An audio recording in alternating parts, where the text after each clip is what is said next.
John Blake presents Talking with Serial Killers, Murderous Medics, written by Christopher BerryDee and read by Colin Mace. Health warning. This book could damage your health. Hello, my name is Christopher. I am so pleased to have met you, and I truly, sincerely hope that you are feeling tickety-boo, in good spirits with all your parts running more or less up to speed. However, if the opposite should unfortunately be the case, that you're waiting for a doctor's appointment, about to go under a surgeon's knife, or on the point of making a will, then maybe this audiobook is not for you. I must also add, if you give this audiobook along with a bunch of grapes to a friend in hospital, it will not make for them a good night's read. That's a given. Prologue. In for a penny, in for a pound. Time and tide wait for no man. Geoffrey Chaucer, circa 1343 to the 25th of October 1400. A prologue is supposed to be short in heralding the main event, but as this audiobook is now your audiobook, bless you, it might be of value not to skip these first pages in your enthusiastic search of dastardly deeds most foul. The reason? I am about to set the scene for all that is to follow. In for a penny, in for a pound. Taking Chaucer's proverb slightly out of original context, we could, if we were morbidly inclined, apply it to the Grim Reaper. Moreover, even to begin to understand the more recent horrific murders and the psychopathologies of the very few killers employed in today's medical professions, I will invite you on the road again, to travel back through the black annals of medical history to the splendid Victorian era, to cover some medical murderers in depth.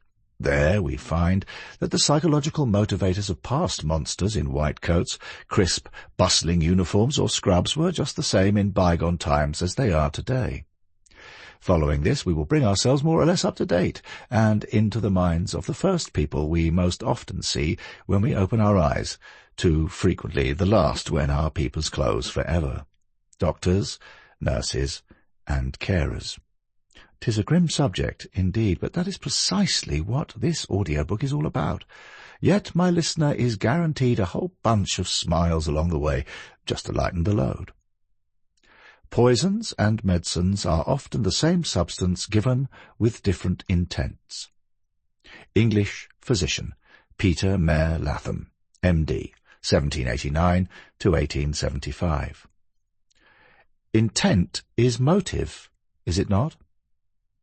A notable thinker of his time, William Wills, author of An Essay on the Principles of Circumstantial Evidence, illustrated by numerous cases, 1838, remarked, "A man's motives may be good, but his intentions bad. For example, a loaf is stolen. The intention was to steal, the act therefore criminal, although the motive to save a starving child was good." Generally speaking, however, intent and motive are so entwined that quite understandably we might find some difficulty in separating them. In many of the following homicides committed by medically trained individuals we find the same paradoxes occurring time and again, with some murdering their patients, not for financial gain, but alleging that they are doing the sufferer a favour by putting them out of their misery, as though the intention is good. Ah, this would be euthanasia, I hear you mutter, to which, no, that's not correct, I say. So why do I bring to the table a few historical cases? In truth, they provide an absolute treasure trove of criminological information, with books, records, papers, and trial transcripts about these events being as unique as they are illuminating. These tomes are beautifully crafted. They were written by people who truly knew their stuff, and although some might say that these dusty papers were penned somewhat stiffly by contemporary standards, there is a certain eloquence to be found throughout. I have accumulated a mass of this golden olden-day true crime literature over the decades, which has brought me to the conclusion that yesteryear's evil doctors, nurses, and other medical people harboured the same motives, displayed many of the same 7 deadly sins, and used very much the same methods to dispatch their vulnerable victims as do our medical killers today.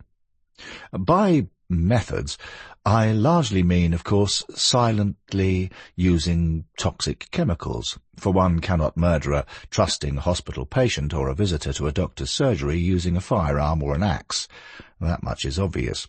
So I thought, why not use these older case histories as benchmarks to compare the perpetrators with their more recent murderous kin? For in doing so, we might learn much from the past that might perhaps allow us to red flag the likes of nurses Beverly, Allitt, and Stephen Letter, the ilk of parsimonious, obnoxious Dr. Shipman, before they strike again.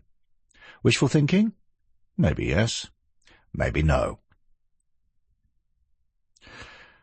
Up the close and doon the stair, but an ben we Bodkin hare. Burke's the butcher, hare's the thief, knocks the boy that buys the beef. Popular song during the period of William Burke's trial in 1829. It would be true to suggest that so socially camouflaged are serial murderers generally that one cannot spot them before they strike. It goes without saying that advertising their murderous intentions would defeat the object of the attack. Another obvious observation, of course. Yet, the killers in this audiobook are flawlessly presentable, striking, not in some damp, dingy alley at night, such as predators Ted Bundy or Peter Sutcliffe. Oh, no. All but one of the medical monsters included within these pages sat by their patients' bedsides, offering comfort and reassurance, while hiding a dark, hidden agenda, to kill by plying their victims with lethal doses of strychnine or injections of morphia or a pillow pressed down hard, or pinching the nose, forcing the mouth shut while kneeling on the patient's chest, the technique known as burking. This was the favoured method of murdering used by William Burke and William Hare, who in 1828 sold corpses to Dr. Robert Knox for dissection at his anatomy lectures in Edinburgh. Nursing aides Gwendolen Graham and Cathy Maywood, both of whom I previously interviewed in 1984 in their respective prisons and have written about before, also burked their elderly, frail prey while on night duty at the Alpine Manor Nursing Home in Walker, a suburb of Grand Rapids, Michigan, in 1987. So straight away, we see parallels here with suffocation as a way to extinguish life. An analogy of sorts. My other reason for including notable historical cases in this audiobook is that the passage of time seemingly numbs the shock horror of the loss of loved ones.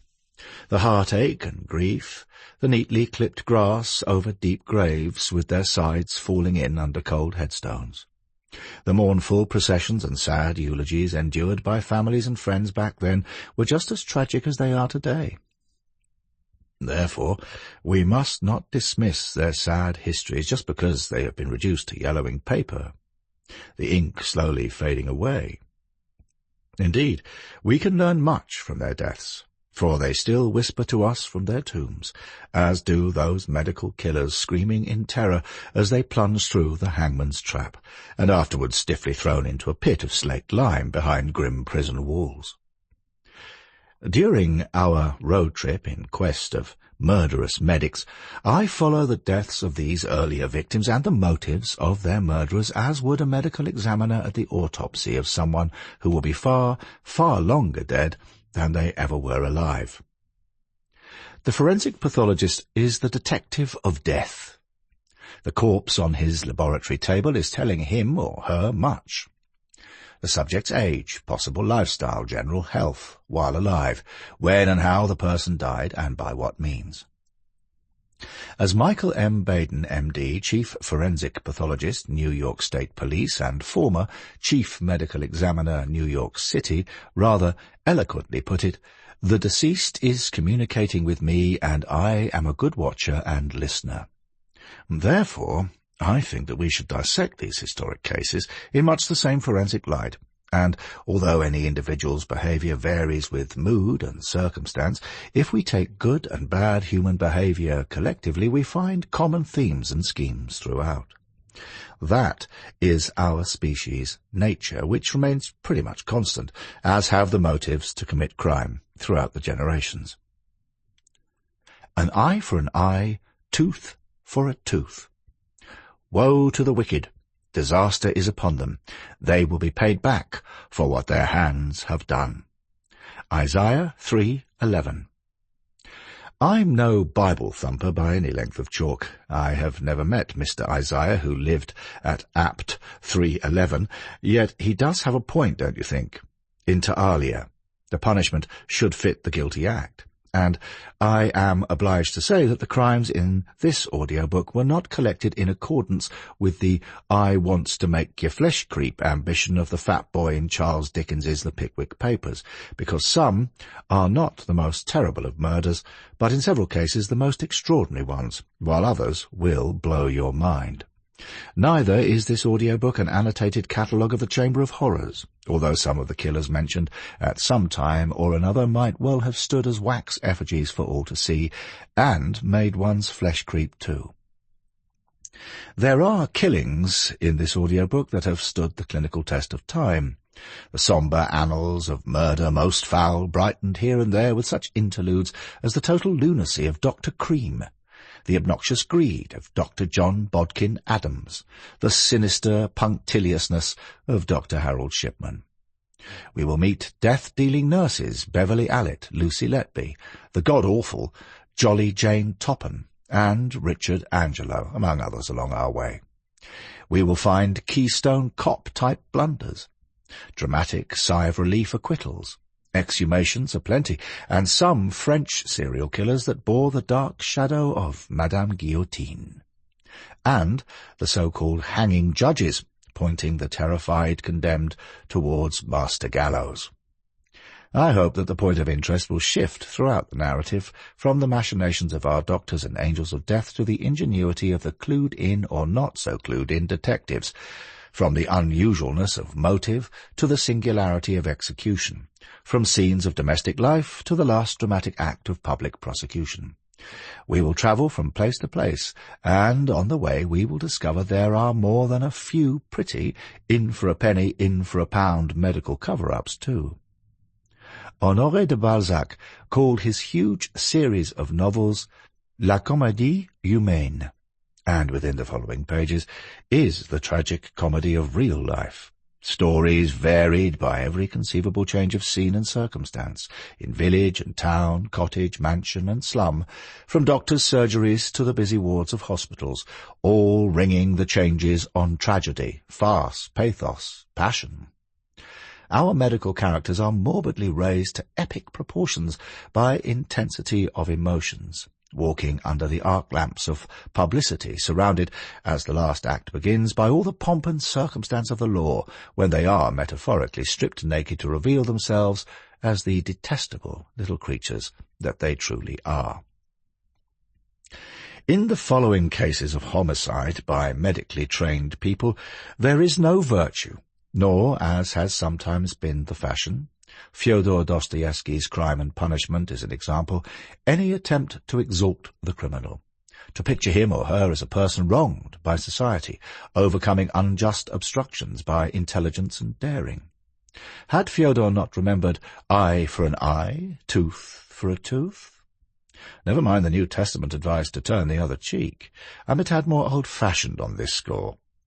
The original, let's not mess about, quote, is derived from the Code of Hammurabi, a system of 282 laws organized by the Mesopotamian king Hammurabi, who reigned until 1750 BCE. One of the punishments prescribed in the code was, if a man put out the eye of another man, his eye shall be put out. This is called mirror punishment, the rule being that retribution must exactly equal the crime. Exodus and Leviticus in the Old Testament, as well as Babylonian law, back this up. And why not, say I? Indeed, after listening to this audiobook, you might have your own opinions about any judgment awarded. I will leave that up to you.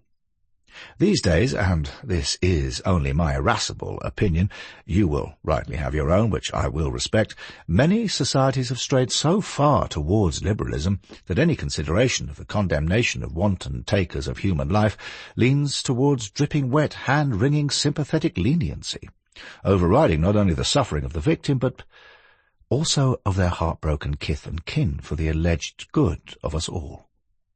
For example, many listeners will remember, and continue to associate, the late Lord Longford, primarily with his unpopular campaign to parole the through and through utterly evil Moor's murderer, Myra Hindley. But this was, in reality, just one part of a prison's crusade that lasted for 70 years based upon his naive belief that every offender, whatever their crime, could be rehabilitated. Gosh, I bet he would have loved the British serial killer Joanne Dennehy, nurses Allitt and Letby and Dr. Shipman, even Peter Sutcliffe, a.k.a. the Yorkshire Ripper, come to that.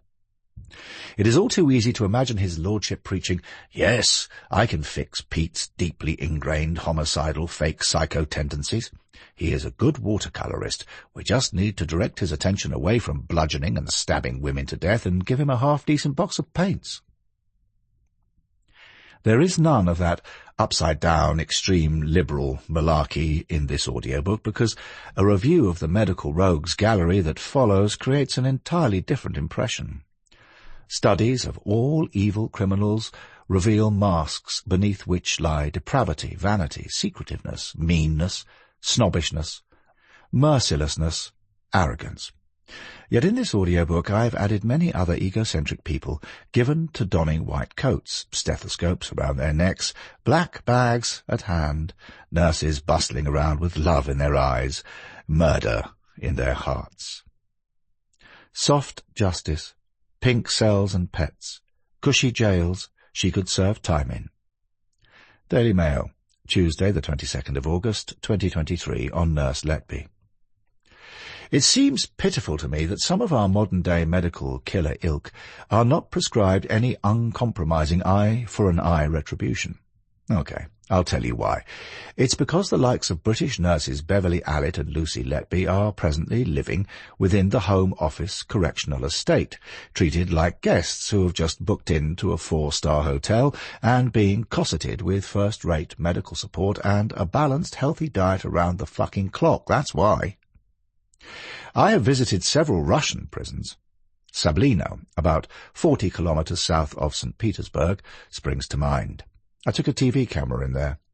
I have previously written of my experiences of and mixed emotions about the harsh reality of the Russian Federation's windswept, isolated women's penal colony that is Sablino.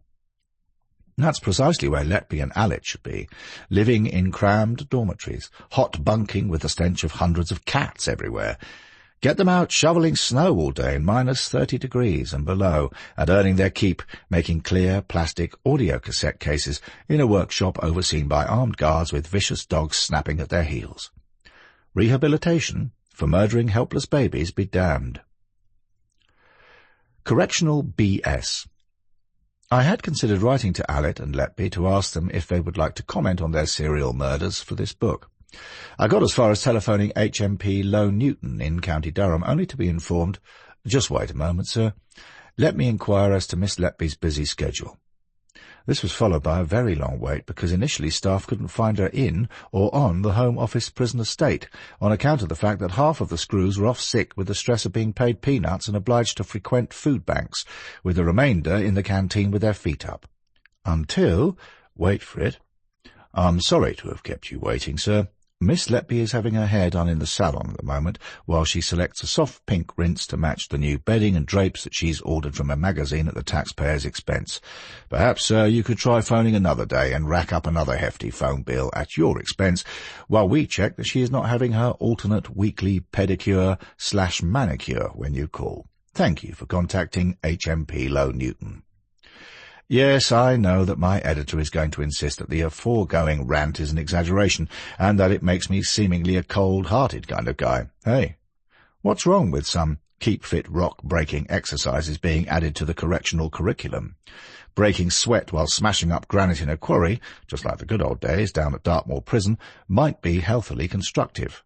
Of course not. These days, matters arising from health and safety regulations have to be adhered to. God forbid that a con inconveniently drops a hammer on one's toes. and that also prevents making these inherently evil people do some painting and decorating around the place, because the outside contractors periodically seem more preoccupied in smuggling in dope and mobile phones to make life inside more comfortable for these losers. Of course I made some of that rant up, as you will have already guessed, but I am sure that you catch my drift. Nevertheless, my critics from the Lord Longford School of Soft Knocks will demand that I be shot, or at the very least that someone confiscates my PC keyboard, or that I sign up for some forgive all and everyone re-education. Point of fact. Watch how any high-minded reformists do a disgruntled volte-face when someone very close to them has their life snuffed out by a person who should never have been conceived, let alone born in the first instance. So, with a lot gotten off my chest, 'tis true that time and tide wait for no man, nor does Dr. Death. Christopher BerryDee, UK and El Nido, Palawan, Philippines. ChristopherBerryDee.com.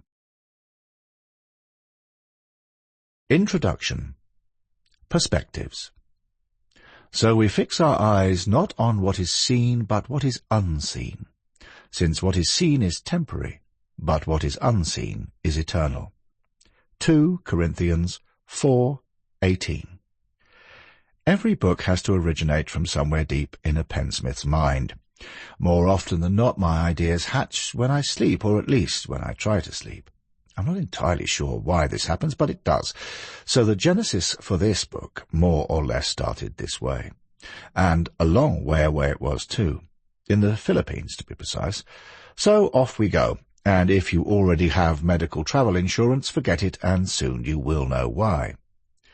Before I introduce you to the characters listed in the contents, with longevity at the forefront of my mind and starting out on a low note before we hit some high ones, then some really low ones, I recall Thomas Fuller, MD's quote in his Nomologia of 1732. "I know nobody that has a mind to die this year." Then I inquired of myself as I sat cross-legged on a rattan mat on a dismal rainy night in Palawan, with a glass of the finest Buffalo Trace Kentucky Straight bourbon, a pack of rip-off Marlboro Red cigarettes at hand, what are my chances of being murdered by a medical doctor, nurse, midwife, health visitor, care worker, or paramedic, should one of these be required to cure any or all ills? You see, it had belatedly occurred to your author that my alleged semi-wanton lifestyle is bringing me much closer to my sell-by date and those fabled pearly gates than I'd initially planned. Facing a few hospital and doctor's appointments en route to the undertaker, a chapel of rest and a hole in the ground, or a thoroughly efficient cremation followed by a wake attended by all my closest friends, 2 people anxious to hear what I might have bequeathed them in my will. Then I got to thinking, which I am inclined to do very occasionally, that medical people are pretty much the first of our species we see upon entering this world, and more or less the last people we see when we exit, give or take a few appointments during the interim. So there is every chance that we might get to know these professionals rather well. Now, ever the Mr. Curious, sipping some more high-octane tipple on this increasingly blustery night, I set out to find out what were my chances of being murdered by a medical person. For example, I learned from the King's Fund that in 2022 there were circa 132,900 doctors, 350,900 nursing staff, including midwives and health visitors, and 36,600 managers, out of a total workforce of 1.26 million in the British National Health Service, NHS. It should be noted that King's Fund adds a rider. All figures are full-time equivalent, which only proves par for any statistics or anyone's perspective at any time on any subject known to humanity. No one really has a single clue as to how many volunteers there were, who give up their free time to bail out the NHS when things get as sticky as shit, especially when so many of these wonderful people are paid significantly less than homeless church mice on social benefits. A slight exaggeration, I'll admit. Medical health insurance. Accompanied by the orchestral sounds of a developing super-typhoon, as backing the bass rumble of an earthquake from the constant movement of some of our planet's tectonic plates, I strove as hard as was possible, but still couldn't figure out how many dedicated doctors and nurses are presently on strike or leaving the NHS to scarper abroad in efforts to earn a decent salary, or how many staff are being PC'd out of their minds because some NHS hospitals seem to have gone gender crazy. Actually, I didn't find consultants mentioned anywhere because at the time of writing in 2023-24, they were striking along with the doctors.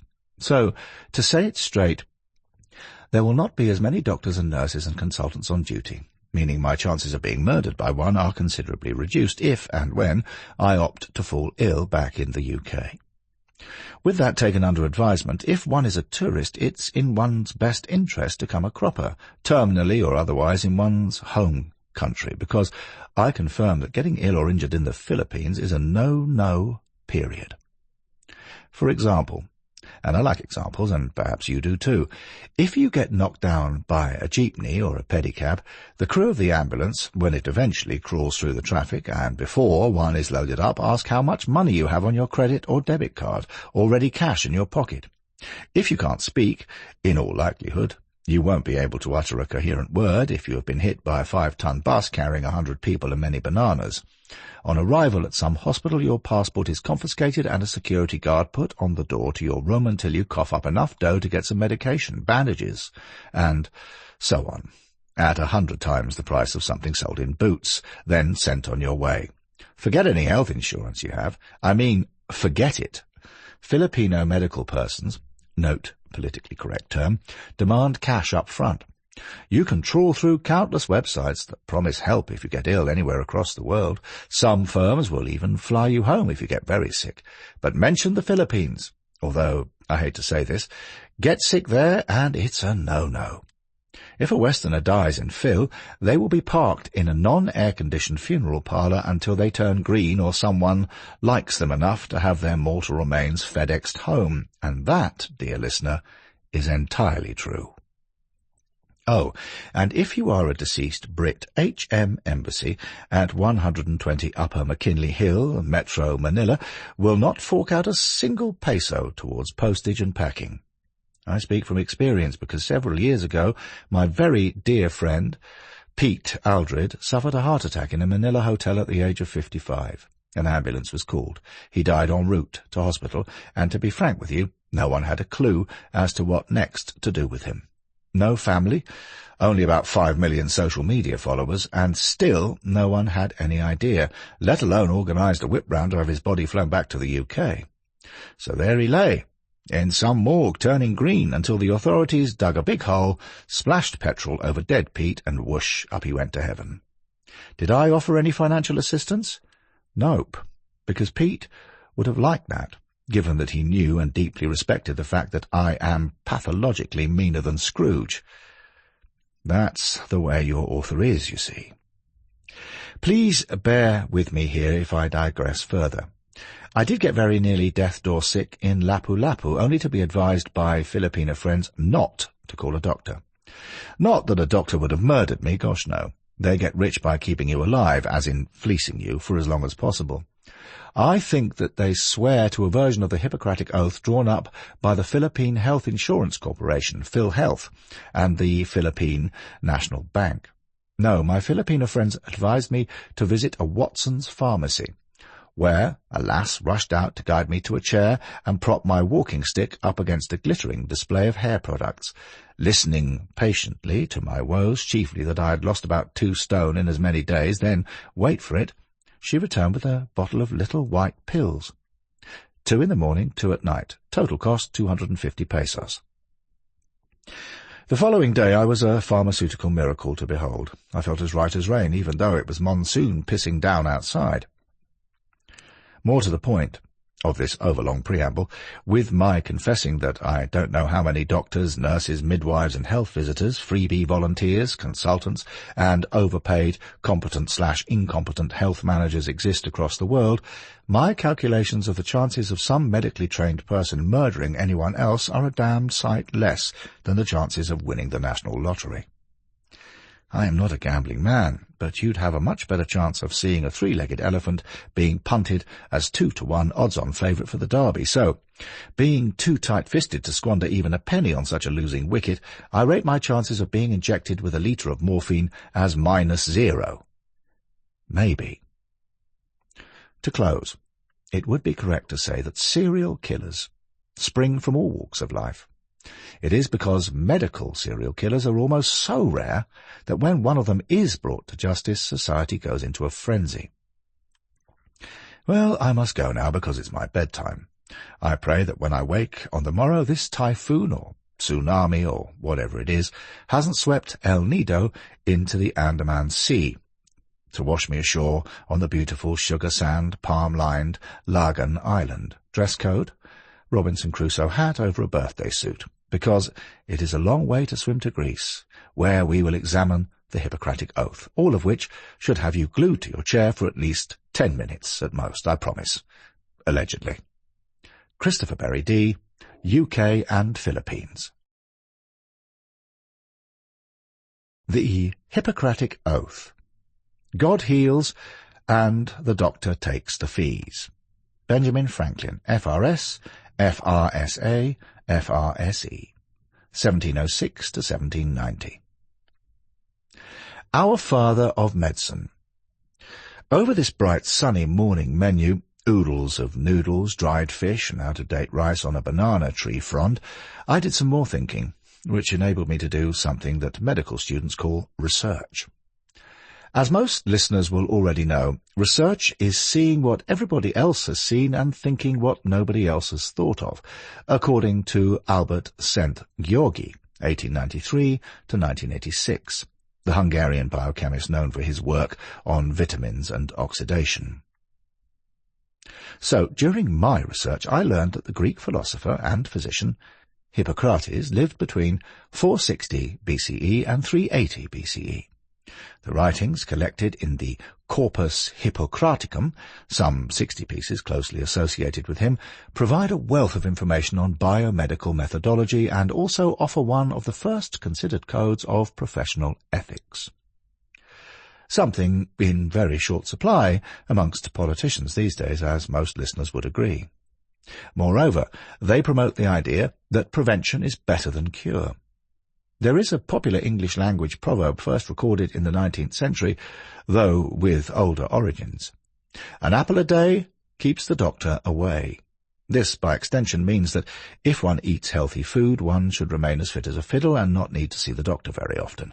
By further extension, it also means that the fewer physicians and nurses one sees, the less chance of being murdered by one. Like almost all proverbs, maxims, dictums, another variant of the saying is recorded from Pembrokeshire and dated to 1886. Eat an apple on going to bed, and you'll keep the doctor from earning his bread. Keeping that advice in mind, let's focus on the main man himself. Apart from some rather fine marble busts in a number of museums, we have no other clues as to what Hippocrates really looked like. The Polaroid land camera had yet to be invented. However, among the few things we should know about him are that he was born at Kos, in the Dodecanese islands of Greece, and died in Larissa, in Thessaly, which, as you will probably know if you are one for all-inclusive holidays, is also in Greece, where they eat moussaka, drink retsina and ouzo, then sleep for the remainder of the day. The last is right up my street, whichever country I am holidaying in or visiting.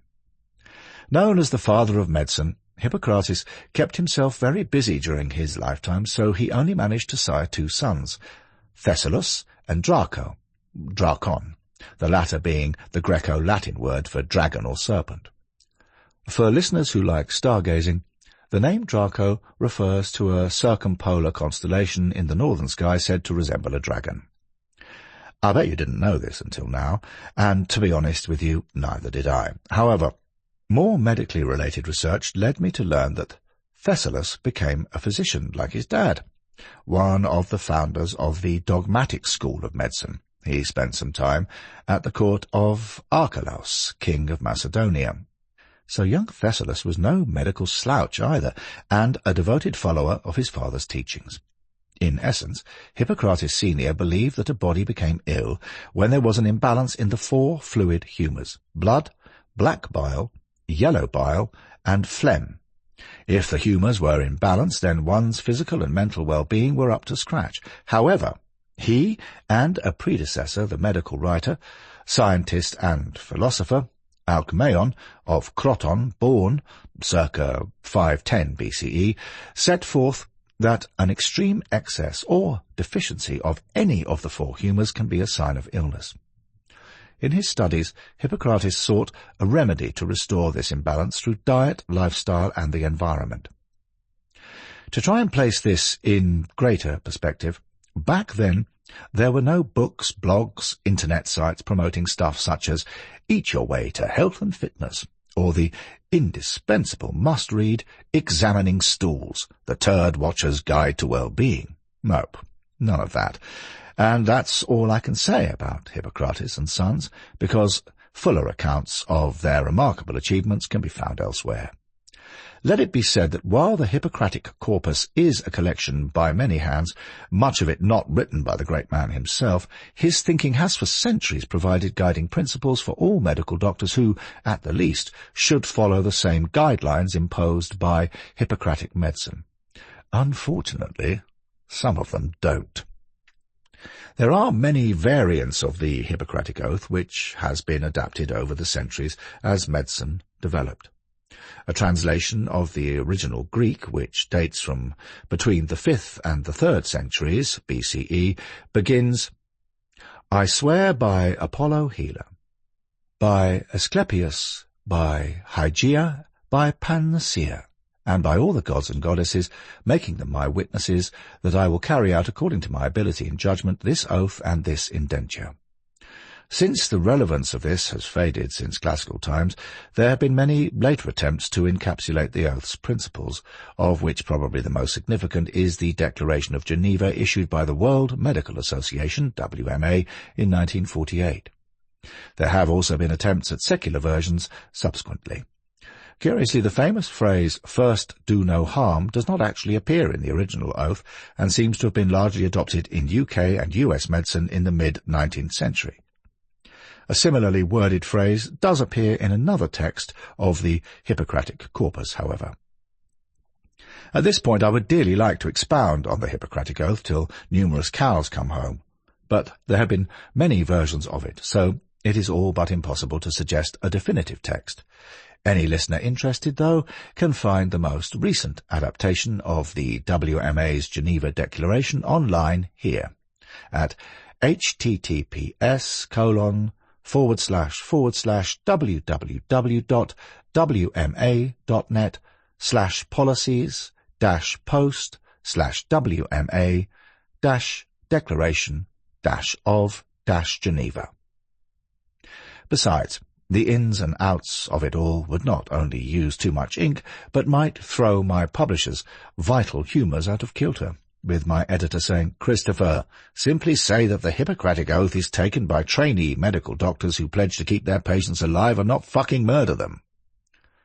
Of course, my publisher would never use such colourful language, heaven forbid, but they might respond with something like, "Enough already. So what about the nurses? Because some of them commit homicide too." And here's the thing. In the UK, NHS nurses take a sort of oath called the Nightingale Pledge, named after Florence Nightingale, 1820 to 1910, regarded as the founder of modern nursing. During their graduation or pinning ceremonies, they may be invited to recite this, one version of which begins, "I solemnly pledge myself before God and in the presence of this assembly to pass my life in purity and to practice my profession faithfully. I will abstain from whatever is deleterious and mischievous, and will not take or knowingly administer any harmful drug." Noting for the record, no evidence exists that Miss Nightingale murdered anyone, and this makes her a good nurse in my book. As for carers, they only have to have a good heart, although some have been shown to have black hearts indeed. Later in this audiobook we will meet Jolly Jane Toppan, and a few more like her. Where paramedics are concerned, they only need a license to drive an ambulance long enough to get you to hospital, where you might anyway be murdered by one of the aforementioned. Whatever the ins and outs and whys and wherefores, the abiding principles of first do no harm remains nearly 2.5 millennia after they were set out in the Hippocratic corpus. This in part explains public horror and disgust at medical killers, for they commit what is known in Scotland as murder under trust. We trust our medical professionals to heal us, or at least to do their best to do so. Deliberately to kill a patient is therefore a grievous betrayal. So I shall leave this chapter on a high note, with Benjamin Jowett's 1899 observation, "Nowhere, probably, is there more true feeling, and nowhere worse taste, than in a churchyard." And a grave subject this audiobook might turn out to be. Motives. I have the perfect cure for a sore throat. Cut it. Sir Alfred Joseph Hitchcock, K.B.E., 1899 to 1980. No book on Murder Most Foul will be complete without mentioning motive, for what follows poses the question, what were the following medical killers' dastardly reasons for wantonly extinguishing lives when Hippocrates, Florence Nightingale, and so many others had bent over backwards in doing all they could to mend folk, giving them a chance of living another day? To assist us, I pulled down my well-thumbed copy of 7 Murderers by Travers Christmas Humphreys, Q.C. of the Inner Temple, barrister at law, 1901 to 1983. He was also a judge. His history of 7 murder trials in which he was involved being a must-read, and if anyone knows a thing or two about motives, he was the legal eagle on whose chamber's door one would have knocked. The foreword to Judge Humphrey's book was penned by none other than Sir Archibald Bodkin, KCB, JP, Director of Public Prosecutions, 1920 to 1930, who begins, "I can cordially recommend this book to all those who, for one reason or another, take an interest in criminal cases." How gentlemanly that is, don't you think? And the way it should be, too. A very courteous man, and an erudite one, too, I suspect. I also learned that among other riveting subjects and infamous case histories, Humphreys discusses motive, quoting from the work mentioned in the prologue, an essay on the principles of circumstantial evidence. Written by William Wills and published in 1838, this work has been selected by scholars as being culturally important and forms part of the knowledge base of civilization as we know it. So, if the distinguished, well-read Mr. Wills and Christmas Humphreys knew a thing or two about motive, I cordially invite you to listen to the following, because it might help you understand the wicked motives of the medical killers whom we will meet soon enough. Motive may be described as the mental mainspring of the crime, and it is not to be confused with the intention with which the crime was done. Judge Travers Christmas Humphreys. Wills describes the commonest forms of motives as 1. The desire of avenging some real or fanciful wrong, of getting rid of a rival or obnoxious connection. 2. Of escaping from the pressure of pecuniary or other obligation. 3. Of obtaining plunder or other coveted objects. 4. Of preserving reputation or of gratifying some other selfish or malignant passion. Wills sums these up more concisely as money, hatred, and women.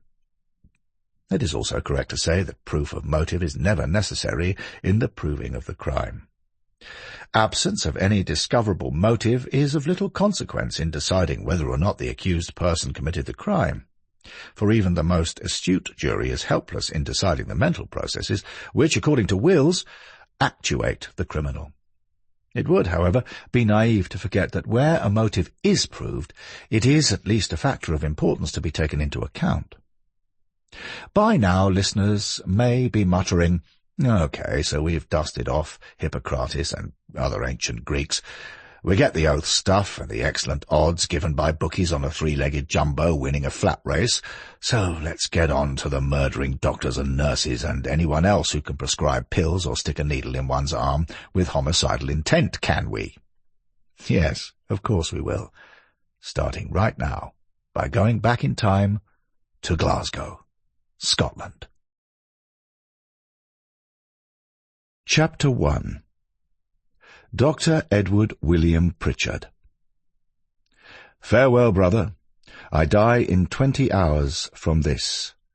Romans 8:34-39. Mary Jane, darling mother, and you, I will meet, as you said the last time you spoke to me under happier circumstances. Bless you and yours, prayed the dying penitent. Dr. William Pritchard. Letter prior to his execution. Execution.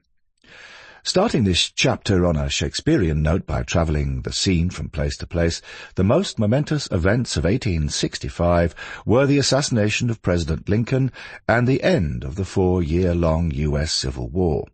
No doubt the present incumbent of the White House could have stopped the war in 5 and 20 minutes with the help of Russia, or do I mean North Korea?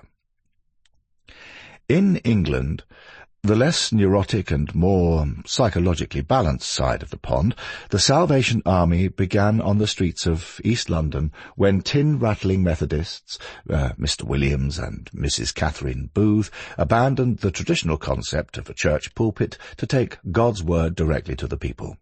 This really upset the traditionalists because it cut out the middleman. Money that might have gone on to some offering plate into a collection box or into a priest's cassock started going into these upstarts' tins. While Sally Ann uniformed musicians played Alas and Did My Saviour Bleed, or How Great Thou Art, while standing before a Debenhams, founded 1778, shopfront in the pouring rain. Of marginally less interest, 1865 was the year when 24 vessels were wrecked around the Douve Artache reef off the west coast of Scotland in a storm, and not by coincidence 165 emigrants left the island of Raasay between the Isle of Skye and the mainland for Australia. Medically speaking, the pioneering surgeon, Joseph Lister, didn't travel down under but started to experiment with antiseptic surgery in Glasgow using carbolic acid. This was also the year that the fourth cholera pandemic reached Scotland. With all that said, something far more important for the public's entertainment caught everyone's fancy: the public execution of Dr. Pritchard. The scene being enacted with all the pomp and circumstance of medieval justice, and throughout the interrogations and processions he bore himself with dignity and courage. It may be said of him, as many another great criminal, that he died better than he lived, ran a lively report in the Edinburgh Evening Courant. Some of us, not necessarily die-hard true crime aficionados, especially those loyal visitors and contributors to the annual CrimeCon UK events in London and Glasgow, might welcome such a spectacle as follows, simply because Dr. Pritchard surely qualified for the eye for an eye, tooth for a tooth rule in spades. And why? Because the short drop hanging scene was enacted near to the Salt Market end of Glasgow Green, the event being witnessed by a crowd of nearly 100,000, most of whom had assembled overnight, with some heavy drinking in ale-houses and taverns. It is also correct to say that the long drop had yet to be invented, so the slow, primitive process suffered by Dr. Pritchard would not have been to his liking. Well, it wouldn't, would it? With the condemned strangling to death and the executioner darting beneath the scaffold to pull down on the struggling doctor's kicking legs until he had reached his murderous sell-by date. And this is where, as I promised earlier, historic reportage comes eloquently to the fore. Here is the Edinburgh Evening Courant's ever so eager account of events as they unfolded outside Glasgow's South Jail, verbatim. The scaffold is a large black painted box, the interior of which is about 12 feet square, the sides rising 3 feet above the platform. The height of the beam is about 8 or 9 feet, and the rope was placed so as to let the culprit fall between 3 and 4 feet. The frame of the scaffold is on wheels, and is put together for the most part with bolts. The platform is reached by a broad flight of steps. Underneath the scaffold, as usual, a coffin was placed. It was a plain black shell, and scarcely long enough for the body it was to contain. Enough, I hear you say. But I say, please remember an eye for an eye, a tooth for a tooth, as the Edinburgh Evening Courant's account continues, before the reporter left the scene, pencil in hand, perhaps repairing to the nearest tavern to file their copy. As the procession came into view of the crowd, there was some jeering, but this slowly died away, and it was in complete silence that Calcraft, the executioner, drew the bolt. Dr. Pritchard appeared to suffer great agony, for he was seen to struggle his shoulders about a dozen times, and only when after Calcraft had gone beneath the scaffold and straightened his legs did all movement cease. Gosh, we get none of this riveting press coverage today, do we? Back then the populace needed something exciting to make their day, and I hope to do the same for my listeners in relating one of the most fascinating cases of medical homicide in all of history. This was to be the last public hanging in Glasgow, although not in Scotland. For the last moments in life, Dr. Pritchard wore his best coat and trousers and his patent leather boots. At 8:10 p.m. he was launched into eternity on the gallows. His body was not cut down for more than 30 minutes after that. What might have pleased him was that some members of the Phrenological Society of Edinburgh had come to take a cast of his head. From their examination they concluded that the desire to please was his ruling passion, and that he exhibited low cunning and well-developed self-esteem. The history of phrenology goes way back and makes for fascinating study. However, the members of the society who came to measure the doctor's head might have easily determined all of that simply by reading the newspapers, which, it is fair to say, more than comprehensively covered the 3-day trial. In truth, when I began casting around for the first killer to start this book, I realized that not much that is good can be said about Dr. Edward William Pritchard. He self-allegedly loved his children, but that love didn't extend to their mother and grandmother. He met his death with dignity, but he was a braggart, a hypocrite, and one of the cruelest medical murderers in the dark annals of crime. Born in Southsea, Hampshire, into a naval family with his father John White Pritchard holding the rank of captain, Pritchard's ambition had always been to become popular like his father, yet he left behind a record the infamy of which is, even today, not wholly forgotten, for different types of murder merit different degrees of censure. Murder by poison, which requires forethought and preparation, is the most infamous, yet even among poisoners there must be precedents.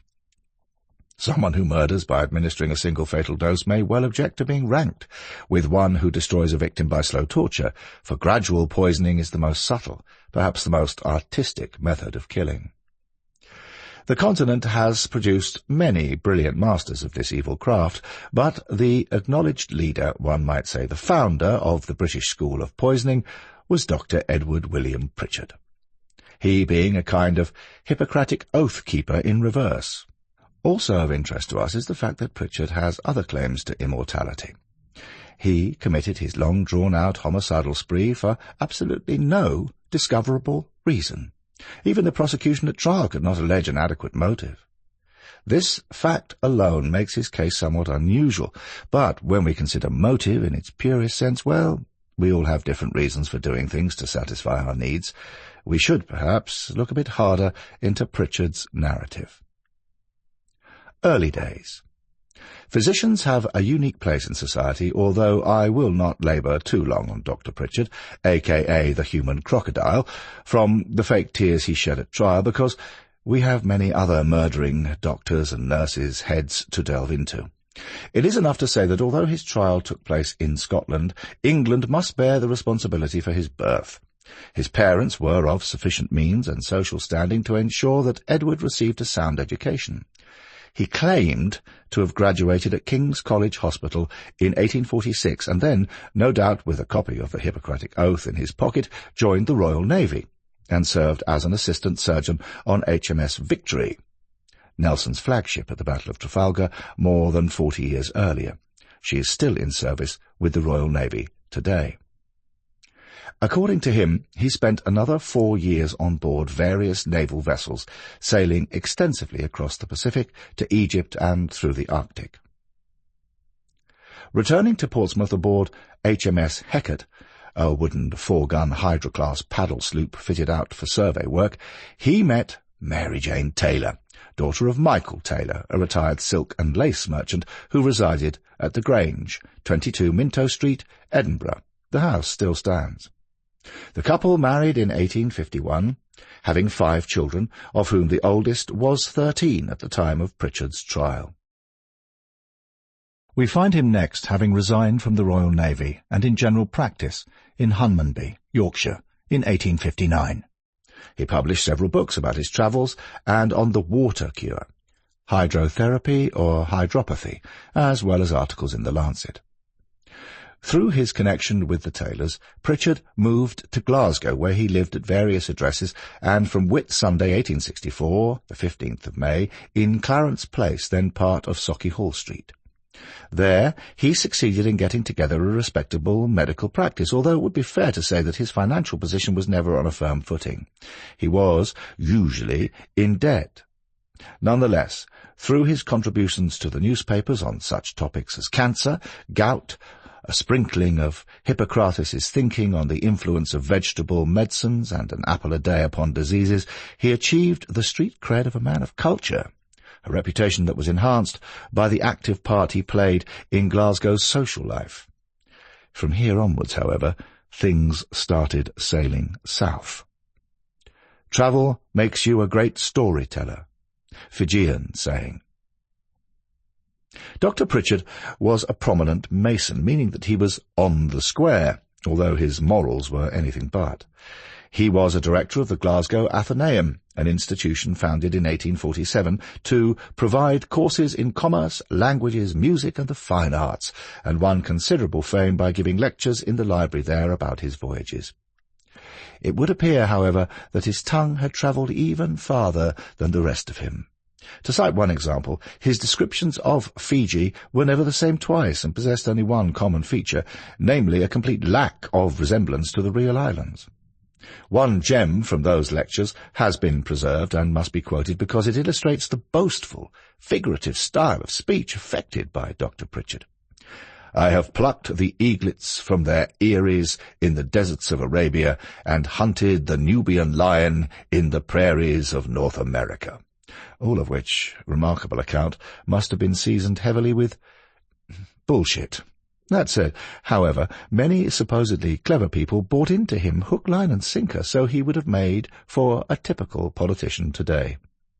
Another illuminating story about Pritchard deserves telling. At one time he professed a prodigious admiration for the Italian soldier, revolutionary, and patriot Giuseppe Garibaldi, who was then at the height of his powers. Garibaldi was one of the great men of the 19th century and also a remarkably successful general and naval commander, which, in Pritchard's mind, ripened in the course of a week or so into a self-alleged warm personal friendship. In order to quicken his regard for his hero, Pritchard presented himself with a walking stick with the following legend, "To Edward William Pritchard, from his friend General Garibaldi." Naturally, the latter would not have known the doctor had he thrown himself prostrate at his feet. Incidentally, if you like something to nibble with your tea, the Garibaldi, or less appealingly squashed fly biscuit, was invented by Peake, Freen and Company of London in 1861, the Italian having visited Tyneside in 1854. He would return to Britain and a hero's welcome 10 years later.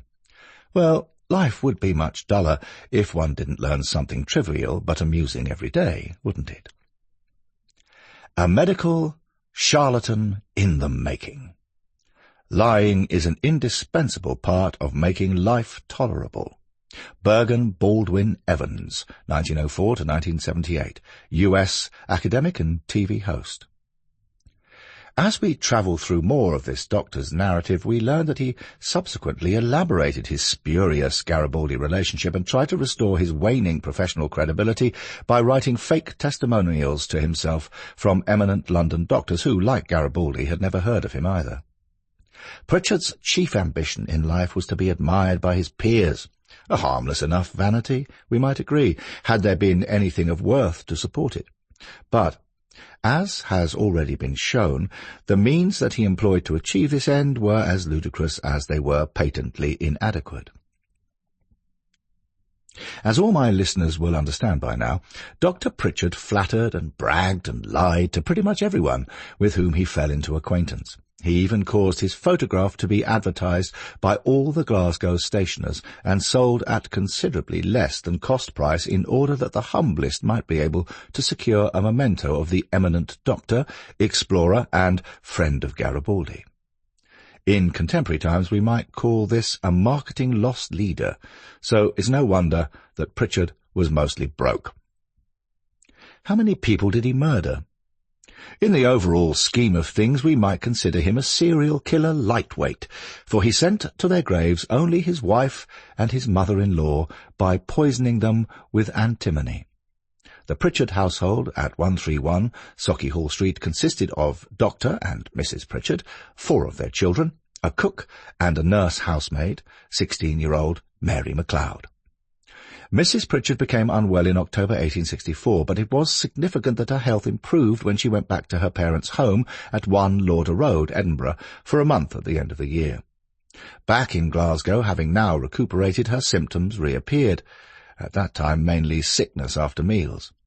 She was seldom able to eat with the family, and food was sent or taken to her room by Dr. Pritchard, although on occasion it was carried up by Mary MacLeod. Her first serious attack of illness came in February 1865, this time pain and cramp as well as sickness.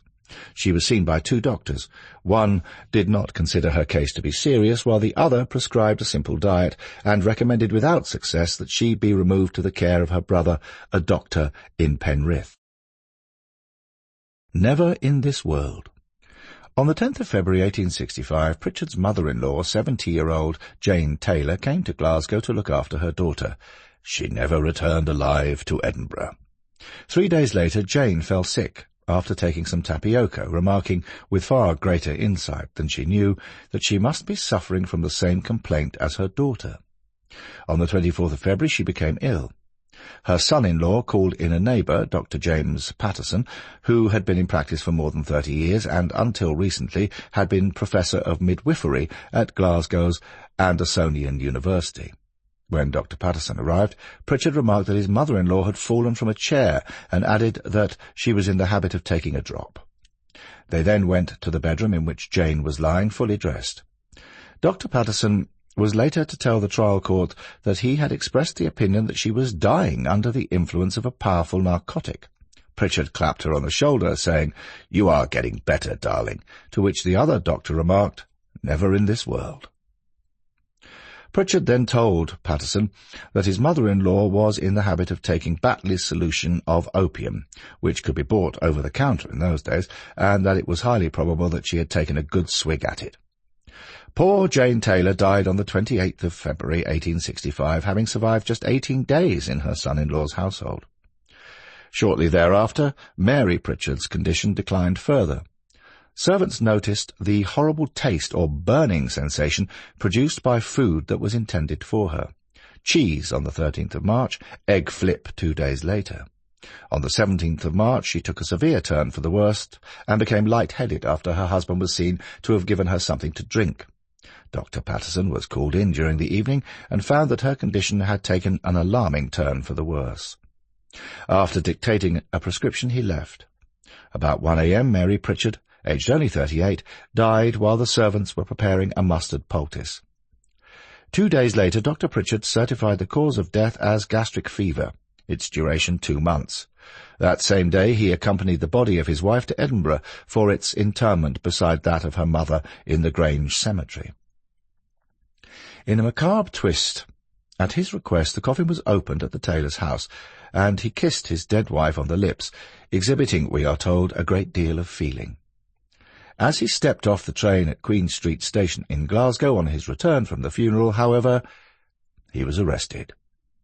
This followed the receipt by the Procurator Fiscal, the Scots term for a public prosecutor, of an anonymous letter pointing to the suspicious circumstances in which mother and daughter had died, a letter most likely sent by Dr. Patterson. The question of motive. So what were the issues at the trial? Where Mary Pritchard was concerned, it was not in dispute that she had died from chronic poisoning by antimony. Her body was impregnated with it. 10 grams were recovered from her liver and intestines. The Crown's case was that Dr. Pritchard had the means, the opportunity and the skill set to administer this toxic substance. He had made considerable purchases of antimony and other poisons, more than were required by an ordinary medical practitioner. And, as we have seen in this narrative, he had also frequently indulged in gratuitous falsehoods, so that any motive he gave for the murders had to be taken with a pinch of salt at best. The defence maintained that it was too improbable that Dr. Pritchard would have wanted to poison his wife, having regard to his position, his education, and his so-called affection for her. It was no use suggesting that she had been poisoned by one of the cooks, because the poisoning started before one of them came, and continued after the other one left the household. Hence the defence introduced the suggestion that the guilt lay with Mary MacLeod, who had been the nurse housemaid since Whit Sunday, 24th of May, 1863. As regards the elderly Jane Taylor, there was a dispute over the cause of her death. The Crown maintained that she died as a result of the combined effect of antimony, aconite, and opium, the latter being due to taking Batley's solution. Antimony and aconite were found in the last bottle of Batley's that she had used. The defence, realizing that they were backing the losing horse, did not offer any medical evidence, merely suggesting that she had died from the effects of opium alone. The plot thickens. We have firmly established who done it, where Dr. Pritchard done it, and how he done it, but there seems to be no real motive to be found anywhere. Or is there?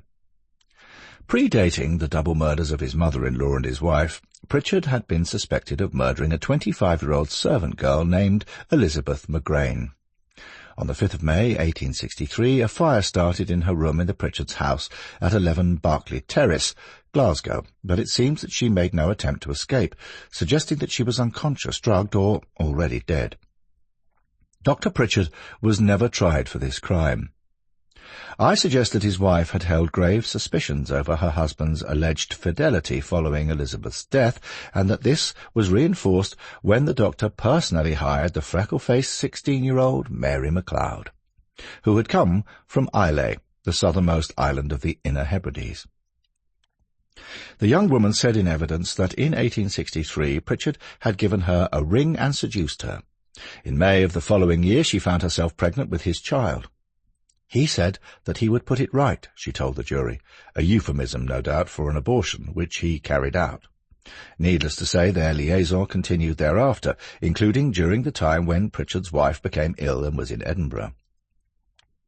Mary MacLeod also testified that before Mrs. Pritchard had fallen ill, the 38-year-old doctor spoke to her about marrying her, but did not say more. When pressed, Mary said that Pritchard had told her that he would marry her if his wife died before him. In 1865 he had given Mary a brooch and a locket containing his photograph, and admitted that he and she had been seen by his wife kissing in a bedroom. Mary wanted to go away, but Mrs. Pritchard would not let her, saying that she would speak to the doctor, who was a nasty, dirty man. This had been in the summer of 1864. So now we have at least a motive for the wicked and felonious deaths of two women. A second possible motive for murder was financial gain. It was true that Pritchard was short of money and getting along by the seat of his pants. Mrs. Taylor's will was to leave him a life rent in 2/3 of £2,500 until the children came of age. In Scots law, a life rent is a right to receive for life the benefits of a property or other asset without the right to dispose of or destroy it. Yet during his trial no evidence was presented that Pritchard knew of the will. In any event, he was an idol in her eyes. At least this is what he claimed, and was probably more valuable to him alive than dead, as a source of future loans, it has to be said. For my part, although we will never know what exactly was in Pritchard's mind, I follow William Ruffhead's thinking, the chronicler of Pritchard's trial and many others. Ruffhead thought that the man in the dock had tired of his wife and found her continued existence incompatible with the free pursuit of a lawless pastime. The listener will remember this quote, cited above, by Bergen Baldwin Evans. Lying is an indispensable part of making life tolerable. So it is interesting to consider that during his time in prison, Pritchard admitted his guilt, not just on one occasion, but with 3 separate confessions, each conflicting with the other.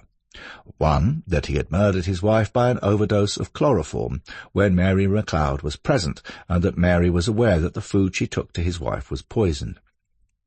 2, that he had given his wife the chloroform at her own earnest request. He believed that his mother-in-law had died through an overdose of Batley's opium solution, and after her death he had put aconite in the bottle, in order to prove death by misadventure in case any inquiry should take place. Although highly poisonous, aconite was used in some medical treatments. He added that his wife had been aware of his misconduct with young Mary, and rather sought to cover my wickedness and folly. During the fortnight when Mrs. Taylor was nursing her daughter, she had caught him with Mary in the consulting room. 3. Perhaps as a result of the labours of ministers of the Church who had wrestled with his reluctance to come to terms with the truth, Pritchard accepted that he had murdered both women and that Mrs. Taylor's death had been caused in the manner set out in the charge against him. As to his motive, he could not assign any beyond a species of terrible madness and the use of ardent spirits, strong drink. Is there another doctor in the house? Before I close this chapter on Pritchard, I must draw listeners' attention to a remarkable lecture. Some Reflections on the Case of Dr. Pritchard, given by the distinguished Scottish judge Lord William Cullen of Whitekirk at Parliament House, Edinburgh in 1998. Here, attention is drawn back to Dr. Patterson to encounter a case within a case, as Lord Cullen relates. In short, during and after the trial, Dr. Patterson came in for a great deal of criticism for not having at least tried to intervene when he first realized that Jane Taylor was under the influence of opium and was dying, more so because lying next to her was her daughter, Mary Pritchard, in a state of pitiful agitation and distress.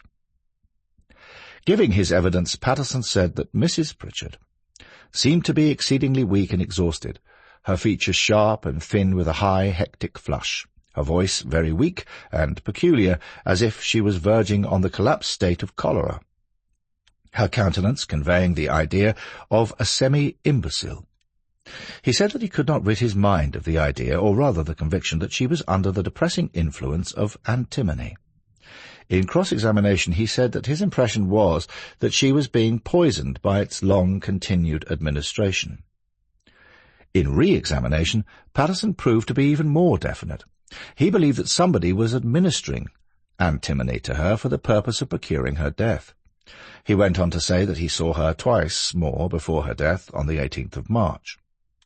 Lord Cullen writes, on the 3rd of March, Dr. Patterson visited her as a result, he said, of a chance meeting with Pritchard.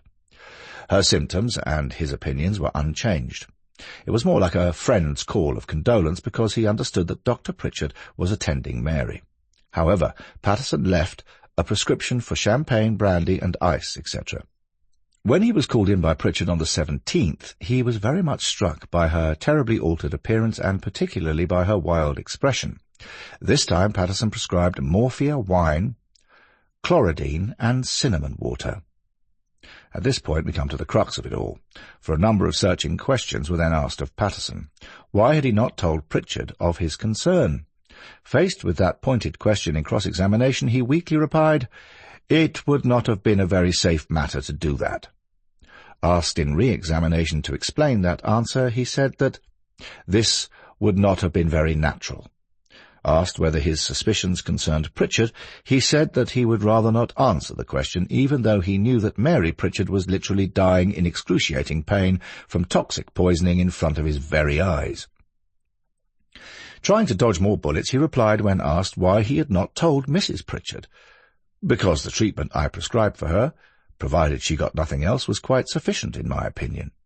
Why had he not gone back to see her? She was not my patient. It is the etiquette of our profession that the consultant has no right to go back to see the patient. Why had he not told the authorities? There was another doctor in the house. I did my best by apprising the registrar, by refusing to certify the death. To which the Lord Justice Clerk himself delivered a scathing rebuke. I care not for professional etiquette or professional rule. There is a rule of life, and a consideration that is far higher than these, and that is the duty that every right-minded man owes to his neighbour to prevent the destruction of human life in this world, and in that duty I cannot but say that Dr. Patterson failed. There is no doubt that Patterson deserved this censure. While he may have done no medical harm either to Jane Taylor or Mary Pritchard, his failure to act on his suspicions, on the evidence before his eyes, undoubtedly breached his duty under the Hippocratic Oath. Lord Cullen adds a ghoulish postscript. In 1910, when the workmen were digging in the foundations of the old South Jail, they came across a grave over which lay a slab with the letters WWP. The body was examined, and once more the skull was the subject of scientific examination. The corpse still wore patent leather boots which, unlike Dr. Pritchard's reputation, were in a perfect state of preservation. I could never have ended any chapter better than that. Note: for further reading, Report of the Trial of Dr. Pritchard for Murder, Trial at the High Court of Judiciary, Edinburgh, before the Lord Chief Justice Clerk, Lord Ardmillan and Lord Jerviswood, on the 3rd, 4th, 5th, 6th and 7th of July, 1865, Edinburgh. Oliver and Boyd, 1865. Chapter 2. Dr. William Palmer. Everyone lies to their neighbour. They flatter with their lips, but harbour deception in their hearts. Psalm 12, 2-4. Predating Dr. Pritchard by a few years was the case of Dr. William Palmer, a.k.a. the Rugelly Poisoner, or the Prince of Poisoners, 1824 to 1856. He too was hanged. On this case, perhaps, we should devote more time because he was convicted purely on circumstantial evidence fuelled by rumour. Born in Rugelly, Staffordshire, in 1824, he was the 6th of 7 surviving children of what used to be termed bad stock, or, as Americans say, from the wrong side of the tracks. It was perhaps inevitable, therefore, that Palmer was committing petty crime before he'd entered his teens. His father, a sawyer whose modest job somehow brought him considerable wealth, died when William was 12, leaving his widow a considerable sum of money and some £7,000 each to his children when they reached the age of 21, unmarried. William, who soon acquired the reputation of a tearaway, especially when he began to collect girlfriends, started to rely on his indulgent mother for money. When he was 17, he was apprenticed to a Liverpool chemist's, soon to be dismissed for stealing cash that had been sent in for prescriptions. It is possible that at the bottom of this was an older and rather grasping girlfriend, Jane Widnall, who had got wind of his prospective inheritance but was thwarted by the terms of Palmer's father's will. Palmer was then taken on as an assistant to a Dr. Tilecote in a nearby village, and soon Jane Widnall reappeared, still with an eye on his upcoming inheritance. She also kept an eye on Peter Smirk, another of Tilecote's assistants, whom she eventually married. To placate Jane, it is said, Palmer resorted to stealing money from Tilecote, and the two of them fled together. They soon ran out of money and returned, but unsurprisingly, Dr. Tilecote would not take Palmer back. Palmer was next taken on by Stafford Infirmary as a walking pupil, having paid the sum of 5 guineas. The year was 1844, and he was 20 years old and soon to receive his inheritance. How good a pupil he was is questionable. He much preferred having fun with the ladies and the excitements of gambling. He did, however, become interested in poisons at about this time. It is believed that around this time he fathered an illegitimate child, and that, furthermore, shortly after the baby was brought to him, it died. In an age of high infant mortality, this was unremarkable, but it is not impossible that he was experimenting with poisons and simultaneously disposing of a financial liability, or perhaps he had been handling poisons and traces were left on his hands.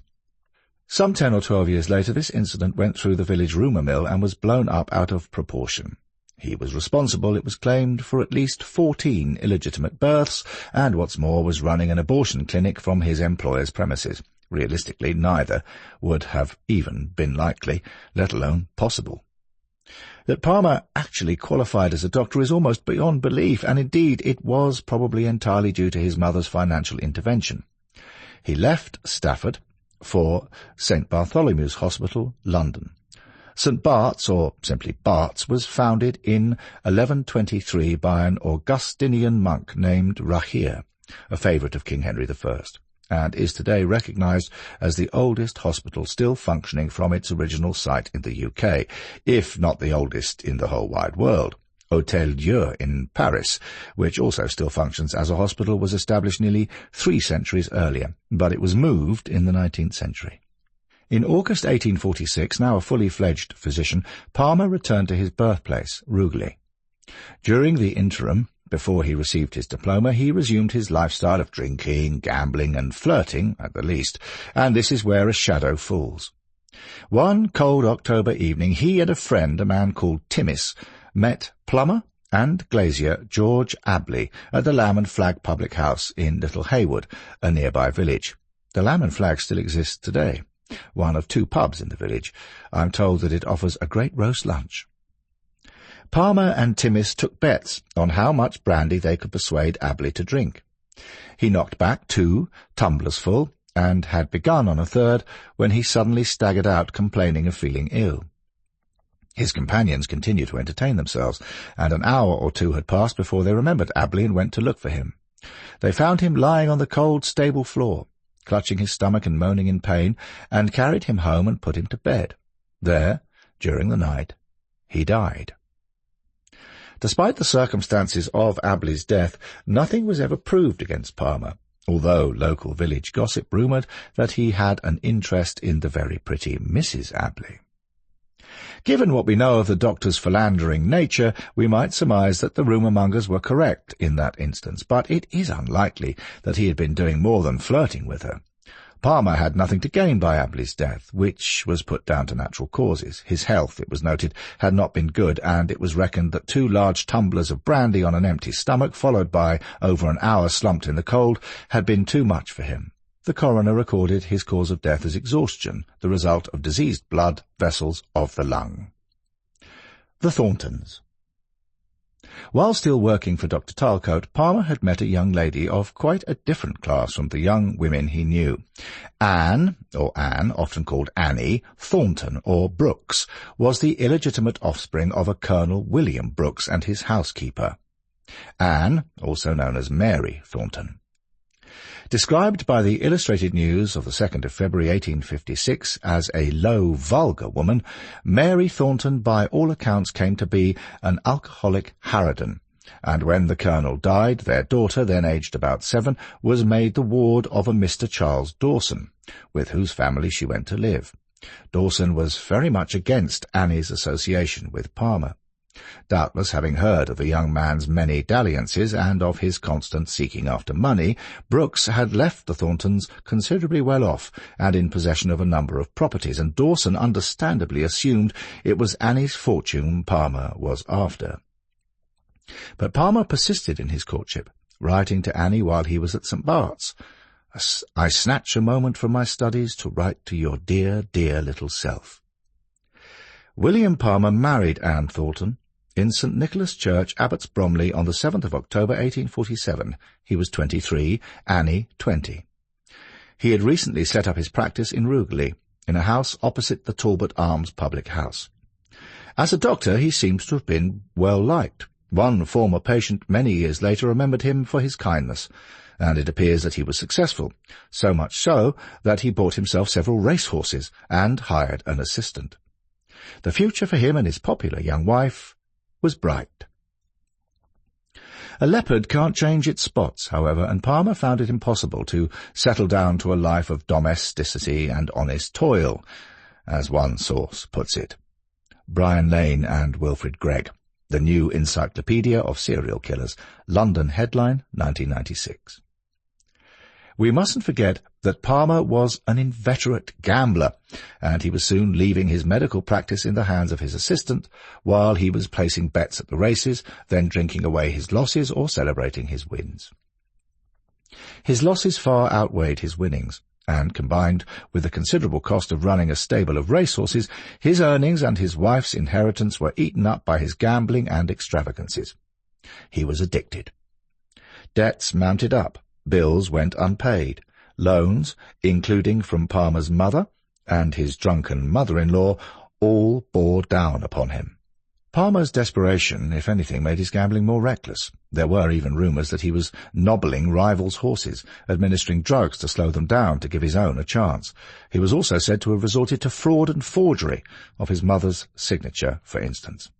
When in early January 1849 Mary Thornton was found in a state of alcoholic delirium, Palmer had her brought to live with him and Annie so they could look after her. There she died 2 weeks later, on the 18th of January 1849. This was convenient as far as Palmer's debts to her were concerned, but to his disappointment the properties she owned were not passed down to her daughter. What killed her? Her cause of death was recorded as apoplexy, a loose term that was used for sudden death immediately following sudden loss of consciousness, a stroke, for instance, or heart attack. While her symptoms suggested alcohol poisoning as the root cause, could she have died from another sort of poisoning? It would have taken little to tip the balance, but bearing in mind Mrs. Thornton's state of health, would it have been worth the bother?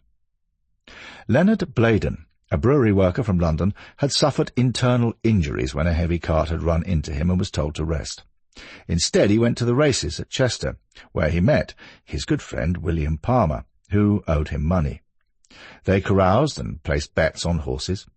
Bladen was lucky, William less so. They agreed that although Bladen was still weak and in pain from his accident, he should go to Rugeley and spend a few days with Palmer and collect his debts. While in Rugeley he began to feel very ill, and he died in agony on the 10th of May 1850. His cause of death was recorded as injury of the hip joint 5 or 6 months, abscess in pelvis 12 days, certified. This was quite plausible, so little was made of the coincidence.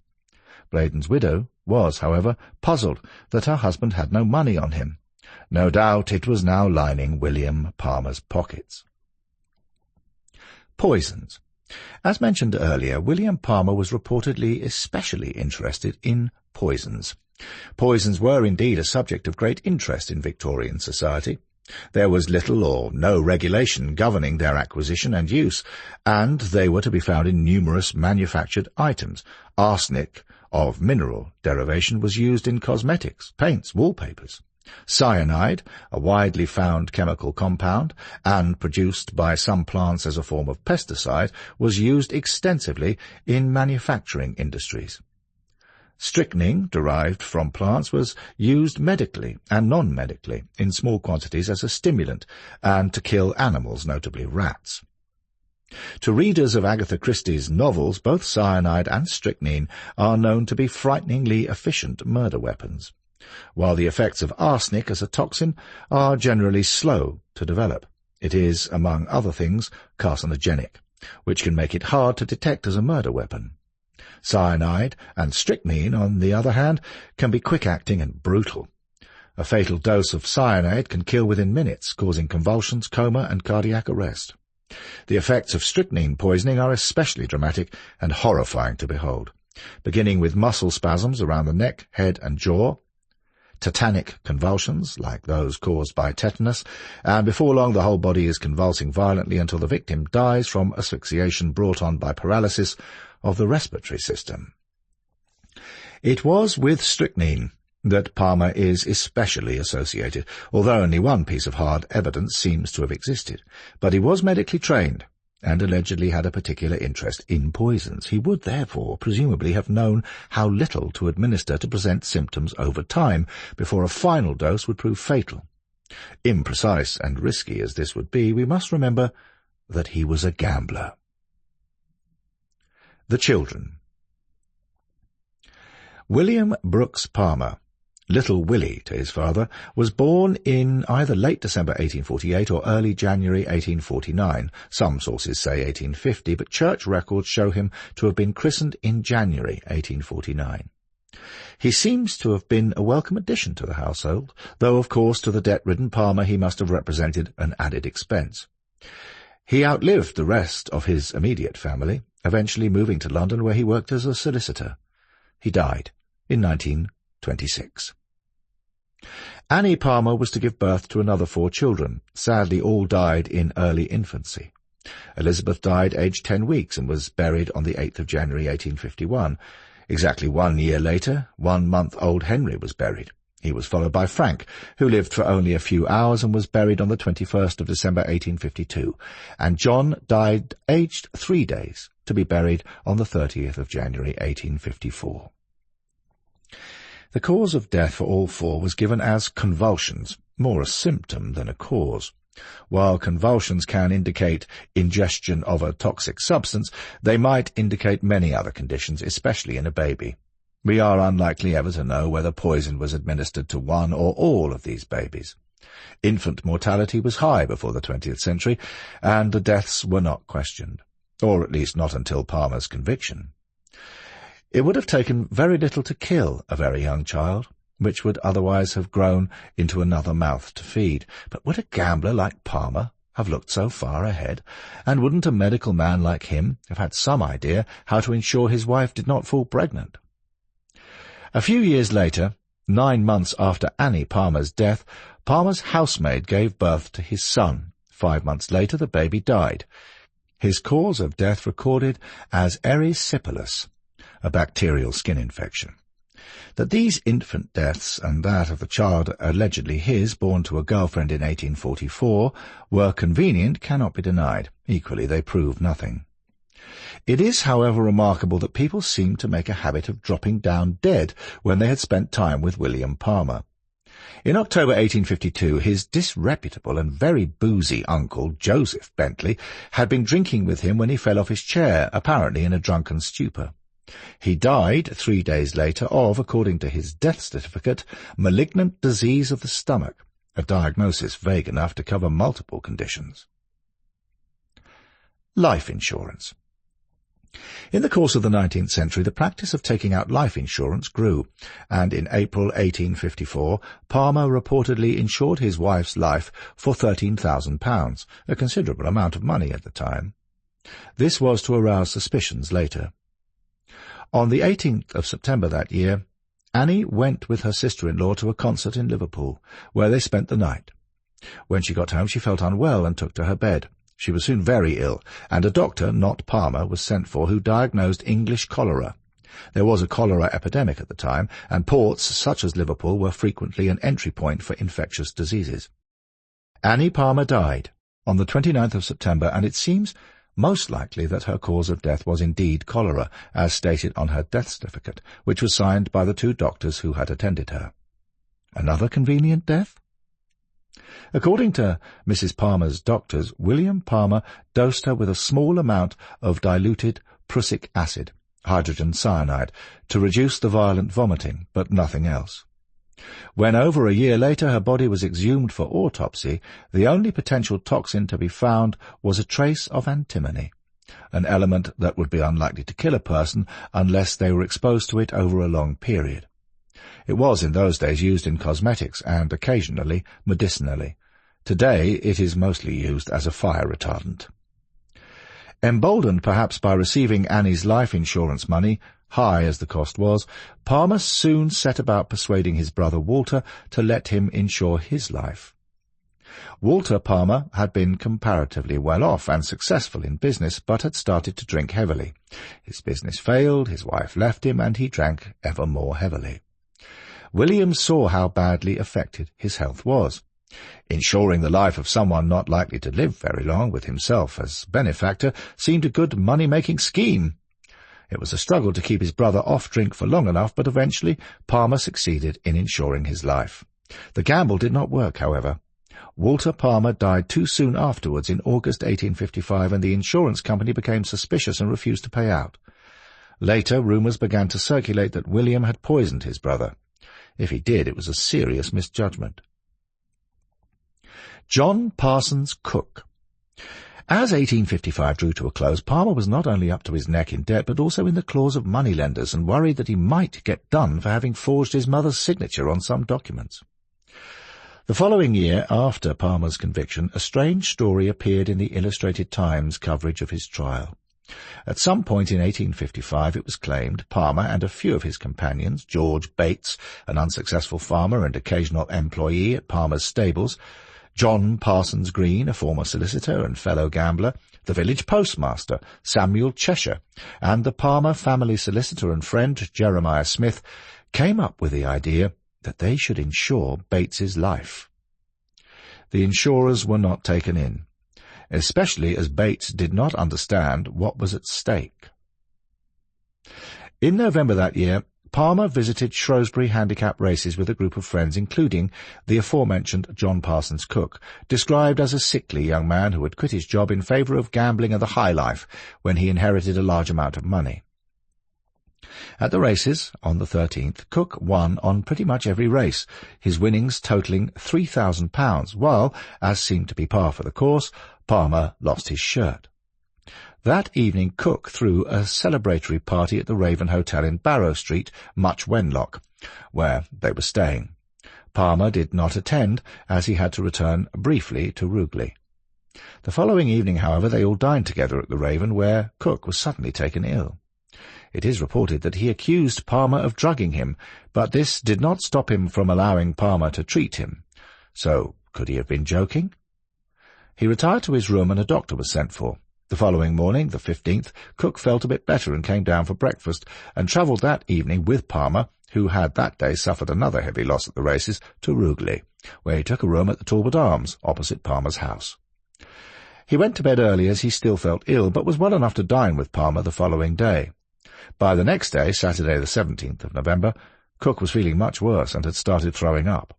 On Sunday, Palmer called in his friend and family doctor, the elderly Dr. Bamford, and on the following day went to London to collect Cook's horsey windfall with the intention of paying off his own debts. At some point around then, he wrote to Cook's old friend and family doctor, Dr. Jones. On his return to Rugeley, Palmer found Cook slightly better, but the young man relapsed once more, then to rally again. On the next day, Tuesday, Dr. Jones arrived and arranged to share Cook's bedroom in the Talbot Arms. According to the Illustrated Times weekly newspaper of the 2nd of February 1856, at around 11 p.m., Palmer gave Cook 2 morphine pills before retiring for the night. 20 minutes later, Jones was woken up by Cook, begging him to summon Palmer, who hurried over and administered to the unfortunate Cook 2 ammonia pills. The newspaper continued. A terrible scene now ensued. Wildly shrieking, the patient tossed about in fearful convulsions. His limbs were so rigid that it was impossible to raise him, though he entreated that they would do so, as he felt that he was suffocating. Every muscle was convulsed. His body bent upwards like a bow, then turned him over on his left side. The action of the heart gradually ceased, and he was dead. John Parsons Cook died at 1 a.m. on Wednesday the 23rd of November. My listeners will note that the symptoms described by the paper's informant or informants match those of strychnine poisoning. Cook's previous symptoms were ignored. It was the alleged poisoning of Cook that finally led to Palmer's arrest, and the arrest may have come about only because William Stevens, Cook's stepfather, became suspicious of Palmer's claims about Cook's finances and demanded a post-mortem. On the 25th of November, Dr. Bamford signed Cook's death certificate, citing apoplexy as the cause of death. Dr. Jones was later to swear under oath that it was tetanus. The requested post-mortem took place in the Talbot Arms itself on the 26th. It was a shambles. Overseeing it was Dr. Harland, the physician who had passed the drunkard William Palmer as fit to be insured. To carry it out was a medical student, Devonshire, and a pharmacist's assistant, Newton. Neither had ever carried one out before. Newton was said to have downed 2 glasses of brandy to steady his nerves. As Devonshire was cutting open the stomach, it seems that Palmer contrived to bump into him, and some of the stomach's contents spilled into the body. The rest was placed in a sealed jar, which was briefly removed by Palmer. The sample was sent to Professor Taylor, Fellow of the College of Physicians at Guy's Hospital, and sometimes called the father of British forensic medicine. "Not good enough," he said. "Try again." So on the 28th of November, the second post-mortem examination was carried out, and a selection of organs sent to Dr. Taylor. It is at this point that Palmer began to show signs of panic. bribing the postmaster to intercept letters between Taylor and the coroner, and trying to bribe the coroner when he had read Taylor's report to the coroner that we, Dr. Rees and I, have this day finished our analysis and find no traces of either strychnine, prussic acid or opium. Palmer was reassured that he would not be convicted of murder. At the same time, however, he had confined himself to bed on account of some illness, suspicious, and was facing charges of forgery. At the inquest, Dr. Taylor pronounced that although he had not found any strychnine in Cook's body, the symptoms reported to him pointed to Cook having been murdered by Palmer. This was enough to have Palmer arrested. The trial and the execution.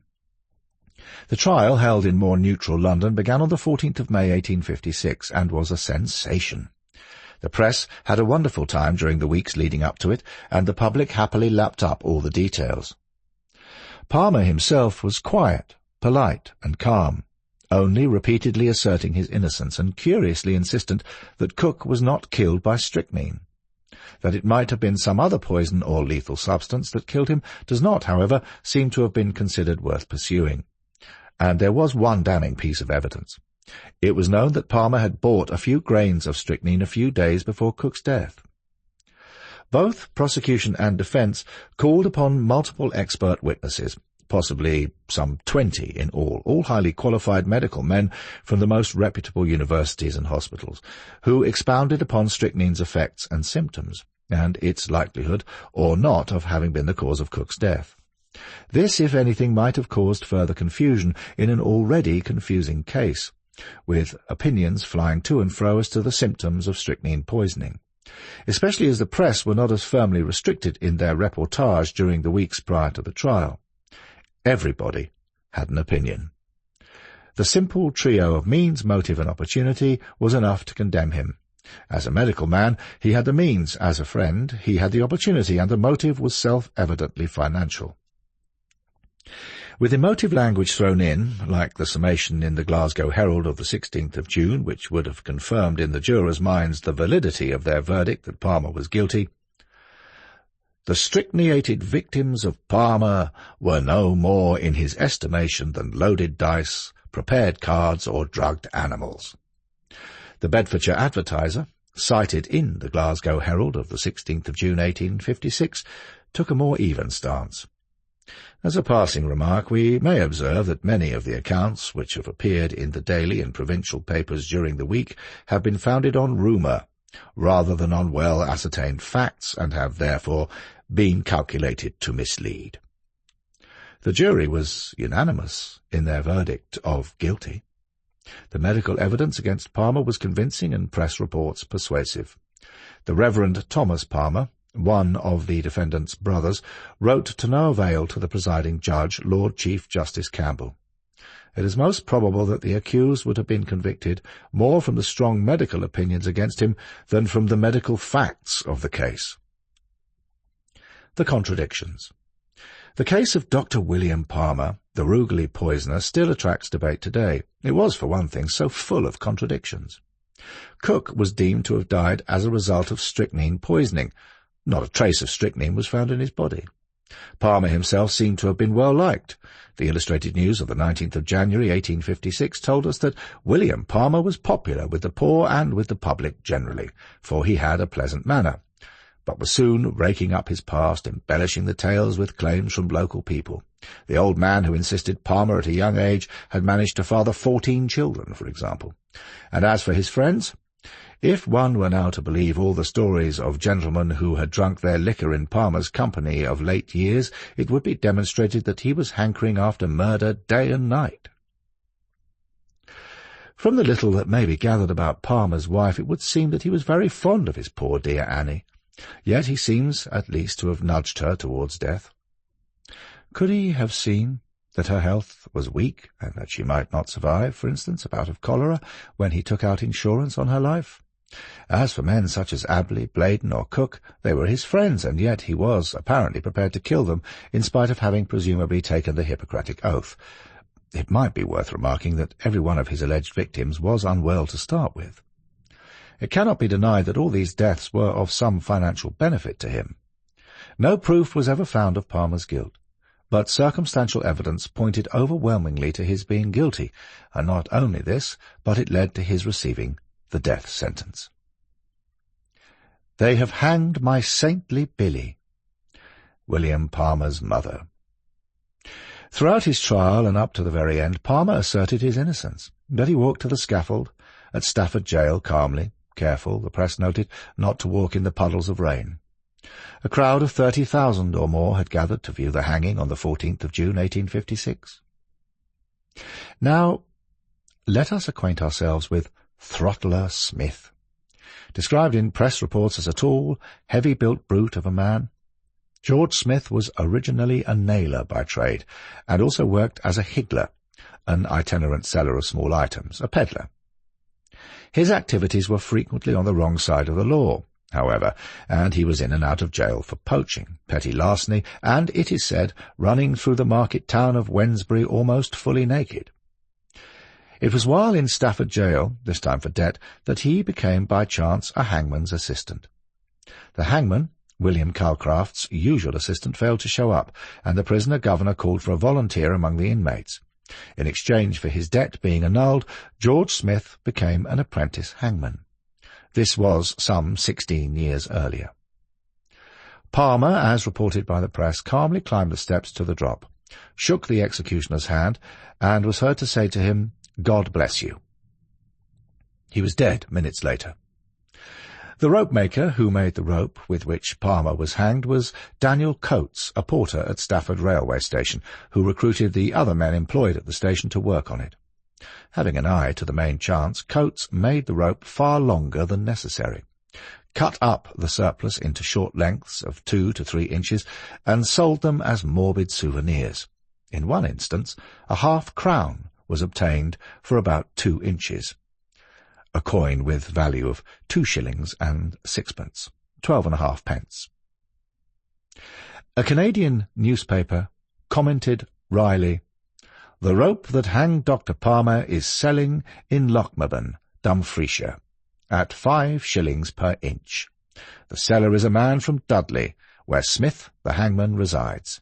The interesting relic, it is said, meets with ready purchasers. The rope has also been selling extensively in England, it is said, and of course is being spun as the demand for it increases." The Morning Journal, Halifax, Nova Scotia, 16th of July, 1856. So Palmer was given more than enough rope to hang himself, and in my view, he truly deserved it. Chapter 3. Dr. Thomas Neal Cream. Every man is guilty of all the good he did not do. Voltaire, François-Marie Arouet, 1694 to 1778. And this notable case is worth more than a bottle of ink, because during the late 1880s, while Scotland Yard detectives were trying to track down the notorious Jack the Ripper, another serial killer began to terrorize London. For the benefit of any North American listeners, I am specifically referring to London in England, founded in 47 CE, not London, Ohio, or London, Ontario, which were founded in 1811 and 1826 respectively. Although the victims were of similar type to Jack's, this other murderer's MO was entirely different, and while the East End killer's true identity has never been established, the Lambeth poisoner was identified as a person who had sworn to do no harm. Thomas Neal Cream had taken the Hippocratic Oath. Born on the 27th of May 1850 in Scotland, Thomas and his entire family, mother, father, and 8 brothers and sisters, left their Glasgow home in 1854, bound for Canada. Young Thomas and his siblings were raised in Quebec, where his father became the manager of a thriving lumber and shipbuilding business. It seemed that the lad would follow in his father's footsteps, but he felt that his future lay elsewhere, so in 1872, aged 22, he registered at the prestigious McGill University in Montreal to study for a degree in medicine. A peach of an idea. McGill University was founded on the 31st of March 1821, with a bequest from the Scottish merchant James McGill. Although for quite justifiable reasons, Cream's name is missing from the list of notable alumni, who include the singer-songwriter, poet and novelist Leonard Cohen, the songwriter and composer Burt Bacharach, and James Naismith, the inventor of basketball. The latter had been tasked to come up with an indoor team game to help athletes keep warm and presumably in shape in winter. While carrying out more medical research for this book, I noted that Naismith utilized a soccer-style ball and a peach basket, although I seem to have lost my way here, wondering what a peach basket has to do with medical murder most foul. Thomas was clearly a good student. He was also known as a flashy dresser, perhaps making the most of his father's newfound wealth. There is no mention of him writing or singing songs or bouncing around a gym trying to chuck a ball into any types of basket. He graduated with merit on the 31st of March 1876, his thesis being on the effects of chloroform, and he also gave an address to his fellow students entitled, wait for it, The Evils of Malpractice in the Medical Profession. At around the time Cream was passing his final exams, he met Miss Flora Elizabeth Brooks, the daughter of a well-off hotelier from Waterloo, Ontario. Shortly thereafter, Flora became pregnant, was aborted by Cream, and nearly died as a result, to the fury of her father. Brooks Sr. would settle for nothing less than wedlock, so, on the 11th of September of that year, Thomas was frog-marched down the aisle in some church. He then did the not-so-decent thing. The following day, without even waking Flora from the marital bed, he packed his portmanteau and travelled to England, where he enrolled as a postgraduate student at St. Thomas's Hospital, London. He rounded off his medical education with a qualification from the Royal College of Physicians and Surgeons in Edinburgh. The Brooks family never saw nor heard from him again. Flora mostly recovered from the botched abortion, but died from consumption the following year. As Brian Lane and Wilfred Gregg write, possibly with tongue-in-cheek, in the New Encyclopedia of Serial Killers, thus did Thomas Neal Cream become one of the few genuinely competent medics to turn murderer. Well, if that accolade is not good enough for entry into McGill's Alumni Hall of Fame, God only knows what is. By the time he had obtained qualifications as a physician-surgeon in 1878, Cream's wife had died from TB, although it has been claimed that she fell ill after taking medicine sent to her by her absent husband. Whatever the truth, or otherwise, of that, he did not allow any grass to grow on her grave. Far from it. Following Flora's death, Cream returned to Canada and established a medical practice in London, Ontario, despite not having a license to practice in the province, something that was to cause problems, although it did not prevent patients from visiting his surgery. It was, however, the death of his patient and alleged mistress, Catherine Hutchinson Gardner, some sources say Gardner, in 1879 that first brought him to the attention of the authorities. Catherine Kate Hutchinson Gardner. From the very first, Dr. Cream was not a competent killer, to which he might have hesitantly agreed, as the hangman's noose was slipped over his head. Since by now he was an abortionist and a peddler of quack medicines, one might have predicted that his career would have plunged downhill fast, but this would be wrong. At around this time, a young chambermaid called Kate Gardner was found dead in the privy at the back of his newly opened surgery at 204 Dundas Street. By her side was a bottle of chloroform. She had been killed with a cloth soaked in the liquid. Now things began to go seriously awry, for in August 1880 Kate had let it be known to friends that she was visiting Dr. Cream in the hope of procuring an abortion.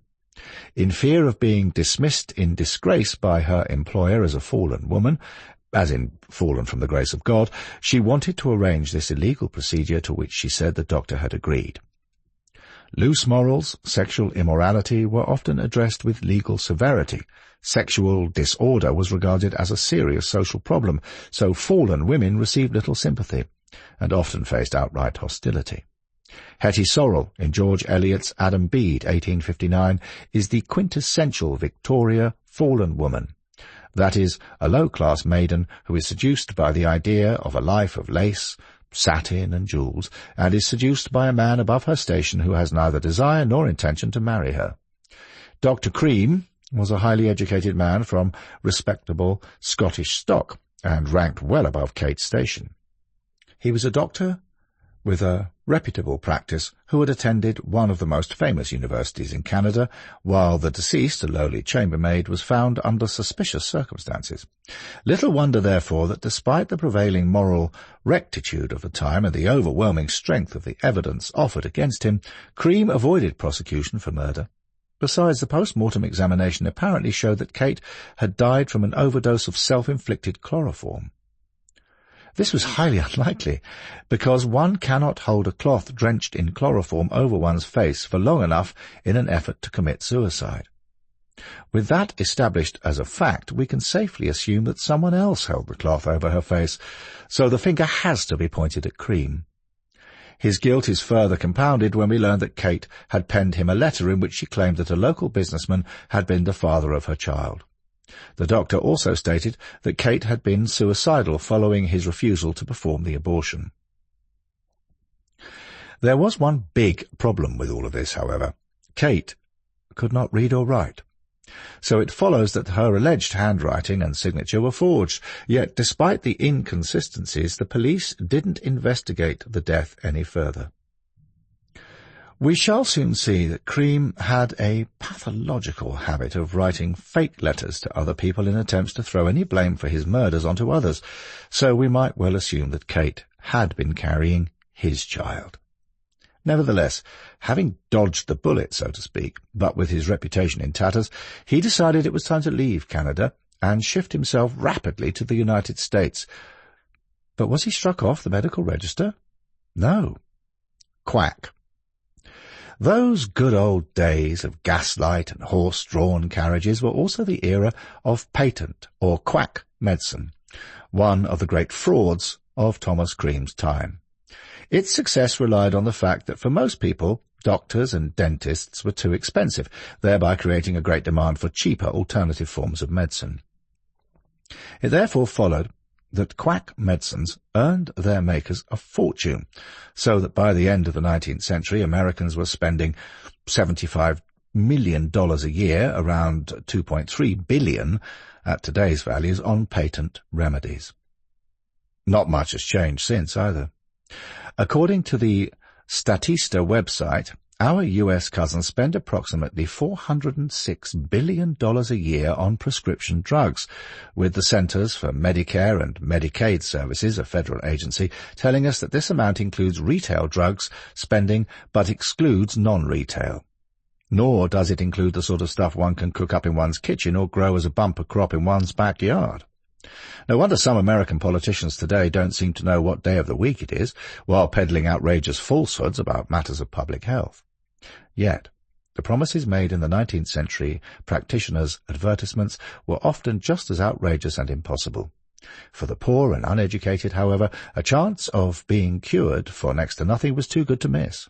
If duping the sick and anxious was one thing, though, some of the remedies contained narcotics and opiates, such as opium and cocaine, which would create an addiction that would need to be fed. Let's look at just one of these quack medicines. So please pay attention now, because you will love this, I promise. Holloway's Ointment and Pills. Pictured on the box is the prettiest young woman in all of Greek mythology, Hygeia, the ancient Greek goddess of health and hygiene, the latter word derived from her name, and nowadays a dead cert for the cover and centerfold of a top-shelf magazine. Dispensing with the myth that refined, if prudish, Victorians covered up their table legs for fear of offending visitors, there she is, showing a risque amount of form that might almost have amounted to soft porn back then. Hygeia is doing some product placement for Holloway's Ointment and Pills, which promise remedies for gout, rheumatism, lumbago, sciatica, scrofula, erysipelas, and other skin diseases. If perchance you were a sailor, this heal-all, cure-all, and oil-on-troubled-waters quackery could cure scurvy, it being marketed as such as an afterthought, because there were many sailors around at that time too, and I would be remiss if I did not mention the purifying of blood and invigoration of the nerves. You can bet your bottom dollar that Professor Thomas Holloway, a colourful advertising genius and quack purveyor of pills and ointments in 19th century Europe, made a pretty penny out of this wheeze. Indeed, he ended up one of the richest men in Britain. To be fair to Holloway, he was also a philanthropist and, among other acts, founded Royal Holloway College in Surrey, now part of the University of London. To promote his quackery, he produced thousands of one-penny copper tokens with Joseph Moore's bust of Holloway on one side and our old friend Hygeia on the other. These even have some collector's value today, in case you are into tokens, but I am tempted not to leave matters there. Let's, for example, bring Holloway's medicinal wheeze up to date. Let's imagine any good-looking contemporary female celebrity, Taylor Swift, say, or perhaps Margot Robbie, posing almost starkers in an ad for pills promising invigoration of the nerves. Sales would go ballistic. Leaving such medical trivia aside, let's move ourselves to the windy city of Chicago, Illinois, where Dr. Cream, who was not known to practice kindness in most things, set up a shady medical practice at 435 West Madison Street. In case you are apartment hunting, this exact address is now called Mave Apartments and is advertised as a boutique elevator building, pet-friendly, central air, central heat, in-unit washer and dryer, and so forth. Nevertheless, back in Cream's day, the street was swarming with prostitutes, so it is no surprise that this red-light district became a prime location for a doctor willing to perform illegal abortions. Yet, despite his usual line of work, he had bizarre relationships with women whom he viewed as immoral. While it was said that he regularly carried pornographic photographs around with him, he was also often heard talking about loose women in terms that were far more agreeable. The police seemingly knew what went on inside his practice. Back then the Chicago PD was corrupt from top to bottom, so for the most part the cops turned a blind eye, most probably for a few dollars or more in wink-and-nod backhanders. With that said, wherever Thomas Cream went, the Grim Reaper went with him. Mary Ann Faulkner. On the 23rd of August, 1880, the doctor was taken into custody on a charge of causing the death of Mary Ann Faulkner. Some sources call her Julia Faulkner. Her body was found in his assistant's apartment on Madison Street, although it was suspected that she had died after Dr. Cream had performed an abortion on her. The matter was allowed to drop due to lack of evidence. Miss Stack. A few months later, in December 1880, Cream tried to place the blame for the death of a Miss Stack on a local pharmacist, sending a letter accusing the druggist of having mixed up her prescription. He used this false accusation to try and extort money from the man, but in this he failed. Again, there were no consequences for Cream until the death of a Mr. Daniel Stott the following year, and here is where things get juicy, which should liven things up a bit for any listener with puritanical leanings. Daniel Stott. Supplementary to his earnings from abortion, Cream also marketed a remedy for epilepsy.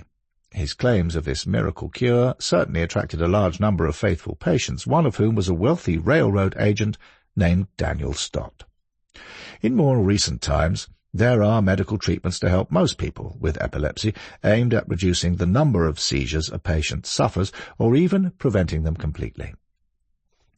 Treatments may include anti-epileptic drugs, surgery to remove a small part of the brain that causes the seizures, a procedure to place a small electrical device inside the body that can help control seizures, or a ketogenic diet.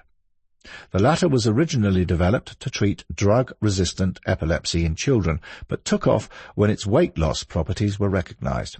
It is a low-carbohydrate diet, typically rich in foods like butter, cheese, eggs, meat, fatty fish, nuts, and seeds. Hippocrates might have approved, for he wrote, "Let food be thy medicine, and medicine be thy food." But wait a moment.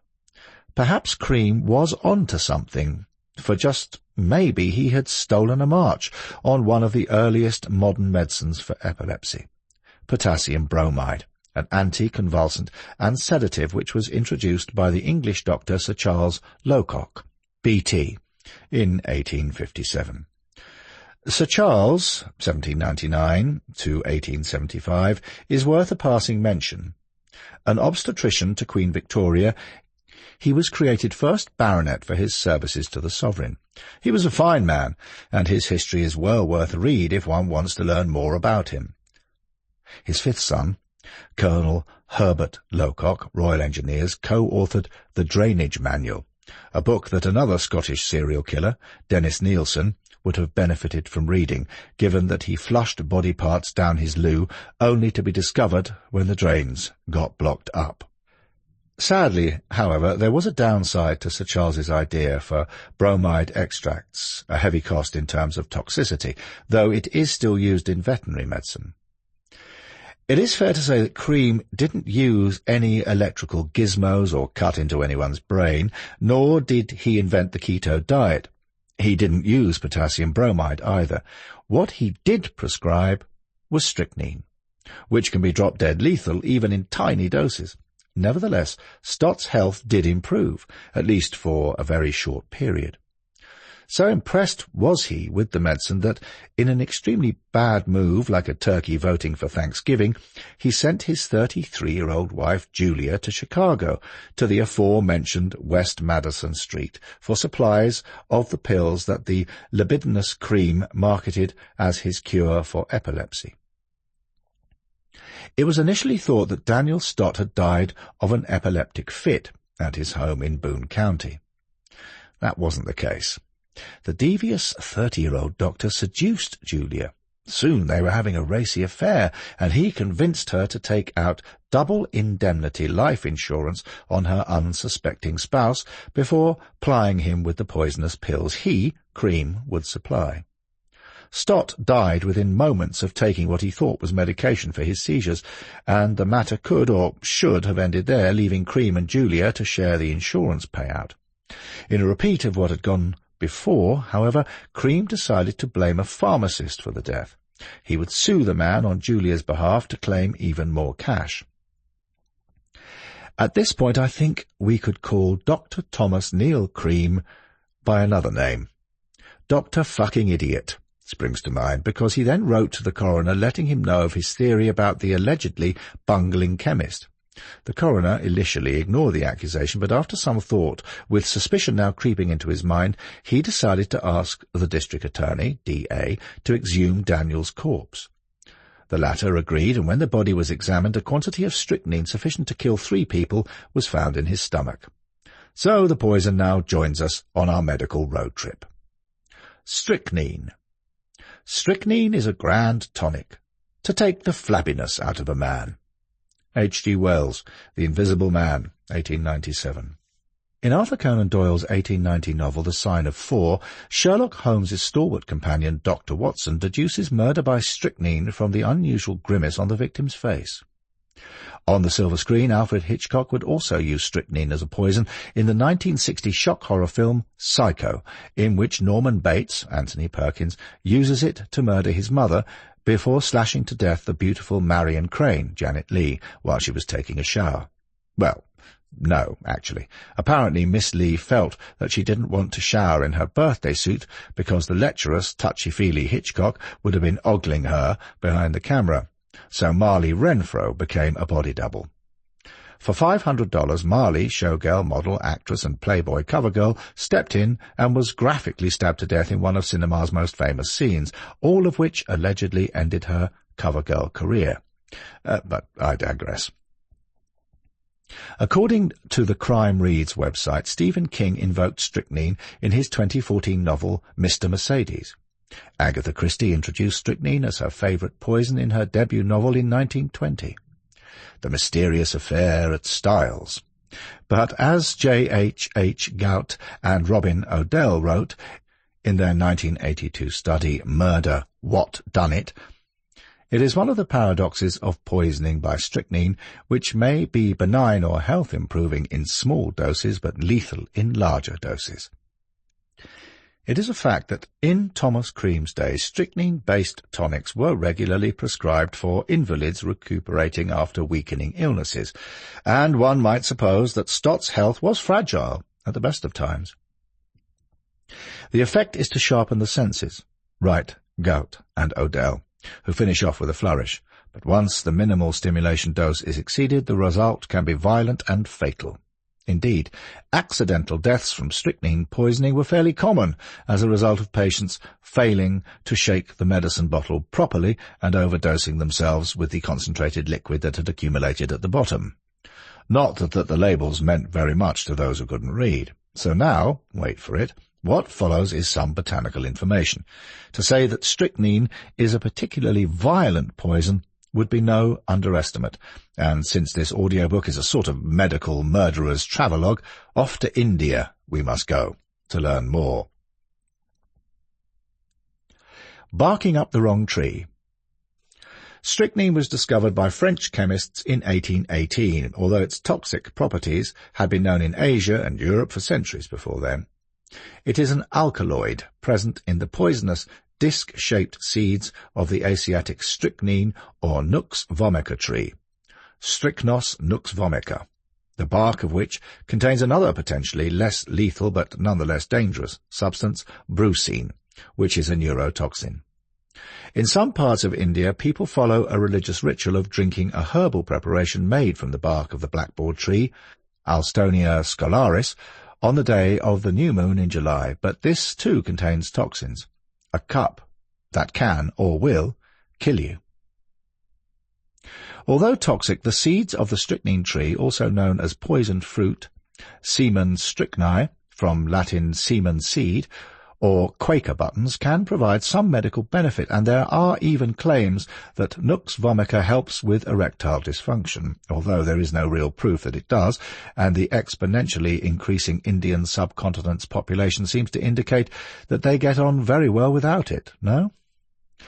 In medicinal doses, strychnine acts as a stimulant, and in Thomas Cream's day, products like tincture of nux vomica and Easton's syrup were favoured proprietary medicines, given as a tonic to add convalescence. Gout and Odell. Sadly, it is the nature of such medical discoveries that they find their way into criminal hands, so in the latter half of the 18th century, strychnine became a popular poison for murder. Exhumation. Up to this point in Cream's narrative, he would have been best advised to have put away his pen and stationery and let sleeping coroners lie, because there had been nary a murmur or complaint, not even a whisper hint of murder most foul. But suspicion soon fell away from the chemist and on to the doctor, and it was his lover, Julia Stott, who cracked under pressure from the DA's questioning. In return for immunity from prosecution, she turned state's evidence. In common criminal parlance, she grasped on the evil doctor before vanishing into obscurity. With the authorities now aware of Cream's criminal antecedents, for which previous district attorneys had dismally failed to lock him up, this time it was third time lucky for the law. Convicted of the murder of Daniel Stott, prisoner 4374, Dr. Thomas Neal Cream, was supposed to spend the remainder of his days behind the grim walls of the Illinois State Penitentiary at Joliet, some 40 miles southwest of Chicago. The place has some incredible history for those interested in prisons, especially with once upon a correctional time having escape in mind. Joliet. If only prisoner 4374 Cream had served his full life tariff, then none of the latter Lambeth poisonings could have occurred. Nevertheless, just under a decade later, Illinois Governor Joseph W. Pfeiffer commuted his sentence after Cream's brother Daniel made a passionate plea for leniency. The doctor walked out of the Joliet's imposing gate and into the sunshine on the 31st of July, 1891. Some claim that Governor Pfeiffer was bribed, for while Cream was incarcerated, his father had died, leaving an extremely valuable estate. It could be assumed, therefore, that there would soon be plenty of money washing around, and Pfeiffer wasn't actually free of suspicion of corruption at around this time. If that was the case, then nothing much has changed today, with corrupt politicians found all over the place. With that libel firmly established, Cream travelled to Canada to collect part of his inheritance of $16,000. Thereafter, he strolled up the gangplank of the RMS Teutonic, a two-funnelled, twin-screw ocean liner built in Belfast for the White Star Line, now bound for England. the US authorities had just exported a medical cereal poisoner the likes of which our fair British Isles had never seen. God bless America. The Lambeth Poisoner. Upon his arrival in Liverpool in October 1891, Cream made his way to London, where he stayed for a while at Anderton's Hotel, 164 Fleet Street. That was the year of the Great Blizzard, of the 9th to the 13th of March, in which some 200 people and 6,000 animals perished. The Prime Minister of the day was the Conservative, Robert Gascoigne Cecil, 3rd Marquis of Salisbury, the last Prime Minister to serve from the House of Lords. On the 25th of June, Arthur Conan Doyle's fictional detective Sherlock Holmes appeared in The Strand magazine for the first time. The Salvation Army had upped the ante, with soul-inspiring sing-along songs such as I Know the Path of Pleasure Well and In a Graveyard Lonely. Beyond these events, listeners will recall that when Cream first arrived in Chicago, he made a beeline for the red light district, where he found a market for illegal abortion. It was, therefore, now in this doctor's criminal DNA to sniff out London, which had many red-light districts too. On the 7th of October 1891, Cream took lodgings in Lambeth Palace Road, at the western end of which stands Lambeth Palace, the official London residence of the Archbishop of Canterbury. A Golden Age. Back then, in the city's Victorian Golden Age, this thoroughfare was in the heart of South London's slum dwellings, a less than salubrious locality in which Cream was to commit a series of indiscriminate murders rivaling Jack the Ripper's reign of terror in the East End 3 years earlier. To try to place this into a seedier perspective, and I suspect that we all covet a degree of seediness, London, or the Big Smoke, had poverty writ large over vast swathes of the city. Hundreds of thousands lived in overcrowded hovels with little or no sanitation, yet still maintaining alehouses aplenty. There were 19 along the 1.2-mile length of Oxford Street alone, although very few places of worship. There were, however, some benefits afforded in a horse-drawn era that we do not enjoy today with our means of motorized conveyance. No double yellow lines, no parking meters, no congestion charges, no ultra-low emission zones, ULEZ. Indeed, the only emissions were likely to be swept up and used as manure for vegetable plots. Although Charles Dickens had been dead for more than 20 years by 1891, his novels, like Oliver Twist, captured the life of London's poor. The city attracted prostitutes in droves, too, although this will come as no great surprise to anyone who is even remotely acquainted with the 7 deadly sins. Moreover, Thomas Cream was, it is fair to say, most certainly not shy, any more than was Dr. Harold Shipman a century later, of dipping into his supply of illicit drugs and concoctions, which he had been addictively doing for years to self-medicate. The paintings of London street life in that period depict the Victorian era perfectly. I can highly recommend searching online for Victorian art depicting the poor, which will allow listeners to get with the visual side of the programme, so to speak. Matilda Clover. No sooner had Cream unpacked his portmanteau in London on the 9th of October 1891 than he made the acquaintance of a prostitute named Matilda Clover. She, like many of her kind, was on her uppers. Although sex was involved, listeners should put any notion of the 1990 film Pretty Woman out of their minds. Our Dr. Cream was no Richard Gere, and Matilda Clover no Julia Roberts. With Cream there was no swanky Beverly Wilshire hotel, no bubble bath, no private jet, or anything remotely like that, for very good reasons. His activities took place within the confines of small rooms that we might call bedsits today.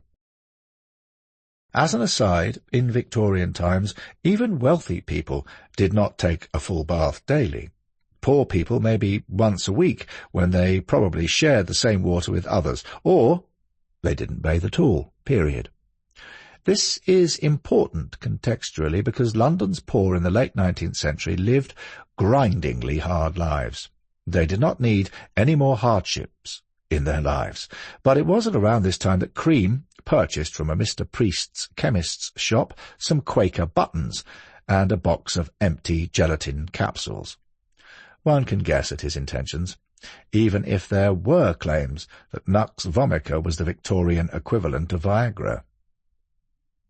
Ellen Nellie Donworth. Mr. James Stiles was out and about during the evening of the 13th of October 1891. He was standing or leaning against the wall of the Wellington public house at 81-3 Waterloo Road, now a Fuller's pub if anyone is interested, when by the light of the gas street lamps in Morpeth Terrace he saw a young, apparently drunk prostitute named Ellen Donworth, who staggered and then collapsed onto the pavement. Perhaps there is nothing unusual about this, for these sorts of nocturnal happenings seem to have been passed down to modern times, as borne out in just about every British town and city when young people go out on the lash. Back in Victorian times, however, things were very different. Knock off a copper's tall helmet, and one was in deep trouble. Nevertheless, although not entirely sober himself, after speaking to a constable, Stiles managed to get Ellen to her home. Once there, she had gasped out something like, "Ah!" after which her condition worsened. She began convulsing, so a doctor was summoned, who quickly diagnosed system poisoning, possibly from overindulgence in alcohol. En route to St. Thomas's Hospital, Ellen confided that she had met a man in the York Hotel, 85 Waterloo Road, now the site of a Premier Inn. She described the gent as having cross eyes, wearing a silk hat with bushy whiskers. He had plied her with a couple of draughts from a bottle of white stuff. So here we have an unfortunate young woman trying to eke out the most destitute existence in London, where all manner of vermin, insect, rodent, and occasionally human outnumber the citizens by millions to one. And then she meets a well-dressed, well-heeled, well-travelled Scottish doctor, no less, with his black silk topper indicating to all and sundry that he is a person of substance and thus above her station. You can picture him, can't you? Ellen, God rest her soul, probably saw him as a profitable mark. The upshot, however, was that she died on her way to the hospital, and this would have been the most hideous way to expire, as I shall show. Although, please close your eyes for a moment, if you are of a delicate disposition. Once strychnine enters the bloodstream, symptoms of its poisoning can even arise from external application. You might say that, medically speaking, the victim is on a one-way street with a grave at the far end. Ingesting Nux vomica is not the way to go. Even a few crystals can prove fatal. And why? Well, it goes something like this. Within minutes the body absorbs the drug, affecting the central nervous system. Breathing difficulties result, and the victim will also suffer convulsions. As the motor areas of the spinal column react to the poison, they go on strike, causing the spine to arch and the muscles to dramatically become stiff and rigid. Enough, surely. Not just yet, because with much screaming and gasping, with only the victim's head and feet touching whatever they are lying on, a condition known as opisthotonus, which is a spasm lasting up to 2 or 3 minutes, during which the victim is conscious and in extreme pain, the contraction subsides as the muscles relax with the sufferer, who will now have bitten their bloodied lip while breathing a sigh of misguided relief. The convulsion is repeated, sometimes several times, producing a tetanic spasm and a grinning effect known as rhesus sardonicus, or rictus grin, which is accompanied by a wild-eyed staring expression, and wouldn't you just? If the victim is very lucky, death may intervene within the hour, either from respiratory paralysis or sheer exhaustion. For anyone interested in toxic doses, an amount of 15 milligrams has proved fatal, and 100 milligrams will certainly get the murderous deed done. That was how Ellen Donworth, a young woman trying to scrape a pitiful living in a hostile world, met her grisly end. You cannot teach an old dog new tricks. With post-mortem examination proving that Ellen, like his previous victims, had died from strychnine poisoning, and despite being in ample funds from his inheritance, Cream returned to his old tricks. Writing to the coroner using the pseudonym A. O'Brien, he said that in return for £3,000 he would name the killer of Ellen. He also dropped a line to William Frederick Smith, owner of W.H. Smith, accusing him of Ellen's murder. It falls upon me to explain that William Danvers Frederick Smith, 2nd Viscount Hambledon, 1868 to 1928, who studied at Eton and New College, Oxford, went on to become the head of the greatest publishing house in Christendom, according to the caption to a caricature that appeared in Vanity Fair magazine in 1904. So it must have come as no small shock to William Frederick to have been accused of murder most foul, don't you think? Come to think of it, if perchance you are in a W.H. Smith bookstore, you could approach the manager and say, "Did you know that the Victorian serial killer Dr. Thomas Neal Cream once accused your company's owner and grandson of the founder of murder?" Then wait for the response, which might be something like, "Our books on mental self-help are up the stairs, 3rd floor to the left. Have a good day." Back to Matilda Clover. A week after Ellen's death, on the 20th of October, our not-so-waltzing Matilda met again the man called Fred, a.k.a. Dr. Cream, and whom she'd been with on the 9th of that month. Having been deserted by her husband, who left her to raise their only child alone, and having turned to drink, she lived at No. 27 Lambeth Street, sharing lodgings with her son and landlords Mr. and Mrs. Vowles. Their maid was a Miss Lucy Rose. At 9 p.m. Matilda returned to Lambeth Street after a night out with Fred in tow. They repaired to her room and began drinking. Before he left, he gave her 4 pills, telling her to take them before bed. Early the next morning, screams of pain ripped through the house. The Vowleses and Lucy Rose burst into Matilda's room to find their tenant convulsing in pain, racked from head to toe with the previously mentioned symptoms of strychnine poisoning.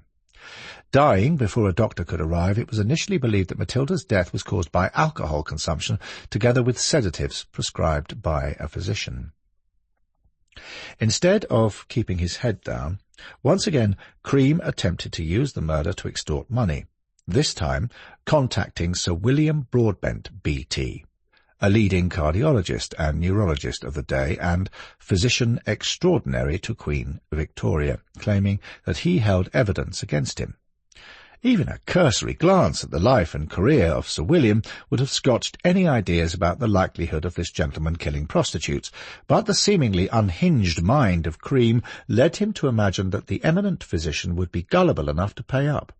In fact, Broadbent contacted the police, and a trap was set for the blackmailer. Cream didn't turn up. Laura Sabatini.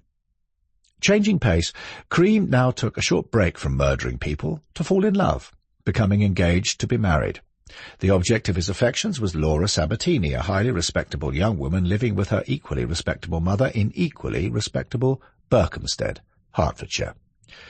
On the 7th of January 1892, leaving Laura, whom he later claimed was his one true love, in the lurch, Cream sailed for Canada for the final disbursement of his late father's funds, returning to England aboard the RMS Britannica on the 2nd of April without, it seems, having committed any murders anywhere along the way.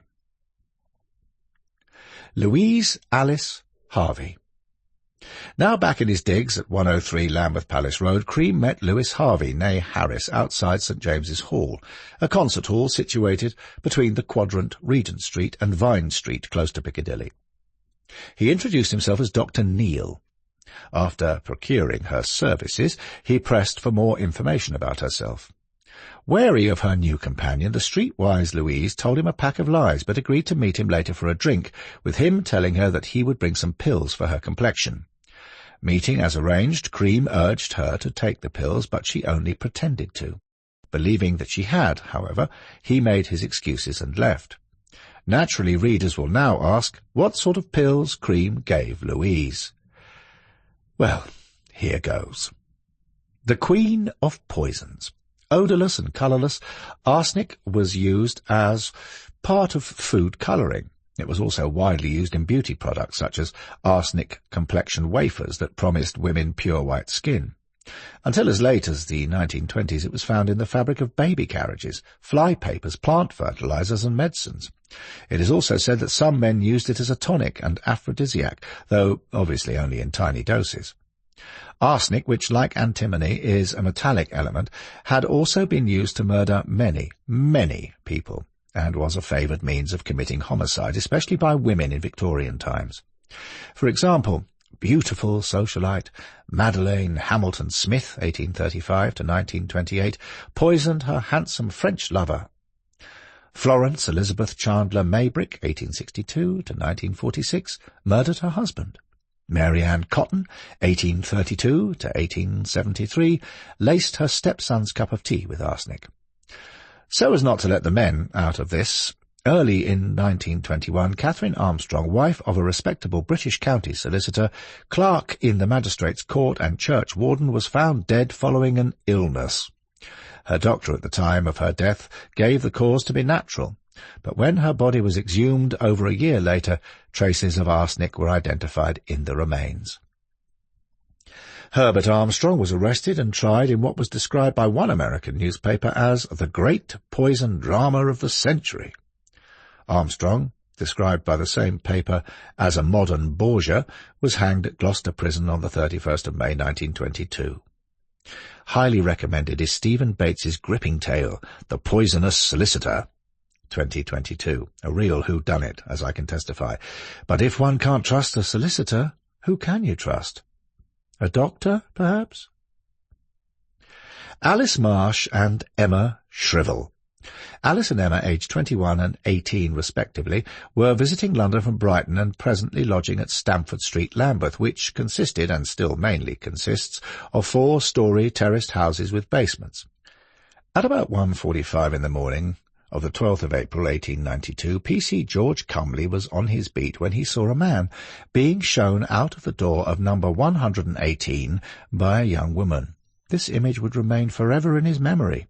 For not 2 hours later, behind that very same door, both young women died in great suffering from strychnine poisoning. Cream had encountered the girls and returned with them to their place, where they spent some time drinking heavily and apparently having sex. Afterwards he gave them each 3 pills, kindly explaining that he was a doctor and the pills would prevent sexually transmitted diseases. He then made his excuses and left. Close encounters of the third time.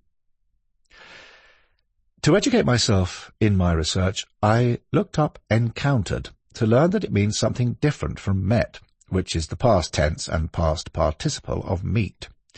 I learned that encounter is both a noun and a transitive verb, and this distinction is important because one might meet a serial killer, say by visiting him in prison, or one might encounter, for instance, Ted Bundy, with his arm in a sling in a dark alley at night. One encounters opposition. One encounters a thief, a typo, a dog on the road home, or one might encounter a streetwalker. Chance characterizes an encounter, regardless of whether it leads to an exchange of phone numbers, writes Patricia Evangelista in her internationally acclaimed book Some People Need Killing, 2023, adding, encounters are casual, undesigned.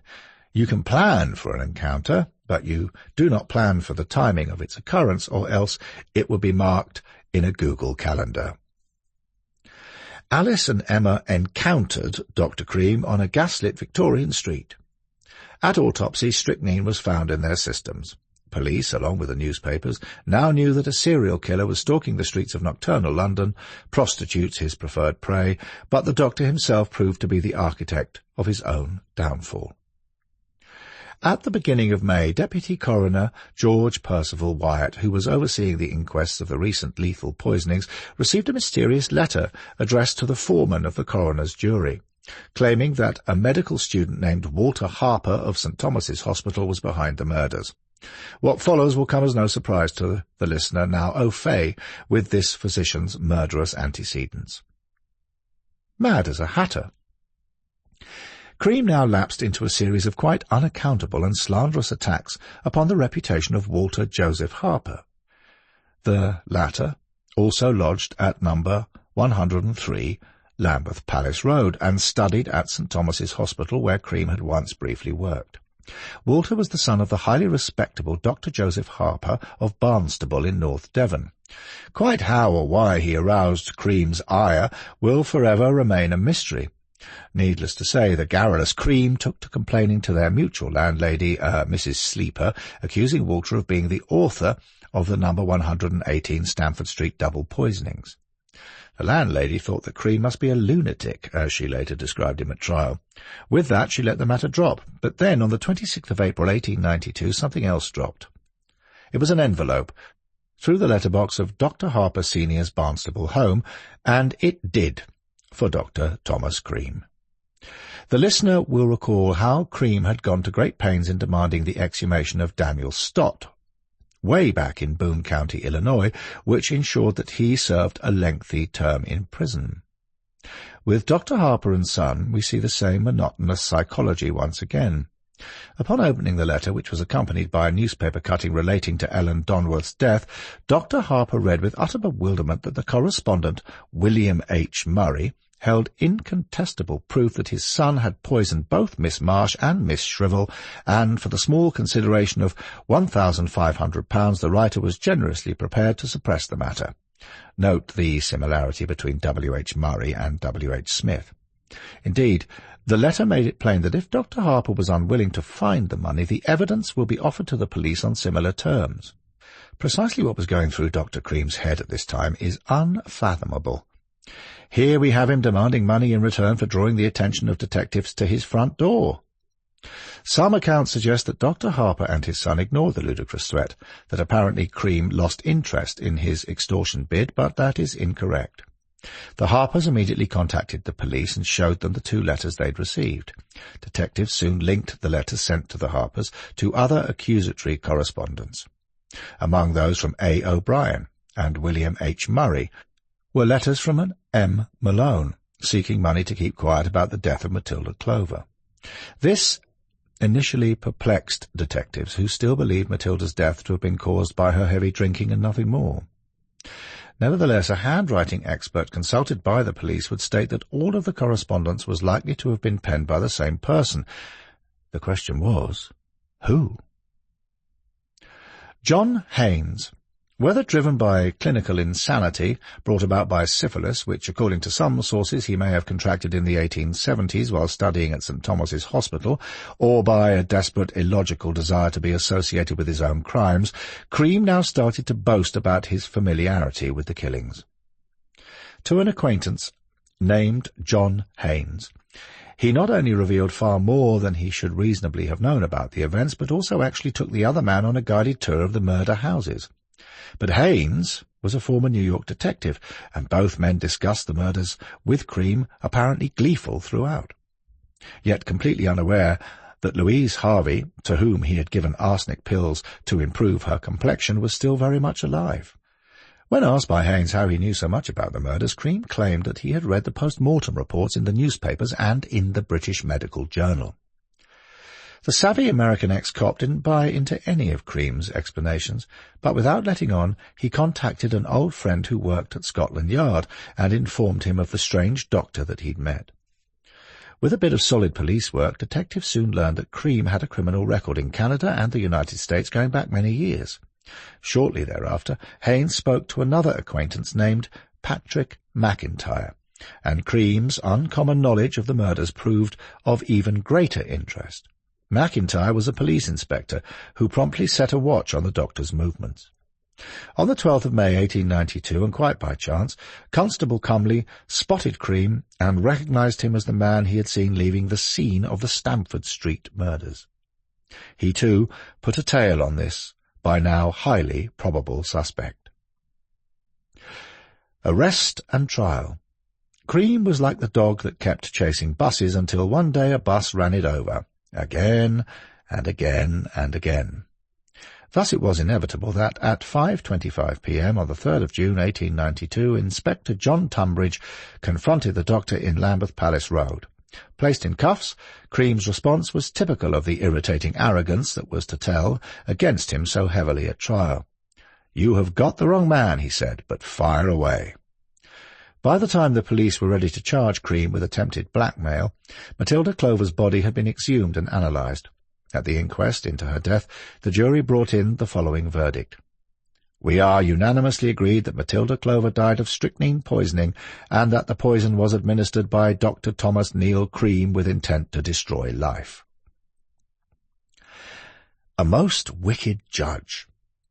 Charged with the murder of Matilda Clover and 3 others, Cream stood trial at the Old Bailey on the 17th of October 1892.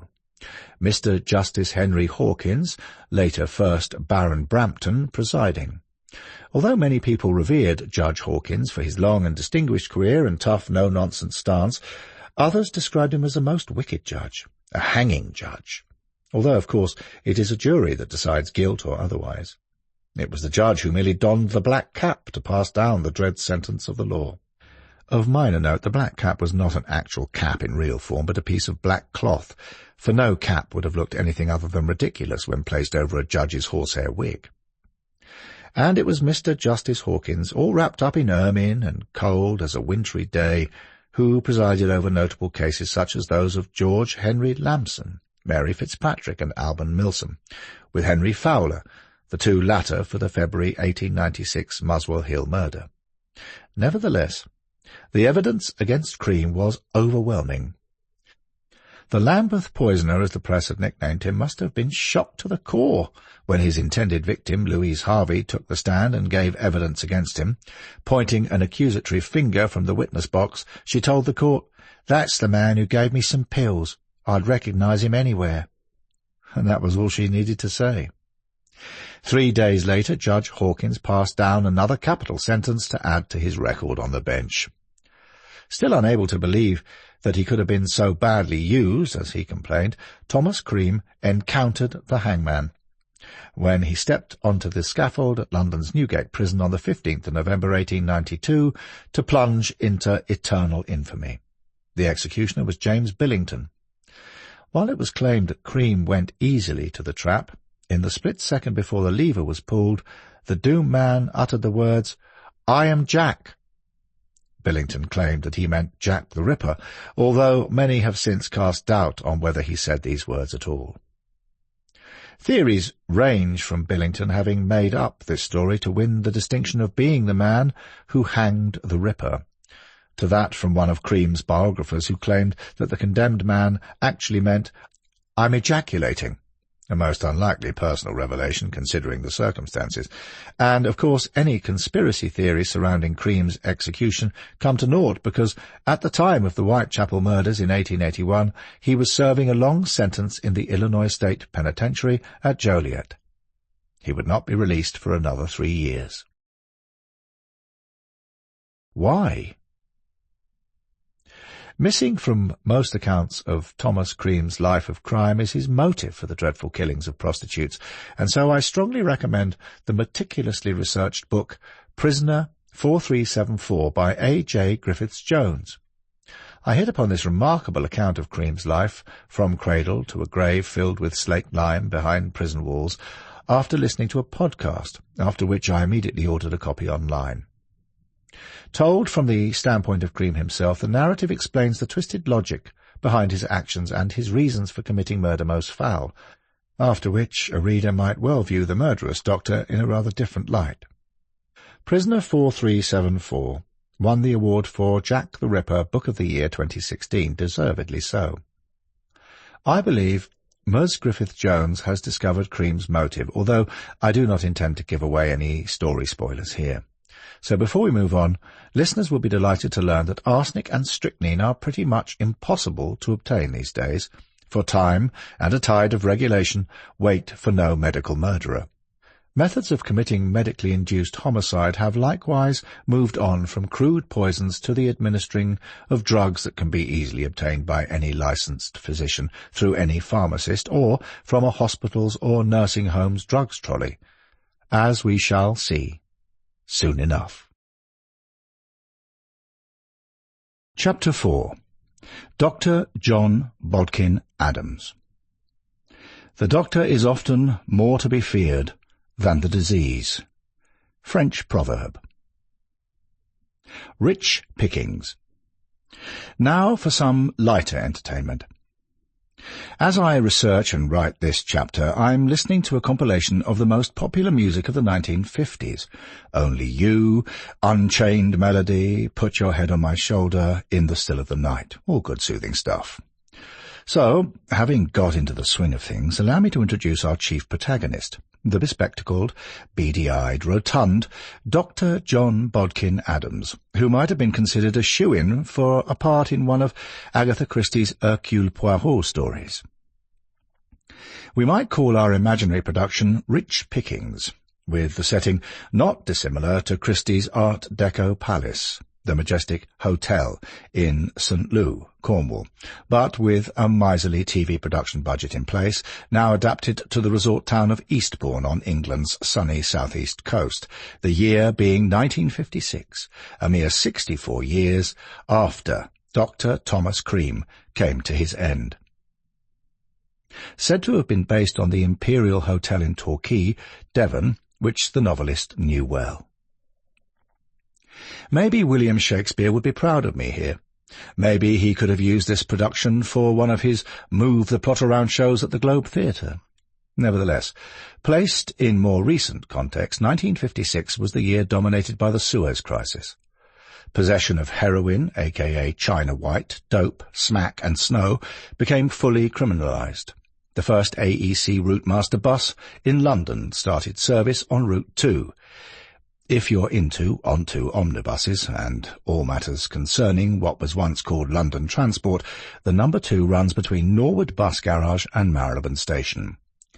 Tourists from abroad love taking photos of our red buses on account of the fact that they don't have any of their own. Eastbourne doesn't have any red buses either, but any visitor might like the place very much, for it still smacks a little of old money and the classier Victorian and Edwardian seaside resorts. Although the site has been occupied since the Bronze Age and contains important remains from the Roman occupation, it was as a seaside resort from the late 18th century that the town made its reputation. It is fair to say that in 1956 Eastbourne, also known as the Empress of Watering Places, was an Edwardian relic. To offer a faintly medical link, in 1752 a dissertation by the 18th century British physician Dr. Richard Russell extolled the medicinal benefits of seaside bathing, although given the population of Britain's coastal waters with sewage nowadays, he probably wouldn't be doing quite so much extolling. Nevertheless, over time Eastbourne would become a deck-chair resort for those who had reached an age when life was a question of fading memories. For genteel women, gasping past their best-before dates, and retired, ungracious, walrus-moustached military officers dribbling away in bath chairs while listening to the string quartet in the opulent lounge of the Grand Hotel. One doesn't spy many bath chairs in Eastbourne these days. It is more the case of electric scooters with bulb horns on the handlebars, Zimmer frames strapped on the back. Back in the 1950s, though, the well-heeled but elderly or infirm insisted on being wheeled around. Walking was frowned upon, any old person seen on their feet being greeted with the most unparliamentary language. So the setting and the all-star cast of our imaginary who done it, why done it, how done it, even whereabouts done it, are as rich as are the complexities of Dr. Bodkin Adams's lethal machinations. His elderly patients, who tended to be awash with cash, had a habit of dying under the influence of prescription drugs aplenty, bequeathing fat legacies to him. So was he playing at God in helping them through the pearly gates? Was he in it for the money, or was he, by some remarkable twist in this plot, innocent? That will be for the listener to decide. Enter the yard. Murder? Murder? Can you prove it was murder? I did not think you could prove murder. She was dying in any event. Dr. John Bodkin Adams to Detective Superintendent Herbert Hannam, a.k.a. Hannam of Scotland Yard. Playing the role of Christie's Chief Inspector James Japp, who was initially inspired by Detective Inspector Lestrade from Conan Doyle's Sherlock Holmes stories, Japp and Lestrade might almost come from Hanman's playbook. Nicknamed the Count because of his sartorial elegance, expensive taste in cigars, and imperious bearing, Hannam had such an upright carriage that when he strolled into the courts he seemed to be leaning backwards. So, Here we have a portly, pious, Rolls-Royce driving doctor swimming in ill-gotten legacy, soon to be arrested for poisoning wealthy old women for their money while living and practising in Kent Lodge, a dull grey villa on Trinity Trees, now Seaside Road, behind Eastbourne's Grand Parade. It should be noted that Brown's, the chemist, supplier of many of Adam's prescriptions, and Marsh's sweet shop, purveyor of the doctor's favourite brand of Swiss chocolate, were nearby and would soon gain a degree of notoriety by association with the utter cad, Dr. John Bodkin Adams. Soon we will have all the elements of a classic courtroom drama combined in Adams's trial. Lurid newspaper headlines and famous bylines. The threat of the gallows, malicious witnesses, arguing experts, a top detective, a blundering prosecution, a dazzling defence. All that seemed to have been missing were a Miss Marple or a Hercule Poirot. Nonetheless, although the doctor was acquitted, even today many still believe him to have been guilty of medically induced serial homicide. Gertrude Allitt. The first victim to raise the coroner's suspicion was glamorous Gertrude Bobby Allitt, widow of a schoolteacher named Tomlinson. She then married rich businessman and social lion Jack Allitt, more than 20 years her senior, who himself was soon to expire. The vivacious Bobby Allitt became known as the Grand Dame of Holywell Mount, a handsome mansion at 2 Duke's Drive overlooking the English Channel. Bobby was a member of a glittering set that included the British comedian, actor and stage and film producer Leslie Henson and his wife Harriet Dell, the singers Anne Ziegler and her husband Webster Booth, noted for singing So Deep Is the Night, set to Chopin's Etude Opus 10 No. 3, in D-Mobbed, a 1944 British musical comedy film, and the Australian-born actress Marie Luer, all confirming that Bobby Allitt was not only well-heeled, but also well-connected. The plot thickens. Jack Allitt died in March 1956, and the grieving, though now exceedingly rich, Bobby came under Adams's care, for he had treated her husband for some years. On the 20th of July 1956, she was found unconscious and was thought to have taken an overdose of barbiturates the previous day. On the morning of Sunday, the 22nd of July 1956, Eastbourne's coroner was surprised by a curious phone call. Dr. Adams sought a favour. Would the coroner be prepared to arrange a private post-mortem on one of his patients? The coroner curtly declined to deviate from normal procedure, but asked, "When did your patient die?" This was a reasonable enough question, but one to which Adams replied, "Well, she's not quite yet dead, but going downhill fast." At this, the coroner sat bolt upright, the phrase, "somewhat indecent haste," no doubt, entering his mind. On the following day, Bobby Allitt did expire.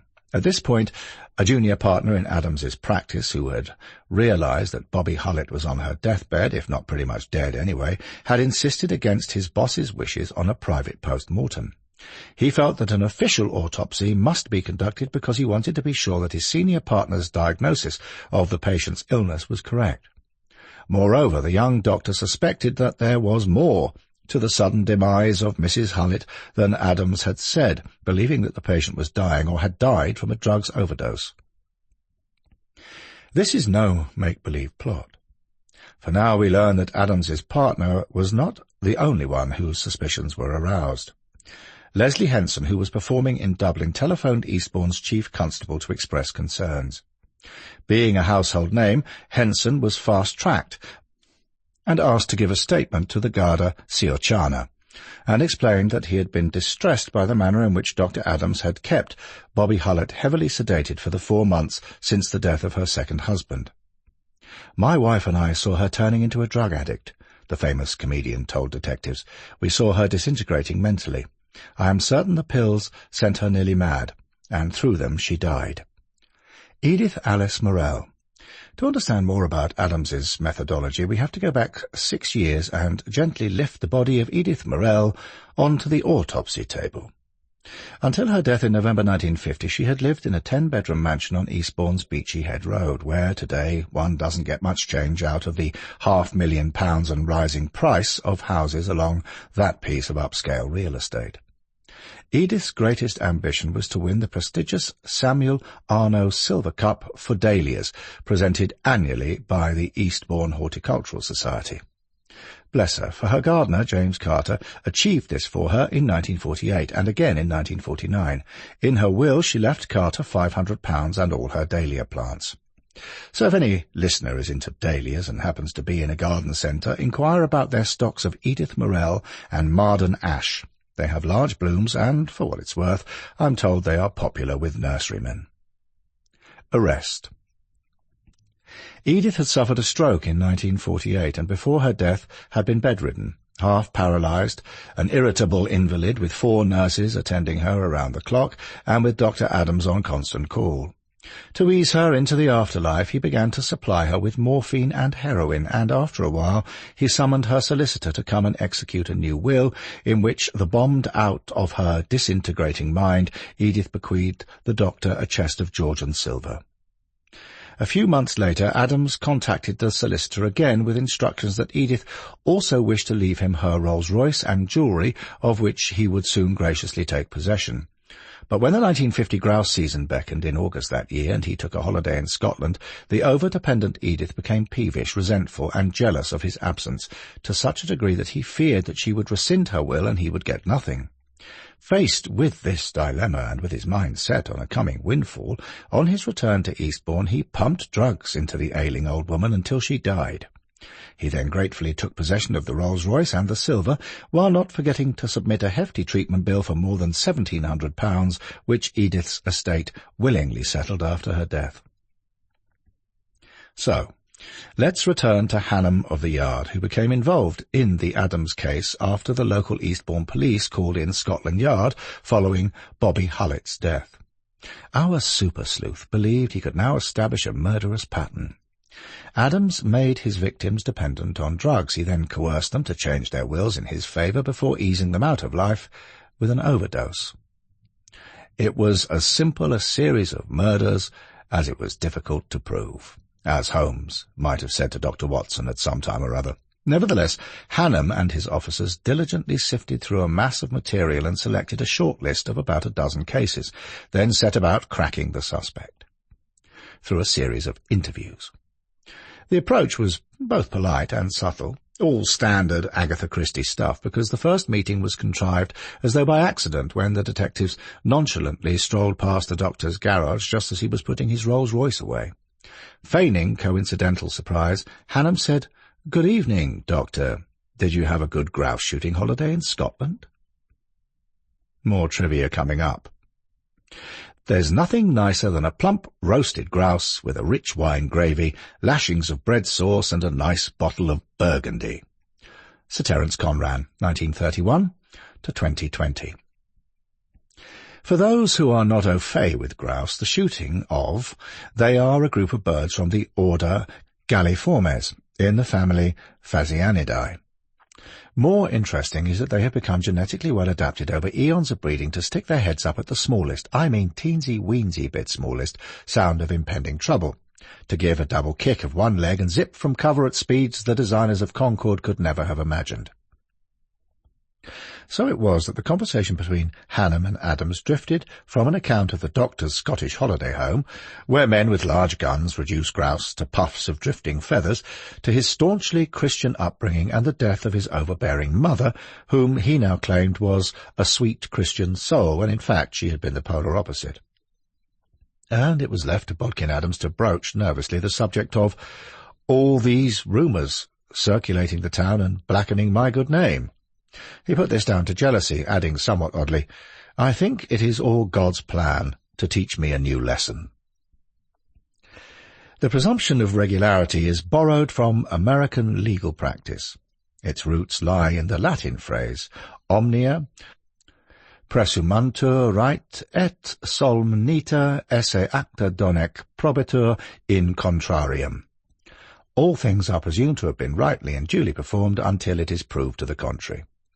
Now sensing that the doctor was on side, when Hannam expressed mild concern over some of the legacies, Adams spoke of them as having come from a very dear patient or a lifelong friend, adding that a lot were instead of fees. When Hannam mentioned the regularity of faulty cremation certificates, of which there had been numerous examples, the doctor exclaimed, "Oh, that wasn't done wickedly. God only knows it wasn't. We always want cremations to go off smoothly for the dear relatives. If I said I knew I was getting money under a will, they might get suspicious. So I like cremations and burials to go smoothly." Echoes here of Dr. Harold Shipman's M.O., with which we will acquaint ourselves later. The doctor was left to stew in his own juices through almost 8 weeks of whispers, stares, and sensational speculation, which became outright allegations wherever Britain's libel and slander laws didn't reach. Across the Channel in France and throughout the continent, citizens read with gruesome relish about Le Barbe Bleue de Eastbourne, the blue beard of Eastbourne, although Adams had no beard. At 8:30 p.m. on a Saturday in November, Hannam and his men returned to Kent Lodge with a search warrant under the Dangerous Drugs Act. The doctor was dressed in a dinner jacket and on the point of leaving to chair a YMCA prize-giving dinner, and it will come as no surprise to learn that the press had been tipped off. The house and surgery were besieged by journalists and photographers. Hannam ordered that the blinds be drawn before asking Adams if he could inspect the medical register that all doctors who handle dangerous restricted drugs are required to keep. "I don't know what you mean," the other man blustered. "I keep no register," adding, "I very, very seldom used such drugs," a comment indicative of consciousness of guilt or intent, as I am sure listeners will already be aware. Thereupon Hannam produced a formidable list of restricted drugs prescribed for only Edith Morel, the rich Liverpool businessman's widow and the source of the doctor's first Rolls-Royce. Mrs. Morel had been dead for 6 years, but Hannam had been able to compile the list from chemists' ledgers. These indicated that massive doses of morphine and heroin had been given to Edith by Dr. Adams. Hannam: "Who prescribed the drugs?" Adams: "I did, nearly all. Perhaps the nurses gave some, but mostly me." Hannam: "Were any left over when she, Morel, died?" Adams: "No, none. All was given to the patient." Hannam: "Doctor, you prescribed for her 75 tablets of heroin the day before she died." Adams: "Poor soul, she was in terrible agony. It was all used. I gave her the injections. Do you think it was too much?" At that the doctor flopped onto his desk chair and sat sobbing with his head in his hands. His home and surgery searched from top to bottom. He was then spotted trying to slip something into his pockets. 2 bottles of morphine solution. One, he said, left over from treating a Mr. Soden, who died in the Grand Hotel. The other for a Mrs. Sharp, who died before he could administer it. At this point it might be of interest, and in Dr. John Bodkin Adams's favour, to highlight Mrs. Morel's last prescriptions, for they were at least 6 times greater than a healthy person could tolerate. On the other hand, it is fair to say that she could have built up a resistance to the drugs, with the doses eventually killing her anyway. Are we to believe they were all believed by her doctor to be necessary to ease her pain? I think not. We must take the following guilt indicators into consideration. 1. Forged will to ensure a trouble-free cremation. 2. Failure to keep a dangerous drugs register. 3. Legacies in the doctor's favour to the exclusion of anyone else. 4. Behaviour indicative of guilty conscience. 5. Enjoying the fruits of suspicious deaths. 6. Refusal to account for suspicious circumstances, and his unsatisfactory explanations aligned with his indirect admissions of guilt and the attempt at concealing evidence. Although in themselves circumstantial evidence, upon them may hang the life of a fellow human being. The law, as manipulated by clever and highly respectable rascals, still remains the best avenue for a career of honourable and leisurely plunder. French novelist Gabriel Chevalier, 1895 to 1969. Cloche-Merle, 1936. On the chilly Saturday morning of the 24th of November 1956, the doctor was arrested and brought before the Eastbourne magistrates on 13 comparatively minor charges, 4 of them being misrepresentations under the 1902 Cremations Act, with a view to procuring the burning of remains of Alice Morel. a rich eccentric who still dressed in the styles of her Edwardian heyday. Did I not say earlier that the cast of characters alive or deceased in our apocryphal Who Done It, What Done It, How Done It, Whereabouts Done It could match anything that Agatha Christie could invent? Where there's a will, there's a way. And as my regular listeners are aware, I am intrigued by the etymology of names. So what is a bodkin? The noun usually refers to a short, narrow blade, such as a dagger or stiletto, or to a large, blunt needle used to draw a tape or cord through the hem of something, for instance, a drawstring bag. The surname, however, has a different origin.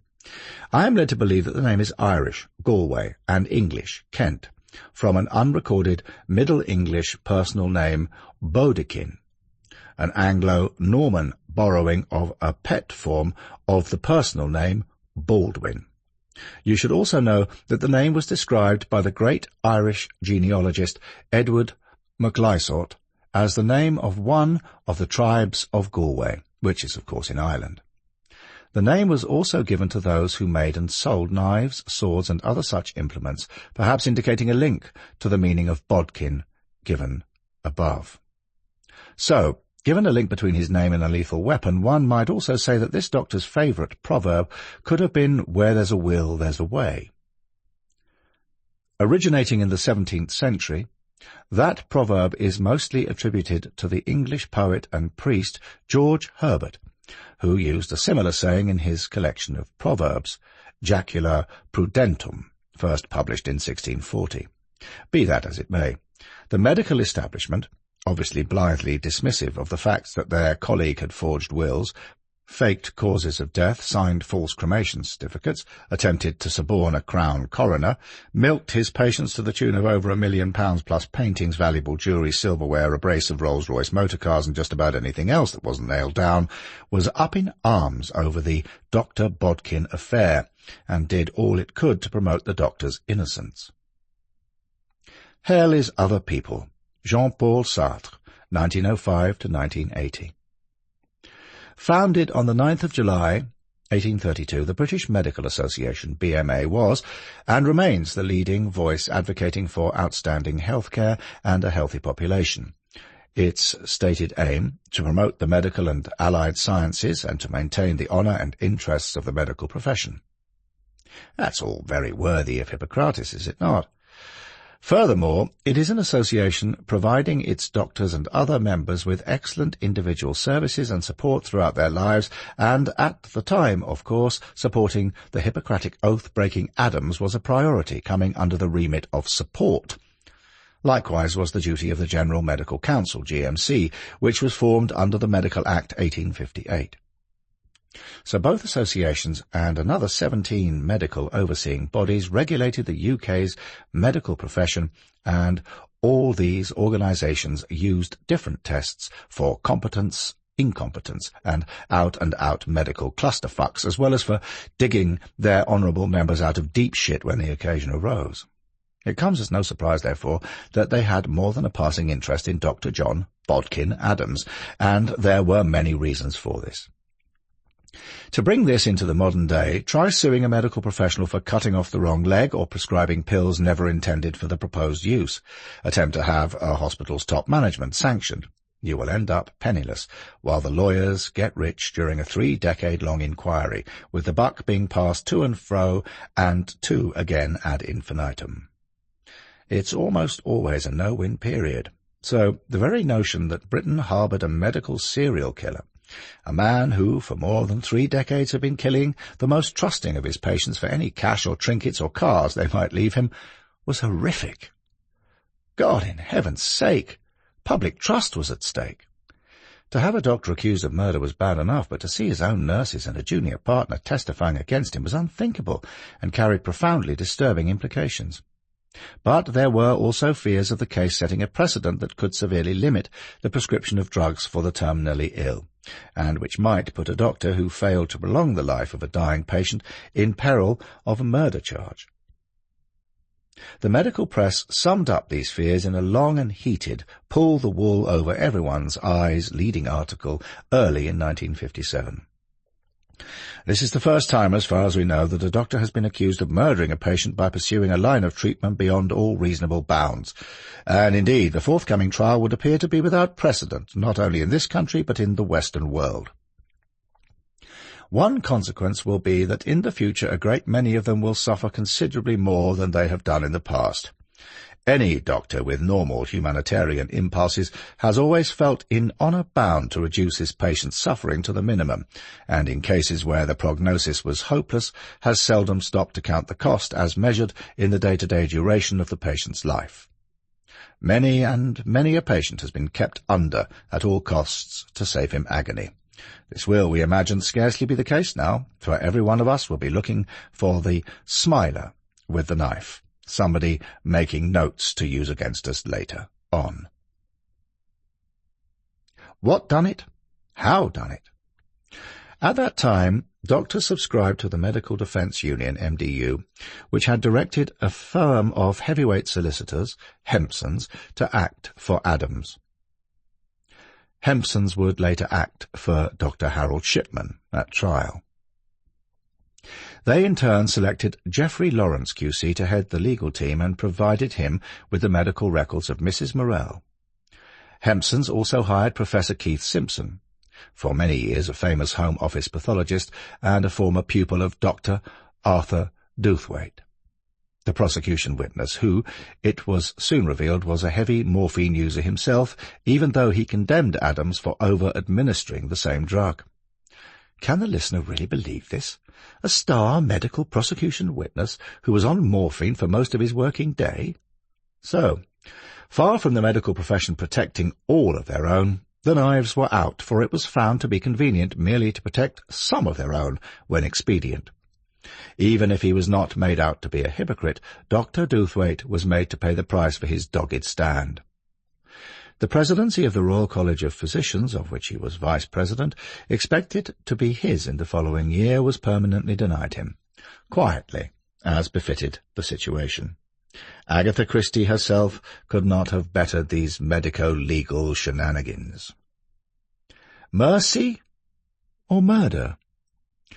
For the listener who wishes to study the life and crimes of Dr. John Bodkin Adams further, there is an overdose of fatal literary prescriptions to swallow because, alas, we must move on, with my editor-in-chief screaming "word count" into my ear. Although, let it be said that even though Eastbourne's most fashionable doctor was as guilty of murder as is possible, through a bungled case in a court of law he was judged otherwise. And here is the rub. This sordid affair raised fundamental issues about the value of life. Enter the medical lexicon the noun euthanasia, not in its original meaning of good death, but of physician-assisted suicide, although in Adams' case the suicide aspect is questionable. Predating Adams was the case of American doctor Herman N. Saunder, who was acquitted of murdering a cancer patient in 1950. So the former's acquittal averted a possibly ugly showdown over mercy killing. Adams had spoken of easing the passing of Mrs. Morel, with his remarks going unclarified, but this raises the spectre of mercy murder, tainted by legacy hunting, does it not? More to the point of this audiobook, we will meet others who have claimed the euthanasia defence. Although this seemingly easy and humanitarian means of extinguishing life is not all that it's made up to be, so grip the sides of your chair and take a stiff drink, for all will be revealed later. Mercy killing notwithstanding, in 1957 English law regarded euthanasia as murder. It is still illegal and can be prosecuted as murder or manslaughter. Assisting or encouraging another person's suicide is prohibited by Section 2 of the Suicide Act 1961, as amended by the Coroners and Justice Act 2009. But the debate presently moves on. Courts of criminal law are now adopting a more lenient view, taking stock of the fact that because modern medicine can prolong life and consequently prolong the process of dying, so too the number of mercy killings has increased. It is not for me to debate this issue further, with this proviso. If I was flattened by a Philippines jeepney, as described at the outset of this audiobook, and then run over by the attending ambulance when it finally arrived, and with no reliable confirmation as to how my mortal remains might, if ever, be posted home, I would be more than eternally grateful for any doctor to end it all painlessly for me. Yet this is precisely why the Bodkin-Adams case holds such importance, because we must ask ourselves, do we recognize in him a good man who eased the passing of his victims from humanitarian principles, or was he a charlatan, sniffing out loopholes in the law to enrich himself in the process? Cash injections. Adams deserved to hang 20 times over. The law made an ass of itself. Chief Superintendent Charles Hewitt, quoted in the 1980s, as a sergeant, he had been one of Hannam's officers on the Adams case. Acquitted of murder in April 1957, in July that year Dr. Adams pleaded guilty at Lewis Assizes to 14 charges of professional misconduct. All these misdemeanours wreathed during the murder investigation, and he was fined a total of £2,400, equivalent to about £74,000 today. 5 months after the trial, his right to possess or supply dangerous drugs was revoked by the Home Secretary. In November that same year, he was hauled before the General Medical Council's disciplinary panel, and his name was struck off the register of general practitioners. He would not be humbled, however, nor would he be driven from Kent Lodge. Though stripped of his right to practice medicine, he continued to treat loyal patients and to receive large legacies. In Marsh's sweet shop, where trade improved, he still bought his handmade Swiss chocolates. Moreover, no one in the town of Eastbourne would hear a word against him. As sentiments cooled, Adams gradually eased himself back into public life, to the point where Eastbourne's carnival queen was able to parade through town in alleged victim Bobby Hullett's Rolls-Royce without exciting too much ghoulish comment. Perhaps, and this can only be speculation, the lovely star of the show in the back of the roller was far more interesting to the crowd than the portly, beady-eyed driver sitting in front of her. After several unsuccessful applications, in 1961 Adams was restored to the GMC's Register of General Practitioners, yet he wasn't quite finished. Emboldened, he felt confident enough to turn on his previous accusers. A libel suit was filed. A settlement was hammered out. 13 newspapers agreed to pay an undisclosed but substantial sum for their excessive zeal of investigative reporting in the pre-trial phase. The now litigious doctor, at once bathing in his notoriety, kept a sharp eye open for transgressors. As late as 1969 he was able to collect £500, equivalent to about £10,000 today, along with an abject apology from a weekly magazine that had thought it witty to invoke the shade of John Bodkin Adams when commenting on his failure of cash injections to revive the pound sterling. One might say that the doctor had brass balls, but I won't. Obituary. In his later years, Dr. John Bodkin Adams devoted more and more time to shooting, eventually becoming president and honorary medical officer of the Clay Pigeon Shooting Association. He won his last cup at the age of 83. It was while shooting in Sussex a few months later, however, that he broke a leg. Complications set in. Within 3 days, he was dead. Like his trial for murder, his funeral in July 1983, attended by 150 friends and patients, was yet another media event. Millions of television viewers tuned in. Then came the reading of the will. The great legacy hunter, for that was what he'd once been, left estate valued at £402,907 net, about £1.7 million today, to be neatly divided 47 ways, with no one to get more than £5,000. The beneficiaries, including the doctor's one-time fiancée Nora O'Hara and 19 other women friends who had stood by him during his time of trouble. Everyone was remembered: the housekeeper, the chauffeur, the grocer, even the man from Marsh's sweet shop, and someone who came once a week to wind up Adams's clock collection. He left his own doctor something too. Doctor who? It was in planning this book that I settled on Dr. Bodkin Adams as an example of a medical person killing for financial gain. Many who have studied this man believe him to have been a sort of kindly rogue, always with a cheeky eye and smile. I visited Eastbourne several times, where the Adams case struck even more a chord, and, if the truth be known, not much has really changed in the town as I write, even nearly 70 years later. Of course American tourists still visit. There is still a salty sea breeze, genteelness, an air of the British stiff upper lip, a Zimmer frame refinement to the place.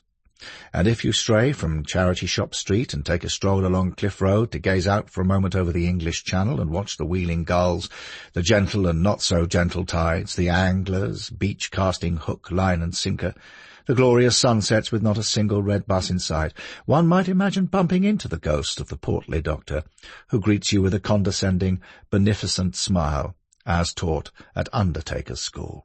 Then, with polite, Earl Grey and Victoria sponge cake taste and palm court music pleasing one's ears, he discreetly inquires as to your state of health and your wealth, before vanishing once again into a swirling mist.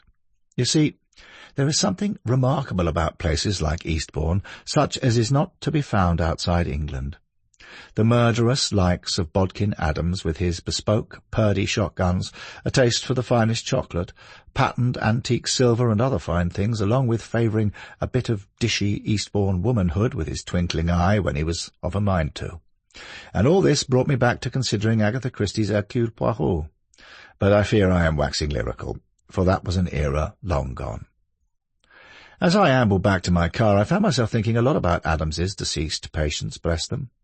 About those rich, blue-rinsed, drugged-up-to-the-eyeballs souls, Edith Morell's dahlias, the Rolls-Royce with a young carnival beauty in the back, mahogany chests stuffed with Georgian silverware, and all the long hours that the doctor spent by his fading patients' bedsides, smiling at them, comforting them, as they moaned, groaned, bickered, and complained, while he calculated how much more morphine they could take, and whether they were worth more to him dead than alive.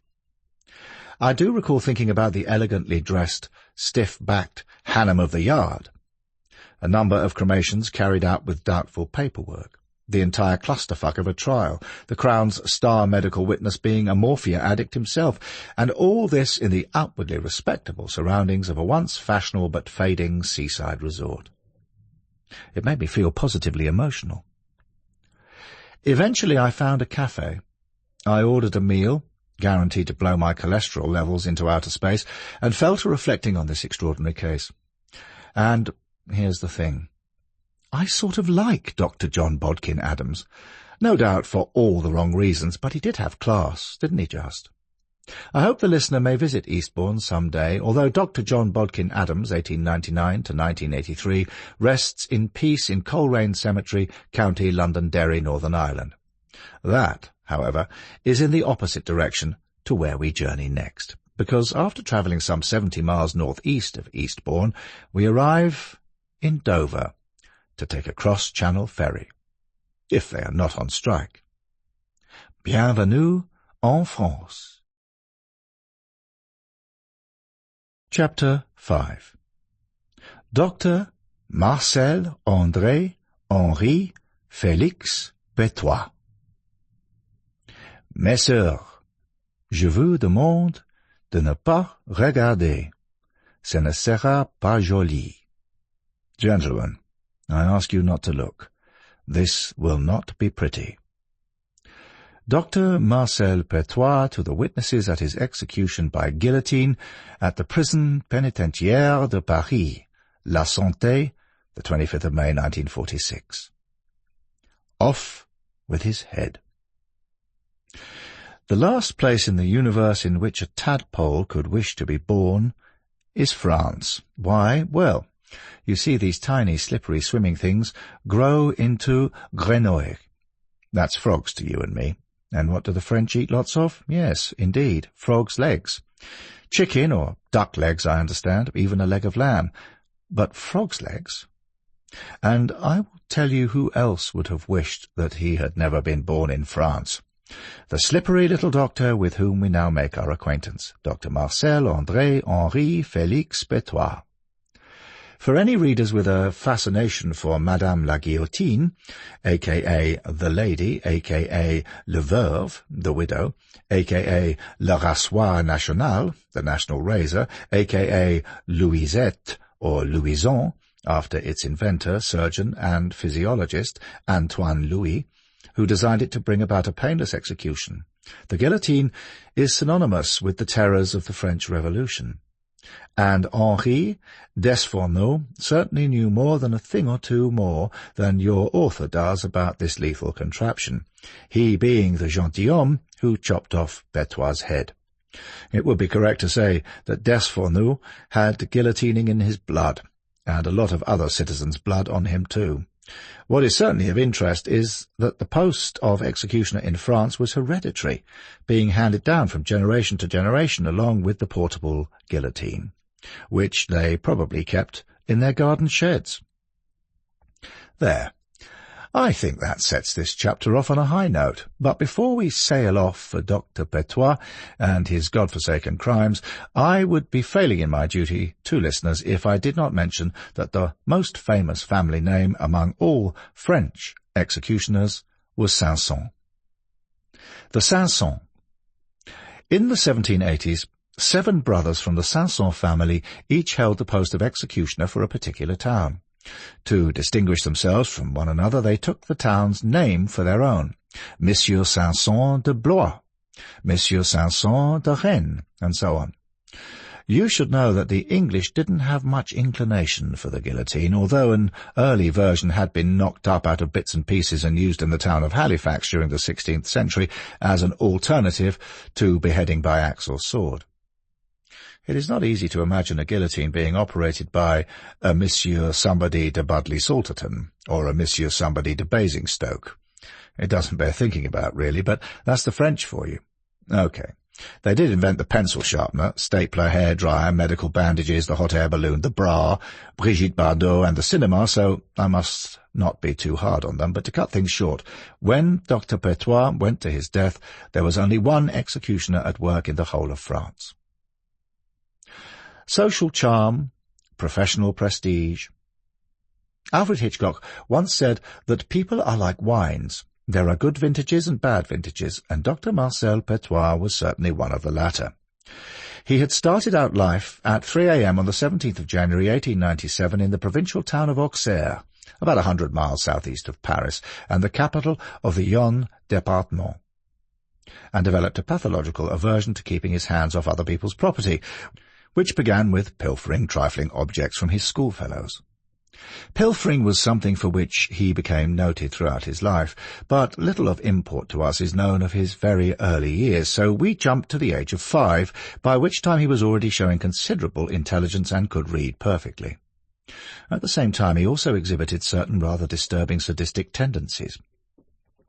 Once, he was found dipping the hind legs of his cat into a pot of boiling water. A few weeks later, the poor creature was found suffocated in his bed. On another occasion, a relative caught him poking out the eyes of trapped birds with a needle and watching them with amusement as they hurled themselves against the sides of their cage. As all animal lovers, bird, cat, dog, indeed any living creature, no matter how big or small, will say, that teenaged French shithead should have been guillotined aged 15 with no bones about it. Mais non, because Marcel eventually ended up as a student doctor in a mental hospital of all places. So how did Petiot get from A to B? Because his school record was similarly punctuated with misdemeanours. On at least one occasion he went before the courts, only for the judge to rule that he was mentally unfit to stand trial. By the time he gained his baccalaureate, the equivalent of today's British A-levels, he had already been expelled twice.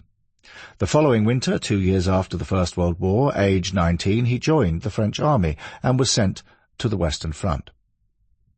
In 1917 he was gassed and wounded by shrapnel, and displayed further signs of mental instability.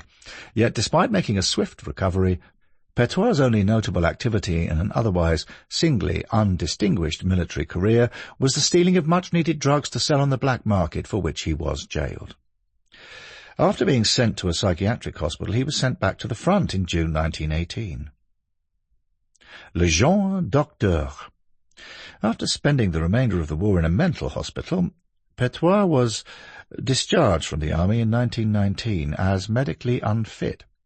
He was awarded a military pension despite having been court-martialed for stealing drugs. The charge is later dismissed because he was considered to be insane. The following year, while still under observation by army psychiatrists, he somehow, and God only knows how, managed to gain a place as a medical student at a mental hospital in Évreux, about 60 miles west of Paris. And it was to his secret delight that he gained his doctorate while still certified mentally unstable by the authorities. Mon Dieu! Listeners will surely agree that one could not make this up if one tried. Évreux. A commune in the Eure department, Évreux dates back to Roman times. These days its many attractions include a splendid cathedral, and I must be honest with listeners now, I'm a foodie. True to gastronomic inclination, at no expense to those same readers, I wanted to sample what was on offer in Évreux before I tried to track down some descendants of the moronic fools who awarded Petiot a medical degree from the Faculté de Médecine de Paris. With that said, perhaps all of them were long dead, but at the least I wanted to try the menus on offer, only to be thwarted when I learned that there was yet another ferry plus rail in the Channel plus doctors plus nurses strike. I cancelled my trip to find myself in a British fish and chips place between two charity shops in Dover and paying thrice the price of my entire planned trip to Évreux. Setting himself up. Now armed with the necessary medical qualifications, Dr. Petiot returned to his native département of the Yonne and set himself up in general practice in the sleepy town of Villeneuve-sur-Yonne. By most accounts he was an excellent doctor, displaying both charm and professional expertise, although it was not long before rumours about his private life began to circulate. Nevertheless, very much from the playbook of the late Dr. Bodkin Adams and the more recently late Dr. Harold Shipman, he soon built up a thriving practice. In 1926, colourful Petiot announced his intention to run for mayor of Villeneuve. After campaigning tirelessly as a socialist, he was elected with a huge majority by voters, reasoning along the lines of, if one cannot trust a doctor, who in heaven's name can one trust? A truism, misguided or otherwise, that sometimes resonates elsewhere in this audiobook, and in many of us today as we seek or undergo medical treatment. The following year he cemented all outward appearances of respectability by marrying the beautiful Georgette Lablé, whose father was a rich charcutier and successful restaurateur, owner of the swanky Chez Marius in the Rue de Bourgogne, Paris, a favourite haunt of politicians and other well-heeled, well-attired movers and shakers. Mayor Dr. Petiot quickly gained some upper-class credentials. He also acquired a street reputation for unorthodoxy, for being his own man and for getting things done, all of which made him a popular figure among the majority of the townsfolk. Can the listener see Petiot now? Because I can. Handsome, a self-declared war hero who had allegedly fought tooth and nail to be pulled from the carnage of rat-infested trench warfare with some gassing and shrapnel wounds here and there, to emerge shell-shocked, as a doctor selflessly dedicated to the saving and not the taking of lives. He has become the elected mayor of Villeneuve, with an established medical practice in the town. Aged 30, he has married petite, 23-year-old Georgette, with their only child, a son, born a year later. He's a mover and shaker, is our handsome Marcel. He's our ass-kicking, upper-class mimicking socialist who knows it's not appropriate to order escargot sur purée de pommes de terre avec sauce à la menthe en accompagnement. The eloquent, if over-the-top French way of saying, snails on mashed potato with mint sauce on the side, but, oh dear, this uppityness also made him many enemies. In 1930 they seized upon a chance for revenge when Petiot was given a suspended prison sentence for misappropriation of funds. In his position of trust he was ideally suited for dipping his sticky fingers at regular intervals into the community chest to supplement his now slowly disintegrating medical practice. Le Teflon Docteur. It is now 1931. Marcel Petiot is forced to resign his post as mayor over mounting allegations of negligence. But although the municipal accounts were subsequently found to contain severe irregularities, no further action was taken against him. Undaunted, this irrepressible charlatan used his spare time to get himself elected as a socialist general councillor. At the end of that year, in a gesture of supreme defiance towards his critics, he narrowly missed re-election as mayor of Villeneuve. We now move to January 1933, some accounts say 1935, when Petiot decided to relocate himself and his family to Paris. After his sudden departure from Villeneuve, it was discovered that he had arranged for the local mains electricity to be directed straight to his house, thereby allowing him the use of free current at the taxpayer's expense. The details of how he achieved this being redacted from all documents relating to the case because of the high probability that 99% of customers might and possibly would follow suit. But here is where Teflon comes into the picture, because nothing of any substance ever seemed to stick until eventually, and it was a long eventually, Petiot was stripped of his general counsellor's office in his absence. Was he stripped of his licence to practice medicine? Of course not. Indeed, for many years afterwards, and again, just like Doctors Adams and much later Shipman, his former patients in Villeneuve-sur-Yonne remembered Petiot with affectionate gratitude, for he wore his white medical coat as though it were a suit of gossip-deflecting armour. "Sticks and stones may break my bones, but words will never hurt me." In addition to the aforementioned public misdemeanours, ugly rumours abounded about Petiot's private life. For instance, soon after he took up residence in Villeneuve, he was accused of stealing property from the house he rented. Citing his military service during the First World War, he defended himself on the grounds that he was a certified lunatic, a defence he would use on several other occasions. Once again, one really could not make this up if one tried, but Dr. Petiot did, and succeeded. In 1926, his housekeeper and mistress, a pregnant Louisette Delaveau, disappeared in mysterious circumstances. She was never seen again. Well, that's not quite correct. While most of her remained missing, her head was found floating in the Seine. After being brought to court on a charge of murdering Louisette, Petiot was asked about his relationship with her. He gave a flippant reply that was to mark his contemptuous attitude to the court. "She told everyone she was having sexual intercourse with me. In fact, I declined the honour, Your Honour." This retort brought howls of laughter from the public gallery, to which he bowed graciously, waving to the attending public and press, with the only person not laughing being the judge, who kept a judiciously tight lip as the accused walked free. In 1930, Petiot was again questioned by local police investigating a particularly bloody case of arson and murder involving one of his patients, a Madame de Beauve. Several witnesses swore they had seen him leaving the crime scene, but nothing further came of the case. He was also linked to the death of the chief witness in the case, also a patient of his, but Petiot, blessed with the gift of the gab, slipped out of these charges too. Dr. Petiot treats, but does not exploit his patients. Dr. Marcel Petiot's prospectus. After he had moved to Gay Paris, the mother of a dead child patient complained to the coroner that her daughter had been given a drug overdose. Other rumours flourished that Petiot was carrying out abortions and supplying drugs to addicts in return for cash, but now, ensconced in Paris, he set about building up a new medical practice with characteristic energy, efficiency, and dogged ruthlessness.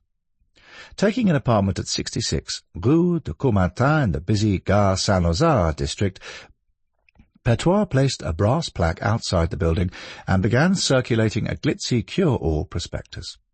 Despite his unprofessional, not to say criminal conduct, he was never struck off the medical register. Indeed, in 1936 he was appointed médecin d'état civil, with the authority to issue death certificates. Petiot's kind of medical quackery and out-and-out medical fraud were not illegal in France at that time. Such things were a matter of conscience. The president of the court at his later trial scathingly referred to these prospectuses of a quack, to which Petiot cockily replied, "Thank you for the advertisement." Nevertheless, his medical flim-flammery was such a success that Petiot soon had around 3,000 patients, many of whom would later attest to his skill and conscientiousness as a doctor. Moreover, he managed to amass a considerable fortune, although this sociopathic doctor still found it impossible to stay out of trouble for very long. Petiot now plunged even deeper into all manner of profiteering. The year 1935 saw him arrested on suspicion of prescribing heroin to the aforementioned drug addicts. He was released due to lack of evidence. In 1936 he was arrested for shoplifting in a bookshop, having assaulted the store detective who had apprehended him. At the subsequent court hearing he pleaded insanity, quoting his war service disability and subsequent regular psychiatric examinations, which in truth were few and far between, if indeed they happened at all. At one point he was treated for kleptomania, yet in the shoplifting case a sympathetic see no evil, hear no evil bunch of proverbial juror monkeys found him non coupable. They literally patted him on the back when he told them that the entire matter had shaken him so badly that he would admit himself to a private sanatorium near Paris for 7 months at his own expense. Moving on. Upon his discharge from the sanatorium, Petiot was approached by a wealthy Jew named Monsieur Gubisnau, in his capacity as a medical consultant, and inquired if there was any way he could help him and his family escape the excesses of the German occupation that had followed the fall of France in June 1940. This the doctor agreed to arrange for an enormous price. But what is wealth compared with freedom of fear? As Brian Lane and Wilfred Gregg write in the New Encyclopedia of Serial Killers. The most that could be said for the arrangement that followed, if the Gubisnau family found the occupying Nazis would hold no more terror, they had found an enemy infinitely worse, the greedy little doctor who had spiked their typhoid injections with strychnine. Over the following 3 years, Petiot murdered at least 27 people desperate to escape from the Nazis, including Jews and resistance members.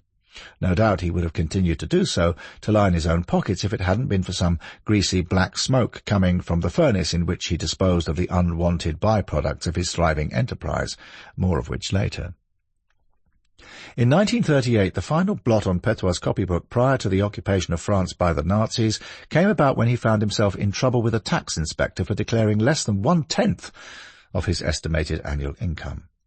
Subsequent very complicated and lengthy investigations into his business affairs showed him to be the owner of several properties in Paris, and the bewildered taxman wrote in his report that he had found it hard to understand how an ordinary general practitioner could have amassed such a fortune and own a 15-bedroomed house at 21 Rue Luer.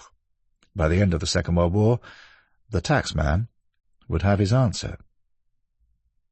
Chamber of Horrors. The trial of Dr. Marcel Petiot, which began on the 18th of March 1946, was, next to the liberation in August and September 1944, the greatest event in post-war France. People had been starved of organically home-grown excitement during the German occupation.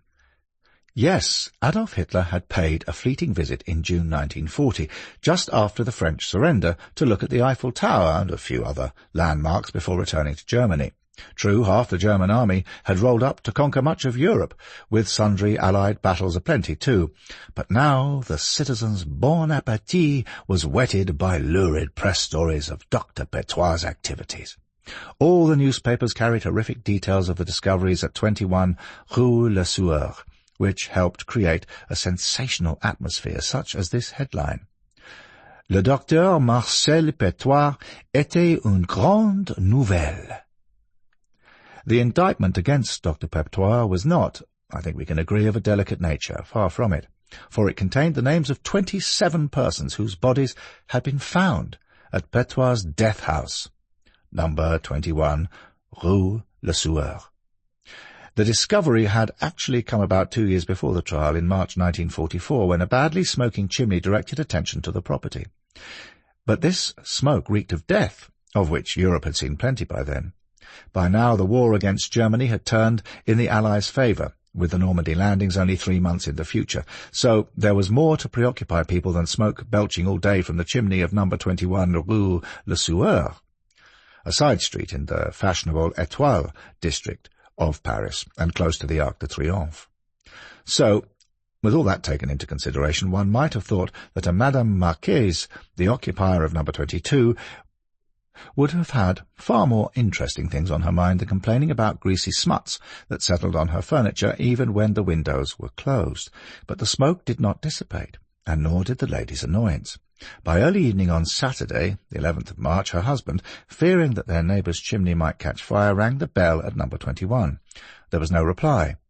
He telephoned the police. Gendarmes. I never fail to be astounded in recounting these terrible crimes by the stupidity of the offenders, great or small, and Dr. Marcel Petiot, a medical serial murderer on the grand scale, takes the proverbial biscuit. Police soon arrived at number 21 to learn that the owner was living nearby. The doctor was contacted and said that he would come at once with the keys, but after kicking their heels for 30 minutes, the law could wait no longer. The cops called the fire brigade, who quickly forced entry to le premises. Guided by an appalling smell, the firefighters reached the basement where they found the source of the offensive smoke, an iron stove fueled with, wait for it, human bits and pieces. The floor around the stove was littered with parts of bodies, arms and legs, some with flesh flayed off, and corpses in every conceivable state of dismemberment. I mean, can listeners imagine that scene? Because I can't. Nevertheless, while the police stood open-mouthed, Petiot arrived on a green bicycle. Without revealing his identity to the first officers he met, he rapidly assessed the situation and then positively swelled with pride as he proclaimed, "What you will see in there are executed Germans and traitors, and they are entrusted to me by La Résistance," of which he maintained he was a member and was in fear of the Gestapo. The mere mention of the dreaded Gestapo made the police flinch, so, in a manner reminiscent of Inspector Jacques Clouseau in Blake Edwards' farcical Pink Panther films, the gendarme allowed the patriotic man to cycle off before conducting a thorough search of the premises. In an outhouse they discovered a heap of quicklime-covered corpses. Inside the house was a medical consulting room joined by a passage to a mysterious triangular-shaped room with thick, soundproof walls, a false door and a spy hole. Its purpose could only be imagined, but this was definitely not what one would expect to find at a normal doctor's surgery, was it? Meanwhile, where was Dr. Petiot? He had got on his bike and pedalled away, and thus was not on hand to provide any explanations at all. Merci beaucoup. Grim jigsaw puzzle. At the mortuary, the gruesome finds were examined by doctors. They had 34 recognizable limbs to work with. Where each limb went, fitted to who and to what other bit, was initially anyone's guess. Bone fragments found everywhere totaled 33 pounds, 15 kilograms of charred remains. There were a number of scalps, some with hair attached, others without, leaving the doctors scratching their own heads in concert and pretty much clueless about either the time or manner of death. But maybe there was something the experts could work on. The technique for dismemberment had been the same in every case. The collarbone, shoulder bones, and arms had been removed in one piece, indisputably the work of a skilled dissector. I recognize that these details might somewhat spoil a listener's evening meal, but some good news is about to come our way. Petiot was eventually found in November 1944. It had not been difficult to lie low during the turmoil of the last days of the occupation and the liberation of France, for the last German forces had left the country by the end of September. Indeed, Petiot graciously helped the detectives by revealing himself. Like an imbecile, he wrote a letter to the newspaper Résistance, refuting a claim that he had been a pro-Nazi collaborator. In this way, his blatantly false patriotic motives led to his being arrested and charged with 27 counts of murder. This claim was a ruse invented by the police to flush him out. It worked. The list of victims, which included names like Joe the Boxer, François the Corsican, and Paulette the Chinese, had a ring of fantasy about it. The evidence which followed, coupled with Petiot's conduct, was equally bizarre. Clutching a large dossier, cocksure of manner, the doctor admitted responsibility for killing 19 of those named. They were, he alleged, all traitors and collaborators. He denied murdering the other 8, despite the fact that their corpses had been found in his house. For good measure, the garrulous dissembler confessed to killing another 44 people, also traitors, he said, making him the self-confessed serial killer of 63 victims. Trial. My trial will be wonderful and will make everyone laugh. Dr. Marcel Petiot to his guards at La Santé prison prior to his trial. Petiot's long trial inside the imposing, packed, tense, and often in an uproar courtroom in the Palais de Justice, the Parisian equivalent of the Old Bailey, was one of the most extraordinary in French history, and at times was conducted in an atmosphere of a low comédie judiciaire. With his life's history made public, Petiot now faced his accusers. Avocat Général Pierre Dupin was the state's prosecuting attorney, but additionally each of the victims' families was entitled to its own lawyer. In the event, there were 12 present who were permitted to intervene at any time their particular case came up. This confusing state of affairs was not helped by the weight of the evidence, which amounted to several tons of material that had to be brought to the courtroom by a convoy of lorries. Yet Petiot and his lawyer, the able and charismatic Maître René Fleuriot, were so imperturbable that at times they dozed peacefully through the proceedings amidst a bustling flock of black-gowned assistants and courtroom staff. The greatest criminal lawyer in France. The Petiot trial was the latest in a long line of celebrated cases for the 44-year-old Maître Fleuriot, who at the time was highly regarded as le plus grand avocat criminaliste en France. A powerful, imposing figure, he rejected the speechifying style of defences favoured by his contemporaries, adopting instead a direct, logical approach based on a thorough mastery of the facts.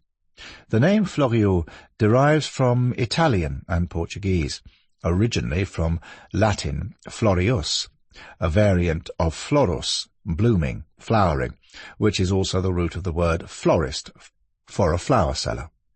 Fleuriot specialized in defending near-impossible cases. Previously he had represented the treasonous Henri Lafont, a collaborator who headed the Carlingay,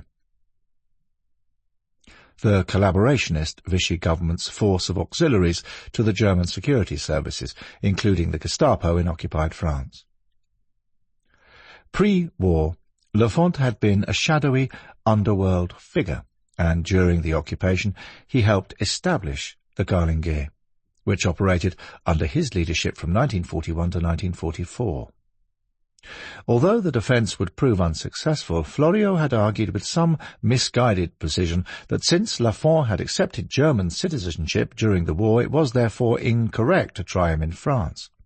This was a losing wicket from the start, and the 42-year-old Lafont was executed by firing squad at Fort de Montrouge, in Hercule, in the southern suburbs of Paris, on the 26th of December 1944, alongside corrupt policeman Pierre Bonny and former football international-turned-criminal Alexandre Villaplane.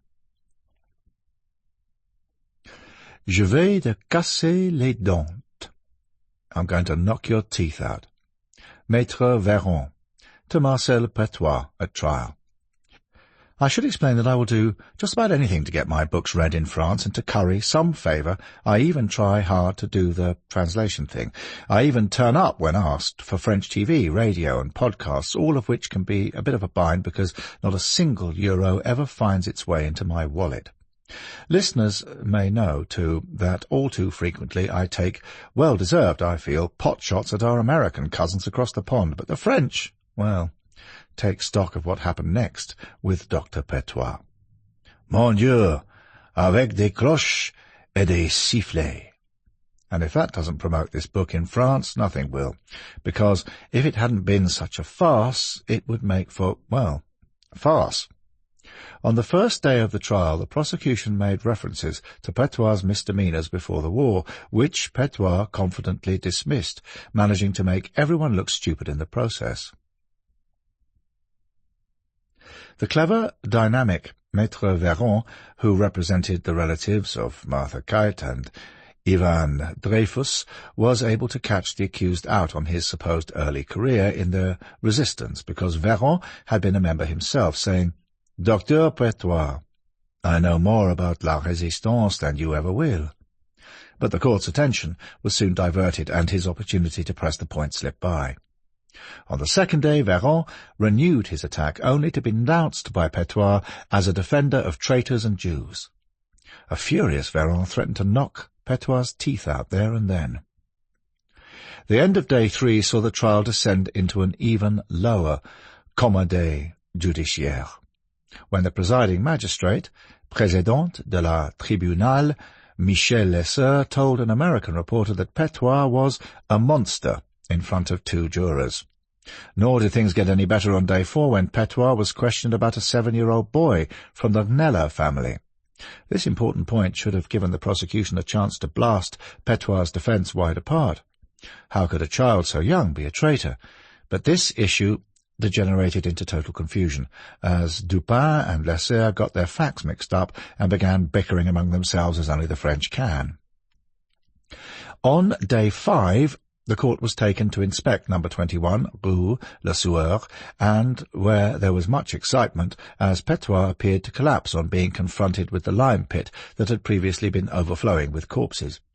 As it turned out, he had eaten almost nothing for 3 whole days and was merely faint with hunger, and so the case dragged on, from being bargain basement comédie judiciaire to the serious business of convicting a serial killer. As much as I would love to add more, Dr. Marcel Petiot ended up having his head chopped off by our old friend, Monsieur Desfourneaux de Paris.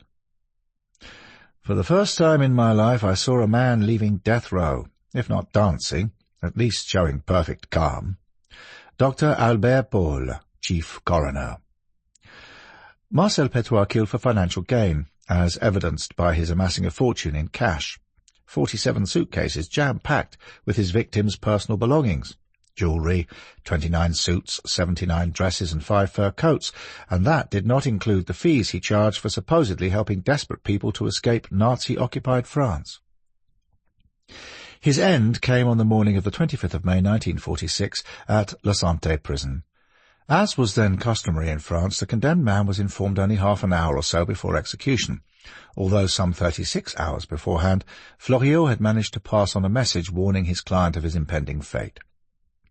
When the juge d'instruction, who had handled the case, looked as though he was going to faint as Petiot was led from his cell, the prisoner jokingly said that since he was a doctor, he could give the judge an injection to revive him. Still protesting his innocence and his easy conscience, Petiot allowed the priest to say a prayer over him for the sake of his wife. At just after 5 in the morning, a relaxed and perfectly calm Petiot was led to the portable guillotine, where a small basket had been placed to catch his head. Those present reported that the blade fell at 5:05 a.m. As his head rolled into the basket, the doctor's eyes flickered open.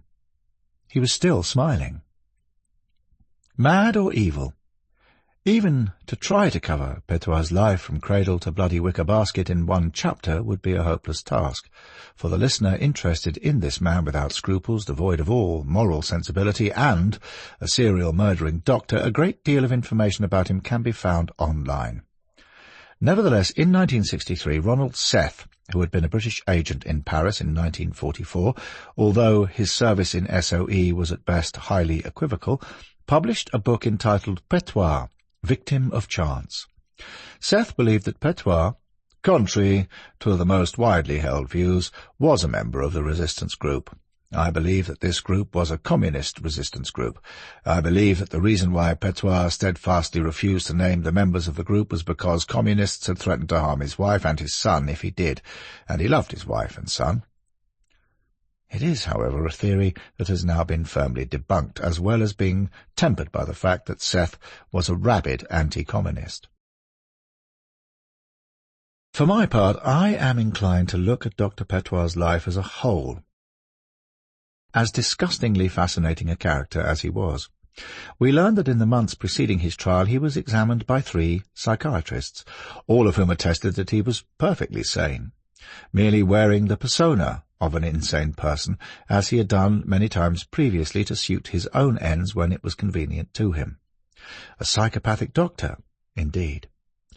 So how did he come to be guilty of murder most foul? At face value, Petiot was a highly intelligent man who had made something of a success in the medical profession and in local politics. As doctor or mayor, he presented with a considerable degree of charm and on more than one occasion was seen to put his avowed socialist principles into practice. One of his impoverished patients in Paris, giving evidence at Petiot's trial, told the court how the doctor had treated him without charge and had visited his sick family on a Sunday, which was almost unheard of for a wealthy city physician. Petiot also appeared to have been a devoted husband and father. His wife swore that although he would become angry when she tried to meddle in his private affairs, he never once treated her with anything other than the utmost gentleness, and the family was always well provided for. In this regard, Petiot was and is like so many serial killers who murder for whatever type of gain. Outwardly they present as normal, even as loving, caring husbands, Dennis Rader, a.k.a. BTK, being just one example. The initials stand for Bind, Torture, Kill. Rader's modus operandi. He was convicted of at least 10 murders committed in Kansas between 1974 and 1991. He remains in prison in the USA, aged 80. It's their camouflage, an outward facade of normalcy.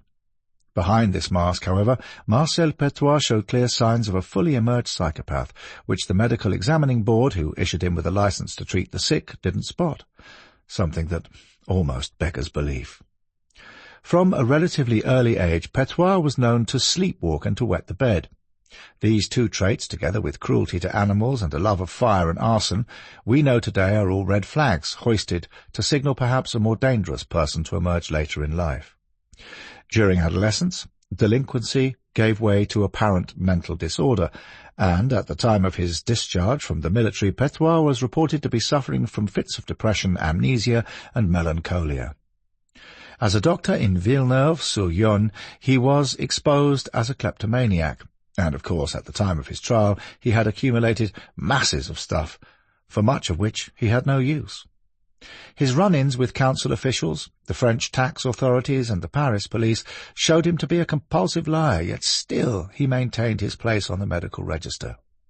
We might attempt to excuse this, given the occupation of France by Germany for 5 long years, with the nation well under the Nazi jackboot, but there was more. Later, the discovery in his consulting rooms of a collection of genitalia in specimen bottles, together with a carved wooden beast sporting an oversized phallus, undeniably hinted at strange sexual obsessions. Le menteur expert, the expert liar. Maybe the most revealing insight into the workings of Petiot's mind came from his dealings with the police, who arrested him and those present at his trial. In all those instances he treated figures with apparent power over him with utter contempt and derision, as though he found it impossible to recognize any greater authority than himself. If such was the case, Petiot's psychiatrists would have been regarded as authority figures to be duped and deceived at will. Given his undoubted intelligence, his proven capacity for lies and deception, and his year learning psychiatric speak in a mental institution, it is not reasonable to suppose that Petiot faked his early so-called madness simply to demonstrate to himself, and perhaps to the medical profession at large, how clever he was, as well as to get his own way. In similar vein, Peter Sutcliffe, the Yorkshire Ripper, feigned insanity for many decades, conning the psychiatrists at the high-security hospital Broadmoor into believing that he was mentally ill when nothing could have been further from the truth. My final question, however, is this. Had it not been for the Second World War, would Petiot have killed as many as he did? Yes. It is correct to say that pre-war he had already committed murder, so by any account he had already established himself as a killer, and being the arch-opportunist that he was, the war would provide him with very rich pickings indeed. Gâteau à la crème. Ça vous tente? Chapter 6.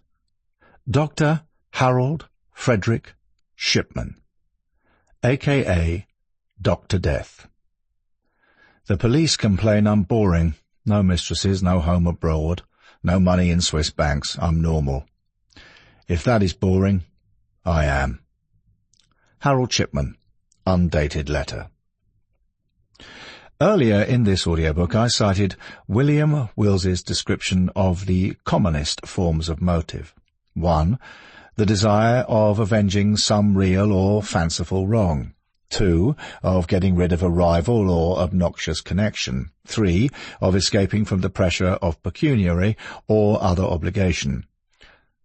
4. Of obtaining plunder or other coveted objects. 5. Of preserving reputation, or of gratifying some other selfish or malignant passion.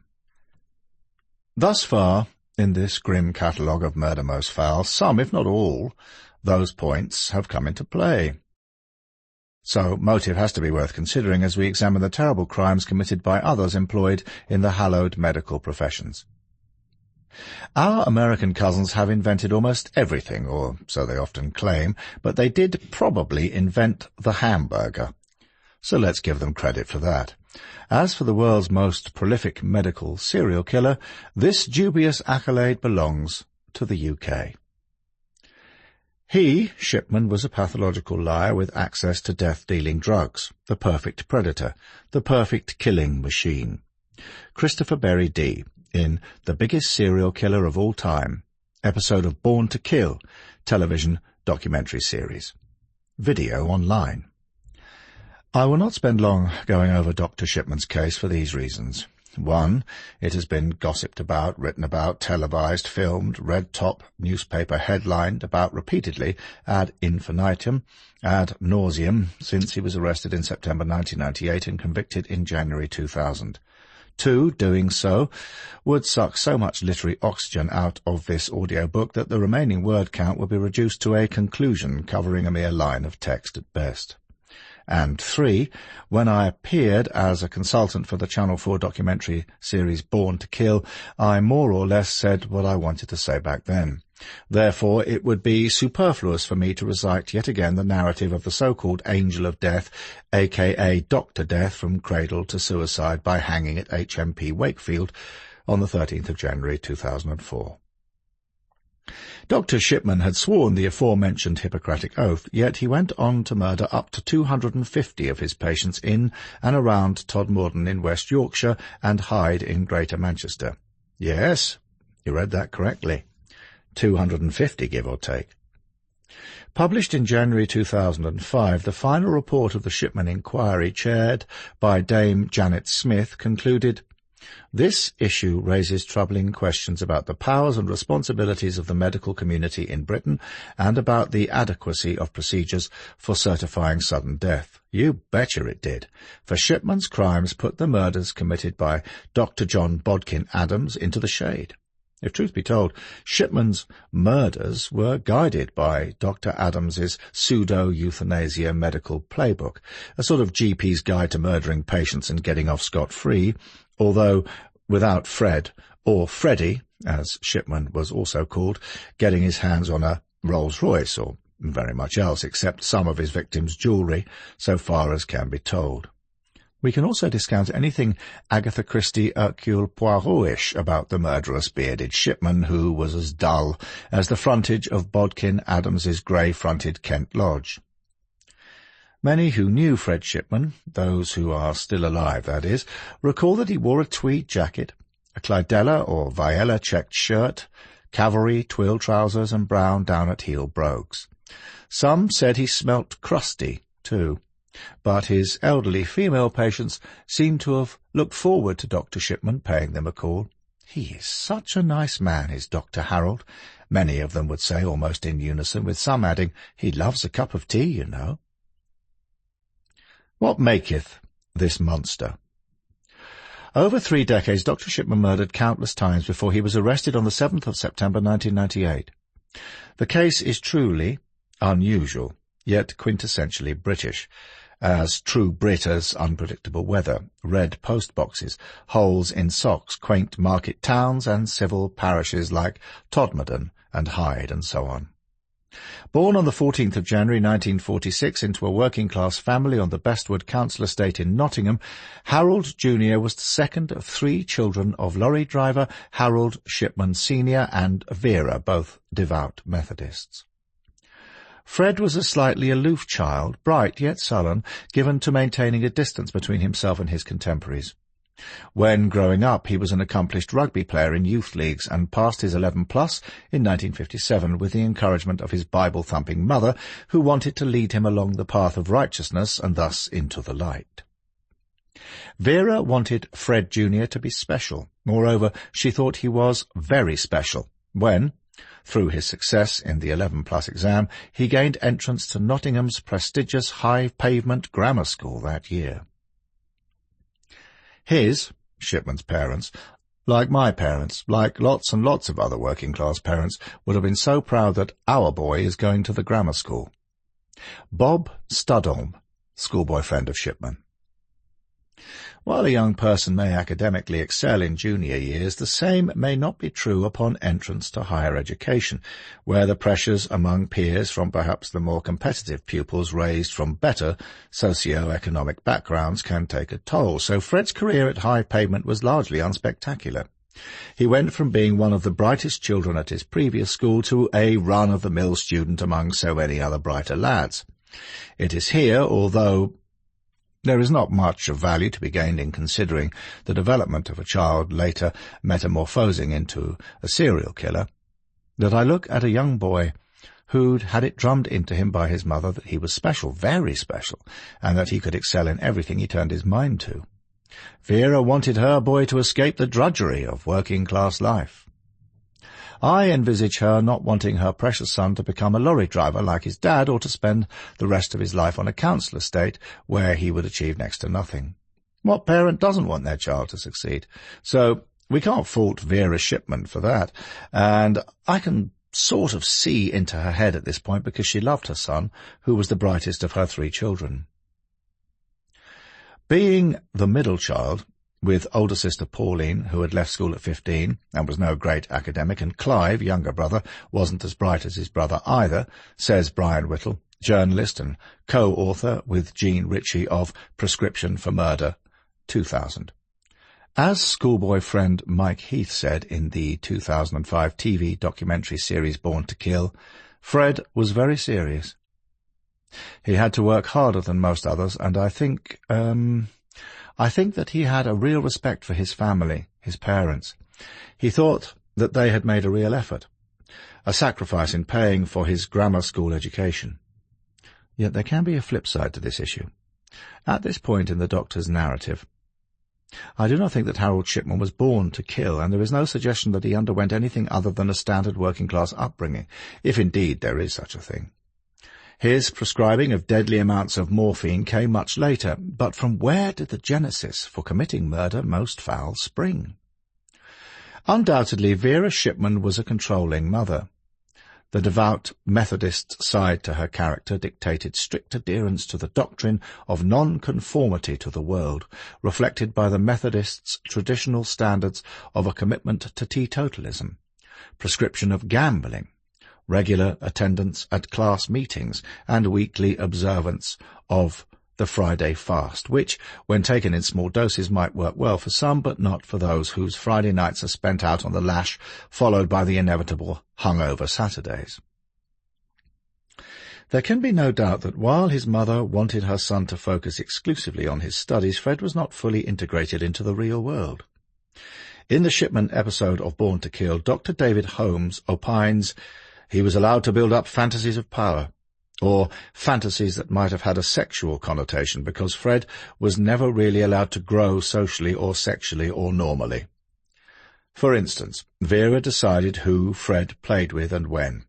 She wanted to distinguish him from other boys, and she was more ambitious for Harold than her other children.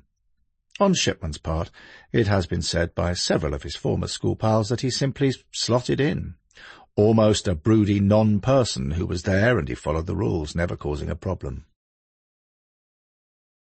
Tragedy in the family.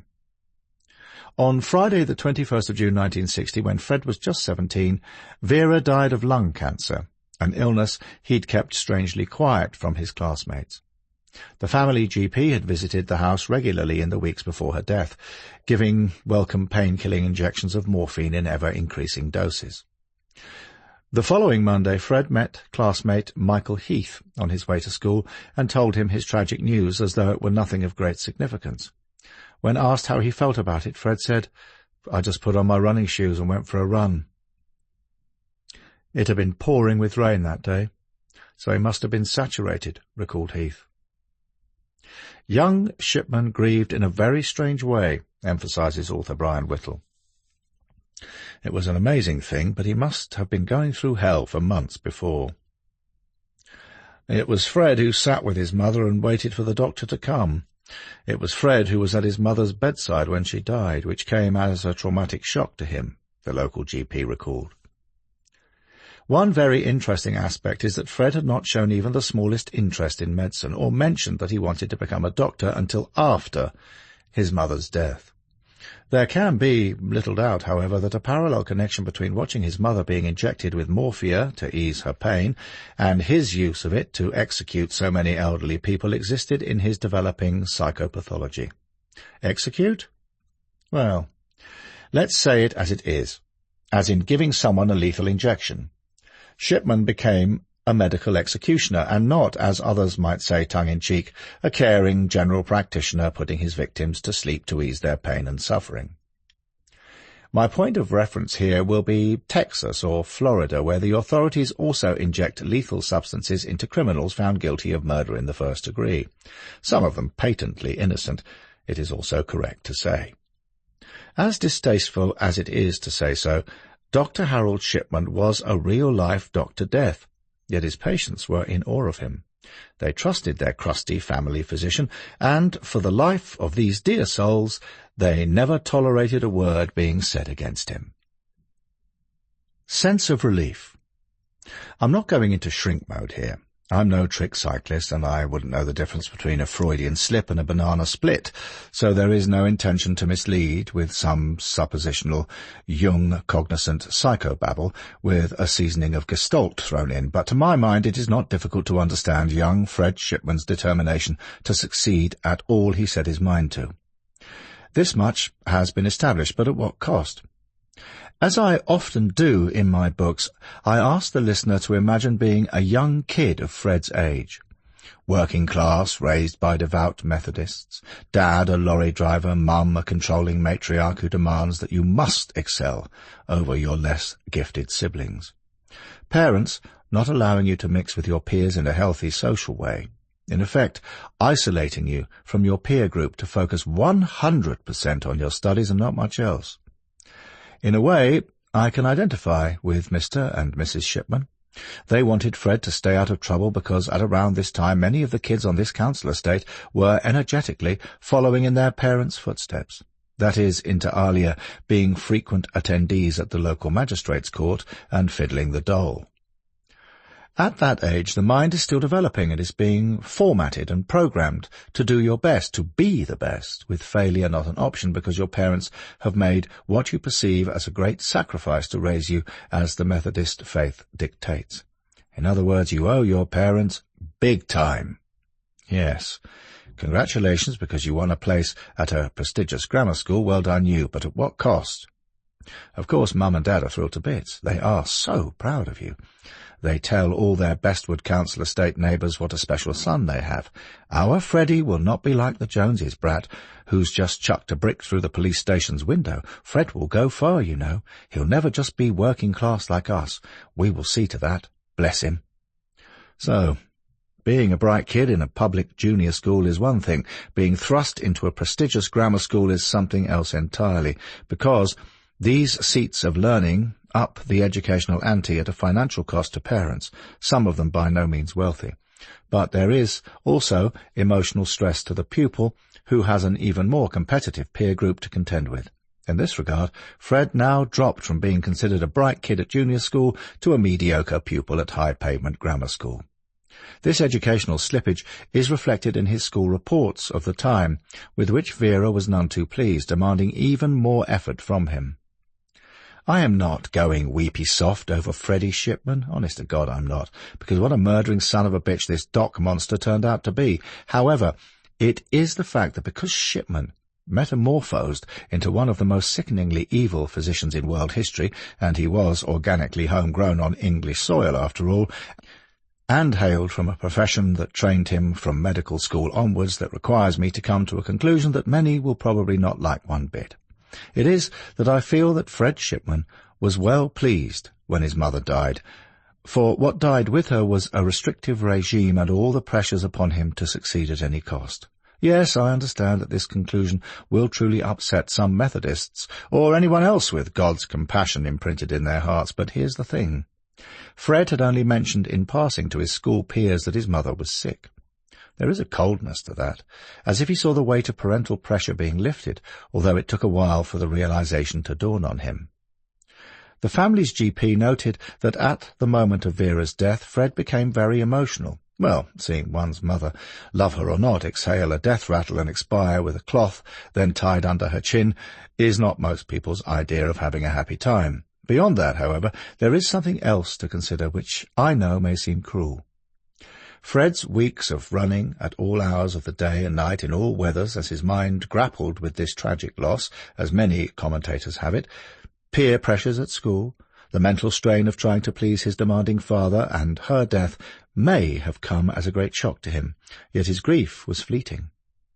In other ways, her demise brought him a refreshing sense of freedom and relief. Fred was now entering a new world. The running allowed him to get his head together, to get what upset existed out of his system. Nevertheless, there had to be more than a causal link between dying and later becoming a physician. Dr. Holmes believes that Fred might have had inexplicable feelings that were associated with the death event of his mother and suddenly felt that he was in that role, that of controller of life and death. But perhaps we can sense something else here.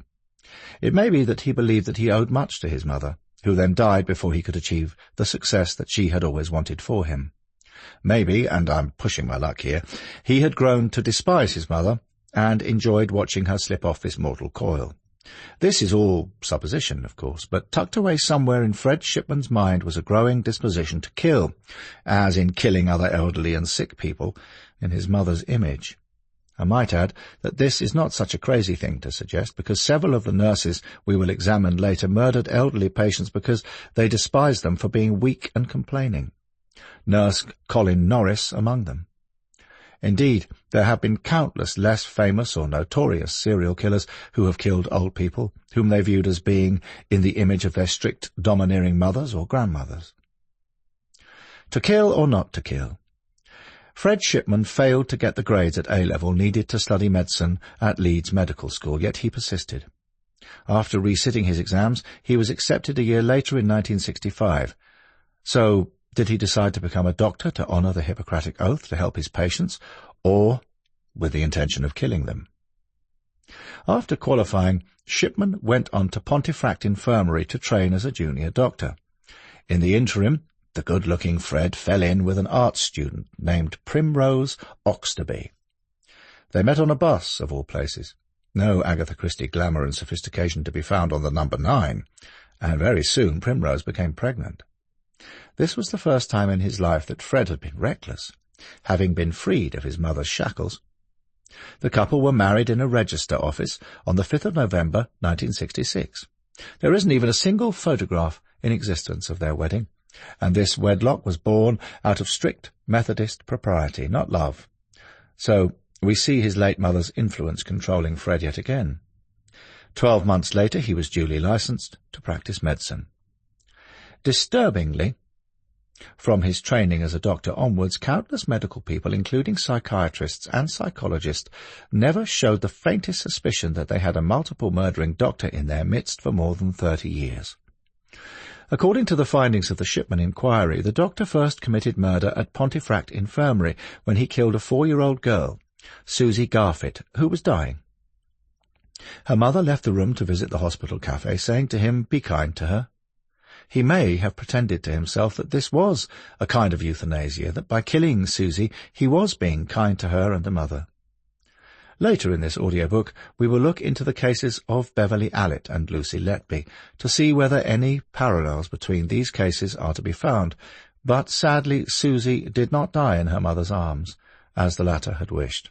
So even back then, Shipman displayed a signal lack of human compassion in wanting to end a life, come what may. An answer to a prayer. By 1974, Shipman was the father of 2, and he joined the Ormerod Medical Centre in the market town of Todmorden in the West Riding of Yorkshire, a place popular as a filming location for programmes like Happy Valley, My Summer of Love and Juliet Bravo. Houses here are still affordable, and you can walk for a pint of milk as easily as a pint of real ale. In this idyllic Upper Calder Valley setting, he seemed to change character from a somewhat withdrawn, asocial, former mummy's boy to an outgoing, respected member of the community in the eyes of his colleagues and patients. There was no stress, no competitiveness in Todmorden. Fred felt comfortable. Sweet Sarah Bell's story. Todmorden was not a complete stranger to Murder Most Foul, so with passing interest we learn that a double murder took place at Christchurch on the 2nd of March 1868.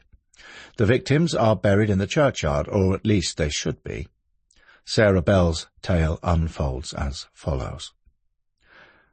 Miles Wetherhill, or Wetherill, sources differ, a 23-year-old weaver from the town, was forbidden from seeing his sweetheart Sarah Bell by her employer, the pinch-faced parson, Anthony John Plough, for whom she worked as a cook. Sarah was described in a contemporary broadsheet poem as fair and virtuous, young, blooming, aged 17. But, having disobeyed Plough by secretly meeting Miles, she was dismissed from her post. Having attracted local gossip-mongering displeasure, she left Todmorden under a cloud. To her mother at York did go, leaving Miles and herself heartbroken.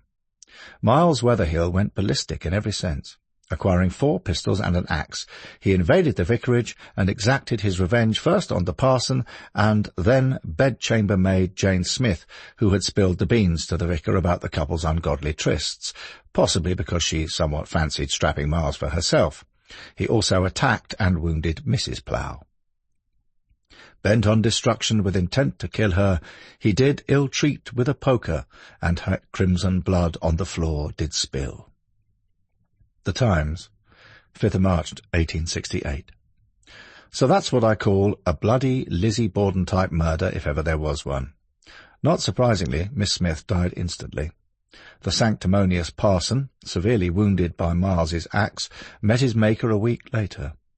Adding to the carnage, the Bible thumper's seriously wounded wife died a year later. Her sickly 5-week-old son also died, although not from the attack. On Saturday the 4th of April 1868, Wetherhill became the last person to be hanged in front of an overexcited populace in Manchester at the New Bailey prison. Local legend has it that the face of a young woman is sometimes seen in the window of the vicarage, now in private ownership. But here is the bit I really like. The Times reportage ends with, "Young men and maidens, you constant lovers, if true and honourable you make a vow, be just and upright, and oh, remember Todmorden Vicarage and Parson Plough.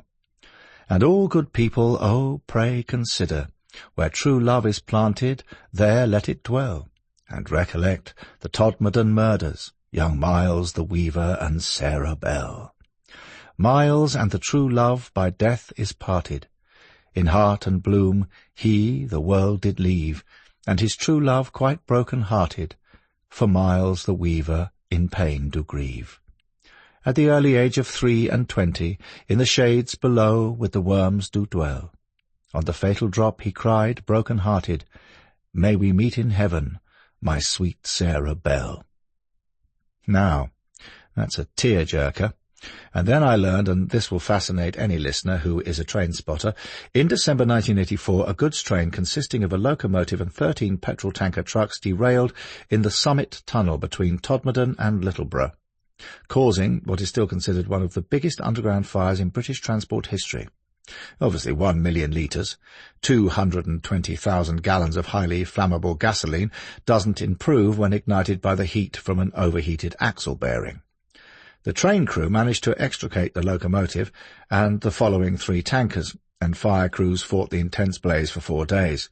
Remarkably, the tunnel, built between 1838 and 1841, suffered minimal damage and is still in use today, a tribute to Victorian engineering at its best.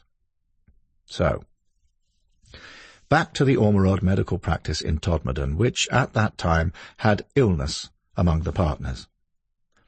A junior doctor joining us was a huge relief, senior GP Dr. Michael Grieve would later recall in Born to Kill. We welcomed him, Shipman, with open arms. He was extremely good, almost manic in the way he carried out his duties. He brought us all the latest techniques available at the time and very much kept us up to the mark and well informed. Fred was an answer to a prayer. He was just what we needed, and he had quite a devoted following who felt that he was the bee's knees and would do the best for them in all circumstances. In those days the doctors did not choose their patients. Indeed, it was a vice versa arrangement, with them choosing the GP that they liked. Shipman had a different agenda, however, and staff in the medical offices where he worked soon began to see a different side to him. Dr. Grieve remembered that he wouldn't let the nurses give injections for him. He wouldn't let the pathology technicians, when they came out once a week to take blood samples from his patients. Fred would insist on doing all these things himself. Yet no one had an inkling that he was involved in any kind of medical malpractice, which would emerge later when 3 of his patients died in one day. Not as clever. If you tell the truth, you don't have to remember anything. Mark Twain. It was soon discovered that Shipman suffered from a drug addiction, so he was not as perfect as everyone imagined him to be. One of the other doctors happened to be in the local pharmacy when he was shown the drugs register, and was startled to see that Shipman had amassed large amounts of pethidine, Demerol, not for his patients but for himself. When confronted, Shipman admitted to being an addict, then weakly said, "I was always taught not to give my patients anything that I had not tried myself." It was this addiction, this dependency on pethidine, that sustained his manic behaviour, enabling him to take on the enormous medical workloads and get through them. Now, with his overblown ego shattered, the narcissistic Shipman came unstitched at the seams. He was sacked from the medical practice after throwing his medical bag across the room in a rage, calling Dr. Grieve the devil incarnate. He stormed off, leaving a trail of expletives in his wake. It is at this point, when a serial killer is confronted by the obvious, they retreat, either with the excuse that society has fitted me up, it's not my fault, or they explode. And that's what Shipman was basically doing with, how dare these little doctors, these little people much lower than me, how dare they question me? My mother always taught me this way. How dare they question and interrogate me? Who the hell are they? Christopher BerryDee in Born to Kill. One might have hoped or prayed that had the medical profession had its wits about it, Shipman should have had his license to practice smartly withdrawn. He freely admitted to being a drug addict, something compounded by his forging of prescriptions to obtain pethidine for his own use. This amounted to criminal deception, but oh no. The medical profession closed ranks, and when he went before Halifax Magistrates' Court in February 1976 for forging prescriptions, he was fined a paltry £600 and ordered to attend a drug rehab clinic in York. 3 years later, having convinced the GMC that he was cured of his addiction, he was allowed to return to practicing medicine. Having read the Shipman inquiry, the final report of Dame Janet Smith's inquiry from front to back and inside out, I would have been inclined to call it the Shipman clusterfuck with bells and whistles. Hyde. Hyde was such a lovely town. It was a proper, old-fashioned, traditional community where sons and daughters still lived on their parents' doorsteps. They all lived near each other. They all understood each other. It was a very close community with a warm heart. So for Shipman to be able to kill so many people in such a small, safe community was doubly devastating. Michaela Sitford, Manchester Evening News, journalist, co-author with Steve Panter of Addicted to Murder, the true story of Dr. Harold Shipman, 2000. It has been said elsewhere that Fred Shipman first became interested in medicine as he watched his mother receive morphine injections to ease the pain she suffered while dying of cancer. That later, as a doctor, he played at being God with power over life and death. I don't buy into the God part, for there is nothing of godliness about doctors murdering trusting patients, period. I would consider his later addiction to death almost a paraphilia, its roots forming in an unhealthy juvenile voyeurism, because Fred, aged 17 in 1963, was of the age when most teenagers were, or should have been, more interested in the television shows of the day, Doctor Who, General Hospital, The Outer Limits, and the adorable Patty Duke Show, instead of watching his mother as she was injected with pain-killing morphia to ease her passing, as Dr. Bodkin Adams had said of his murders. Nevertheless, voyeurism may become addictive, not always in the sexual sense, but to satisfy some other pathological need. I suggest that Shipman later developed an intensely morbid interest in death. I refer listeners interested in this subject to Colton Scrivener's article, The Psychology of Morbid Curiosity, Development and Initial Validation of the Morbid Curiosity Scale, in Personality and Individual Differences, Volume 183, December 2021. True, it is a lengthy paper, but it is of interest to anyone trying to fathom what might have made the lethal Dr. Shipman tick. Donnybrook. In 1977, Shipman began practicing as a GP, this time at the Donnybrook Medical Centre in Hyde, Greater Manchester. He continued working there throughout the 1980s. In 1993, aged 47, establishing his own surgery at 21 Market Street, once again becoming a respected member of the community. Any normal person would have been content with having the support of hundreds of devoted patients, but not Shipman. This narcissistic psychopath wanted much more, and to this end he promoted himself to the media as a pillar of the community, which ironically he already was. In 1983 he appeared in a Granada TV World in Action documentary, the subject being how the mentally ill should be treated in the community. Smiling into the camera, he obviously felt it would be wrong for him to mention that he was murdering scores of his patients, or that he'd killed someone a few days before the interview, and that he would be giving another elderly woman patient a lethal injection of diamorphine before the TV production company's check for his televised interview even arrived in the post. Again, with very strong echoes of the Bodkin Adams case, over the years, doctors, funeral directors, and even pharmacists had raised suspicions about Dr. Shipman, but their concerns were swept under the carpet. Indeed, as early as 1988, police had investigated him. When Michaela Sitford broke a story in the Manchester Evening News that a Dr. Linda Reynolds of the Brook Surgery had courageously spoken to the local coroner, Dr. John Pollard, and told him that she was worried that Shipman was killing patients who were elderly, vulnerable, living alone, with all meeting premature deaths during home visits, one might have thought that the cops would have had a sniff around. They did, and they didn't, even though Dr. Reynolds was also concerned about the large numbers of cremation forms for elderly patients that Shipman had asked Dr. Pollard to countersign. On the basis of Dr. Reynolds' concerns, I instructed the police to make an investigation into Shipman in what is now referred to as the failed investigation, because the police came back to me a fortnight later and said they had conducted their investigation and frankly said they could find nothing wrong. Dr. John Pollard, Chief Coroner. The truth of the matter, the totality of this so-called investigation, is that on the 17th of April 1998 a police officer had paid a visit to Dr. Reynolds and sternly told her that after some investigation she was mistaken, that the much-loved doctor was a pillar of the community. She'd best be careful of what she said. Doesn't that say it all? Because Shipman went on to kill 3 more women soon after that. He seemed to believe that the Hippocratic Oath had given him a license to kill. The true number of patients murdered by Shipman still remains unknown, but his roll call of victims eclipses many other serial killers' tallies even to this very day. This man was a monster in disguise, carrying a black bag in which were his medical instruments of death. He was hiding in Hyde, in plain sight. Harold Frederick Shipman is an interesting case. The very remarkable nature of his case is the fact that he is remarkable. You could say, he can't be a killer because he is just like us. Harold Shipman fitted in with society to a great degree, and this wasn't the very thing.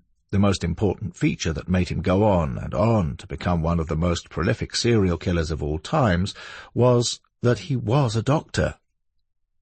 Dr. David A. Holmes, criminologist and forensic profiler in Born to Kill.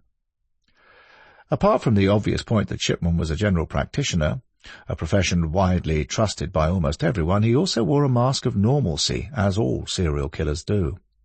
Indeed, during my lectures, I always ask the audience to look around to see whether they can maybe spot a serial murderer in their midst. Of course they can't, but this simple exercise certainly drives the message home. So, have a bit of fun when you are in a public gathering, in a crowd or pub quiz. Turn to your friends and ask out of the blue, "Hey, can any of you spot a psychopathic serial murderer among us?" That will give them pause for thought, and also to think that you are indeed crazy too. Kathleen Grundy. Earth provides enough to satisfy every man's needs, but not every man's greed. Mahatma Gandhi, 1869 to 1948. Dr. Harold Shipman might have carried on killing for years if it had not been for the suspicious death of Kathleen Grundy on the 24th of June 1998. The last person to see her alive was her GP when early that morning Shipman had called at Luffrig Cottage, 79 Joel Lane, G Cross, Hyde, to take a routine blood sample. The former mayoress had made a will to the merry widow tune of £386,000 bequeathed to Dr. Shipman, and to the blanket exclusion of her solicitor daughter, Angela Woodruff, and her children. When Angela received a copy of the will, she was absolutely astonished because it was so amateurish.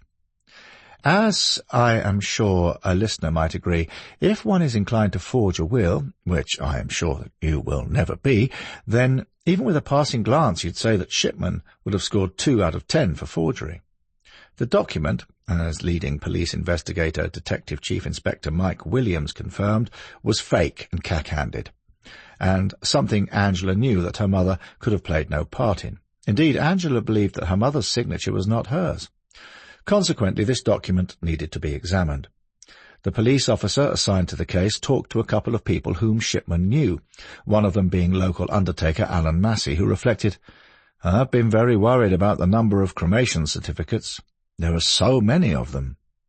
Shipman's fingerprints were found on the will, yet at interview he denied that he'd even seen it. The fact that he owned the Brother typewriter that had produced the document left him morosely suggesting that Mrs. Grundy used to borrow the machine, but he was unable to explain to police how she'd returned it to him straight after the will had been prepared in her own solicitor's office, as though solicitors did not have their own typewriters, no less. What a liar this man was!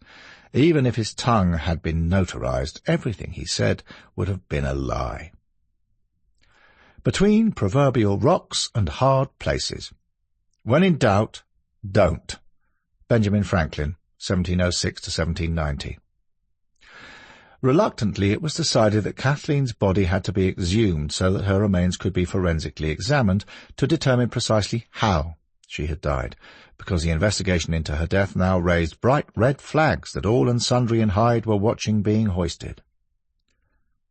The rumours started, as most rumours do, with secretive over-the-garden fence whispers, a twitch of net curtains, hushed gossip in the local greengrocers, a little conspiratorial chit-chat under the perm-drying hoods in hairdressing salons. Had Cathy passed away, as proclaimed on the terminal tin, through old age, or was there something more sinister afoot in Hyde? In the knowledge that there had been an earlier investigation, the so-called failed investigation of March 1998, into Shipman's activities, which had involved no fewer than 19 suspicious deaths, there now surfaced further information from a local taxi driver, John Shaw. The cabbie had previously told police that he'd suspected Shipman of murdering 21 patients. Shock, horror!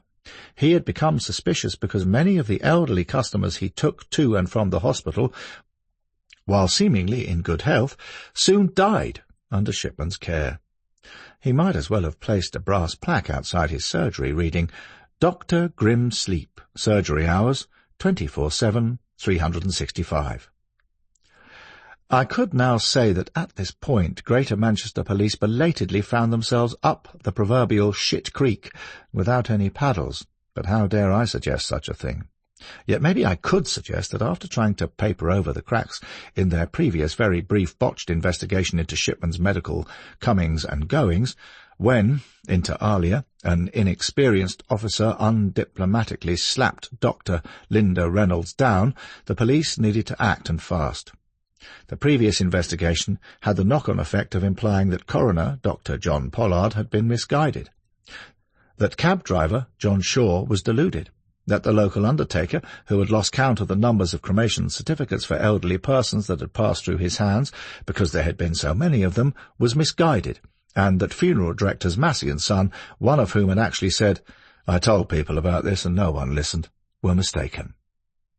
Although it is fair to say that Dr. Reynolds, Dr. Pollard, Michaela Sitford, and just about everyone residing in the close community market town of Hyde now began to sense that their once wonderful GP was about to have his Viella shirt collar felt. The problem, as I see it, was the fact that Shipman was from the medical profession, whose members are considered beyond reproach. For the police even to consider exhuming Kathleen Grundy, because the doctor's indecently hasty efforts to have her cremated had been dashed, required a lot of paperwork before they could even think about digging in Hyde Cemetery. This was no small matter. There still remained the possibility that there was nothing suspicious about Kathleen's death. But now the police had Angelo Woodruff on their backs. She was a practising solicitor, and not one to be fobbed off. Decisions had to be made. A senior officer had to make the call. The exhumation went ahead. Kathleen's body was found to contain traces of diamorphine, heroin, which is often used to control pain in terminally ill cancer patients. Indeed, there was more than sufficient smack in her body to have caused her death. A second autopsy revealed that she had not been suffering from a terminal illness, thereby forestalling any defence argument that Shipman had injected her to save her from further agony. When questioned about this treatment, Shipman claimed that Mrs. Grundy had been an addict, much along the lines of Bodkin-Adams mitigation. In an effort to throw detectives off the scent, he showed them comments he'd written to that effect in his computerized medical journal. Forensic examination of his computer proved that the entries were written after Kathleen's death. It was this bungling error that sealed his fate. This is not quite up to Agatha Christie's standard of a criminology-inspired plot by any means. No motor yacht or deluxe hotel, no French Riviera, no Orient Express. Nope. I regret to say that shit happens even in the most ordinary of locations. I am not suggesting for a moment that some parts of Tameside, Greater Manchester, including Hyde, are not conducive to a damn good whodunit, but more importantly, why, in God's name, had Shipman done it? So now is the time to look into the why. And if there was a motive, what was it? Dr. Death, Dr. Jekyll, and Mr. Hyde. The Hyde community were absolutely behind Dr. Shipman at this point. He had groomed that community so that they truly believed that he was looking after them, when in fact he was killing them by the hundreds. Michaela Sitford, in Born to Kill. The kind of people he, Shipman, picked are what we place in the category less than dead. In other words, the kind of people we don't actually notice so well. They are not the kind of people who are going to cause a big fuss because it's almost expected. As a serial killer, Shipman is unique because he seems to be the only one who could get an undertaker or the local council to take the body away for him. Dr. David A. Holmes, in Born to Kill. The circumstances in which the victims were found was in itself quite disturbing, and here we find more red flags popping up.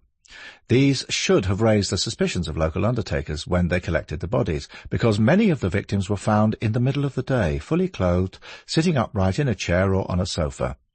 In some of those instances, Shipman had actually certified on the cremation form that he had carried out a full external examination of the patient's body, yet the victim had been found sitting there fully clothed, shoes on, sleeves buttoned down to the wrists, dresses buttoned to the neck.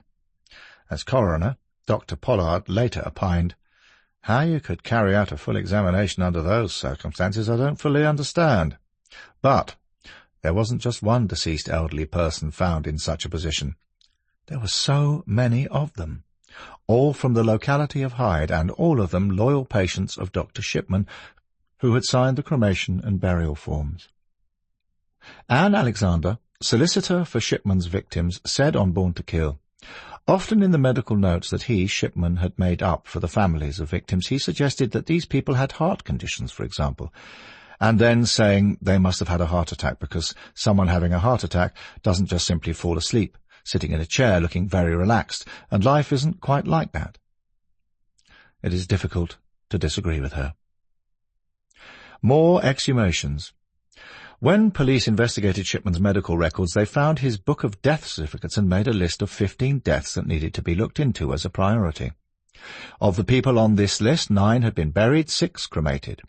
More exhumations were ordered, turning sundry, once freshly mown churchyards into sites for large holes and piles of soil. Police also learned through talking to the relatives of his victims that Shipman had subtly encouraged them towards evidence-destroying cremation. In each of the exhumations that took place, a high level of morphine was discovered in the body, leading to a prosecution in relation to that particular death. The police investigation would also reveal this serial murderer's modus operandi. He would often kill his victims, most of whom were elderly, with a lethal injection of morphine. With the patients assuming that he was taking a blood sample, they were none the wiser. Then medical executioner Shipman would return to his office to backdate their medical files on his computer so as to exaggerate their poor health. For Kathleen Grundy he had backdated several entries suggesting that she had become addicted to morphine, which he intended for his own use. Why Dr. Shipman done it is not a subject for criminology-educated psychological debate among well-meaning liberals. No. When one takes off Shipman's metaphorical clothes, he stands naked before us as a non-person who committed medically induced homicide, with a hint of financial gain in his mind. He had mentioned a few times that he intended to move to Australia and needed cash to do so. A quantity of his victim's stolen jewellery and gems were found by police in a box in the bedroom of the couple's Row Cross Green house, which he claimed belonged to his wife Primrose. That smacks of trophy-taking, does it not? Primrose asked for around 100 items to be returned to her after they had been seized by police following her husband's arrest. She said that she was able to prove that 66 items were her own, but later admitted that 34 items in the box found in the bedroom did not belong to her. Like almost everything else in this case, confusion reigned everywhere, with Primrose eventually getting some of the stuff back. The remainder was disposed of by the Asset Recovery Agency, sold at auction with the cash going to victim support in Tameside. Of course, we will never know the entirety of Shipman's motive. He took that secret to his grave, yet when we reflect on the Dr. Bodkin Adams case and the obvious fact that Shipman attempted to forge a will in his favour, financial gain has to play some part, if only a small element, of his overall pathology. While others are bound to disagree, I do not believe that he was playing at God. None of his elderly patients was in great pain. Generally speaking, they were in remarkably good health for their ages, so the idea of Shipman compassionately putting them out of their suffering is a horse that does not run for me. Dr. Harold Fred Shipman was convicted on 15 counts of murder and one of forgery at Preston Crown Court on the 31st of January 2000 and given 15 life sentences, plus 4 years for forgery, with a recommendation that he serve a whole life tariff. 11 days later, the GMC removed him from the medical register. On the 13th of January 2004, a day before his 58th birthday, he hanged himself in his cell at HMP Wakefield. Primrose Shipman, his wife of more than 35 years, continues to assert his innocence. Nice cup of tea and a Garibaldi biscuit, anyone? Because shortly we must pack our bags and cross the pond to the land of the free. Chapter 7. Nurse Jolly Jane Toppan. They, the victims, are better off dead than alive. Jane Toppan, Confession. Author's note. By its horrific nature, this is very much an historic case, but although reference material is not short in quantity, much of it is unreliable and sometimes contradictory. What I will attempt to do is give the listener a thorough account after sifting through what is available, while occasionally striking a balance where accounts conflict. With echoes of British serial killer nurses Beverly Allitt and Lucy Letby's crimes soon to ring in our ears, it would be remiss of me to dismiss Jolly Jane, for in examining her case we might gain a clearer insight into the minds of Allitt and Letby and other medical killers whom we will meet soon enough. Early days. No Agatha Christie mystery here, no Sherlock Holmes plot to be worked through. By my reckoning, Jane Toppan was one of the most evil killer nurses in all of criminal history, with a cast of the deceased smacking of New England money.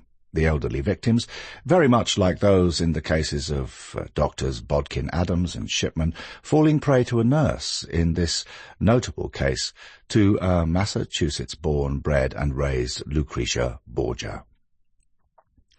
Jane was born Honora Nora A. Kelly the youngest of 3, some sources say 4, daughters to Irish immigrants in Boston, in the Bay State, Massachusetts.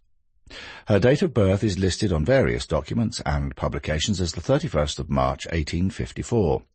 This conflicts with primary sources, such as those from the Boston Female Asylum and various census records, where her year of birth is attributed as closer to 1857. Of course, that fiddly difference does not amount to a hill of beans, but later it might. Matriarch Bridget Finn died from tuberculosis when Honora was young, leaving her husband Peter to raise her and her sisters Ellen, Nellie, and Delia Josephine. According to the Lowell Historical Society, a Mary Kelly appeared in the newspapers after Jane's arrest as talking about being the child of the Kellys, but no record of Mary's birth was found. To suggest that Jane was born on the wrong side of the tracks would be an understatement. Her father was well known as an eccentric and abusive heavy drinker.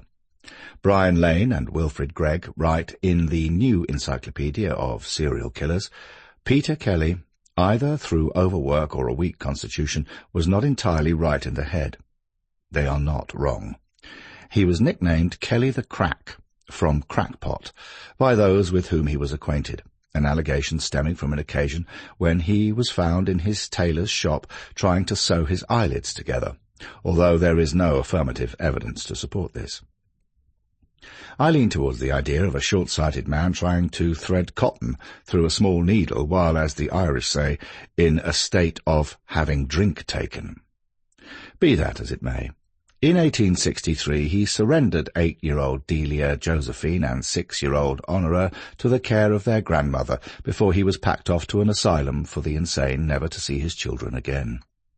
Then, when Grandma found caring for the 2 sprightly lasses too much, they were committed to the Boston Female Asylum, an orphanage for indigent children. Rescued from a very miserable home. Kelly, Delia Josephine, born 1855, admitted Feb. 1863. Kelly, Honora A., born 1857, admitted February 1863, November 1864, adopted by Mrs. Anne C. Toppan, Lowell, February 1863. The committee reported that 2 children had been admitted since the last meeting. They had no mother, had been offered by their father, Mr. Kelly, whose habits evidently rendered him an unfit protector for his little girls. Their appearance indicated that they had been rescued from a miserable home. These circumstances having been heard, it was voted that the act of the committee in admitting Delia Josephine and Honora Kelly is approved by the board. November 1864, Mrs. Anne C. Topham appeared before the board and desired to adopt Honora Kelly. She seemed a very respectable woman, and the home she offered to the child appeared to possess many advantages. It was, therefore, voted that Honora A. Kelly be bound to Mrs. Toppan. Boston Female Asylum Records, page 196. From the asylum, Honora was taken in as an indentured servant by Abner and Anne C. Nestor Toppan, who had 3 children. Nothing is known of the siblings other than Elizabeth, 1830 to 1899, whom we will meet later. Brian Lane and Wilfred Gregg state in the New Encyclopedia of Serial Killers that Honora was adopted by the Toppans. This is incorrect, as she was never formally adopted, but this minor error springs from the fact that Honora took on the surname of her benefactors to distance herself from her sordid early years. The Lowell Historical Society. According to Dr. Henry R. Stedman, who evaluated Jane Toppan pre-trial, Honora was 6 at the time she came to live with the Toppans and was apprenticed to Mrs. T. on indenture papers. Little documented information exists about Honora's sisters and father after she entered the asylum, but comments appearing in the newspapers stated that Delia became an alcoholic and sex worker, while Sister Ellen was also committed to an asylum. Again, there is no firm confirmation that Ellen was committed, nor that Delia became an alcoholic prostitute. Metamorphosing.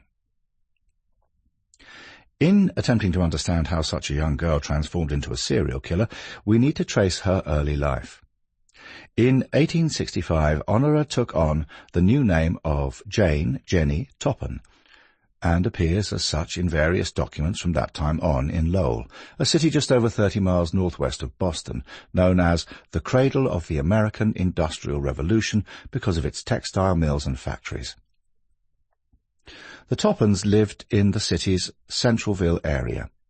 Jenny, as she appears in the 1865, 1870 and 1880 censuses, attended Lowell public schools and graduated from Lowell High, proving to be an intelligent child, quick to learn, who supported the household through work, as required by her indenture, which is a contract from one person to work for another.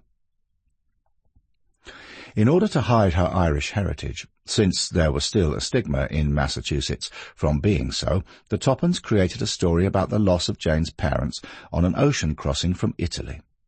19th-century Irish immigrants to the USA faced a combination of anti-immigrant, anti-Catholic, and specifically anti-Irish bigotry, all closely intertwined. This was especially true in Puritan-founded Boston and its environs, which had predominantly Anglo-Saxon population. So up to this point, in the young girl's narrative, I see her formative years as being almost a psychological car wreck, becoming a blessing in disguise when the strict Catholic Toppans acquired an indentured servant on the cheap, although a good education was provided as part of the deal. The Lowell Historical Society, Jenny was recalled as being a regular gossip, fabricator of untruths, and much more, though she had a charming nature. During interviews with Dr. Stedman, she admitted that she told many tales which she knew to be sheer inventions, among them a story of her parentage, her alleged father having in reality lived in China for 2 years before her birth, another of her horror of the dead, which was so great that she sometimes fell senseless at the sight of bodies. Dr. Stedman opined, "Until Jane was a woman, she was under good moral and religious influences, home surroundings and discipline, and had good associates, but her incorrigible propensities for deceit, falsehood, and troublemaking were never absent from the first." So where did this spring from?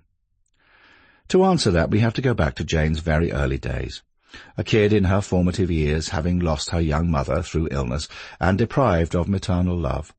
A mentally unglued, unpredictable father who effectively abandoned his daughters, and Jane's year-long stint in a home for unwanted children before being placed into strict indenture at about the age of 6. I ask the listener to think about that for a moment or two, because I believe that she had been emotionally damaged by the time she went to live with the Toppans. No amount of love and care can completely repair a mind that has been subjected to so many negative influences so young. I am not going soft on Jane Toppan, but we have to take all of that into account as her life moves on, with her inventions being used as a form of compensatory self-protection. There is something else we might consider too, her propensity for lying at the drop of a hat. Pathological liar signs can be symptoms of obsessive-compulsive disorder, antisocial disorder, borderline personality disorder, narcissistic personality disorder, and Munchausen syndrome by proxy, MSBP. The latter may be also applying to Nurse Beverly Allitt, with whom we will acquaint ourselves later. For the listener interested, the National Library of Medicine in Bethesda, MD, publishes a first-rate paper online, The Phenomenology of Lying in Young Adults with Personality and Cognition, which makes for a very interesting read. There are stories about Jane, having a beau who had agreed to marry her when she was around the age of 16, and that he gave her a ring in the shape of a bird. Soon after, the lad moved out west to find work, and there fell in love with his landlady's daughter, sending the bad news back to Jane. Their engagement was off. Rumours abounded that she destroyed the ring in a fit of pique, that this may have started her spiral into darkness with 2 attempted suicides and the withdrawing into herself to become a virtual hermit, as Lane and Gregg put it, although there appears to be no mention of attempted suicide at this time in her life in any documents. Nonetheless, on her 18th birthday, Mrs. Toppan gave Jane $50 and encouraged her to find her way in the world. But for a time she stayed on as help, only leaving at the age of 24, when Mrs. Toppan finally refused to let her remain any longer in her home. The Lady of the Lamp. The very first requirement in a hospital is that it do the sick no harm. Florence Nightingale, 1820 to 1910. An article published by Penn Nursing, University of Pennsylvania School of Nursing, gives us a valuable insight into hospital welfare during the period that Toppan was criminally active, so I rely perhaps a little heavily on it here, with all credit due to the authors. Although women physicians in Philadelphia, New York and Boston had already established formal training schools for nurses in the 1860s, the New York Training School at Bellevue Hospital in New York City, the Connecticut Training School at the State Hospital, later New Haven Hospital, and the Boston Training School at Massachusetts General Hospital in Boston were the first nurse training schools to claim their organizations were based on the principles specified by Florence Nightingale. I solemnly pledge myself before God and the presence of this assembly to pass my life in purity and to practice my profession faithfully. I will abstain from whatever is deleterious and mischievous, and will not take or knowingly administer any harmful drug. The Nightingale Pledge for Nurses. Penn Nursing tells us, Nightingale's principles included an endowment ensuring the independence of the training school, a superintendent of nurses reporting only to the head of the hospital with a strong emphasis on sanitary knowledge, clearly defined lecture and ward time for students, an insistence on the importance of technical skill, and a disciplined character in nurses. Few training schools, even Nightingale's own school at St. Thomas's Hospital in London, met all these criteria, and most are reported to medical directors. Nevertheless, the idea of shaping a school around Nightingale's principles became an animating spirit for the experimental idea of formal nurses' training in hospitals and accounted in large measure for its success. The direct antithesis of Florence Nightingale. In 1885, 26-year-old Jane enrolled as a trainee nurse at Cambridge Hospital in Cambridge, Massachusetts. Apparently a well-liked, eager student and having a cheerful disposition, she was nicknamed Jolly Jane. If her fellow nurses had been asked to name any faults, however, they might have been inclined to refer to her unhealthy, morbid fascination with what went on at autopsies, and her troublemaking. Some articles suggest that she killed a number of patients during her first time at Cambridge. To be honest with the listener, no one is entirely sure about that. Nonetheless, Jane was later listed in Lowell's 1901 City Directory under Nurses. Massachusetts General Hospital. In 1889, Jane Toppan was recommended for a post at the prestigious Massachusetts General Hospital in Boston, an endorsement not given lightly. Again, she started off quite well, working 12-hour days without complaint. However, the nursing staff at the hospital kept a closer eye on their cases than they did at Cambridge. The high doses of medication Toppan was giving to patients were spotted by her superiors. Even so, rather than suspecting foul play, administrators simply put it down to ineptitude. During her time at Massachusetts General, a strange new angle slowly developed. Jane Toppan had a penchant for telling even more imaginative tall tales, for gossiping, and for spreading unwarranted rumours about the nurses and patients she disliked. Woe betide those who made a complaint, for she would then take the matter into her own hands. So while they described her as both brilliant and terrible, those around her grew wary of Nurse Toppan. There appeared to be a dangerous side to this pleasant-faced young woman, although no one seemed able to be more specific than that. But let's drill down a little more here. During her residency, Jolly Jane often became close to patients. She picked her favourite cases, who were normally elderly as well as ill, and she used them as guinea pigs. Wikipedia. In experiments with morphine and atropine, she altered their prescribed dosages to see what it did to their nervous systems. However, she spent considerable time alone with patients, making up fake charts, medicating them to drift in and out of consciousness, and even getting into bed with them. While wanting to keep her favoured patients as long as possible, she would overdose them and then bring them back from the point of death. An example of this point-of-death revival is the case of Mrs. Amelia Finney, who was in Toppan's care following an operation. Amelia later recalled that the nurse gave her a sour-tasting drink, causing her to convulse and drift in and out of consciousness, whereupon Jane climbed into Amelia's bed, stroked her hair and face, saying, "It will be all right soon," but was disturbed by someone and fled the ward. Amelia survived to give her account, believing that her experience was some kind of fever dream. So, taken in the round, despite Jane Toppan's initial bright start at Massachusetts General, her reputation among her fellow nurses, very much like the sour-tasting drinks she administered to patients, quickly became unsavoury. The Lowell Historical Society. Her mischief-making of her early years at Cambridge Hospital continued. It is reported that her fellow workers were concerned because of her unfounded and absurd suspicions, tale-bearing, slanderous gossip, and consequent trouble-making, as well as her pleasure in inventing fabulous tales. Some sources mentioned that Nurse Toppan misreported information, removed patients to other institutions, the latter being highly unlikely, it has to be said, prolonged the illness of her favourite patients by reporting symptoms that had never occurred.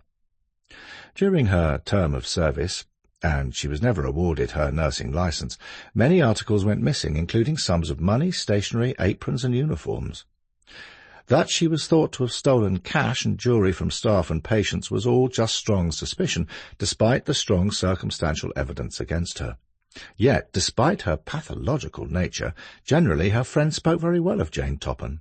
She was so adroit, such a plausible liar, that any suspicions were swept under the carpet, and haven't we noted this behaviour with the narcissistic medical killers considered thus far in this audiobook? Indeed we have. But one day in 1890, when she decided to leave the ward without permission, her supervisors seized the opportunity to dismiss her. Hope springs eternal. At this stage in her life, one might have prayed on bended knees that the medical profession would have banned Jane Toppan from nursing anyone forever. Alas, any prayer was less than a whisper in a gale-force wind, because after a short stint as a private nurse, she had the nerve to return to Cambridge Hospital, whose senior staff were clearly oblivious to this highly dangerous nurse's behaviour. Here she continued her vicious practices. Besides elderly patients, she also attempted to poison a trainee nurse named Mattie Davis. One day, a patient under her care, a man previously recovering, unexpectedly died. Another patient passed away shortly thereafter. Jane was summoned to the chief surgeon's office to answer a few questions, namely, why had she been recklessly administering opiates? No official accusations were made against her, but she was discharged from her post. Of course, it had not gone unnoticed that a large number of patients had inexplicably died under her care while their health had been improving, but no autopsies were conducted. Instead, the administrators, fully aware that Nurse Toppan had been administering lethal doses of drugs, thought it best quietly to dismiss her. After all was said and done, any scandal might have resulted in large endowments being withdrawn. God forbid that a student nurse is murdering patients on our watch. This will never do. There. That should give listeners pause for thought, as we have already established. The turning of blind eyes, the ostriches' heads buried in the sand, the closing of ranks. I suggest that in some rare instances not much has changed to this very day, but at last Nurse Toppan was gone. We can thank the Lord for that, but not quite yet for reasons I now reveal. License to kill. Because Jane Toppan had not served enough time at either hospital to have earned her nurse's license, and with all chances dashed of ever setting foot inside a hospital again, she turned to private nursing. We don't need a degree in probability theory to figure out what was going to happen next. Yes, having distanced herself from the Nightingale principles and the watchful eyes of colleagues and administrators, she could kill at will. After all, as a freelancer, who would keep an eye on her? What did it matter if a large number of her patients died? They are better off dead than alive, she would later callously claim many times. Between 1880 and 1901, on the recommendation of many experienced physicians, she served in a number of New England nursing homes, while keeping undertakers busy into the bargain. There was no CV to suggest anything other than her being a devoted, trained nurse. Hey, look, she is even listed in Lowell's 1901 City Directory under Nurses, and if that's not good enough for anyone, what is? Freelancing proved to be a prosperous venture for Jolly Jane. Despite numerous claims of her stealing from patients, by 1895 she had become one of the most successful private nurses in Boston. Yet this outward mask of professional nursing respectability did nothing to deter her murderous ways, indicating a fully emerged criminal psychopath. Her blatant lying, constant mischief-making, followed her from caring position to nursing post. There were numerous instances of theft, of not returning borrowed money, and other dodgy issues aplenty. However, many families still felt that Jane was a competent and caring professional. Unfortunately, her penchant for stealing items that didn't belong to her, combined with her selfish nature, soon led to her stealing the lives of many vulnerable Massachusetts residents. Israel and lovely P. Dunham. Mr. Israel Dunham, late of 17 Wendell Street, passed peacefully away at an early hour Sunday evening, after a brief illness of 5 days. The Cambridge Chronicle, Volume L, No. 22, 1st of June, 1895. Jane Toppan appears to have committed homicide for a number of reasons, her motives varying with circumstance, including opportunity, frustration, failure to clear a debt, employment, marriage prospects, and more. But at this point in her narrative, she is now lodging at 17 Wendell Street, Cambridge. Wendell Street, a listener might inquire? Once called prime real estate, and well might it have been back then, for it had gold written all over it. Gold because when Charles F. McClure returned from the 1849 California gold rush, he bought an extensive tract of land off Massachusetts Avenue, then known as North Avenue, and commemorated his 49er prospecting fortune by naming streets running through his property. One of these was Wendell Street, so named for Catherine Brattle Wendell, a daughter of Major General Wendell Cushing Neville, 1870 to 1930 of the U.S. Marine Corps, a Medal of Honor recipient with many other gallantry awards to his name. Similarly, Garfield Street was laid out and named shortly after the assassination of President James A. Garfield in 1881. While Everett Street was named for Harvard University President Edward Everett, Jane Toppan was now in residence in Wendell Street, the owners of the property being Israel Dunham and his wife Lovely, which she may well have been. Jane later said that the couple seemed to be well liked in the area, those possibly being the nicest words that she ever said about anyone. Israel had lots and lots of money. He had been born in Maine in 1812, and after their marriage in 1835 the couple settled in Cambridge, where he established himself as an architect and builder. Many of the houses in Old Cambridge were built or remodelled under his direction. Some say that Israel built the entire area. He didn't, but the couple did build 3 sons and 2 daughters. However, in 1895, 83-year-old Israel had become feeble, fussy, and, with his mind deteriorating, he became Jane's next victim. After falling ill for 5 days, he was murdered on the 26th of May, 1895. Alleged cause of death, strangulated hernia. 2 years later, on the 19th of September 1897, 87-year-old Lovely met the same fate. Alleged cause of death, old age. The Untouchable. By now Jane Toppan must have felt invincible. Murder had become second nature to her. She had metamorphosed into a fully emerged homicidal psychopath, exhibiting no compassion for anyone, consumed by greed, callous to a fault, without any moral compass, much less a conscience. Yet while her victims to this point had no real connection to her, her next victim was much closer to home. As for her motive for killing old Israel, I'd put that down to money.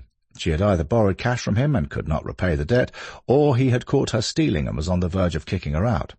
As for Lovely, being herself elderly, she had come to rely on Nurse Toppan, who had cared for her husband during his very short illness.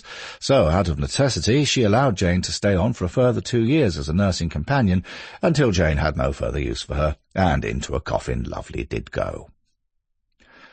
Elizabeth Stanford Toppan Brigham. I felt rather bitter against Elizabeth after Mother Toppan's death, because I always thought she destroyed the will that left me some of the old lady's property. Elizabeth came down to visit me at Cavaness on Buzzards Bay, where I was spending the summer of 1899 in one of the Davises' cottages. That gave me a good chance to have my revenge on her. Jane Toppan. Confession. In 1899, Jane went on vacation, renting a cottage in the grounds of the Jachin Hotel, Cavaness, Cape Cod. A summer getaway for her, thereby avoiding the hustle and bustle of city life. The specific reason for this visit to Cavaness, however, wasn't for rest and relaxation along the Cape's sunny shores. Far from it. This time she had invited her foster sister, Elizabeth, to stay with her, and Liz would not be leaving any time soon because, 20 years her senior, she represented everything that Jane was not. Liz was delighted with the opportunity to spend some time with Jane because she was very fond of her, having always regarded her as a real sister. Jane saw things differently. Mrs. Toppan had never been backward in telling Jane exactly where she stood in the household pecking order. Elizabeth was her biological daughter, while Jane would always be an Irish cast-off who had been God-given lucky to be indentured to the Toppans to become little more than a loudmouth skivvy. So although Elizabeth never felt this way towards Jane, unknowingly she became a symbol of the anger and bitterness Jane felt towards her foster mother, as Jane later told Dr. Stedman before her trial.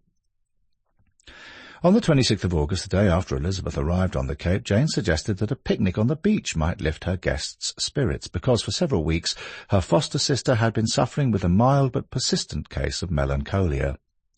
Writer and internet blogger Sue Colletta, author of the brilliant Pretty Evil New England 2020, provides us with a perfect word picture.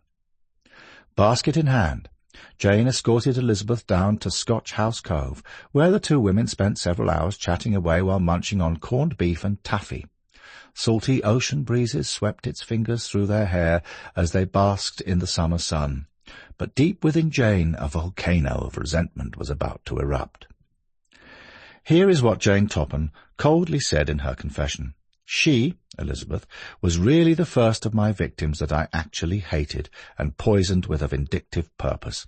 So I let her die slowly with gripping tortures. I fixed mineral water so it would do that, and then added morphia to it. Sue Colletta describes what happened next.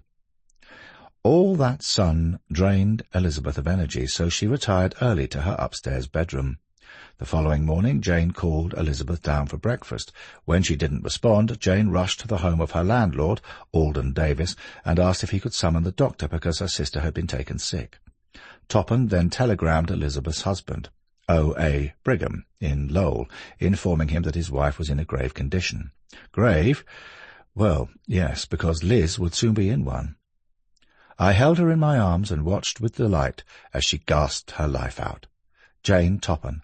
Confession to the murder of Elizabeth Brigham. Liz had suffered what the doctor ascribed to be an apoplectic stroke, leaving her in a coma from which she would never awaken. We can only imagine what spiteful words Jane may have whispered into the dying woman's ear as she convulsed into death. Or did her foster sister seize this moment to voice a lifetime of indignation? We could be forgiven for thinking that with the murder of the last person connecting her to an unhappy childhood, Jane Toppan's lust for killing might have been satiated. If so, we would be wrong. Edna Bannister Brigham.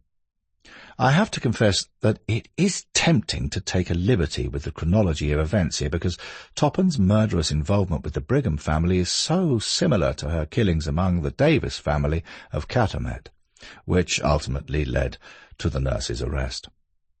That was 18 months in the future, however, as I will describe later. Having disposed of Elizabeth, this very antithesis of a Florence Nightingale-trained nurse returned to Lowell in an attempt to woo and comfort the grieving widower, Orville A. Brigham, 1830 to 1920, moving into his house. Listeners will discern Jolly Jane's modus operandi. The murder of Elizabeth to get her claws into her wealthy husband's home and wallet like the proverbial cuckoo in a nest. Then, quickly into a hole in the ground, went Orville's sister, 77-year-old Edna. According to her headstone, which one prays is correct, she was murdered on the 29th of August 1899, assuming that she wasn't murdered twice, that is, because the Lowell Historical Society gives an incorrect date of death of the 27th of August. After 2 days' illness, with the cause of death ascribed to heart failure. It is probable that Jane was trying to bring Edna to death's door, then revive her, as she had previously done with her hospital patients. This time, however, she failed in trying to win over crotchety O.A.'s affections. Whoops! Edna's heart gave out. Florence Florrie M. Calkins.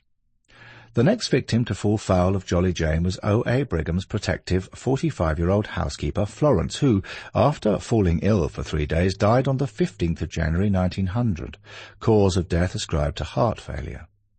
Toppan was present at the time. It is believed that Florrie was targeted because she was interfering with Jane's ability to court Mr. Brigham, whose frustration with her pushy and complicated nature now led him to ask her to leave. As a result of his request, Jane attempted suicide by giving herself a dose of morphine, which is interesting in itself. Jane obviously knew what constituted a fatal morphia dose, so I suspect that this was merely a ploy to gain Brigham's sympathy. Nonetheless, the Brigham's regular physician, Dr. W. H. Lathrop, who had recommended Jane in the past to people seeking a private nurse, had her admitted to Lowell General Hospital, where allegedly she attempted suicide again. By now, however, detectives were on Toppan's trail. One of them had himself admitted as a patient at the hospital to keep an eye on her, but could find no probable cause for an arrest. Nothing to see, nothing to hear. As a result, after she was discharged, Jane travelled to Amherst, New Hampshire, to kill once again. Backtracking a tad, who was the heavily whiskered Orville A. Brigham? Sue Colletta offers this word portrait. A well-liked, highly regarded deacon of the First Trinitarian Congregational Church in Lowell and depot master for the Boston and Maine Railroad. Alarmed over Elizabeth's sudden illness, O.A. took the first available train to Cape Cod. By the time he arrived the next morning, Monday, August 28, Elizabeth had fallen into a coma. Following this murderous plotting, Mr. Brigham married Martha Cook, who died from natural causes on the 18th of June 1925, O.A. having predeceased her 5 years earlier on the 21st of September 1920. Martha and Orville are in the same plot with Elizabeth, being buried, I say this most respectfully, as a threesome in Glidden Avenue, lot 1245, Lowell Cemetery, Middlesex County, Massachusetts, and may God bless them. At which point, let us take a break and look at another aspect of Jane Toppan's modus operandi. Dependency in the elderly. The definition of dependency is as broad as it is unsettling, but it can be summarized as describing people who need help to carry out their daily lives. This includes assistance with personal hygiene, eating, going to the bathroom, getting dressed, even just getting out of bed. The hospital patients under Nurse Toppan's care fitted this vulnerable demographic exactly, as did many other patients of the nurses, doctors, and carers who feature throughout this audiobook. One must also take into consideration factors such as a fear of being left to live alone, the loss of family or friends, disability, chronic illness, and loss of hearing and or sight.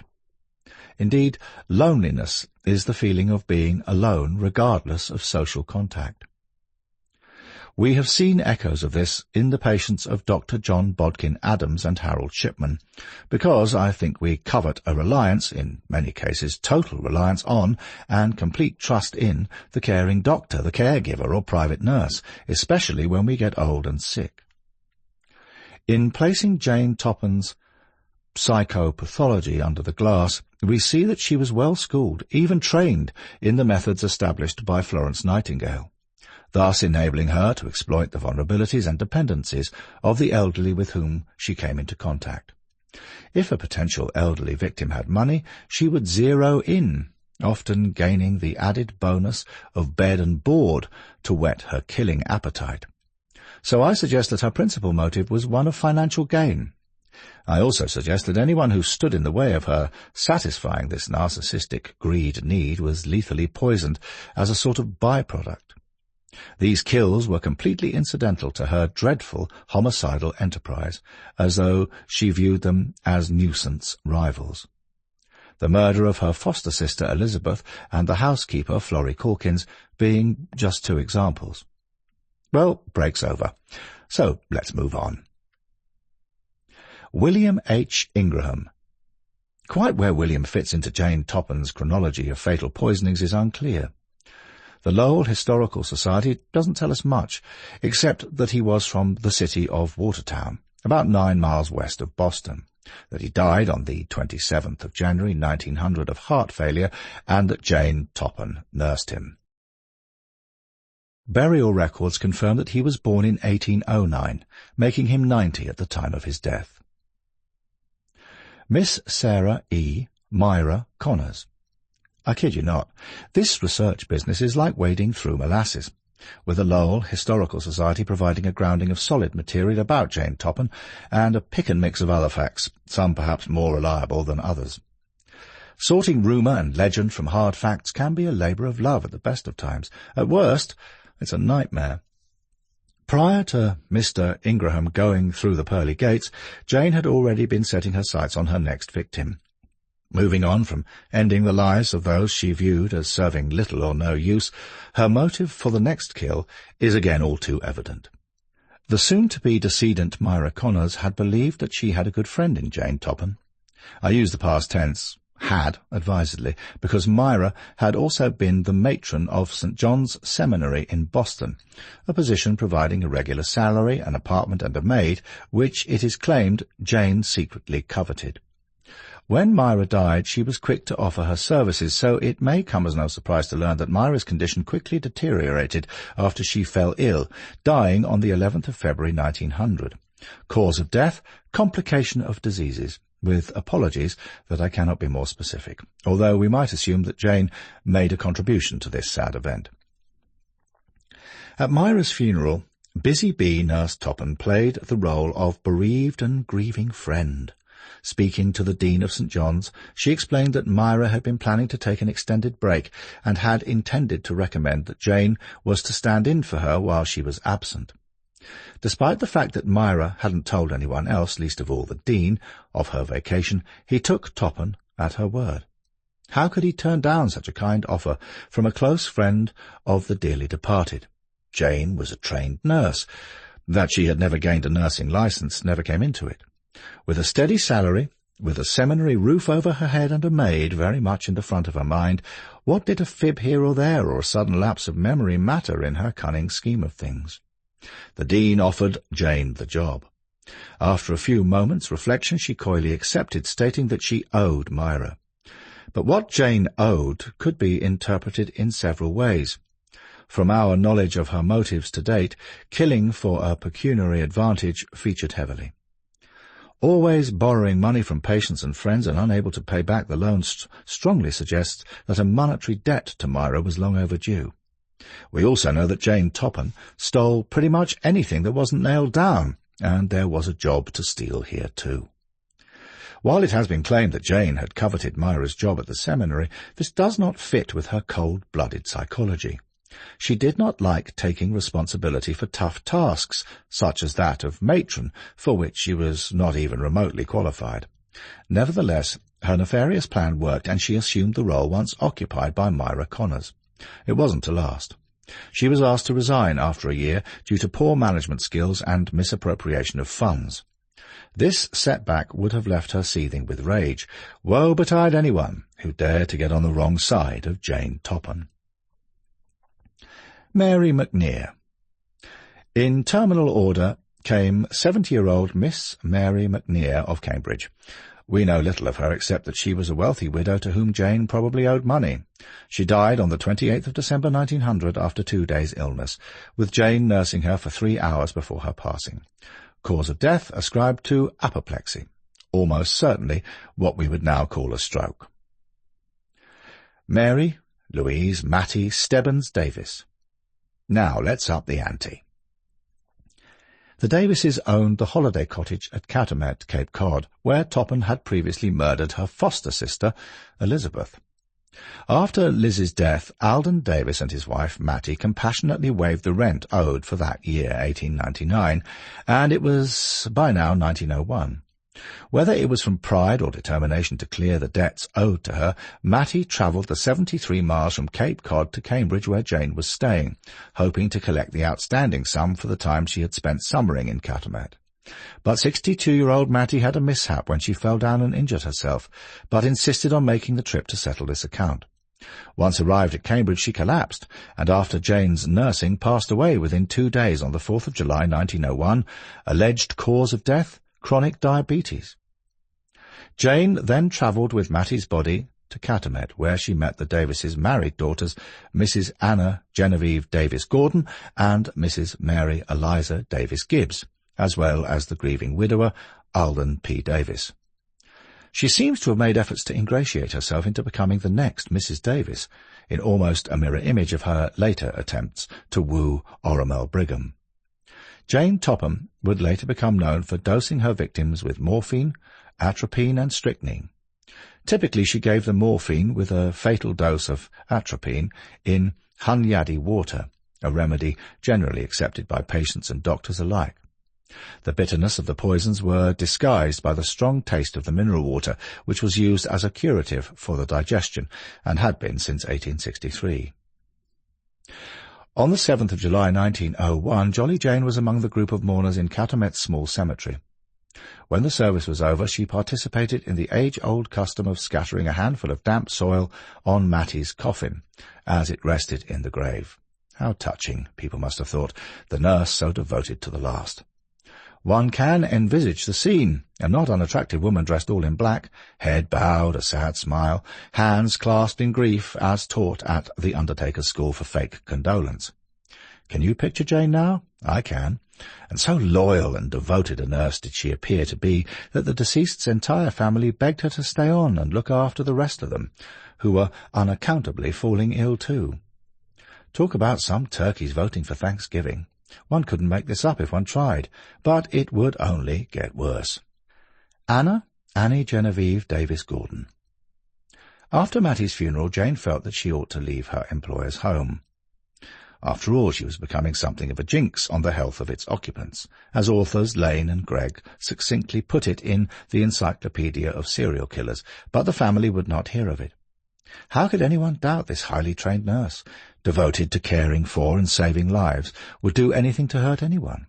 Must have crossed their minds. But next to be airbrushed from the family group photo was 30-year-old daughter Annie Gordon. She died following a short illness on the 31st of July 1901, with Jane nursing her. Somewhat conveniently for the latter, no death certificate was issued, as had often been evident in the previous cases.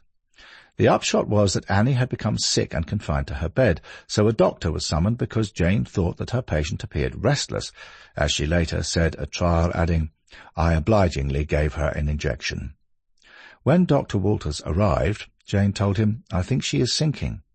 The doctor took the frail woman's wrist, seeking a pulse, then looked up to say with medical precision, "This young woman is already dead." Alden P. Davis. The lethal nurse's next victim was the suffering widower, for whom the funerals were proving too frequent and a bit too much. Owner-landlord of the property in Cavaness, where Jane had holidayed, as well as the Jachin Hotel in nearby Pocasset, he became depressed, so depressed indeed that he called for Jane to give him a nightcap. The following morning, on the 9th of August, 1901, 65-year-old Alden Davis was found stone-cold dead in his bed. Again, no death certificate was issued. He died of a stroke, Jane told his surviving daughter, Mary, who had got on well with her father while her husband was at sea. During this period, 3 small fires mysteriously occurred in the house, with all being doused with water without too much destruction. It is now thought that these were started deliberately by Jane.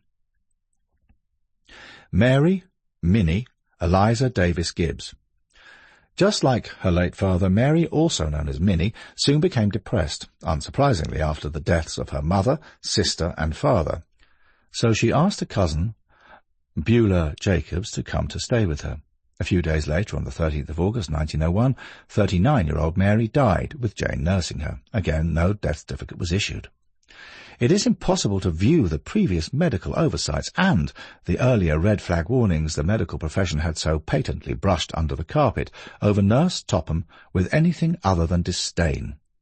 To put no finer point on it, the entire Davis family had been wiped out in just 6 weeks, and that after 3 other siblings, Allie, Henry, and Bessie, had previously died of natural causes. When Mary's husband, 39-year-old Captain Irving Foster Gibbs, returned from his voyaging, he found his wife dead, with her cousin explaining that Toppan had refused an autopsy because such a practice was against the religious beliefs of the devout Catholic family and the Church. Captain Gibbs smelt a rat, however. He lost no time in sharing his suspicions with the police, and the body of Mary was exhumed and found to contain enough morphine to murder 6 people. Nurse Toppan's collar is felt. Jane, meanwhile, travelled to Amherst, New Hampshire, to stay with an old friend, Sarah Nichols, and her husband, George. On the night of the 29th of October, 1901, a Detective Whitney stood at the door of the Nichols home in the rain and asked, "Are you Jane Toppan?" The nurse, "Yes." "You are wanted in Massachusetts for questioning in connection with the deaths of Mrs. Henry Gordon and Mrs. Irving Gibbs." Jane went in handcuffs, apparently bemused by the thought that anybody should think her capable of murder. "I have a clear conscience. I would not kill a chicken, and if there is any justice in Massachusetts, they will let me go," she said. Now police throughout New England began to exhume dozens of bodies, all former patients of Jane Toppan. Autopsies proved that all had died of morphine and atropine poisoning. Meanwhile, from the Barnstable County Jail, Cape Cod lies within the county's boundaries, Jane was beginning a triumphant confession to as many as 70 murders. "Yes, I killed all of them. I might have killed George Nichols and his sister that night if the detective hadn't taken me away. I fooled them all. I fooled the stupid doctors and the ignorant relatives. I have been fooling them for years and years. I read, the prosecutors, statements about me poisoning people with arsenic. Ridiculous. If I had used arsenic, my patients would have died hard deaths. I could not bear to see them suffer. When I kill anyone, they go to sleep and never wake up. I use morphia and atropia, the latter to hide the effects of the former. It took days sometimes to kill them." Jane Toppan. In a quote attributed to her confession in the New York Journal in June 1902, Jane often lamented that her killing spree took place because she had never married. "If I had been a married woman, I probably would not have killed all those people. I would have had my husband, my children, and my home to take up my mind." On the evidence, that seems extremely unlikely. On the 25th of June 1902, Jane stood trial in the county courthouse in Barnstable, having admitted to 31 murders. The actual figure may have been nearer 100. Dr. Henry Stedman, the forensic psychiatrist, gave evidence. "Jane Toppan is suffering from a form of insanity that cannot be cured." To which, with an indignant cry, the defendant shouted, "The alienist, i.e. psychiatrist, lies. I'm not crazy, and you all know it. I know that I have done wrong. I understand right from wrong. That proves that I am sane." The not-so-jolly Jane was found not guilty by reason of insanity, and subsequently confined to the Taunton State Asylum for the criminally insane, where her behaviour alternated between the docile, almost morose, and raging fits of paranoia, during which, ironically, she would accuse the nursing staff of trying to poison her. She continued to live a long and healthy life, dying on the 17th of August 1938, aged 84. Morally insane. Moral insanity used to refer to a type of mental disorder consisting of abnormal emotions and behaviours in the apparent absence of intellectual impairments, delusions or hallucinations. This was an accepted diagnosis in Europe and America through the second half of the 19th century. Dr. Stedman stated that Jane Toppan's form of insanity that cannot be cured, which, when taken within his overall diagnosis, can only mean that Jane was a calculating psychopath, a person who knew right from wrong, a person who exhibited no remorse whatsoever for the terrible deaths and untold suffering she'd caused. Indeed, her own words tell us this much. My 2024 book, Talking with Psychopaths, Guilty but Insane, covers in depth the issue of criminal insanity and the application of the so-called defence known as the McNaughton Rule. So even at a glance, it should have been obvious to almost everyone that Jane Toppan was sane. It somewhat comes down to the moral insanity defence versus the McNaughton Rule.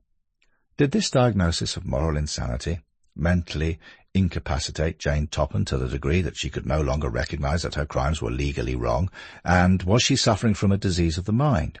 The answer has to be no, because she knew the difference between right and wrong, yet carried on regardless. Her principal motive was financial gain. She was stealing and filching from the start of her nursing training, and probably much earlier while living with the Toppans. She befriended patients whom she thought might be of some worth, bringing them to death's door and reviving them, for which they were expected to be thankful, while killing those who were more of a hindrance on her time. To Jane, they were better off dead than alive. Capital punishment in Massachusetts. The Bay State, or the Old Bay State, has a long history of capital punishment ever since it was founded as an English colony in the 17th century. The reason I raise this subject here is because until capital punishment was abolished in the state in 1984, Massachusetts had never been shy of executing people. More to the point, between 1788 and 1951, any man or woman convicted of first-degree murder received the death penalty. Even a person convicted of just one capital murder would die in the electric chair. Jolly Jane Toppan was convicted of 12 capital murders. She confessed to a total of 31 killings. So why was she not strapped into Old Sparky and fried? The interesting thing is that medical serial killer Jane Toppan never entered into a plea bargain agreement to save herself from execution. Indeed, she was very smart, savvy, streetwise. She laughed in the face of the forensic psychiatrist who labelled her insane, a diagnosis as far from the truth as it is possible to get. Some say that she claimed to have had some kind of sexual fetish that she indulged by murdering helpless patients. I don't buy into that at all, as any type of motive for her crimes. What is reliable is a quote in Colonel Robert Barr Smith's article, The Modest Ambition of Jane Toppan. In his 2015 collection, Outlaw Women, he cites Jane as saying that her ambition was to have killed more people, helpless people, than any other man who ever lived. And that seems entirely plausible to me. Afterward, almost. Looking back through her homicidal narrative, we find in Jane Toppan a woman as cunning as a fox with a heart of ice, a soul as cold as a wintry day. So, was her final disposition in an asylum preordained? As I see it, and some listeners might disagree, how on earth could the state execute a former nurse who had been trained in the highly respected Nightingale principles and had served in 2 of the most prestigious teaching hospitals? Of course it could not, is the bald answer. Never mind some perturbed colleagues telling senior staff that training nurse Toppan spent time at autopsies and in the mortuary, apparently fascinated by cadavers, or that many patients under her watch were dying like flies. Where was any oversight? Why were the police not contacted to make inquiries during her time in those hospitals? Why on earth, during her residency, were no post-mortems held on the deceased, many of whom, while in fragile health, were on the road to recovery? And to cap it all, she left the official nursing profession all prim and starched proper, with any stain on her dodgy character washed out. This allowed Jolly Jane to move with ease into the private sector, with a stream of well-known doctors recommending her to vulnerable people, only for her to kill again and again. I know that this is a well-documented historic case, but has the medical profession learned anything from Jane Toppan? Possibly not, at least in part. Ask any hospital administrator whether they have studied the psychology of Nurse Jane Toppan, and they might well reply with, which ward is she presently on?" before returning to sucking a pencil while shuffling some paper around. A few nurses of Toppan's ilk may still be among us today, and God help you if one of them is at your bedside right now. Jolly Jane Toppan is buried in grave 984, section 34, in the Potter's Field at Mayflower Hill Cemetery, Taunton, M.A. I am reliably informed that she's still there today. A psychiatric conundrum. In 1983, Richard J. Bonney published a paper in the American Bar Association Journal called The Moral Basis of the Insanity Defense, Volume 69, Number 2, February 1983, pages 194 to 197, of which an extract can be found online.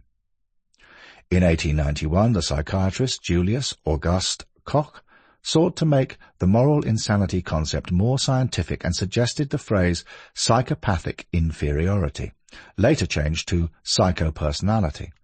An extremely readable paper, Moral Insanity and Psychological Disorder, The Hybrid Roots of Psychiatry, by David W. Jones, published by the journal History of Psychiatry, the 10th of April 2017, and available online via the National Library of Medicine, is also well worth studying. Nevertheless, I rather think that it all comes down to one's own perspectives. There are hundreds of homicidal psychopaths on death row in the United States of America today, and no doubt a great number of them, including multiple child killers, shovel out some form of moral insanity defense to get themselves off the hook. But here's the thing. None of them will end up in a cushy prison being waited upon hand and foot like the nurse whom we will meet next. Period. Chapter 8. Nurse Lucy Letby. She is not the first National Health Service, NHS, serial killer, and Lucy Letby is unlikely to be the last. Beverly, Allitt, Harold Shipman, and Colin Norris were all convicted of murdering their patients. The authorities were asked why they were not stopped sooner. BBC Two, Newsnight, 21st of August, 2023. From birth through to death, life is a journey with good times, bad times, a roller-coaster ride in between, as evidenced by the narratives of the medical killers previously laid bare in this audiobook. And what did they all have in common? They stole memories, happy days, bad days, adulthoods, futures with loved ones while enjoying the most selfish of lives themselves. So too did Nurse Lucy Letby. It will be the most unchristian thing to say, yet I am obliged to, in the context of this chapter, for it comes down to a matter of degree.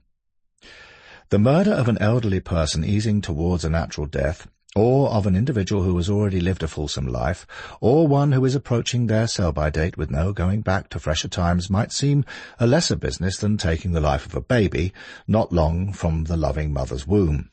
That helpless infant, so vulnerable, so reliant for their life at its start, with so many prospects, dreams, and joyous days to be had for perhaps 8 decades, is cruelly snuffed out like a candle before it starts to glow. One can view the headstones of some of Jane Toppan's victims online, and what do you see? Grimy, weathered, limestone-chiselled names barely readable after the passage of time, damp earth sinking, their life's narratives reduced to yellowy paper, the ink slowly fading away, and just maybe some mention on the Find a Grave website. Nothing more, nothing less. These victims now mere footnotes in the annals of murder most foul. Fast forward to the present.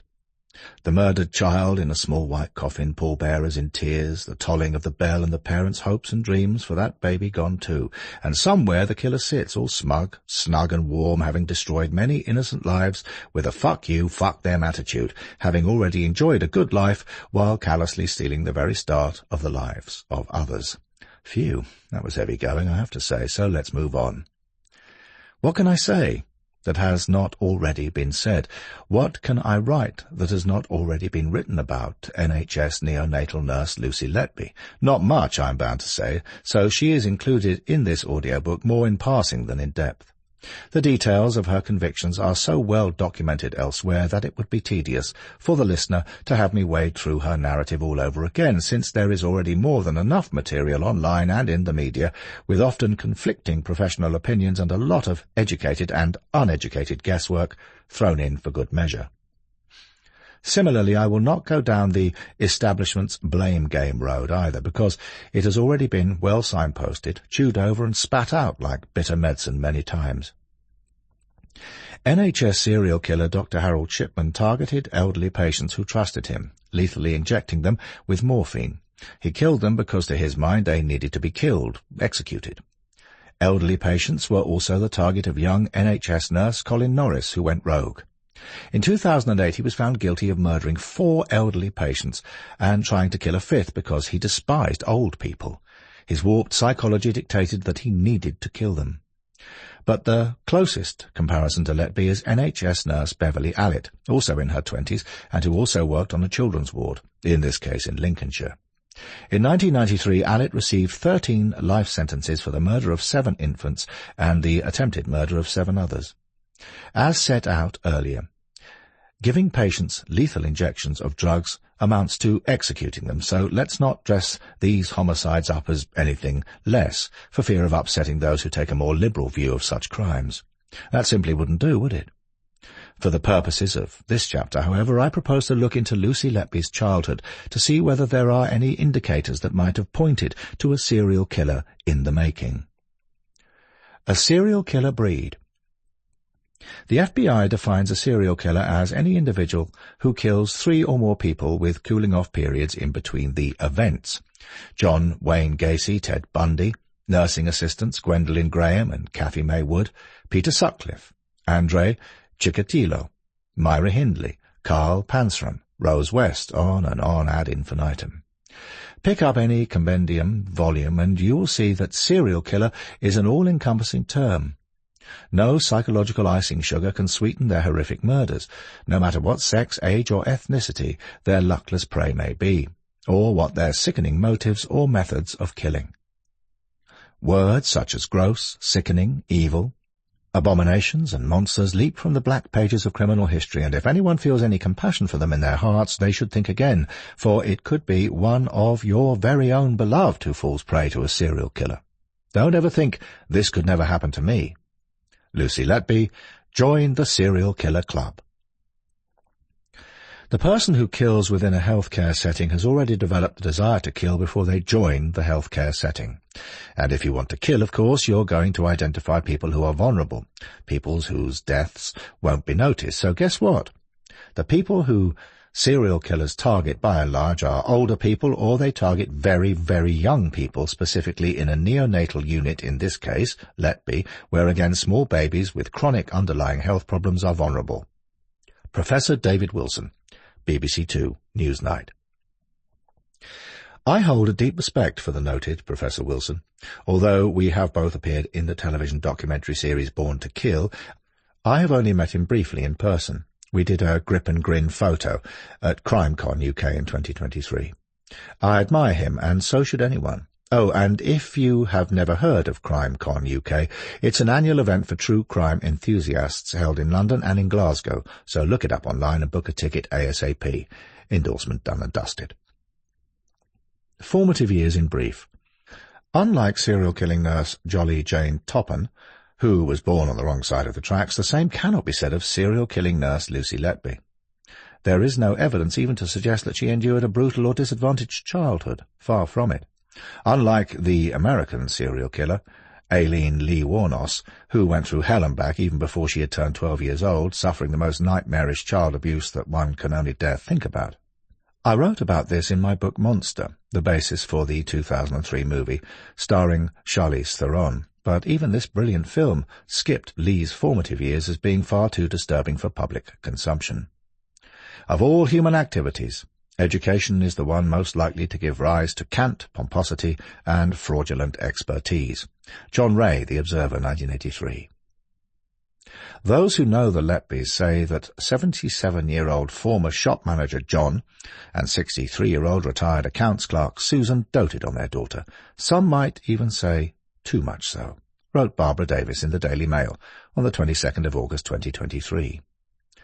Lucy was born on the 4th of January 1990, 6 months after her parents married, and not long after they bought a semi in a cul-de-sac in Hereford. Lucy, said neighbours, was always a delight to her parents, who watched her thrive at Ayleston Comprehensive School and then at Hereford Sixth Form College, one of the most successful sixth forms in the UK, and officially graded outstanding in all aspects of its work. So Lucy Letby had a first-rate education. Her first part-time job was as a teenager at High Street booksellers W.H. Smith, but she had plans for her career, telling a school friend that she'd had a very difficult childbirth and was very grateful for being alive to the nurses who would have helped save her life.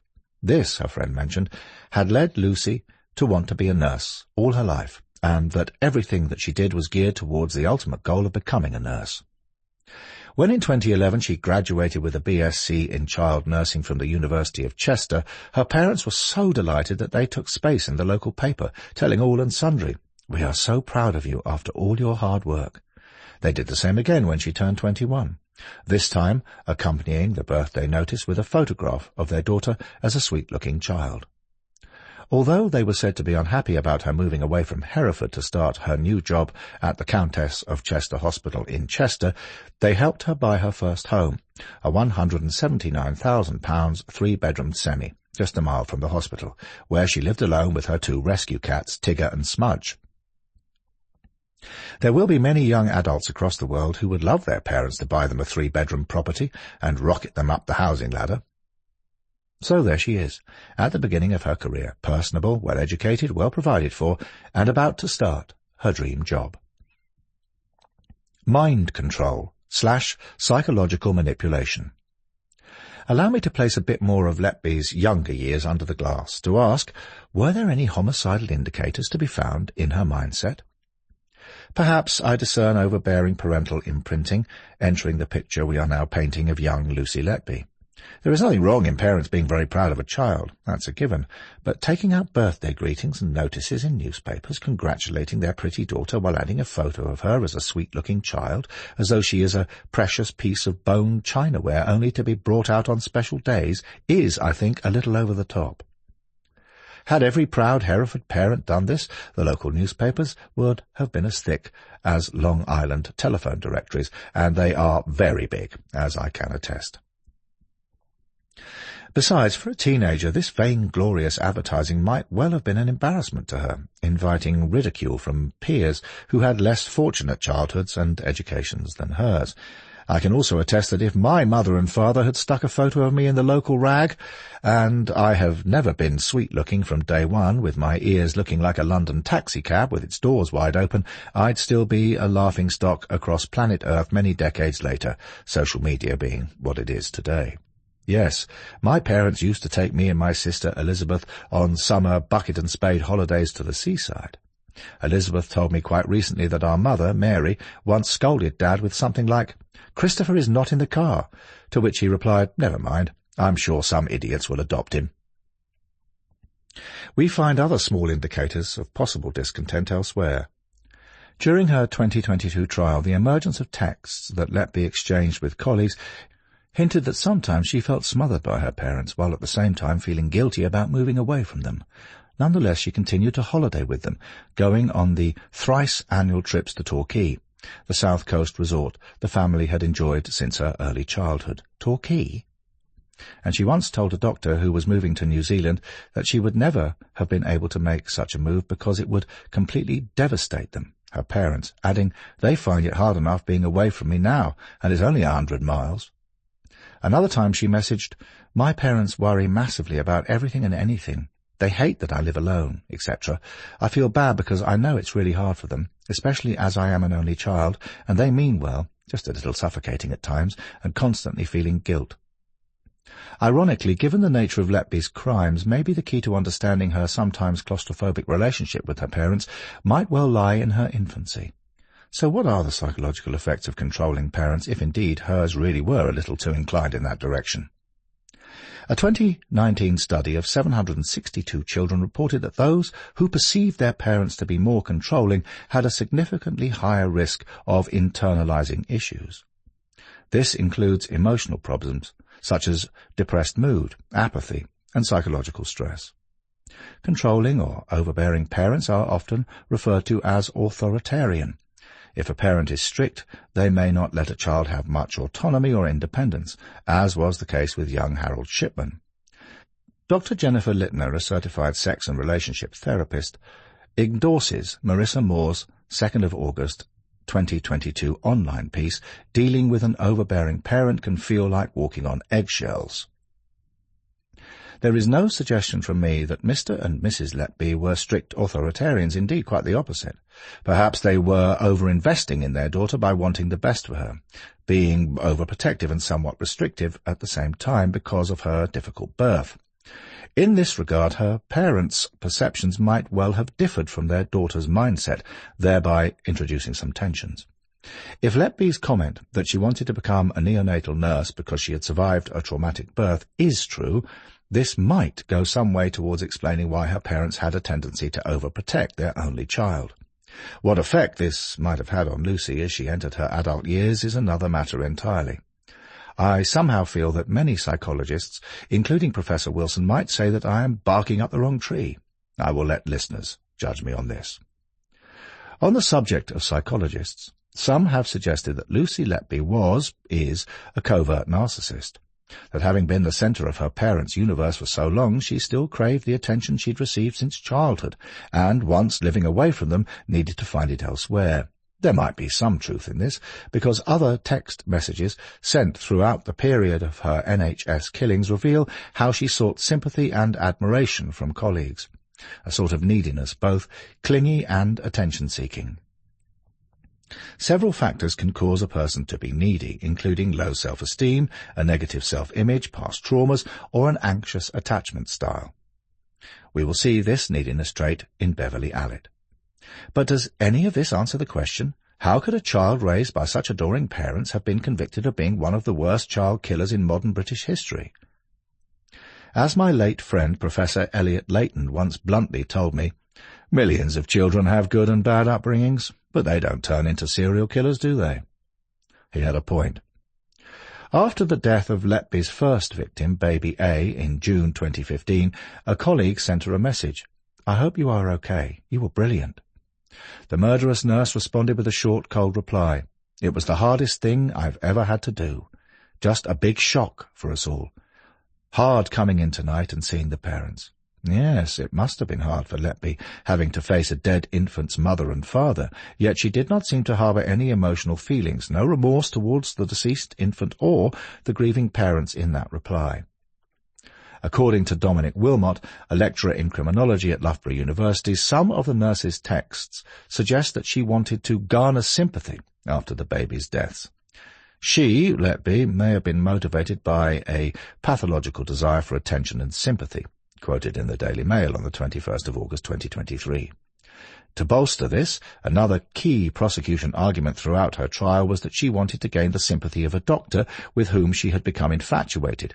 I find that idea a little hard to swallow. We could poll thousands of young women who wanted sympathy from a doctor because of a doe-eyed crush on him, but who would never dream of murdering babies in order to win him over, at least I hope not. There have even been suggestions that Lucy Letby was suffering from Munchausen syndrome by proxy, the condition in which, for instance, carers may sometimes intentionally harm children to gain attention for themselves. Harm can be interpreted in several ways, but there is a vast difference between a little slap and intentionally stopping hearts, isn't there? Furthermore, one is straying into the territory of moral insanity here, and there are claims that Letby became animated after some of the murders, as though revelling in the medical drama that she had created. Not seeing the wood for the trees. It is a shocking indictment that killers such as the murderous psychopaths John Bodkin Adams, Harold Shipman, Jolly Jane Toppan, Beverly Allitt, Edward William Pritchard, William Palmer, Thomas Neal Cream, and Marcel Petiot had worked hand in hand with many of the most talented professional doctors, surgeons, consultants, psychologists, and psychiatrists of their day, and no one even suspected that there was a cold-blooded serial killer in their midst. These colleagues often canteen together, socialize together, party together, sometimes have sex with one another, even go and work abroad together, where they can earn a decent salary. Yet these murderous doctors, nurses, and caregivers remain invisible, hiding in plain sight. And where are the managers and administrators when a whistleblower dare raise concerns? I will leave that question hanging in the air while the listener considers the medical establishment's cover-ups in the cases of John Bodkin Adams, Harold Shipman, and the ever-smiling Jane Toppan. As for law enforcement, these days the police have enough problems with their own whistleblowers, and I am not referring to the shiny whistles that they used to carry in their tunic pockets either. Flippant? Perhaps, but as we already know, police are reluctant at the best of times to meddle with the medical profession, if not even more reluctant to question one of their own. Yet these medical killers have sworn the Hippocratic Oath, or have pledged to uphold Florence Nightingale's principles, have they not? I am not suggesting that we should be living in some utopian society, one where we spy on everyone with whom we come into contact. That would be a step too far, but there are behavioural red flags that these medical monsters subconsciously raise to advertise their intentions, so we might educate ourselves as to what those warning signs mean when presented, and not be persecuted when we report them. Afterword. As mentioned from the outset of this chapter, I had no intention of rummaging through Letby's crimes ad infinitum. The listener will be better served by looking elsewhere, with Wikipedia doing a first-rate job as a starting point. There are YouTube videos aplenty and TV documentaries too, as well as endless press articles and several books. But I would like to end this chapter with some high notes and low notes. John and Susan Letby come from good stock. Law-abiding, hard-working folk who only wanted the best for their only child. So their hearts were certainly in the right place. It must have come as an earth-shattering shock to their good morals and sensibilities that Lucy metamorphosed into a serial-killing nurse, so they too have become victims, albeit to a much lesser degree than the bereaved parents. I have seen this familial victimology echoed in the countless cases I have studied or worked on in my long career, including Jeffrey Dahmer's father and Joanne Dennehy's parents. As for Lucy Letby, did she truly love her parents? Of course she didn't. Her so-called love and respect for her mother and father was all a sham, with no consideration for their feelings at all. Lucy Letby only loves herself. Wikipedia tells us that she is presently incarcerated in HMP/YOU, Low Newton, Brasside, County Durham, of which notable inmates have included Rose West, former wife of serial killer Fred West, Sharon Carr, the youngest female murderer in modern British criminal history, who killed aged 12. She has since been moved to some other facility after a violent incident with another inmate. Tracy Connolly, known for her part in the abuse of killing baby P. Anne Darwin, wife of John Darwin, who faked his own death in an initially successful bid to fraudulently claim insurance. Bernadette McNeely, leader of a group that tortured 16-year-old Suzanne Capper, released in 2015. Barbara Salisbury, nurse convicted of the attempted murder of 2 elderly patients in order to free up beds, and also charged with, though not convicted of, other attempted murders of patients. And serial killer Joanne Elizabeth Dennehy, formerly of HMP Bronzefield. If you have read Love of Blood, my definitive book about Dennehy, you might be dismayed to learn that HMP Low Newton offers some level of personalisation. According to the Daily Mail, the 21st of August 2023, at the top security prison, killer women get the chance to pet sheep and goats and look after a rabbit and birds as a way to keep them calm. Truly, one could not make any of this up, however desperately one tried. Letby will likely have access to the Rags to Riches shop, which sells clothing to inmates. Photographs from a previous inspection show pink toweling and beauty products. But to end this chapter, there are many liberal-minded people who will say that spending the rest of her life in jail is punishment enough for Lucy Letby. Not to me, it isn't. She's still breathing. Her victims are not.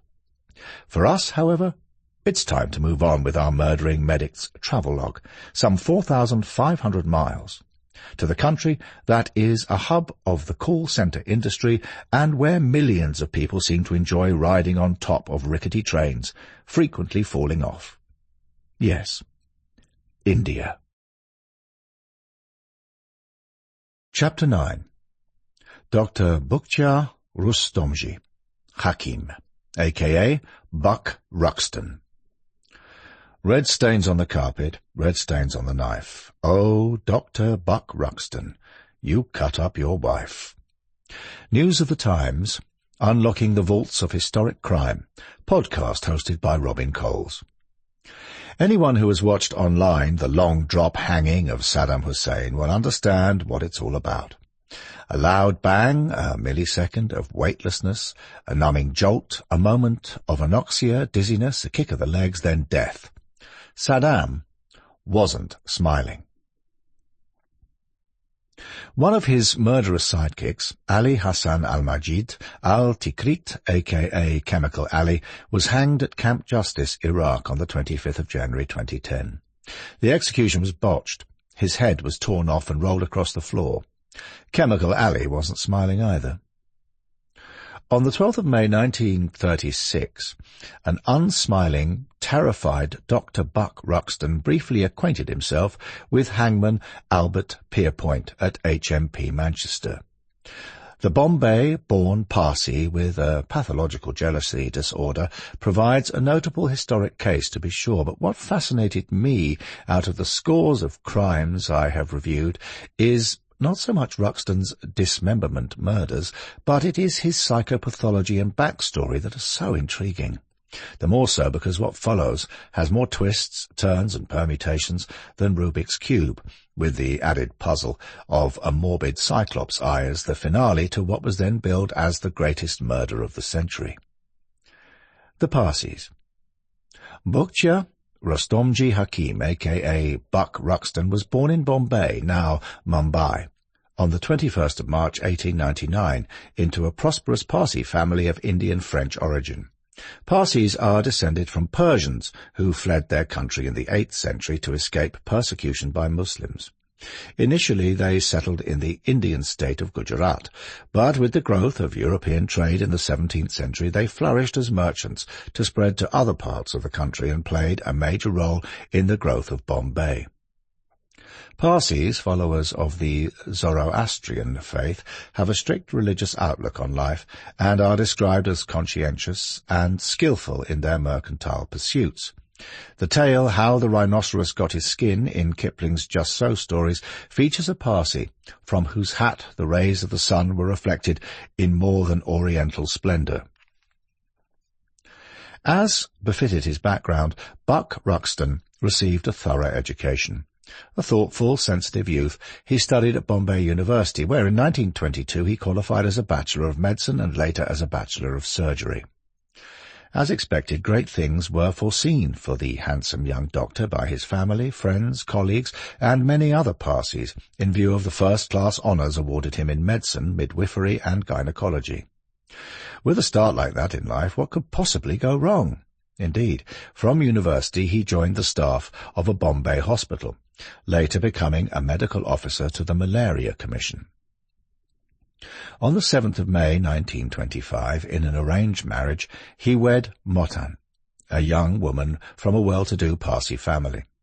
Despite the happiness of their betrothal ceremony in Bombay, however, his preparations for marriage to Motan did not proceed smoothly. Her parents, extremely strict followers of the Parsi faith, appear from entries in his diary to have raised objections to her marrying the young doctor on the grounds that he was more a Muslim than a Parsi. Ruxton's diary entry for the 24th of April 1925 reads, "As usual, went to Motan's place when she told me her parents suspected me to be following Mohammedan customs. I felt small and determined not to go to her place till they were satisfied about me." By the 5th of May 1925, however, all seems to have been resolved, and young Dr. Ruxton records his satisfaction with his bride-to-be's substantial dowry. 2 days later he writes of his happy marriage day, and records that he spent 2,500 rupees for marriage purposes. I'm not sure what the exchange rate for the rupee against the pound sterling was back then, but Indian weddings are some of the most lavish and expensive in the whole wide world. They are grand affairs, with family and friends coming together to celebrate the union not only of two people but of two families and all their relations, as well as friends and neighbours and their families, so they don't come cheap. Around 50 lakh, 5 million rupees, about £43,000 at the present exchange rate, might get you by for a middle-range union. Anyway, the wedding was such a fantastic success that Motin is no longer mentioned in his diaries beyond the few days' celebration of the marriage itself. Thereafter, what became of her no one seems to know, but the marriage was very short-lived and a complete waste of money, if you ask me, for the soon-to-be renamed young doctor came to England alone, determined to conceal all evidence of wedlock and his Parsi faith for fear that this would affect his social and professional standing. At this point in our travels into Dr. Ruxton's mind, it would be remiss of me not to explain that once I visited India to meet the Murderous sisters, Seema Gavit and Renuka Shinde.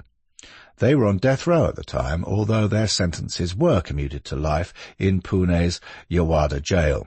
But that's a story for another day. While in India, I had wanted to visit the Taj Mahal, dip my feet in the Ganges and see other iconic places, but in the end I skipped all that and caught the next plane home. I digress, but already at this early stage in Ruxton's narrative we see insecurity creeping into his fragile ego. What would it matter if he had been married in Bombay or not, because at the time of his marriage Dr. Ruxton was employed in the Indian Medical Service, for which he had worked in Basra and Baghdad in Iraq, as well as in thriving Bombay, and by the time he set foot on English soil he had also served as a ship's doctor. What more could Motin, her parents, and many relations have expected? Sainthood, maybe? With the help of a grant from the Bombay Medical Service, he attended courses at London's University College Hospital, going under the name of Dr. Gabriel Hakim. Gabriel is a given name derived from Hebrew meaning God is my strength, and one would certainly need strength as well as a strong stomach to dismember two bodies and heave them over a bridge into a water-filled ravine, which Ruxton would later do. Isabella Kerr. Isabella was born in 1901 into a hard-working family in Falkirk, Scotland. The 26-year-old manageress of an Edinburgh restaurant had disastrously married a Dutchman named Van S., but after a few weeks she left him and continued to use her maiden name of Kerr.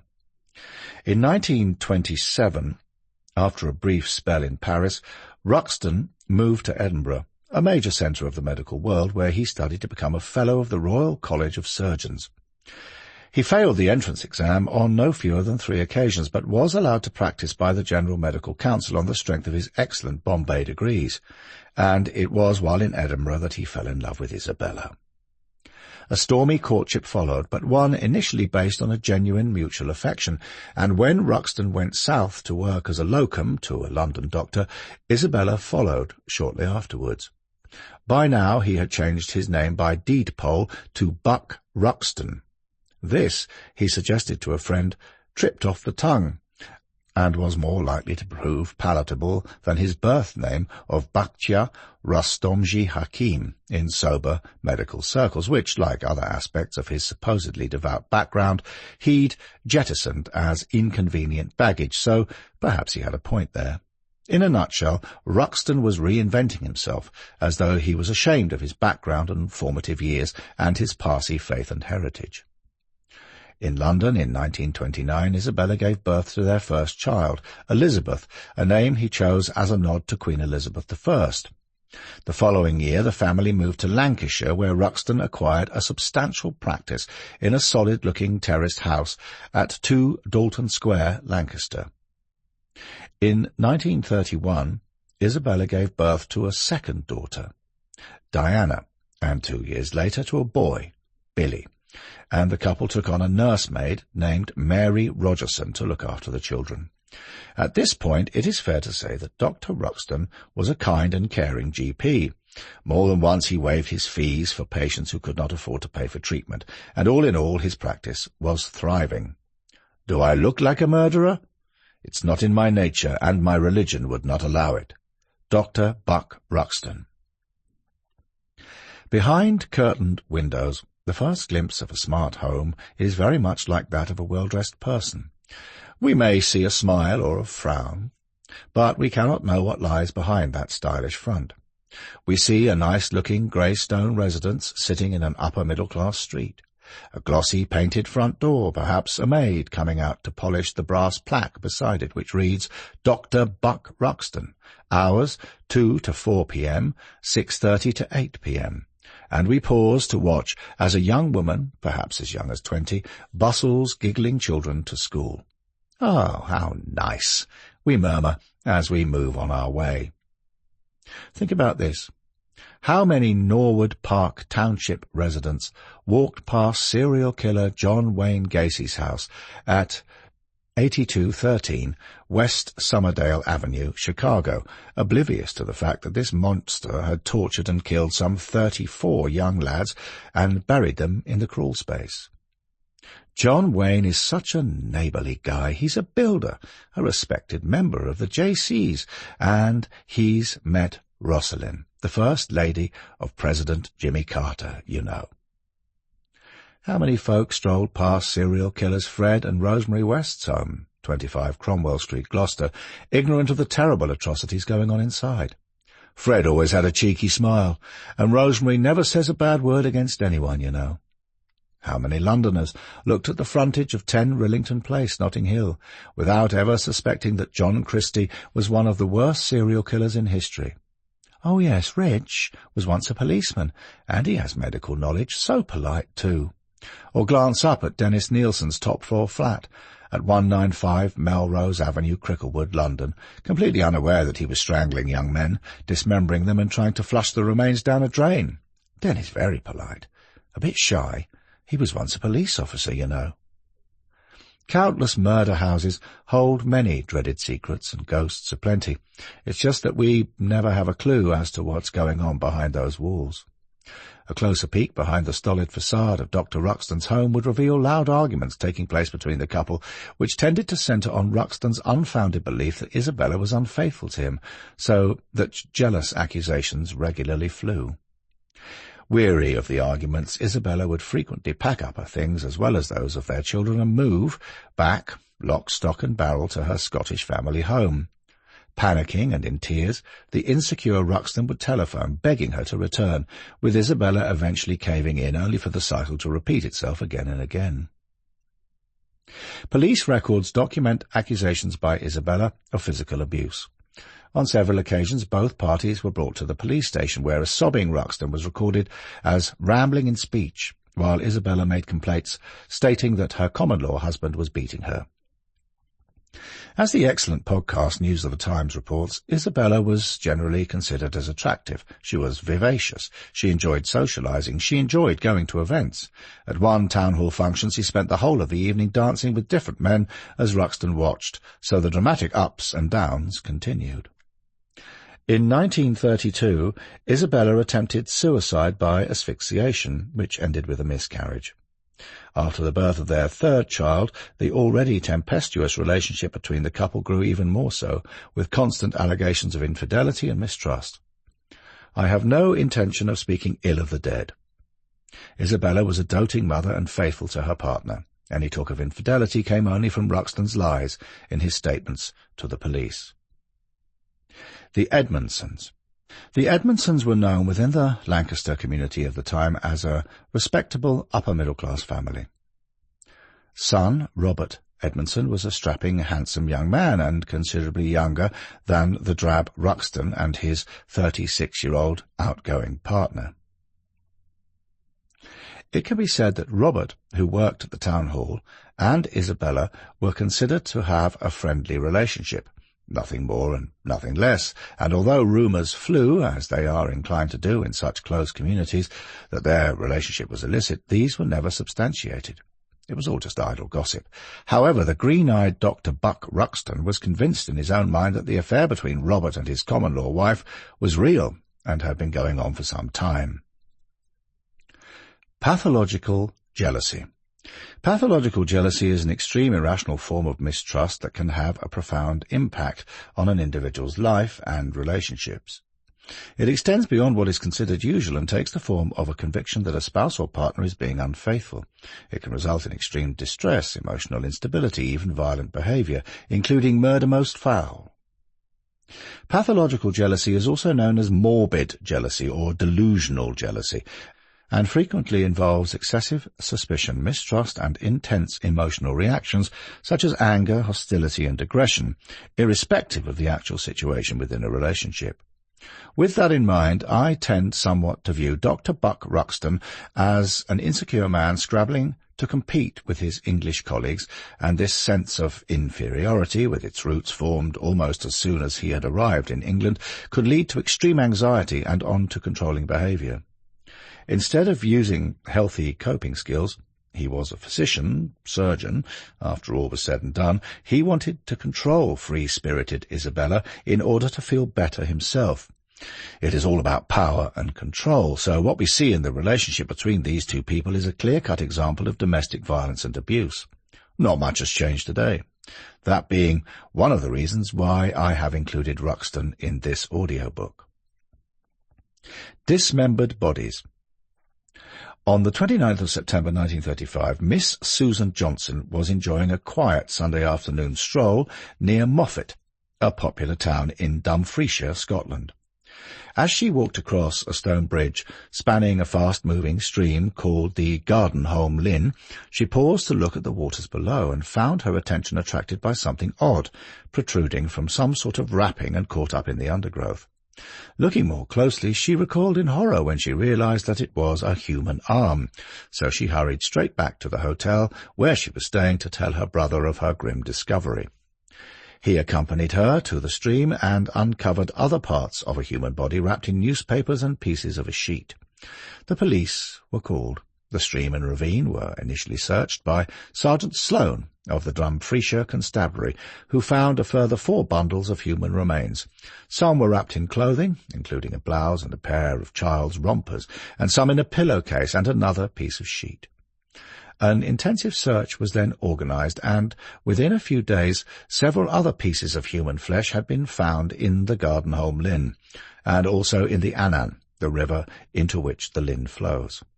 A few days later, a left foot was found south of the bridge over the Annan at Johnston Bridge, some 9 miles south of Moffat, on the Edinburgh-Carlisle Road. Human jigsaw. In an echo of the case of Dr. Marcel Petiot, the first task of the medical team called on to assist the police in their inquiries had been to reconstruct the bodies from the varied remains found at or near Moffat. Initially it was not certain how many bodies they came from. Such was the damage caused by putrefaction, or even what sex they were. Despite the state of the remains, however, it quickly became apparent how thorough the murderer had been in removing any identifying marks.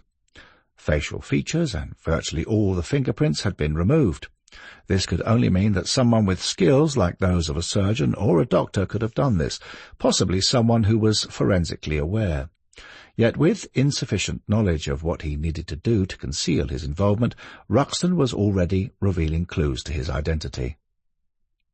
Markedly different in size and form, the two heads were first designated Head Number 1, later shown to be Mary Rogerson's, and Head Number 2, later revealed as Isabella's.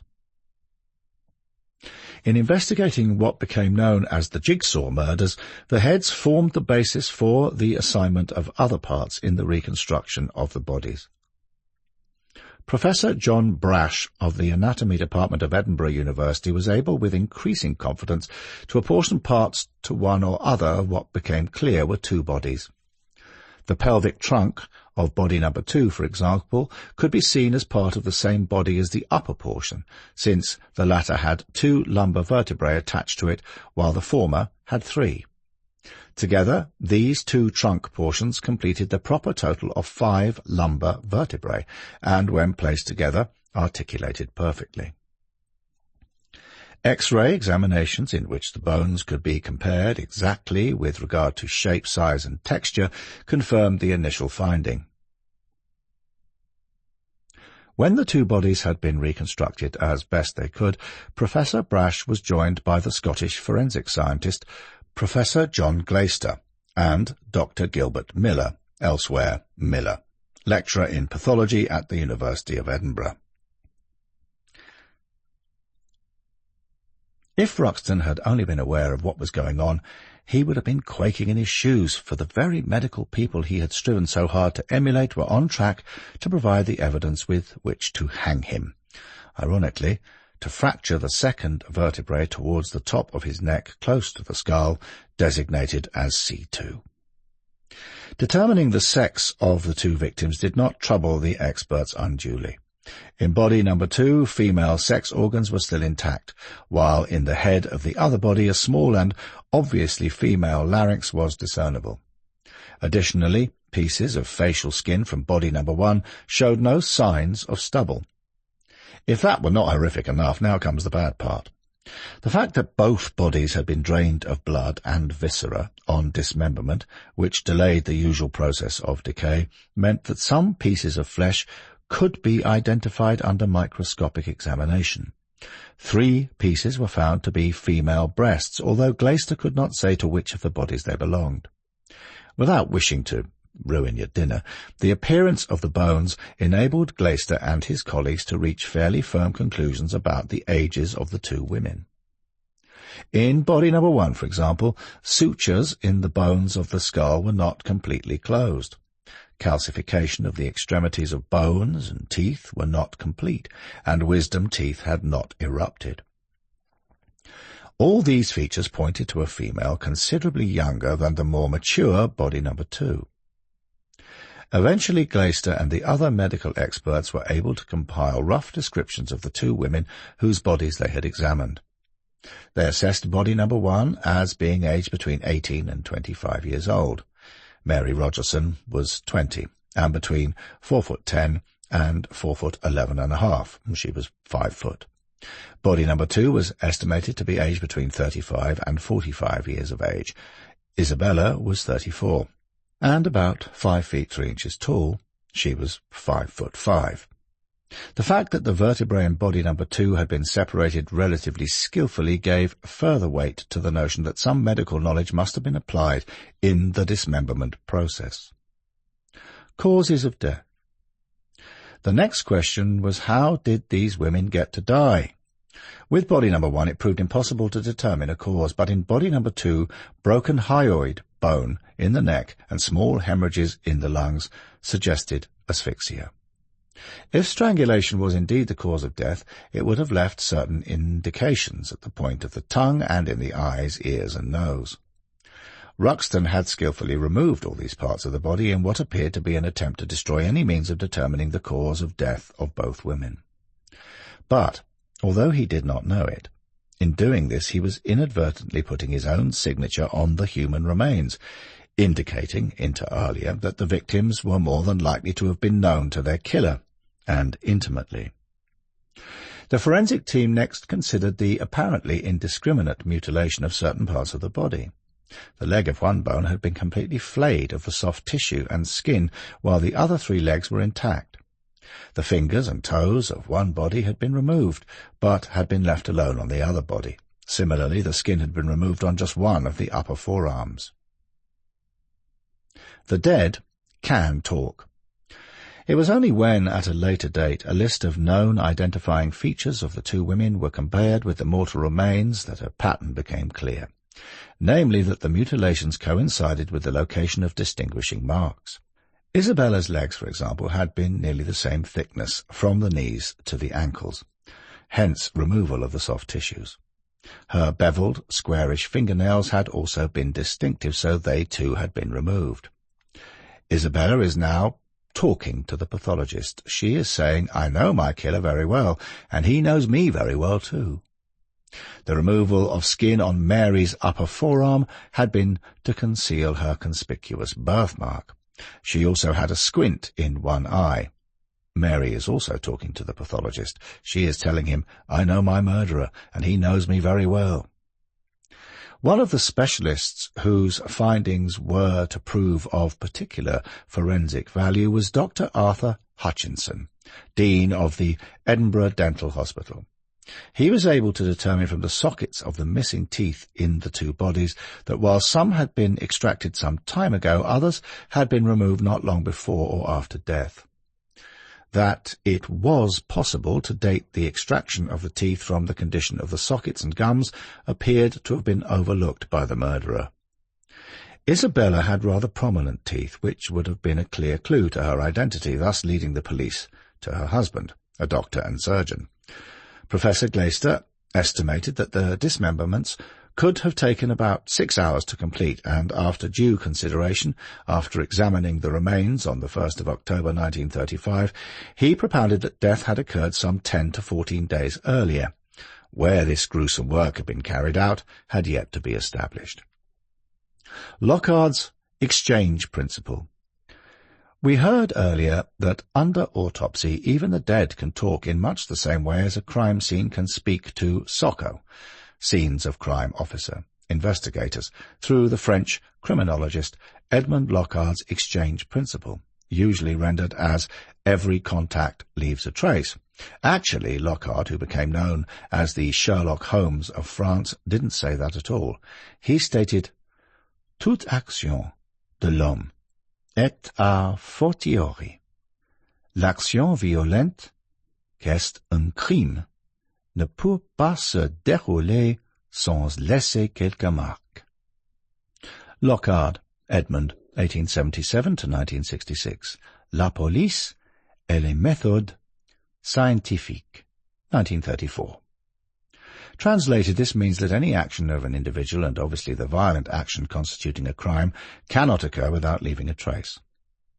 Locard's exchange principle can be reverse-engineered and modified to apply to many other aspects of human behavior, as I have explored in my 2023 book, Letters from Serial Killers. Over time, correspondence can reveal much about a person's mindset. Not only is the graphology of interest, but the content is so important because on every occasion when a killer puts pen to paper, he is consciously or subconsciously revealing more about himself than it might be wise for him to do so. We could, if we wish, apply a similar principle to how the body language and speech of an accused person under police interrogation reveals clues about truth and lies. Yes, I realize that I have wandered a bit off our intended route here, but Ruxton is leaving so many contacts, both physical and psychological, almost like his own unique fingerprints, the trail of which will eventually lead him to the gallows and a noose in a length of previously stretched hempen rope. Previously stretched, you may inquire? Yes. Hangmen previously stretched their ropes using a weighted sandbag to avoid a bounce that could tear a person's head off, which someone would then have to reattach as best they could before the corpse was buried behind prison walls. Last seen alive.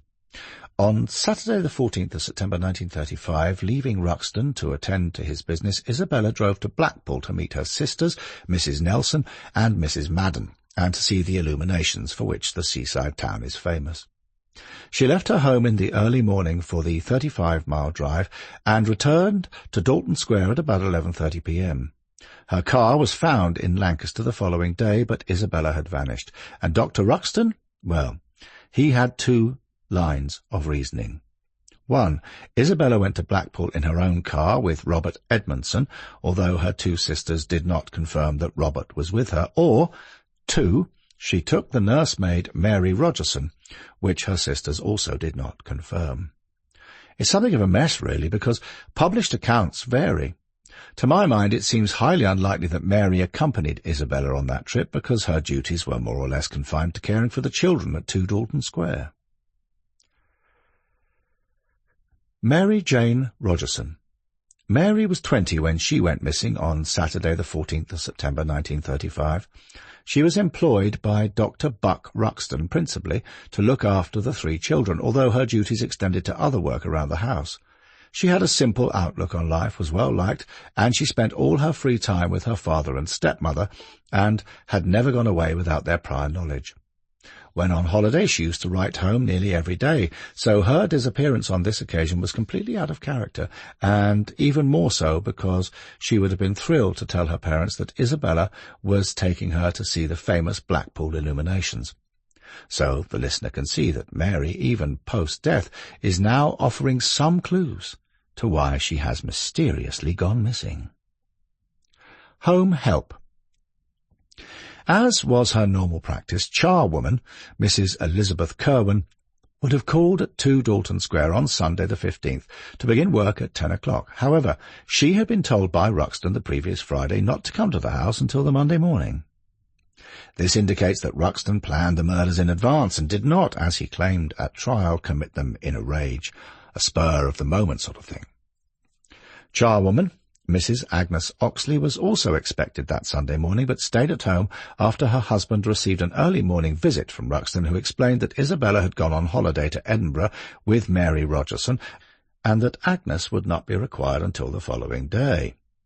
It is clear from this that the so-called holiday trip to Edinburgh was the doctor's invention, a ruse to keep the home helps from entering the house. By then, Isabella and Mary had already been murdered and dismembered piecemeal. Among the deliveries to be made at 2 Dalton Square on that Sunday morning, in addition to Dr. Ruxton's copy of the Sunday Graphic, were 4 pints of milk brought by another helper, a Mrs. Hinson. She normally carried them through to the scullery, but on this occasion Ruxton asked her to put them down on a table just inside the front door. He then told Mrs. Hinson the same story, that Isabella and Mary had gone away with the children. Before she left, Mrs. Hinson noticed that the doctor's hand was bandaged. He told her that he had jammed it in a door. At about 10:30 that morning, with the house now clear of home help, Ruxton left in his Hillman car to buy 2 cans of petrol, later calling at a second garage to have 4 gallons of fuel put in the tank. From this, my dear Watson, I conclude that he had 2 purposes in mind for the petrol he'd bought, and would use it for something other than topping up his car for what would appear to be a long drive. Then, shortly before midday, Ruxton drove his 3 children to the house of a Mrs. Anderson, the wife of a Morecambe dentist, whom he and Isabella knew well, and asked her to look after them for the day. Mrs. Anderson inquired as to the whereabouts of Mary, but Ruxton avoided giving an answer, then described how he had cut his hand on a tin of fruit while preparing the children's breakfast, a completely different excuse from that given to Mrs. Hinson. At just before 4:30 p.m. on Monday the 16th of September, Ruxton called on a Mrs. Hampshire, a patient who was prepared to do some housework for the doctor and his wife, and later one of the prosecution's most important witnesses at his trial. The account Ruxton gave Mrs. Hampshire of Isabella and Mary's absence differed again from previous versions. Mary, he said, had gone away for a holiday while Isabella was in Blackpool. He explained that he needed help about the house because he had cut his hand badly while trying to open a tin of fruit, and was trying to prepare for the arrival of decorators the following morning in accordance with arrangements which he claimed he had made some months previously. When Mrs. Hampshire arrived at 2 Dalton Square, she found that the stair carpet had been removed. The stairway was very dirty. Straw littered some parts of the floor and protruded from under Ruxton's locked bedroom door. In the doctor's waiting room she noticed rolled-up carpets, stair-pads, and a badly stained man's suit. In the backyard she came across 2 carpets from the landing and stairs, and some partly burned towels. Cleaning up as best she could, Mrs. Hampshire asked for her husband to be called to help her, and on his arrival, Buxton told the couple that they could take away the stair carpets and suit. On the following morning, however, Ruxton called on the Hampshires and asked for the suit to be returned to him so that he might have it cleaned. Inspecting the suit, he came across his name tape and told Mrs. Hampshire to cut it off and burn it. When the doctor had gone, she looked more closely at the carpets and found that they, like the suit, were stained with what looked suspiciously like blood. 20 to 30 buckets of water later, the colour running off the items was still reddish. On returning to Dalton Square, Ruxton suggested to Agnes Oxley that Isabella and Mary had simply made up the story of their trip to Edinburgh. Mrs. Hampshire was told later that same day that Isabella had in fact gone to London. Pressed on the subject, Ruxton claimed that Isabella had run off with another man, whereupon he broke down and started weeping. Unbeknownst to him, however, his problems were only getting worse. The various women who helped him in his domestic tasks could hardly avoid noticing that something peculiar was going on, for here we can see suspicious behaviour indicative of guilt. On the 18th of September, a Mrs. Kerwin found a heavily stained blanket being soaked in a bowl of water in a recess in the backyard, and she and Agnes Oxley were offered what remained of the carpets as gifts. When a Mrs. Smith arrived to start stripping paper from the wall near the stairs, she noticed that the curtains of the window below the top landing had traces of blood on them. Ruxton's response, when she took the curtains down, was to tear off and burn the blood-stained portion, remarking that the police would soon be accusing him of murdering a Mrs. Smalley, a woman who, in a completely different incident, had recently been found dead in Morecambe. Fictitious journeys. During this period, Ruxton made several often clumsy attempts to cover his tracks, only to draw more attention to himself. For instance, on Tuesday the 17th of September, he called on decorator Arthur Holmes and asked his daughter why her father had not been to Dalton Square, when in fact all that had been agreed was that he should call at some time in September. Later that same day, Ruxton was involved in a road accident at Kendal, knocking a man off his bicycle. His explanation for what he had done and how he came to be in the Kendal area was contrived and convoluted.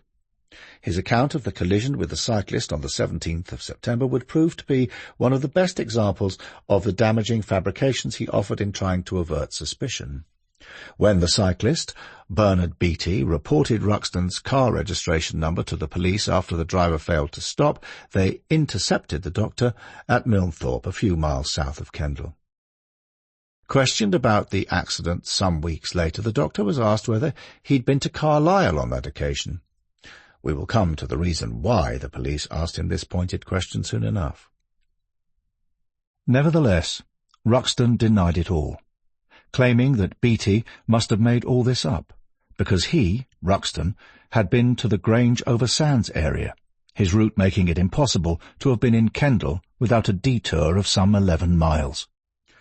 On Thursday, the 19th of September, Ruxton parked his car close to the back door of his house and closed the kitchen door on Mrs. Oxley, who was preparing his breakfast, and made several trips between the car and the upstairs rooms.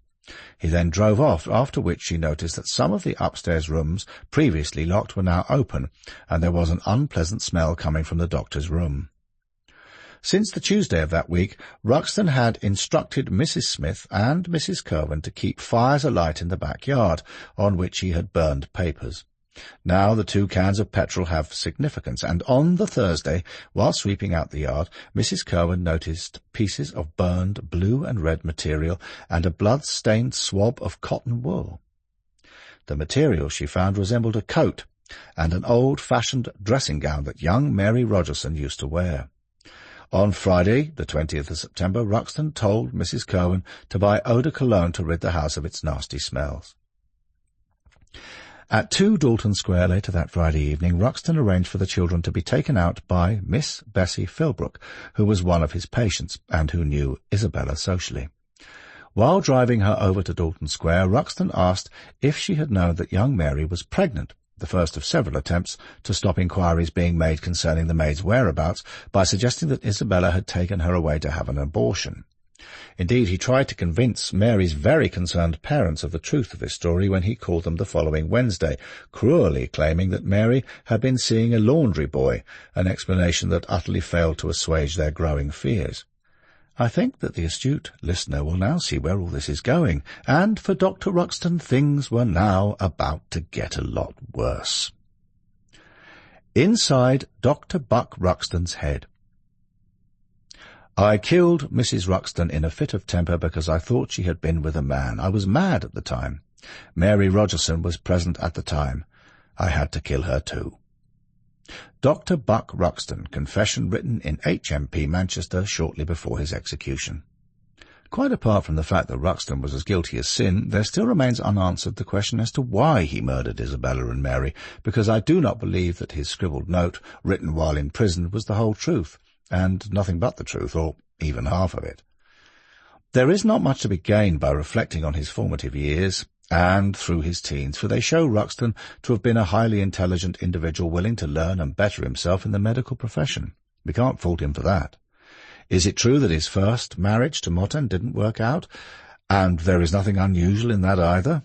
We know that his relationship with Isabella had its ups and downs, so there is not much to see there either. But he had a fatal character flaw. He was capable of flying into an almost uncontrollable rage on the slightest pretext, with Isabella once telling her sisters, "We can't live together nor live apart." When asked about his relationship with Isabella at trial, he added to his answer a quotation in French. "Who loves most, chastises most. which is, without doubt, the attitude of a narcissist. Among Ruxton's attempts to divert attention away from himself, he suggested any inquiry directed at him could only be the result of professional jealousy from other doctors in the area, which I believe tells us that he held a very high opinion of himself, while at the same time suggesting that a Bobby Edmondson, a friend of Isabella's who worked at the town hall, might know where his missing wife was, implying that the two had been lovers. Slamming his fist down on the table, Ruxton stormed, "The blighter! I could murder him!" In the witness box, Ruxton, insignificant in appearance and pathetically nervous in manner, cut a sorry figure under cross-examination. Sir Sidney Alfred Smith, forensic scientist and pathologist, 1883 to 1969. Ruxton's trial opened at Manchester High Court on the 2nd of March 1936, when he pleaded not guilty to a charge of murdering Isabella. Among the first prosecution witnesses called was Isabella's sister, Mrs. Jenny Nelson, who described some of the lower points in Isabella's relationship with Ruxton and the latter's jealousy of Bobby Edmondson. Various other police witnesses also appeared to give details of the occasions dating from April 1934, when Ruxton had appeared at a police station complaining of his wife's behaviour and threatening her with violence. Eliza Hunter, a former domestic servant at 2 Dalton Square, described how she had seen the doctor with his arms around Isabella's neck, and she found a revolver under his pillow. Bobby Edmondson's testimony revealed how Ruxton had talked in a roundabout way of the former's relationship with Isabella and his subsequent emotionally charged denial of any accusations of impropriety. As we have seen, Ruxton told Mary's parents that their daughter had been seeing a laundry boy, and he also claimed to others that Mary was pregnant and that Isabella had taken her off to arrange an abortion, which was illegal in those days. Ruxton spent what he must have realized was to be his last day of freedom in something of a mental nosedive. Clutching at straws, he tried to distort certain individuals' recollections of events that had occurred on and about the 15th of September in order to support his own version of events. He first asked the Andersons' maid whether she would say he had called every day since his wife had gone away, a request with which at first she felt obliged to comply but later rejected.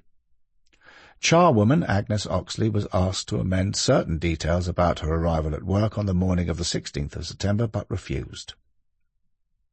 Ernest Hall, one of Ruxton's patients, occasionally engaged by the latter as an odd job man, was asked to say that when he called at Dalton Square to repair a fuse on the night of Saturday, the 14th of September, the door had been opened by Mary Rogerson.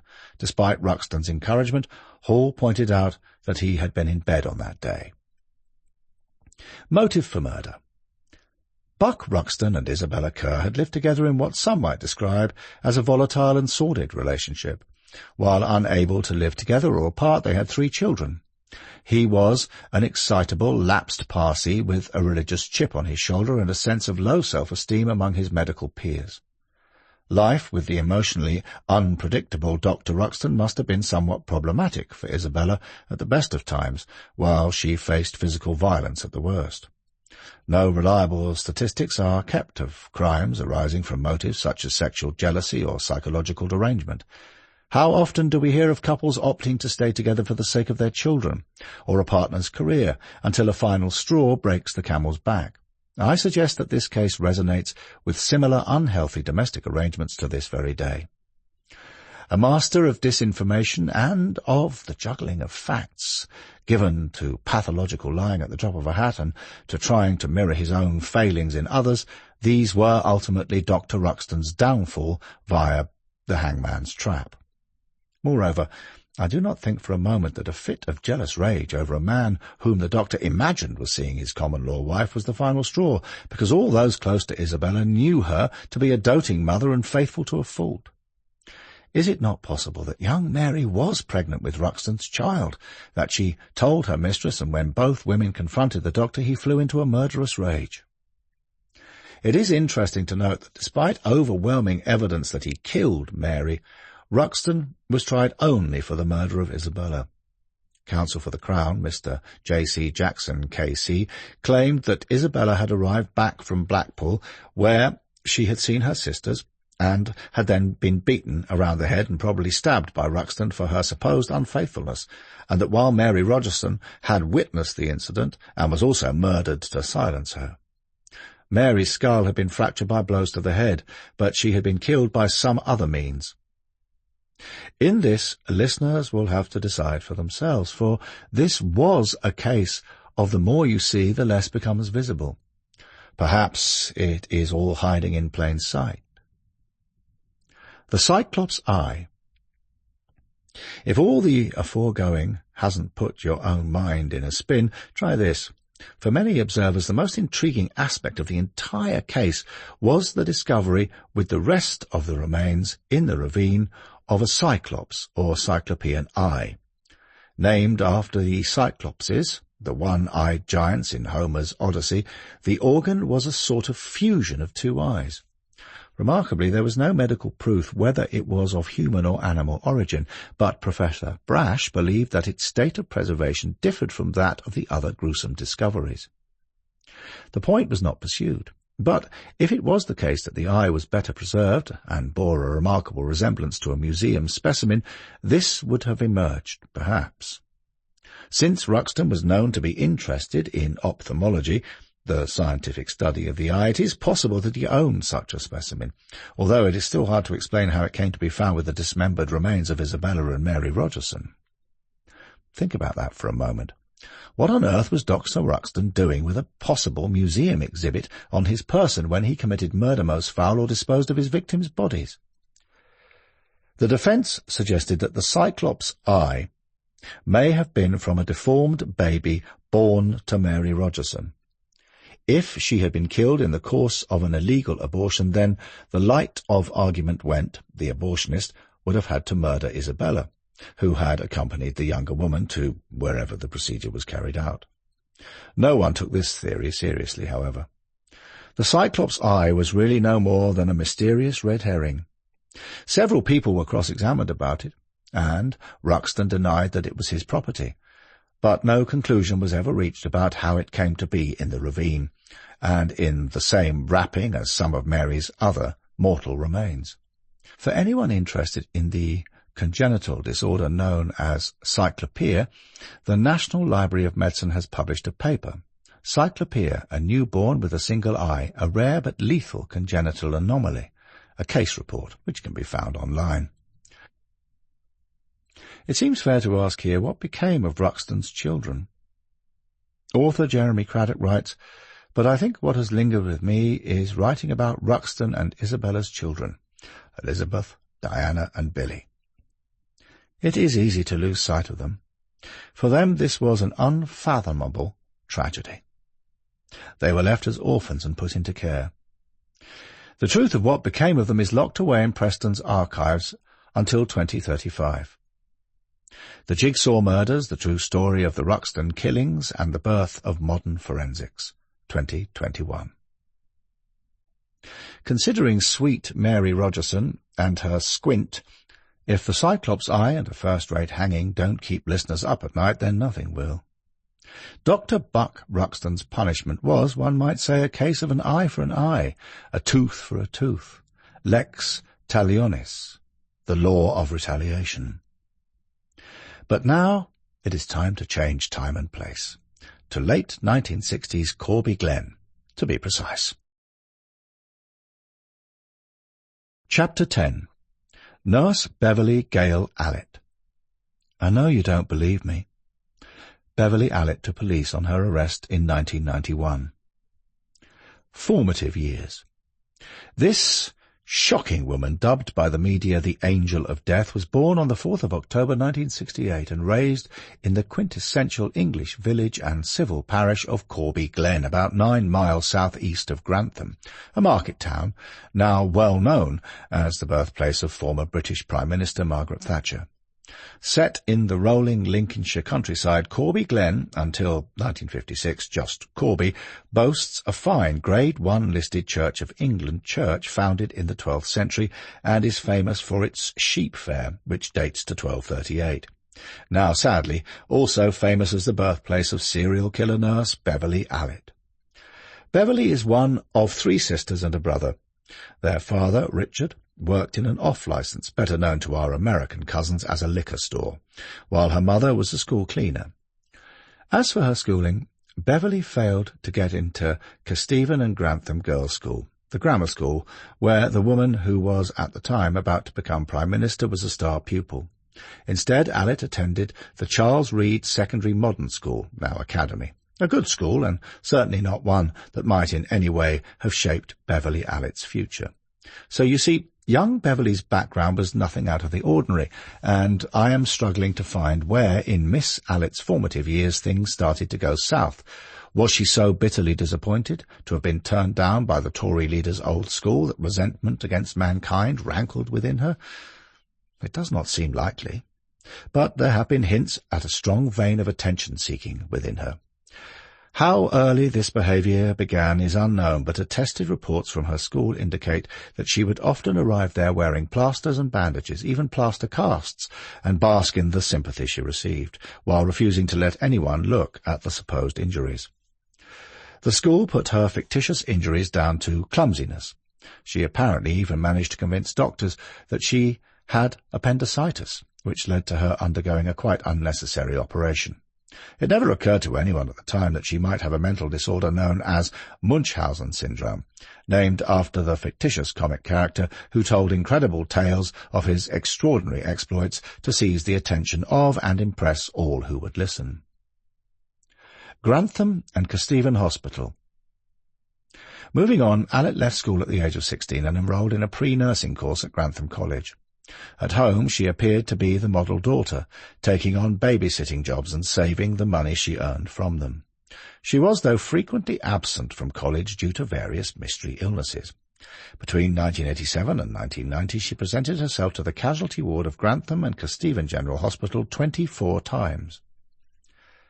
Her nursing course ended in early 1991, by which time she had had 93 days off sick and had unsurprisingly poor results to show for her training, but Grantham and Kesteven General was so understaffed at the time that when she applied to work there they offered her a 6-month contract on the children's ward starting in February 1991. Between the last week of February and the last week of April 1991, 22-year-old state-enrolled nurse Allitt murdered 3 infants and a severely disabled 11-year-old boy, attempted to kill 3 other children, and caused grievous bodily harm to a further 6 on the children's ward at Grantham and Kesteven General. Her means of killing were easily to hand: insulin, or just air. She administered massive doses of insulin to at least 2 children. A large air bubble was found in the body of another child at autopsy. A high level of insulin in the blood lowers the blood sugar level, causing hypoglycemia, which, if mild, leads to symptoms such as anxiety and hunger, but if severe, leads to seizures, coma, even death. An air embolism, specifically, is a bubble, or bubbles of air or gas trapped within the blood vessels. This will at some point cut off the blood supply to a particular part of the body and can easily cause significant and permanent damage to the central nervous system. An injection of 2 to 3 milliliters of air into the cerebral circulation can be fatal. Just 0.5 to 1 milliliter of air in the pulmonary vein can cause a cardiac arrest. Direct injection embolism was one of the methods used by Belgian murderer, Roman Catholic deacon Ivo Pope. His other method being to inject an overdose of Valium. But who was he? Let's take a moment to check Ivo out. Ivo Pope. Married father of 3, Ivo Pope, who was 61 at the time of his trial in 2018, worked as a nurse and once ordained a deacon as chaplain at the Hôpital du Sacré-Cœur in Menin, west of Brussels, for some 30 years. Nonetheless, quite obviously, bless him, he wasn't a happy bunny, telling investigators that at the times of his murders he was particularly stressed after an operation on his wife, his sister's divorce, renovations on his house, and his training to become a deacon. It seems he didn't get on well with his mother, his stepfather, and 2 great-uncles. He murdered them too. Pope was arrested in 2014 after police were told that he had confided in his psychiatrist that he had euthanized dozens of people. It seems that he had nightmares and told the psychiatrist that he could no longer deal with having, in good faith, ended the suffering of up to 100 patients by injecting air into their veins. In court, the murderous nurse-cum-deacon modified this number to between 10 and 20 maximum. This is an appropriate figure. It is an order of magnitude. Somewhat plaintively he told the court, "I wanted someone to help me with my nightmares. I really needed therapy. That's why I talked to the psychiatrist, who had also treated my wife." As for the killings, he claimed they were on the grounds of compassion. "I wanted to end their suffering. These people weren't really living anymore." So, back to Nurse Beverly, whose motives have never been fully explained, not that we need to find any motive at all. Factitious disorder.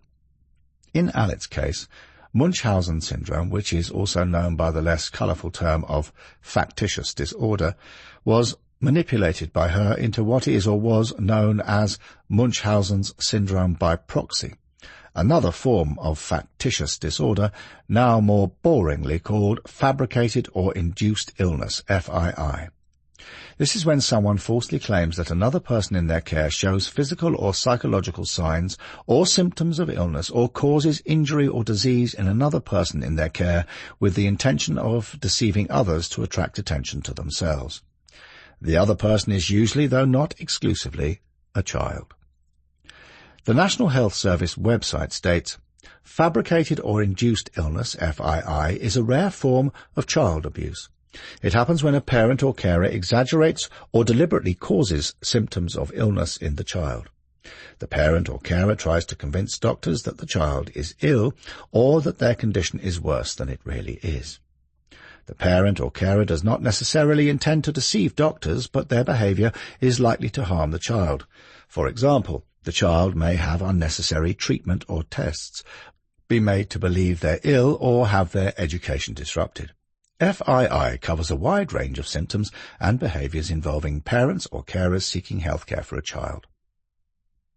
This ranges from exaggerating or inventing symptoms to deliberately making the child ill.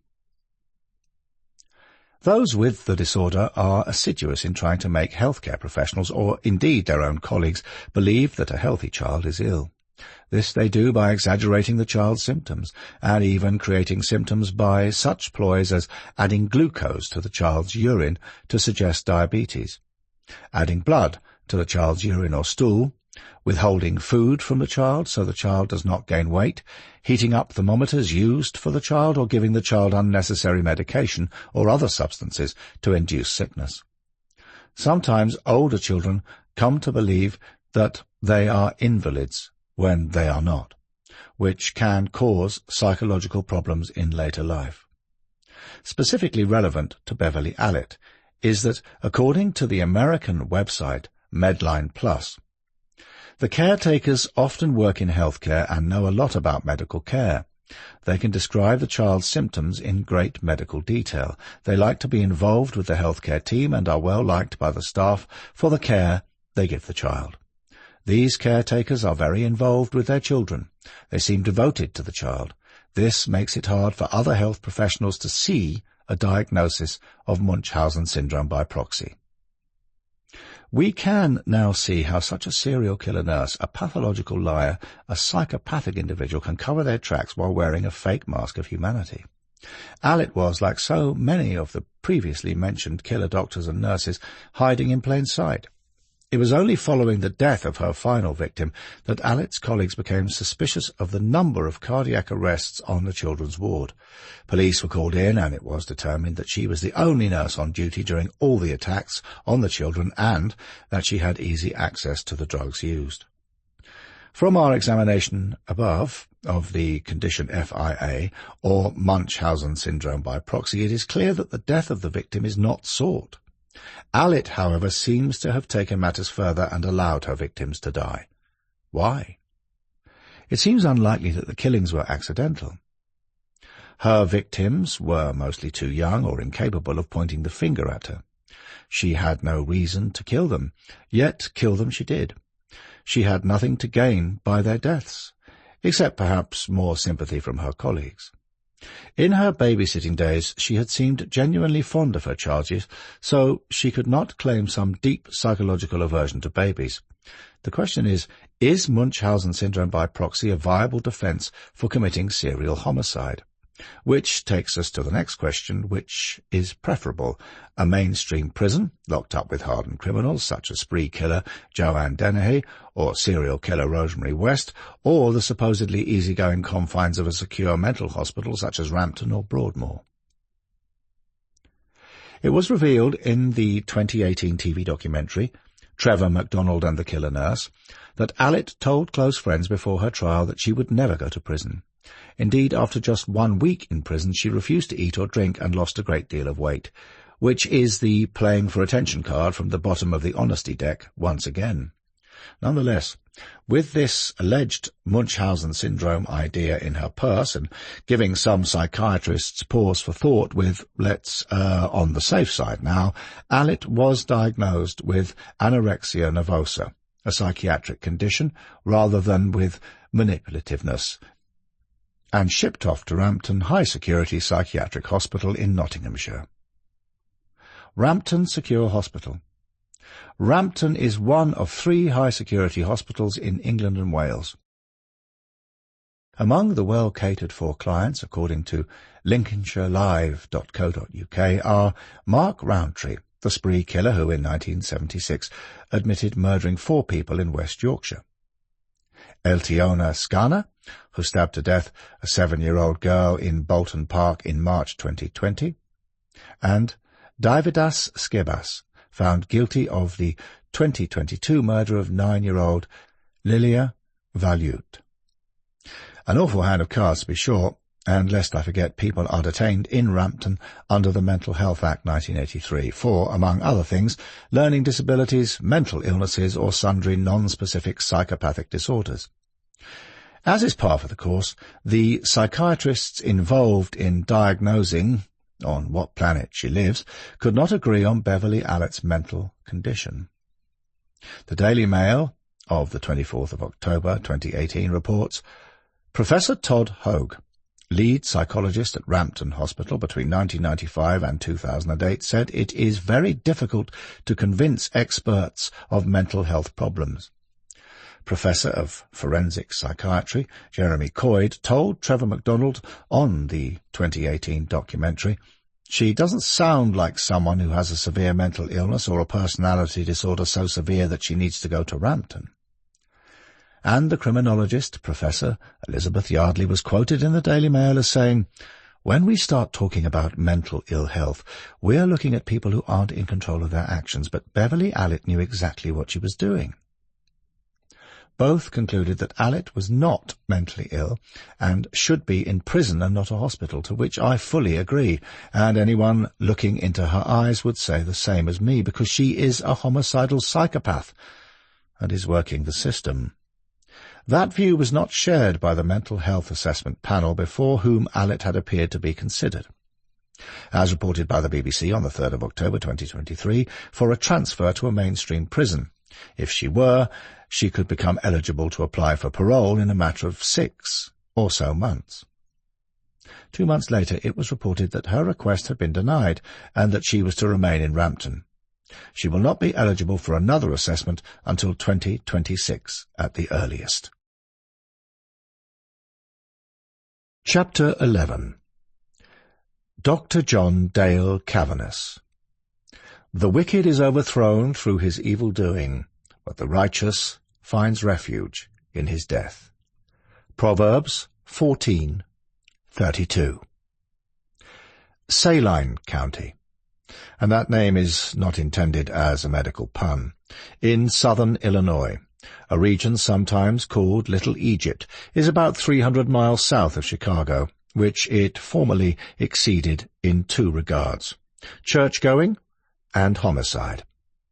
At the heart of Saline County is El Dorado, not so named because it was ever a place of gold and unbelievable riches, but after its 2 founders, Samuel Elder and Joseph Reed.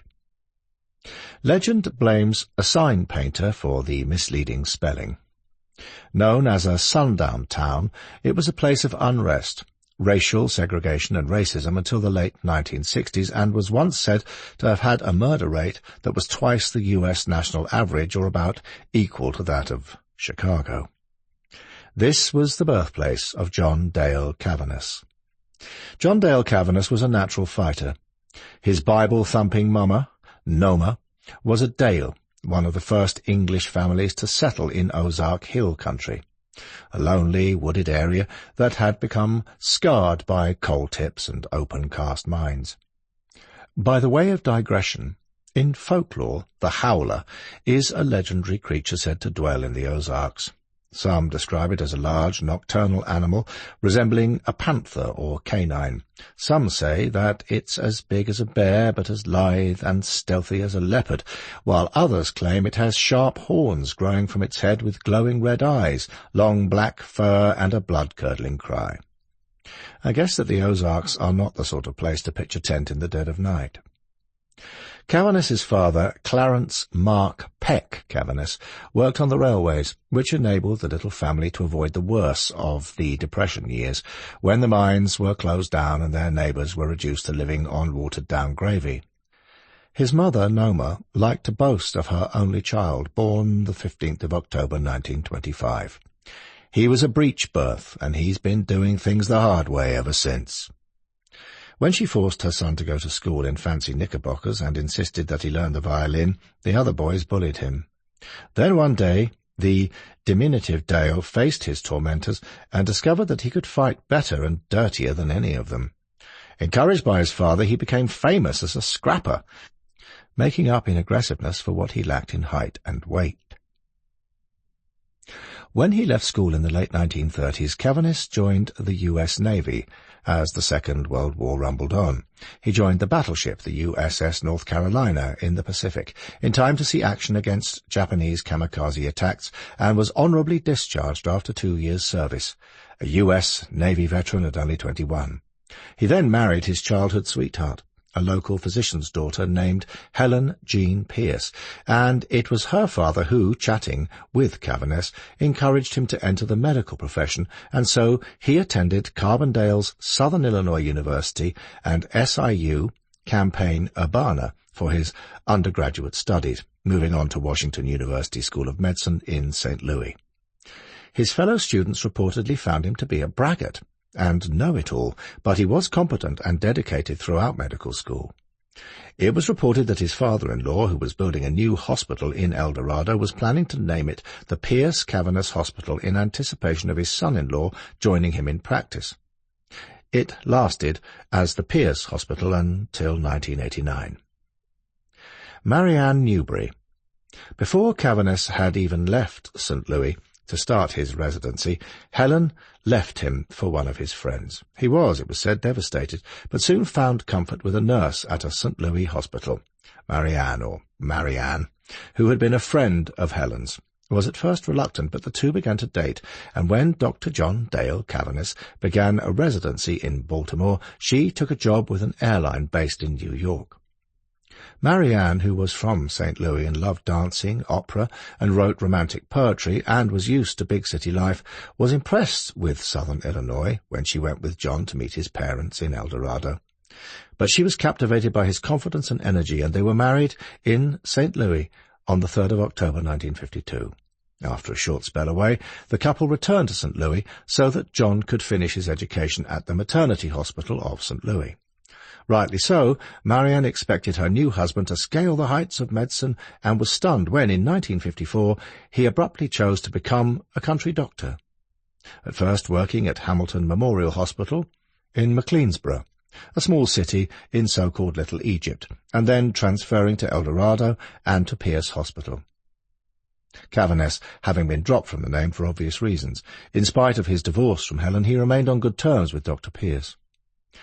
Cavaness became an excellent physician and surgeon, putting long hours into his job.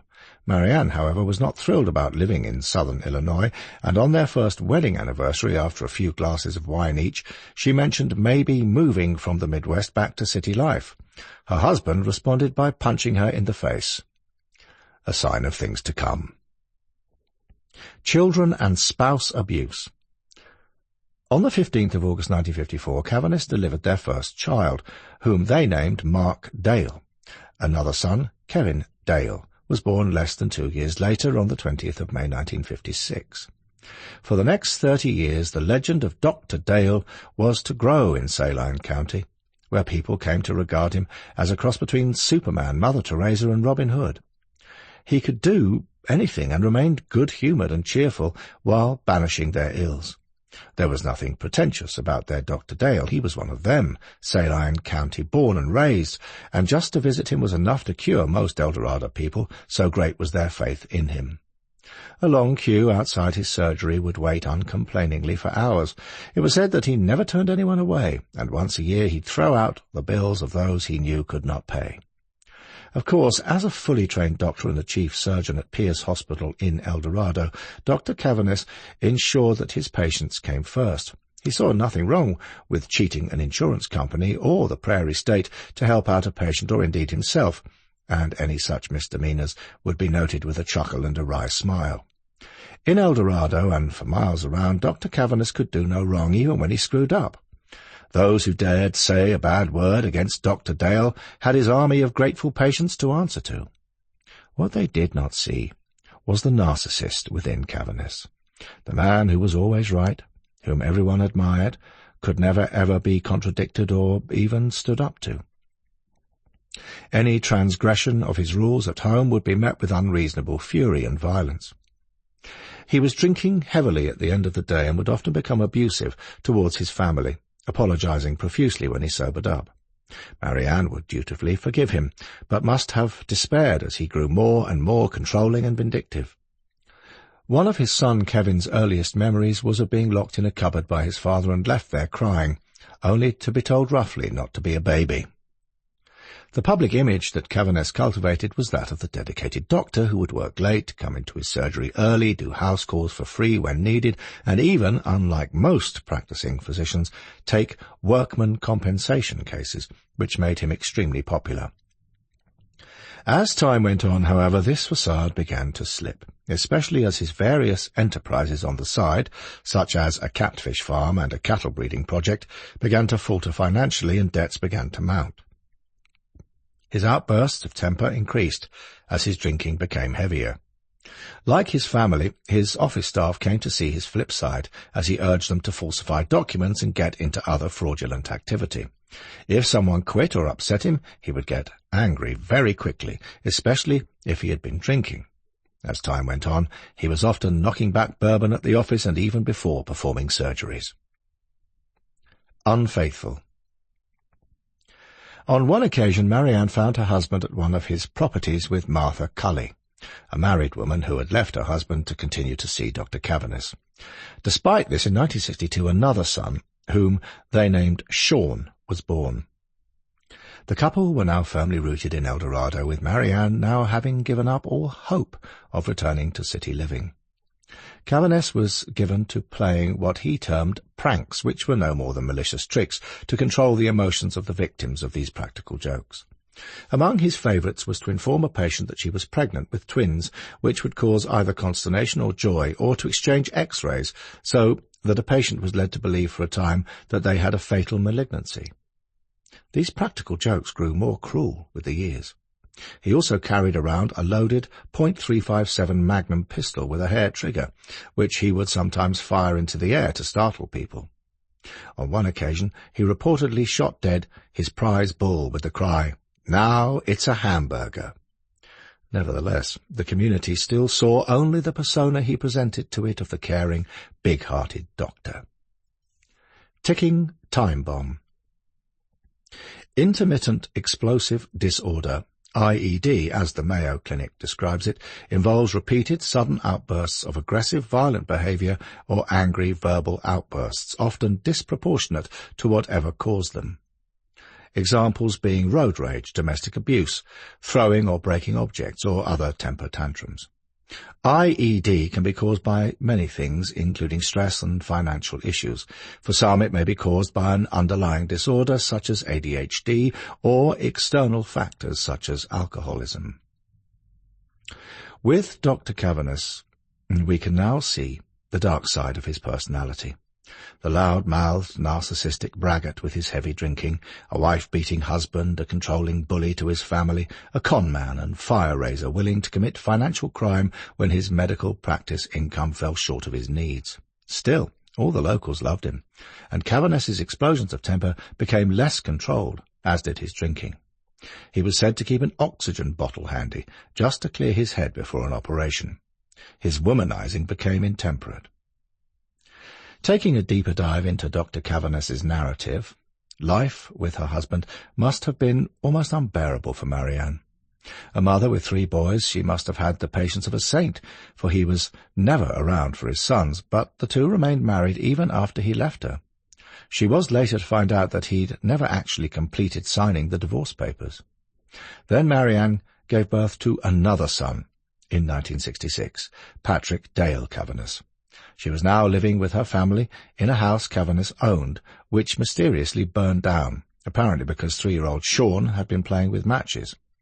They moved into a trailer on the property while Cavaness collected the insurance to rebuild the house. He collected the money, but did not rebuild the house. Eventually, after 10 years of marriage, tired and frustrated with everything going on around her, Marianne moved with her sons to St. Louis. As for the fire and the insurance money, Cavaness collected. This was used towards paying back the debts he incurred from foolhardy financial ventures and his catfish and cattle-breeding enterprises that were not profitable. The debts continued to rise. More mysterious fires occurred, more fraudulent medical claims were presented, more insurance money was collected until the companies grew wary. In 1980, Dr. Cavaness was convicted of persistently making false health insurance claims. The penalty was a small fine. Skewed justice. Cavaness's drinking almost led to his downfall. In 1971, elsewhere 1972, Dr. Cavaness was convicted of reckless homicide and drunken driving, after killing a young father and his 10-month-old daughter in a car crash. He didn't even lose his license. It was night time on the 8th of April, and Cavaness, driving on the wrong side of the road, sideswiped one car and careered into another. Local cops found the baby impaled on the wing mirror, its mother unconscious and gravely injured, her husband dead on the road. Cavaness was unhurt and babbling incoherently. In his car was a nearly empty bottle of scotch, a loaded .357 Magnum pistol, and a 12-gauge shotgun. When told that 2 people were dead, he mumbled, "Everybody's got to get dead sometime." He pleaded not guilty. A year later he changed his plea and paid 3 $500 fines, just $1,500 for 3 lives. Where is there any justice in that? Was he struck off the medical register? No. Mark Dale Cavaness. Mark Cavaness, as the oldest of 4 sons, was known as the Doc's boy, popular and good-looking, but incurring his father's wrath by doing poorly at school. He eventually drifted into casual work. His father was coldly indifferent to his welfare. His oldest son was a disappointment to him because he did not shine at school, left school early and had no qualifications. None of this is surprising when you consider how Cavaness belittled and bullied his sons. Loud and hearty, with his favoured drinking companions, he called them his rudies, he would tell them that their sons were real men, not pussies like Mark. Cavaness grew even louder and more abusive with his family, especially with his firstborn. Often the abuse became physical. It was April 1977, and Marianne had arranged an Easter get-together with her husband and all 4 of their boys. Mark, who had had trouble finding and keeping jobs, had sought employment from his father and had recently approached Cavaness, who had agreed to employ him tending to his tanks of catfish. When he did not show up to greet his mother and brothers, Kevin decided to go and look for him. The others joined him, with 15-year-old Sean bounding ahead. The first thing he spotted was Mark's belt buckle in the grass. 20-year-old Kevin was right behind and tried to cover his younger brother's eyes, but it was too late. There was not much left of Mark Cavaness, mostly freshly gnawed bones. One eyeball stared out from its socket, and a fine set of teeth and a shock of long auburn hair gave a ghastly, lifelike look to the young man's skull. As for the rest of the body, only the lower legs and feet were intact in their tightly laced boots, which was enough for a tissue test that would indicate that death had occurred the previous evening, Good Friday, the 8th of April 1977. There are no wolves in southern Illinois, so investigators could only think that wild dogs had got to the body, perhaps possums or turkey vultures. The remains lay in thick grass next to the pickup truck Mark had been using. The driver's door was open. There was a shotgun in the vehicle. There was blood on the driver's seat and door. This, together with a ragged, bloody hole in the front of a tartan shirt, told some of the story, but not the whole story, so we must back up a bit, because the circumstances leading up to the discovery of this horrific scene could not have been more upsetting. Guns were as common as Bibles in the depths of rural Illinois back then, and where there are guns, there are accidents. But what the police found when they reached the scene was out of kilter. A 12-bore Browning, known locally as a goose gun, was lying on the passenger seat of the pickup truck, pointed towards the open door and propped across an axle handle, which had the effect of raising the angle of the barrel, thus the aim. The gun was still inside its well-worn case, with its muzzle poking through a hole, and through another hole the hook of a wire coat hanger snagged in the trigger guard. Draped on the hanger was a camouflaged hunting jacket, the tail of which was caught in the closed passenger door. Thinking at first that this must have been a terrible accident, police discovered that the gun's safety catch was off, so it was possible to picture Mark opening the truck door, reaching for the gun case and getting blasted in the chest when the trapped coat hanger tripped the trigger. An extraordinarily bizarre accident, or just a fiendishly clever booby trap. The sheriff and his deputies accepted that it had been an accident. The Sleuth. Special Agent Jack Nolan of the Illinois Department of Criminal Investigation was skeptical. It was his business to know more about the residents of Saline County than they knew about themselves, and Jack Nolan knew about Mark, that he was an experienced hunter who would be as unlikely to leave off a safety catch as to reach across and grab the dangerous end of a loaded shotgun. He reasoned that if a self-loading gun had been fired inside its case, that is where the ejected cartridge had to be. It wasn't. The cartridge was found lying under the steering wheel. Thus Nolan concluded that this was a straightforward homicide rigged to look like an accident.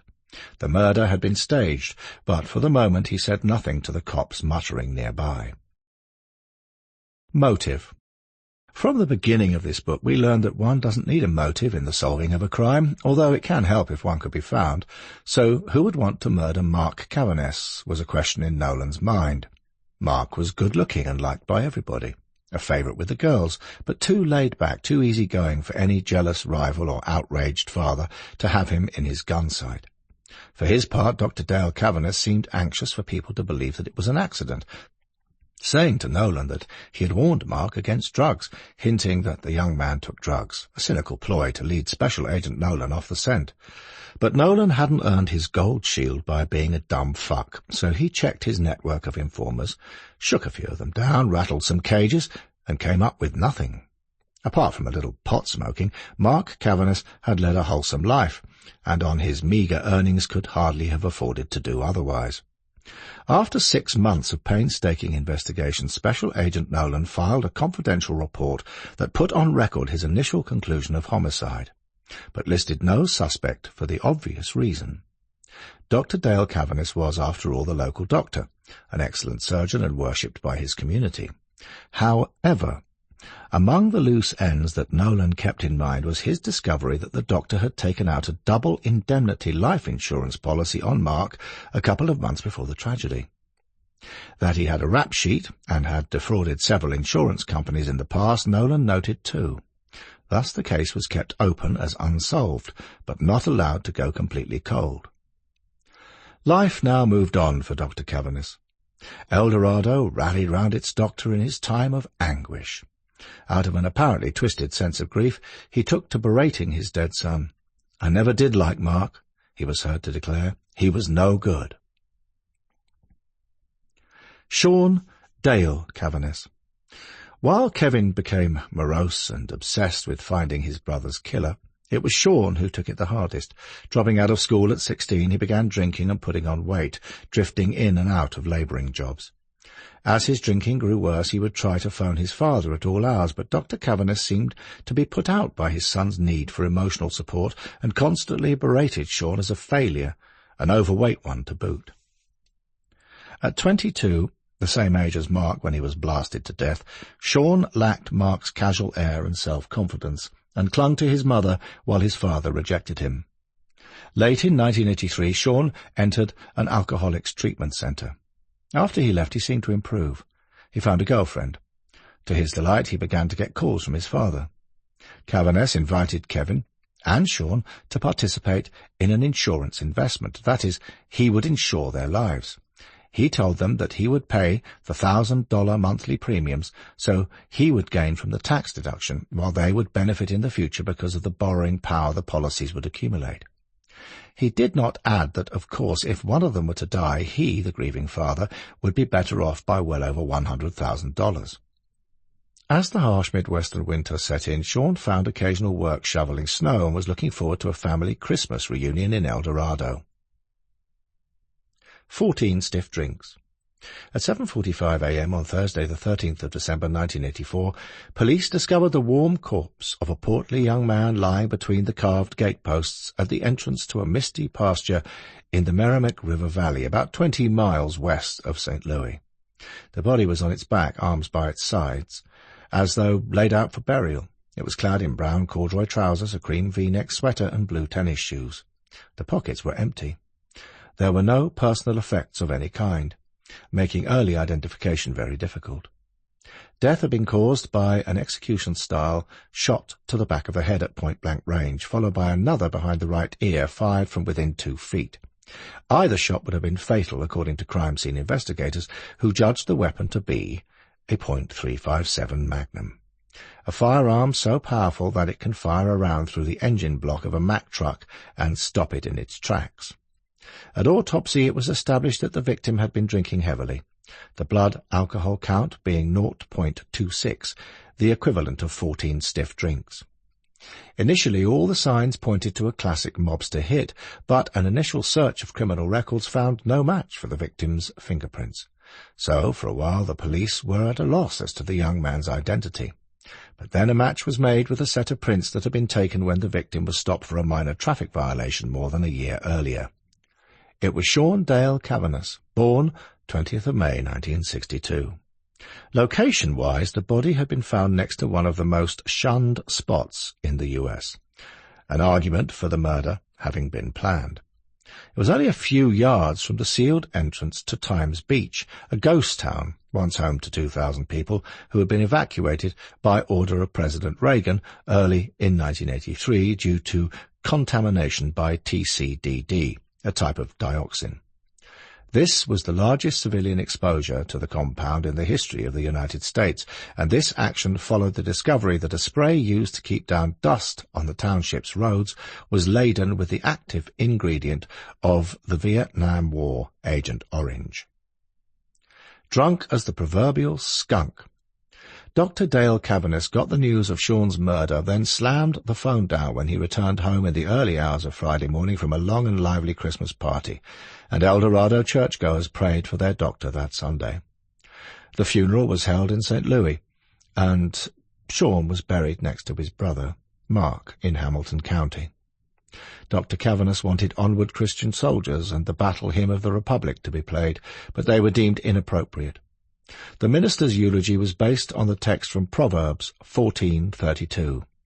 The wicked is overthrown through his evil-doing, but the righteous finds refuge in his death. When calamity comes, the wicked are brought down, but even in death the righteous seek refuge in God. After the service, Dr. Cavaness's mood brightened when he introduced the detective in charge of the investigation to fellow mourners. "This is my buddy, Detective Dave Barron," he told them.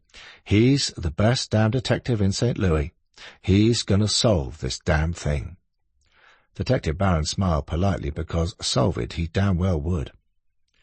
The very next day, Barron stopped Dr. Cavaness as he was setting off on the 150-mile drive home to El Dorado and placed him in cuffs for Sean's murder. A lucky break. The events had gone like this.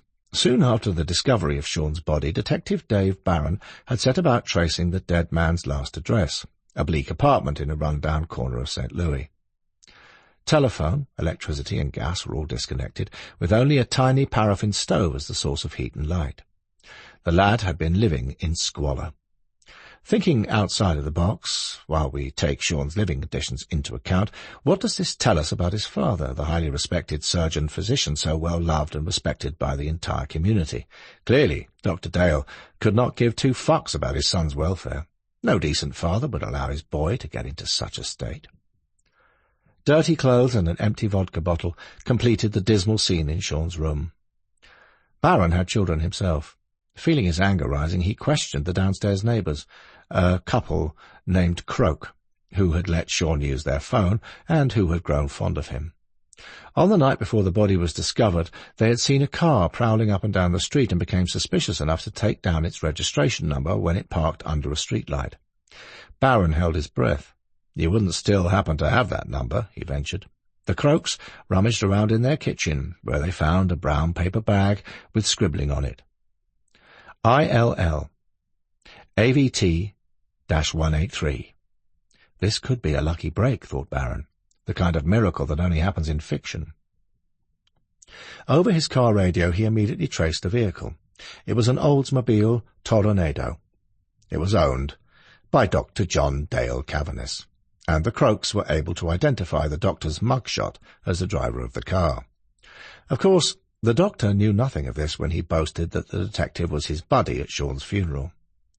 Now that he had Cavaness under arrest, Barron asked the big question. "When did you last see your son?" Barron held his breath. The reply was relaxed.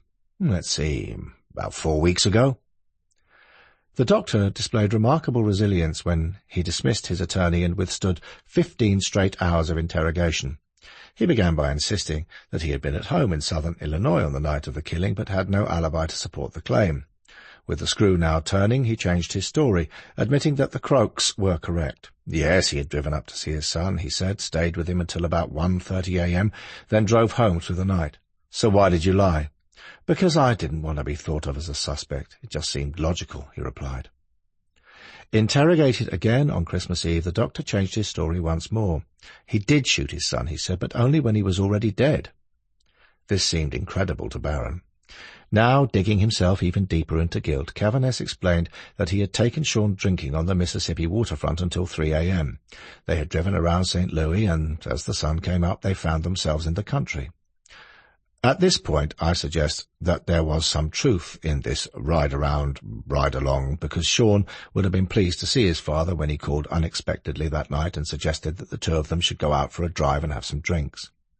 Never would the lad have expected that his father would murder him. But now, in the country with dawn breaking, the doctor told Barron that Sean had asked to see his father's gun, a Smith & Wesson .357 Magnum. Dr. Cavaness told the detective that he thought nothing of it and handed it over, and was fetching a soft drink from the car when he heard Sean say, "Tell Mum that I love her," followed by a shot. He turned in time to see him fall to the ground.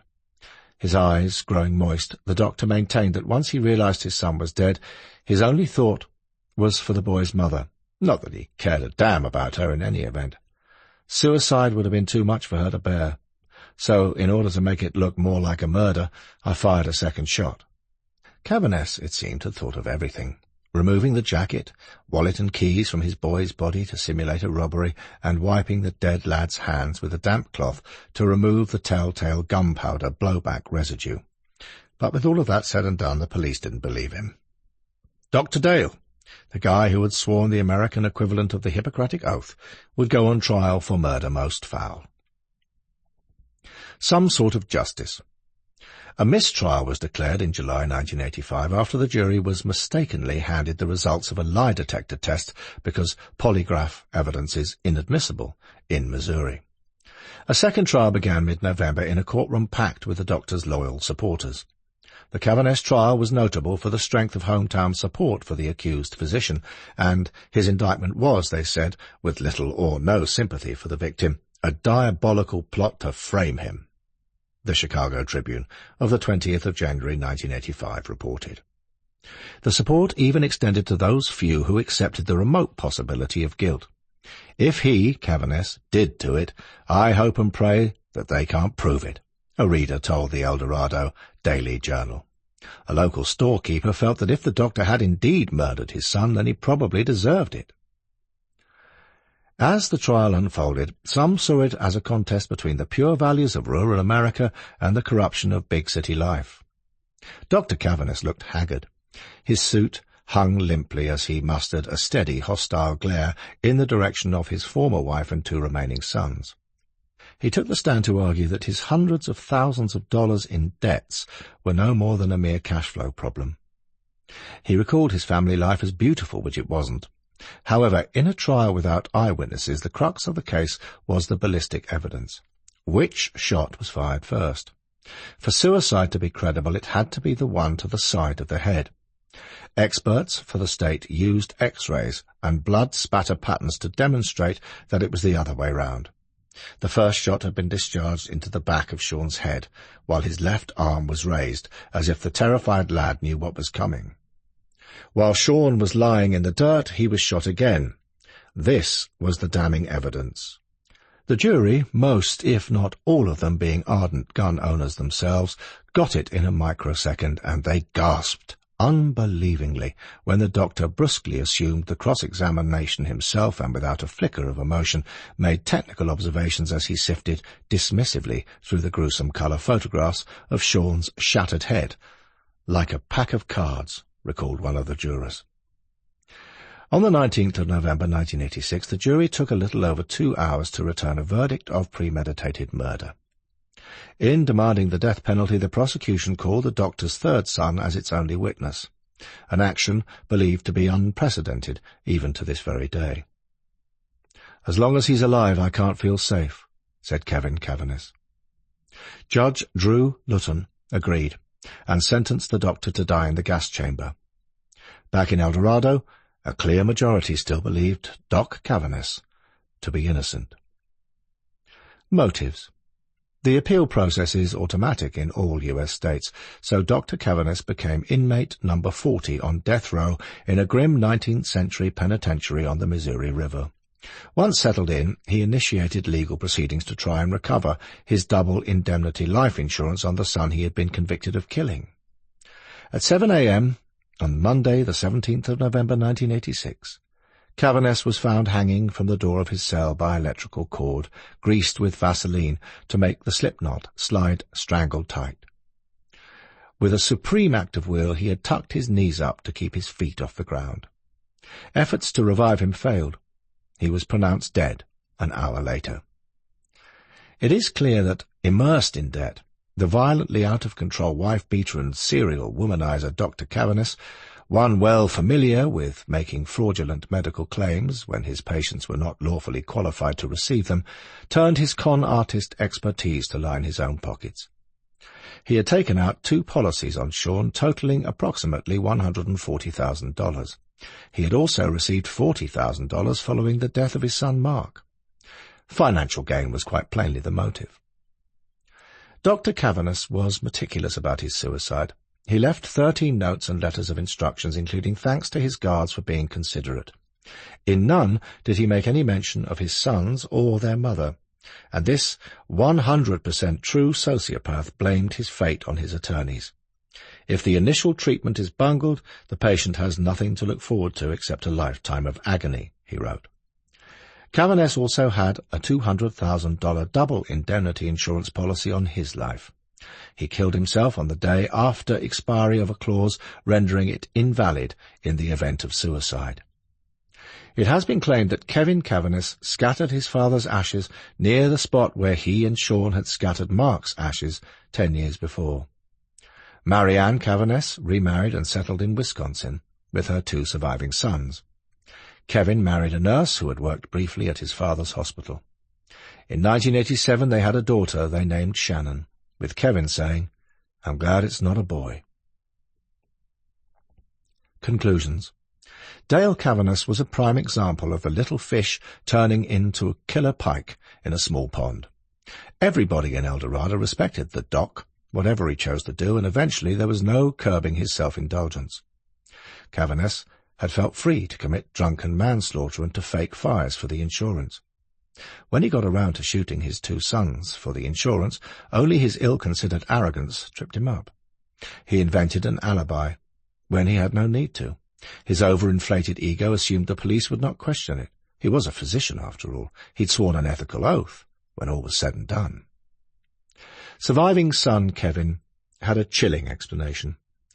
Pointing to his father's keen interest in rare cattle breeding, and for his contempt for the way Mark and Sean were turning out, Kevin speculated that their father decided to turn a profit on what he regarded as genetic failures. "I guess he was culling the herd," he said, and he still believes to this very day that, at one time or another, his father would have murdered him too. The Chicago Tribune reported that Kevin and his wife were sleeping in a trailer on Cavaness's property when visiting his father. They woke up fortunately early in the morning to find the gas stove's taps were on. It would have taken little for them to have died in a fire.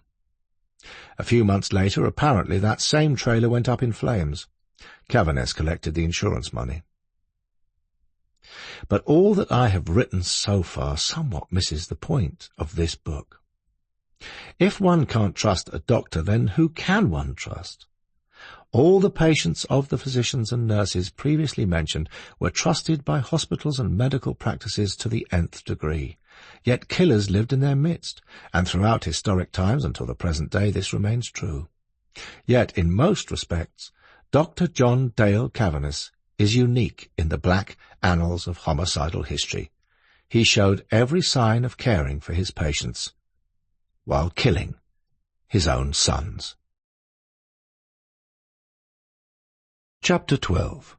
Nurse Stephen Letter. I wanted to help the victims out of spontaneous sympathy, although now I know how catastrophically wrong my actions were. Stephen Letter. Statement to the Kempton District Court. In a goodwill attempt to save listeners travel costs in flying Lufthansa to Deutschland, I can tell them, as we move on through baggage reclaim, that Krankenpfleger nurse Letter was born on the 17th of September 1978 in the town of Högel, in the state of North Rhine-Westphalia, Germany. He is now serving a full life term for killing upwards of 29 elderly patients between January 2003 and July 2004, and is presently incarcerated in a prison at Straubing, a city in Lower Bavaria on the Danube. Very much in the manner of Nurse Toppan's playbook, more than 800 deaths occurred during his shifts. Letter might have come straight out of the pages of Dr. Harold Shipman and Dr. John Bodkin Adams' apocryphal How to Kill Elderly People and Try to Get Off Scot-Free handbook. Officials exhumed the bodies of more than 40 patients, but another 38 had already been cremated, thus destroying any evidence of a lot more murders most foul. Statistics. I will confess to a weakness for this sort of thing, but even so it is instructive to look at the stats regarding Nurse Letter. 80 plus suspicious deaths, and all committed between January 2003 and July 2004. At the Sonthofen Hospital, situated in the Bavarian Alps, some 90 miles southwest of Munich. One might have supposed that at least one whistle-blowing colleague would have thought, WTF is going on here with Nurse Letter? His patients are dying like flies. It seems, however, that the merest suggestion that Letter was killing patients was deemed verboten, or words to that effect.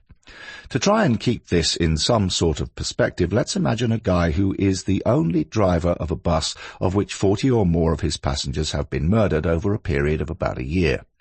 Same guy, same schedule, same MO, with all the bodies dumped along his route. Let's figure this out, shall we? Because Letter's colleagues could not and did not figure him out, period. Letter, who had been working at Sonthofen Hospital for less than a month before he started killing patients, only became a suspect after staff noticed that large quantities of potentially lethal drugs, including lysthenon, had gone missing from the hospital, and unsealed medicine containers were later found by inspectors in Letter's apartment. Lysthenon, also known as succinylmethonium chloride, scoline, is a drug used to cause short-term paralysis as part of general anesthesia. It is administered by injection into a vein or a muscle, and that is how the young nurse murdered his elderly patients. In February 2006, Letty stood trial at Kempten, Bavaria, for the deaths of 29 patients, including 16 counts of murder. Most of his patients were aged 75 years or older, but overall their ages ranged from 40 to 94. Trotting out the euthanasia mitigation, Letty claimed that in some of the killings he had acted out of sympathy and a humane desire to end the suffering of sick patients. His attorney, Jürgen Fischer, argued that his client was motivated by compassion for seriously ill patients, while presiding judge, Harry Rechner, said that the accused was an active proponent of assisted suicide and appeared to want to put an end to what he deemed to be senseless suffering. The judge added a rider, however. The evidence showed he, Letty, was interested at best, superficially in the state of health of the patients. Nor did the prosecution buy into the euthanasia defense, not least because Letty also reportedly gave an inappropriate injection to a 22-year-old female soldier who had suffered minor injuries after a fall. She lost consciousness but luckily recovered. Wikipedia also informs us that the prosecution indicated that Letty was not the assigned nurse for some of the patients, and that some of them were in a stable condition and due to be released from hospital. Following the trial, German forensic doctors demanded higher standards in the investigation of unexplained cases of death, especially when it later came to light that there had been numerous unexplained deaths at Letty's former workplace, a hospital in Ludwigsburg, Baden-Württemberg. A 21st of August 2004 article written by Annette Tufts for the British Medical Journal and available via the National Library of Medicine highlights other important failings. Professor Wolfgang Eisenmenger from Munich University, president of the German Society for Forensic Medicine, estimates that between 1,200 and 2,400 murders in Germany had not been registered because post-mortem examinations are done in just 5% of cases of suspicious death. It seems, therefore, that financial costs feature greatly here because this is all exacerbated by fears of additional costs among the police and prosecuting attorneys. So, how may we sum up Letty's psychopathology? For a considered answer, I think I will leave this to Professor Karl-Heinz Behner, a psychiatrist from Hamm near Dortmund, who has published papers on hospital staff who kill. Most of them kill to try to diminish their own fears of suffering and death. Although unstable, they are mostly inconspicuous and often valued as reliable but introverted colleagues. But their initial motivations of healing and helping have been overcome by aggressive fantasy and obsessions. Suspicions are rarely raised, and the murders often pass unnoticed in a place where unexpected death is common. Perhaps this is also applicable in the cases of Dr. Harold Shipman and nurse Beverly Allitt, too. Betrayal in care homes. We are always paid for our suspicion by finding what we suspect. Henry David Thoreau, American naturalist, essayist, poet, and philosopher, 1817 to 1862. Every one of the doctors and nurses featured in this audiobook so far broke the trust of their patients. The saddest thing about betrayal is that it almost never comes from one's enemies, but from those one trusts the most. As the saying goes, trust is like a mirror. Once it's broken, you can glue it back together, but you can still see the cracks. The doctors and nurses so far mentioned gave solemn undertakings to do no harm, not to injure others, and not to be immoral or iniquitous. For that was their sworn duty. Hundreds of innocent people were betrayed by them. So, before going any further, I think that the listener who wishes to study further the psychologies of such evil people in more detail might refer to Karl-Heinz Behner's paper published in the Deutsche Medizinische Wochenschrift in September 2022, available online via the National Library of Medicine. Serial murder in medical clinics and care homes. When it comes down to the nuts and bolts of this subject, it makes for a fascinating yet very grim read, because one can extend all that Professor Behner says to doctors, nurses, and carers in nursing homes as well. Alpine Nursing Home. What may seem at first to be a mystery very often becomes the mechanics of what actually happened. Many years ago I interviewed, for the TV documentary series The Serial Killers, Cathy May Wood and Gwendolyn Graham at their respective prisons, the Federal Correctional Institution, Tallahassee, and the Women's Huron Valley Correctional Facility, Michigan. I have written extensively about this evil couple of murderous nursing aides before, so I will not labour over them again. For further reading, my colleague Lowell Caufield's 1992 book Forever and 5 Days is a first-rate read, while the Wikipedia article Gwendolyn Graham and Cathy Wood offers a pretty thorough grounding in the case too. However, we are talking about the breaking of trust here, not so much about their murders of 5 elderly patients at the Alpine Nursing Home, Grand Rapids, Michigan. The obese Wood and her lover, the slightly built Graham, burked their victims by kneeling on their chests, pinching their nose closed and stuffing cloths into their mouths until, after a great deal of struggling, these much-loved elderly folk expired. The 2 lovers then went out to party and drink themselves stupid. After serving time in prison, Wood, the prime instigator who had worked a plea bargain deal, was released in January 2020 and is now free to walk the streets. Graham is still locked away, a complete mental wreck who self-harms with cuts and burns week after week. I was interviewing her when she showed the film crew evidence of this on camera. Their motive? A lesbian love pact. It was as sick as that. Michigan does not have the death penalty, but if it did, and if one of those frail and trusting people had been a member of my family, I would have been first in line to pull the switch. No question about it. Parkfields. Back in the county of Somerset in the UK in 2007, a British husband and wife were arrested for the murders of 5 care home residents. 50-year-old Lee Baker and his 46-year-old wife Rachel were initially questioned after the death of 97-year-old Lucy Cox in January at the 16-bed private Parkfields home in the village of Butley near Glastonbury. Rachel Baker had run the home for 19 years. The Guardian reported, during the investigation, detectives also had the remains of 3 other residents exhumed for toxicology tests to establish whether they had been poisoned. The remains of Nellie Mary Pickford, 89, were removed from Glastonbury Cemetery on the 5th of June. Marion Alder, 79, a grandmother of 4, was exhumed from the churchyard of St Leonard's, Butley, a week later. The remains of Fred Green, 81, were removed from a graveyard in the village of Kings Weston near Somerton, about 6 miles south of Butley, on the 11th of July. 3 other residents, whose deaths the authorities were treating as suspicious, had already been cremated. It was later proved that at least 12 of the elderly residents had been murdered. God bless her, Nellie Pickford had been admitted to Parkfields after she became unsteady on her feet. In her heyday, she trod the boards with her local amateur dramatic society with great aplomb, recalled a close friend.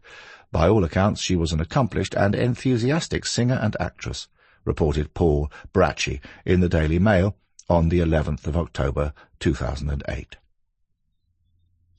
Serious concerns.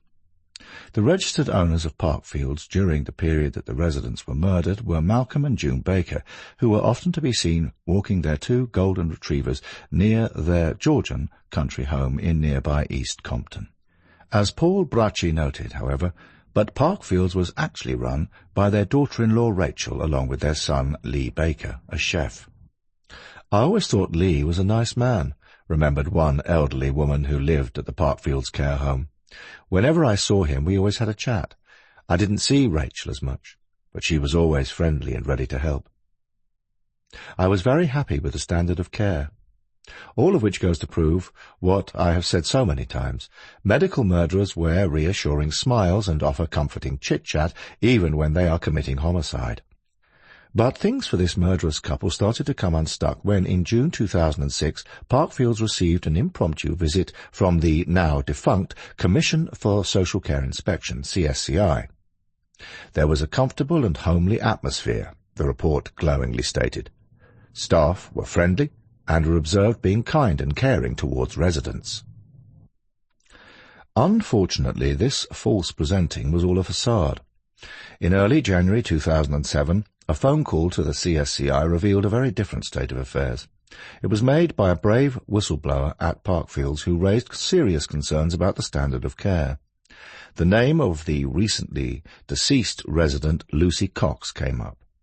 As a direct result of that conversation, the police were called in. Rachel and Lee Baker were arrested on suspicion of murder, perverting the course of justice, and the theft and unlawful possession of controlled and prescribed drugs. There are thousands of care homes in the UK and overseas, of which by far the majority are thoroughly devoted to the care of residents, where staff go beyond the call of duty when the need arises. In the UK, however, the CSCI did not have the resources to monitor each care home week after week. Even their own inspectors could be fooled by cunning, psychopathic, pull-the-wool-over-one's-eyes individuals such as Rachel Baker, thereby proving that Professor Karl-Heinz Behner is right on the nail with his work. A number of Parkfields residents who had families forking out fees in excess of £20,000 a year had suffered weight loss, wrote Paul Bracci in the Daily Mail. They weren't eating properly or receiving a balanced diet at mealtimes. Portions at mealtimes were small, and there was little or no choice. If you didn't like what was on your plate, you went without. A number of the elderly were isolated in their bedrooms for long periods. Standards of cleanliness and hygiene left much to be desired, the CSCI now reported. One man could not reach the emergency bell call from his bed. When a bell was rung, there was sometimes no staff at hand to respond. Yes, dear listener, I know this is depressing, but I am making a point here because lights were not working, tiles were coming off in the bathroom, hot pipework was left exposed which posed a risk to the most vulnerable. And it was further reported that some staff treated residents in a way that did not respect their dignity. So here were elderly folk, many of whom had served their country in past wars and paid their taxes, only for their families to get stiffed for the so-called care of their loved ones by the owners and managers of Parkfields. Staff did not always knock on doors before entering residents' rooms. Lights were often left on in the front bedrooms and curtains so anyone could see inside. And Parkfields kept residents' money in a safe. Records for 6 service users, politically correct term for residents, were examined by the CSCI. Residents' money had gone missing. The balances for 2 years were found to be less than the amount recorded. There was no evidence of any receipts to account for the missing monies, reported the CSCI. In a word, stolen. I would have truly liked to have lightened the listener's load here, but the most shocking concerns highlighted in the CSCI report were over the way medication was managed for the elderly inmates who lived at Parkfields. Unlabelled, prescription-only medicines were found to be unsecured in the bottom of the medicine trolley and in the various cupboards, drawers, and around the home. These included unlabelled prescription-only medicines for service users no longer resident, and it was not always possible to determine the actual dose that have been administered from the records or what stocks of medicine had been taken back to their own homes by staff. There used to be a time when drug addicts burgled pharmacies for pills and other mind-blowing substances, but I guess that they wouldn't have had to bother when they could have simply ambled into Parkfields and helped themselves, and had a cup of tea and a biscuit while they were at it. Macabre House of Horrors. Homicide in a care home is not a compelling phrase. Effectively, it describes the willful snuffing out of lives. As Patricia Evangelista puts it in her book Some People Need Killing, slaughter dressed up in bureaucraties dulls the senses and over time can anesthetize an entire population to the horror happening right where they live. Objective reality is winnowed down by each succeeding government report. The dead perish once again into non-existence, having once been loved only to have been betrayed. We may never know what goes on behind closed curtains and locked doors any more than we can see the deviancy that can exist in a human mind. My book, Letters from Serial Killers, looks into this subject in depth. The Parkfields name was designed to reassure the vulnerable in their remaining years, suggesting green grass, perhaps some trees, maybe daffodils bringing out birdsong, quiet strolls with loving families in the summer sun, tranquility. You may be offered some palliative care while at the same time your money is being stolen and your carer is about to kill you because to their mind your sell-by date has long expired. There is no more worth in the keeping and feeding of you. So, confined to your room, it's too bad if the paint is falling off the walls and anyone passing your window can see you getting undressed. The upshot. In April 2010, registered nurse Rachel Baker was convicted of the manslaughter of resident Lucy Cox, aged 97. She was cleared of the manslaughter of resident Frances Hay, aged 85. Both women had died in November 2006. Baker was cleared of murdering both residents and admitted 10 counts of possessing Class A and C drugs and one of perverting the course of justice. On Friday, the 21st of May, 2010, The Guardian reported nurse Rachel Baker jailed for 10 years for giving a lethal dose of pain-killing medication to Lucy Cox while abusing drugs herself. She was living a life of lies, forgery and deceit. Bristol Crown Court was told, sentencing her, Mr. Justice John Royce said that she was caught in the vice-like grip of drugs. Her dependency on prescription drugs had turned her from a caring nurse into a woman capable of a gross and appalling breach of trust. During her trial, it emerged that Baker stole thousands of doses of drugs, such as diamorphine and tramadol, prescribed for residents, and took them herself. It was also alleged in court that Rachel Baker may have got a perverted kick out of being in control of elderly people's lives. In the witness box, she said she enjoyed feeling needed when she was around people close to death. Mrs. Cox was frail but spirited. She was frail, confused at times. On occasions she was in severe pain.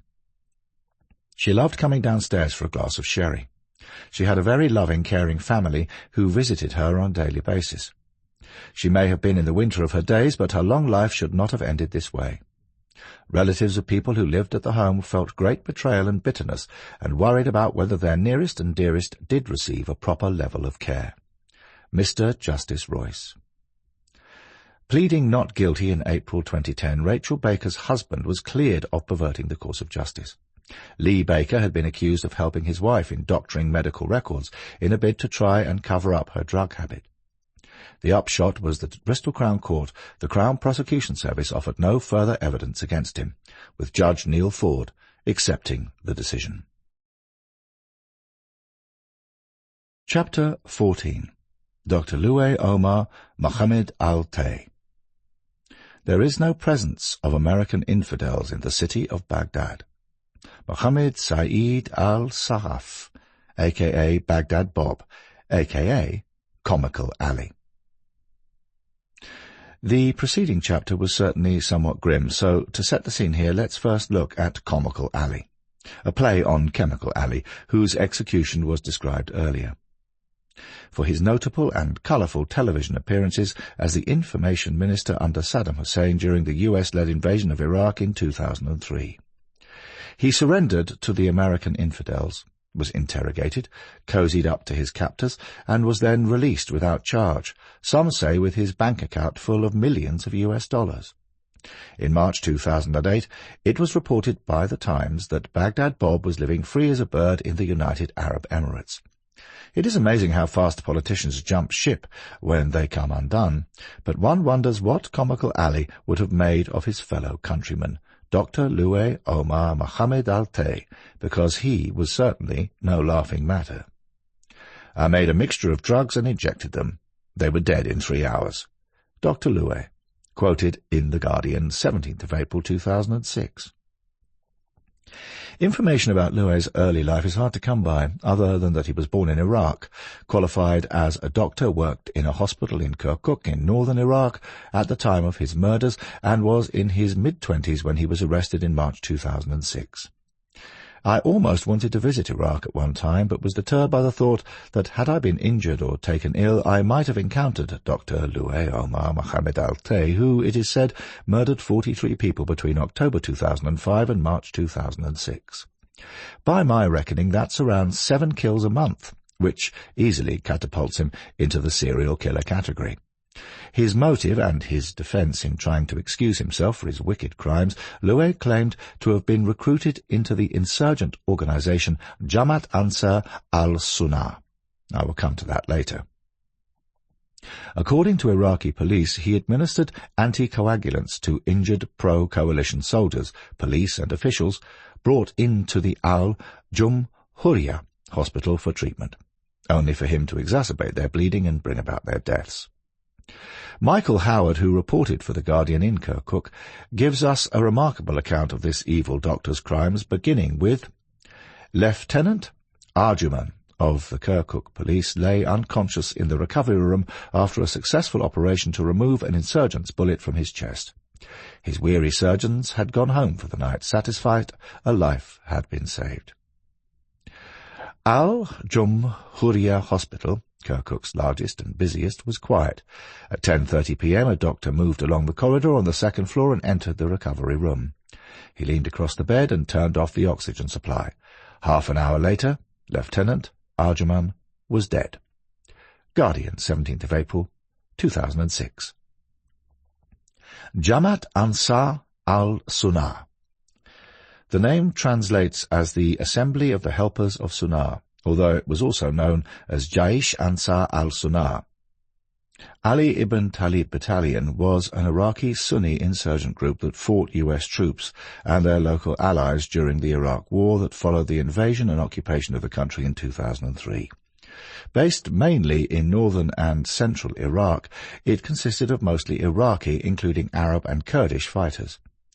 To give the listener a little more background, Jaish Ansar al-Sunnah claimed responsibility for several suicide bombings in Iraq, including the devastating attacks on two main Kurdish political parties, KDP and PUK, in Erbil, the capital of Iraqi Kurdistan, on the 1st of February 2004, which killed more than 100 people. It also had a strong presence in Mosul, in northern Iraq, the country's second-largest city, where it launched an offensive in November 2004. Along with other foreign fighters and militant groups. It claimed responsibility for a major suicide bombing of the dining hall at the U.S. base in Mosul on the 21st of December 2004, which killed 22 people, including 14 U.S. servicemen. Like numerous other insurgent groups, Jaish Ansar al-Sunnah was, since 2005, banned in the UK under the Terrorism Act 2000, but it split up and changed its name in 2011. So, how, you might ask, did Dr. Luer, a member of this extreme terrorist outfit, get to work in a hospital and be allowed to treat pro-coalition troops and local police? Because whatever version of the Hippocratic Oath might exist in Iraq, it is patently obvious that he didn't sign up for it. Medical executions. The deputy commander of Kirkuk's Mikdad police station was the first of the 43 victims Luer murdered. Over a 6-month period, this Iraqi Dr. Death waded through puddles of blood and crowds of well-wishers in Al-Jumhuriyah's hectic emergency unit, quietly murdering pro-coalition police officers, soldiers and officials, some only lightly injured in insurgent attacks. As we have heard often in this audiobook, there was no apparent reason to suspect Luer. He was an enthusiastic 26-year-old who had graduated from Mosul University in 2003. He was always on hand whenever there was a major incident, such as a bomb attack or a gun battle that resulted in mass casualties. They, the injured, came to the hospital to be cured, but instead they were killed. I can understand a doctor may have personal sympathies with the insurgency, but to use his professional position to become an instrument of death turns sense and any humanity on its head.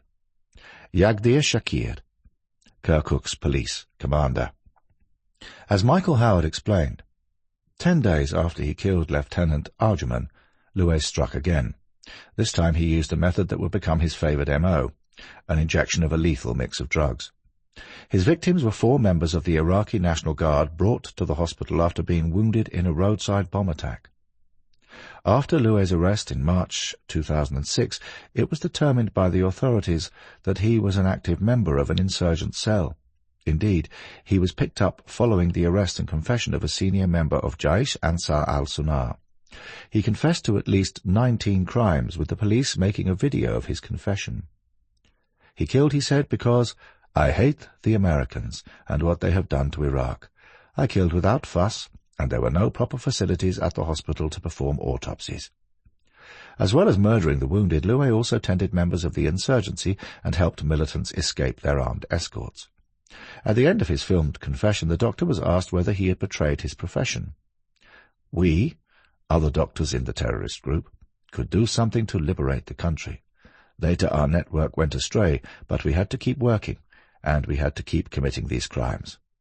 I never considered how terribly brutal my crimes were, and I never thought I would be so easily captured.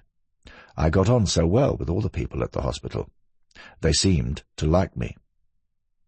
Dr. Luer today. Capital punishment is a legal penalty in Iraq. It was commonly used by the government of Saddam Hussein, who was himself ultimately executed by hanging, thereby reinforcing the old maxim, what goes around comes around. To say that Iraq is not shy to use the rope would be something of an understatement. After a moratorium on executions imposed by the U.S. Administrator L. Paul Bremer in 2003, capital punishment was reinstated in Iraq on the 8th of August 2004. Executions resumed in September the following year after 3 men convicted of murder were hanged by the long drop method, which can be a bit of a hit-and-miss business at the best of times, as was demonstrated when Chemical Ali plunged to his doom, losing his head into the bargain. On the 9th of March 2006, Iraq's Supreme Judicial Council confirmed that authorities had executed the first insurgents by hanging. It was a punishment that Comical Ali escaped for the safety of the UAE. But as for Dr. Luer Omar Mohammed Alte, his whereabouts are still unknown. Chapter 15. Paramedics Andrei Novosin and Karol Banas. Only someone with nothing to smile about smiles at the rear of an elephant. Old Polish proverb. Every true crime listener, every criminologist, physician, surgeon, and avid aficionado of murder most foul knows of the 1828 case of killers William Burke and William Hare. Their selling of 16 fresh cadavers to Dr. Robert Knox for dissection and medical research at his Edinburgh anatomy lectures. That, of course, is an historic case, though not to be dismissed just for that reason. But how about the dozens of Polish doctors, nurses, and paramedics who truly brought 19th century Burke and Hare medical homicide goings-on bang up to date? And I really do have to say this yet again. One couldn't make up this sickening story if one tried. So, to Poland, our medical road trip takes us next. Uncontrolled madness. It was not a medically trained resident hospital whistleblower who spilled the beans. It was, as often can be the case, local media which, after years of painstaking investigation, discovered one of the longest, most macabre cover-ups in world medical history. Never mind any liberal hand-wringing and soul-searching or any mitigation, repentance or forgiveness. If anyone deserves to be damned eternally, it has to be Polish paramedics Andrei Novosin and Karol Banas. These two worked on Lodz Hospital's emergency ward, and between 2000 and 2001 murdered countless patients. Whether or not they are damned for eternity, Novosin and Banas were not executed for their crimes, no, or as they say in Poland, nie, because Novosin was sentenced to life in jail, while the very least the authorities could do for Banas was lock him up for 25 years. But why long sentences and not a first-rate hanging? The fate of serial murderer Pavel Aloji Tuklin, of whom I have written in my 2024 book, Talking with Psychopaths, Guilty but Insane. Well, in 2014, Poland ratified Protocol 13 to the European Convention of Human Rights, ECHR, which provides for the abolition of capital punishment. So how can I say this with a modicum of decency? These medical monsters, paramedics, Andrei Novosin and Karol Banas, sold their victims' bodies to local undertakers, just before or after they were dead. At least Burke and Hare waited until after their prey were dead. So, with a little Polish insight, let's imagine that your granny, Babunia, has taken a slip down a few stairs on her way to the post office to collect her pension. Otherwise she's as sprightly, healthy, as sharp-witted as can possibly be. And you love her, of course you do. So the ambulance rushes, blue lights flashing, to Granny's assisted living home.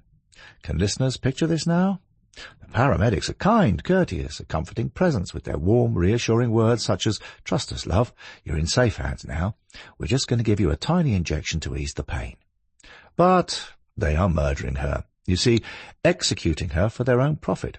By the time the ambulance parks up, your granny is stone dead. Yet that was not the end of it, by a long chalk. 2 other men were also jailed. Dr. Janusz Kulinski was sentenced to 6 years jail for knowingly failing to protect the lives of 10 patients, while Dr. Pavel Wasilewski was given a 5-year sentence after being convicted of the same charge. All 4 were also charged with taking money from undertakers in exchange for information about new deaths, although it would be fair to say that the lesser charges might have been the least of Novosin and Banas's worries. But that was still not the end of it, by an even longer chalk. An organized crime network. To this very day, investigators are still trying to establish the roles played by dozens of doctors, nurses and paramedics in what trial judge Jaroslav Papis called an organized crime network and form of uncontrolled madness. The court heard how allegedly more than 40 paramedics, doctors, nurses and undertakers conspired to ship seriously ill elderly patients straight to funeral parlours rather than hospitals as a way to make quick cash in a grisly money-making scheme that investigators have said could have been going on for almost 20 years. Yes, 20 years, with only a handful of victims having been identified. There are hundreds of dead people still unaccounted for, like marbles that have rolled down a street and into some drainage abyss. "I should be given a medal by the National Health System for taking so many old people off its hands," Andrei Novosin boasted to cellmates. According to an article by Ed Holt in The Lancet, 17th of February, 2007, the case was one of the longest in Polish legal history. The group in Lodz, central Poland, which reportedly got larger every year as more medical staff were roped in, cashed in on the fact that many families in the face of death are often incapable of making decisions about practicalities such as choosing the funeral home. Instead, doctors and other medical staff working at Lodz Hospital's emergency ward would recommend to the victims' relatives a certain home with which under-the-table deals had already been arranged. The article continues, "Undertakers would pay up to £300 for notification of a new corpse, nicknamed a skin, and when they wanted to speed up the deaths, the paramedics would inject them with a drug to kill them. All of which gives this author a damn good reason not to fall ill in Poland. In fact, it would be a toss-up between Poland or the Philippines. The former would probably come out on top, as it's a member of the European Union and NATO. The Philippines is not. And here is how these Polish medical murderers worked their MO. Ambulance drivers with the full knowledge of and nods of tacit cooperation from dishonest physicians injected ill patients with massive doses of the muscle relaxant pancuronium bromide, Pavolon, which is used in lethal injections in the US and for which I coined the toe tag label "Good Night Juice," to kill them, then waited as their patients lay dying on gurneys inside the ambulances. During the trial, Novosin, who was later described by the judge as an agent of darkness, said, "On one occasion we were to transport a severely ill patient from Lodz to a nearby hospital in Główna.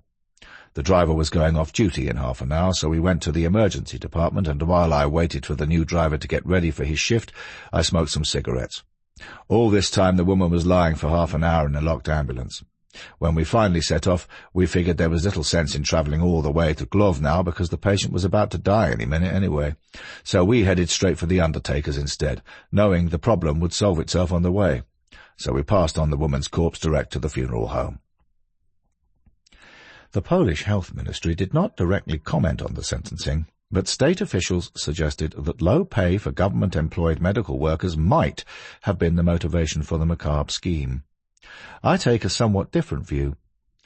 While it is correct to say that corruption in the Polish health sector is perceived to be rife, we have to remember that we are talking about only a very few rotten apples in a basket otherwise containing thousands of thoroughly good, compassionate, Hippocratic Oath-abiding fruit. These medically trained monsters, nicknamed the skin hunters by the media, betrayed not only their vulnerable patients but the entire Polish medical establishment, as did all of the killers previously described in this audiobook. Nevertheless, as Ed Holt wrote in The Lancet, surveys by groups such as the international corruption watchdog Transparency International repeatedly highlight high levels of perceived corruption in local healthcare. Anecdotal evidence from ordinary polls has also suggested that many have either given or been in a situation where they have felt expected to give a bribe of some sort to a doctor or medical health worker in return for good treatment. He adds, wages for medical staff in Poland can be as low as £300 per month. A wage locals say is barely enough to provide for one person, let alone someone with a family. I offer these cynical endnotes to this chapter. 1. I am pleased to confirm that Andrei Novosin and Karol Banes will not be enjoying a cushy life behind bars, and why not? Tragically, because those sick and elderly patients who trusted themselves to their care were worth more zloty dead than alive, which means that these medically trained scum are most unlikely to be treated gently in jail. 2. What of the others? The patently culpable doctors and nurses whose names and true identities remain anonymous. One can bet one's last zloty that with a few backhanders they are still practicing medicine in some place or another, with their patients saying, "My doctor and nurse are such caring persons. I trust them with my life." Chapter 16. Dr. Geza F.P. de Kaplani de Kamplanhasa. I've hurt my wife. I've hurt her bad. She may die. Dr. Geza de Kaplani, telephone call to police, 10:18 p.m., 28th of August 1962. Evidence doesn't lie. People do. So it would be remiss of me not to mention in this audiobook the Hungarian-born emigrant to the USA, Dr. F.P. Geza de Kaplani, a.k.a. the Acid Doctor. At trial, the air was thick with psychobabble, with him variously described as psychotic, schizophrenic, and suffering from multiple personality syndrome, yet perfectly sane. Notoriously, such obscure medical terminology means different things from different experts' mouths, depending on which side of the court's benches one is sitting on, which demonstrates that the side most skilled in confusing psychobabble frequently wins. So how on earth, you may ask, did de Kaplani get to become a physician-surgeon? Let's pause for a moment and take stock of his most awful crime. Murder most foul. Hajna Pila. Hungarian Hajna Pila was 25, a former fashion model and showgirl at Bimbo's 365 in San Francisco. The listener can find out all about the club by looking it up on Wikipedia. This was a hot-to-trot venue indeed. Hajna, the beauty queen daughter of Gheorghe Pila, the 1956 Olympic fencing champion who defected to the West with the rest of his team after the Games, which were held in Melbourne, Australia, in protest at Soviet Russia's brutal suppression of the 1956 Hungarian uprising. Hajna went with her mother, Ilona, from Hungary to join her father in San Francisco the same year. He died in 1961. A strikingly beautiful girl who dressed in exotic and revealing outfits, Hajna was much sought after by wealthy men, but chose to marry smooth-talking, if unprepossessing, Geza de Kaplani, a 36-year-old Hungarian-born anaesthetist at San Jose's Doctors' Hospital. She had moved into his apartment, number 30, at 1135 Ranchero Way, 3 weeks after the wedding, following a fortnight's honeymoon in Hawaii. In the short time that they had known her, neighbours had found Hajna bright, friendly, and talkative. She liked to sunbathe by the apartment pool in a bikini with a towel over her face to protect her delicate skin from too much sun. By contrast, her husband seemed sullen and introverted. He had already been spotted keeping an eye on his wife's poolside card games. One resident had marked him down as an over-jealous husband, later telling investigators, "The guy was spooky, a wimp. He was giving us the creeps." The sound of music. On the 28th of August, 1962, Högel got home at about 8 p.m. The couple was seen to greet each other but not kiss before going into their apartment and closing the door. Not long afterwards, very loud music was heard coming out of apartment 30. A few days earlier, de Caplani had purchased extra speakers for his hi-fi system and was now apparently trying them out. Between 8:30 and 9 p.m., a neighbour called to invite the de Caplanis around for cocktails. The doctor answered. Dressed only in Bermuda shorts, he appeared bewildered or confused. No, I'm very busy, thank you," was his abrupt answer to the invitation. Then he slammed the door. Two women, schoolteachers, shared the apartment directly beneath number 30. They heard the sound of music, then a short time later they heard something else that sounded like moaning, which soon became a continuous monotone without a break, as they later told the police. At 10:11 p.m. the San Jose Police Department got a call. It was incomprehensible, owing to the deafening music and screaming in the background. 2 minutes later, the same caller tried again, but this time the music had been turned down. "Send the police," came a male voice. "I've hurt my wife. I've hurt her bad. She may die." At 10:18 p.m. police arrived at 1135 Ranchero Way, where they met several residents outside of the complex, all of whom could now hear the terrible screams coming from apartment 30. Still in Bermuda shorts, but now wearing surgical gloves, de Caplani opened the door. "I suppose you'd better come in," he told the two cops. Then, indicating the bedroom door with a jerk of his hand, he said, "She's in there." At this point, I would ask listeners to put themselves in the position of Robert Moyer, the cop who was the first to enter the room, where the air was filled with choking acid fumes. Your eyes and nostrils are burning. You see this once beautiful girl on the floor between the twin beds. She's bound hand and foot with electrical flex and surgical tape. She is naked. She is screaming louder and louder. Her left breast is bleeding. Her face, arms, and chest are covered with a toxic yellowish substance. Now imagine that Högel was your own young daughter. When the ambulance arrived, paramedics had some difficulty untying Högel. They tried to apply baking soda to neutralize the nitric acid burns, only to burn their hands in the process. Finally, they rushed her to hospital. The seemingly detached de Caplani sat motionless on the sofa. Officer Moyer now went back to examine the bedroom. The sheets and pillows on one bed were yellow with acid stains. There was a large hole burned in the carpet where Högel had lain. There was also a surgical glove and compresses on the floor. If nitric acid can easily burn a large hole in a carpet right down to the flooring below, it is not difficult to imagine what it can do to human flesh and bone. On the bureau in the bedroom was a note in a language that Officer Moyer could not understand. There was a full bottle of whiskey, also a leather attaché case containing an unused surgical glove. There were unopened bottles of sulfuric acid and hydrochloric acid, and a bottle of nitric acid that was 2/3 empty. When translated from Hungarian, the note read, "If you want to live, do not shout out. Do what I tell you. If not, you will die." Arrest. On his way to the police station, de Caplani told the arresting officers, "I know she was unfaithful for a fact. She only married me because of my station in life." He denied having intended to kill Högel. "I just wanted to take her beauty away from her. I did it to frighten her, to put the fear into her, against being an adulteress." Meanwhile, in the county hospital, Högel was not expected to survive the night. She had third-degree acid burns over 40% of her body, with her face, upper torso, and genital area particularly affected. Her right nipple had been cut off, and she was blind in one eye.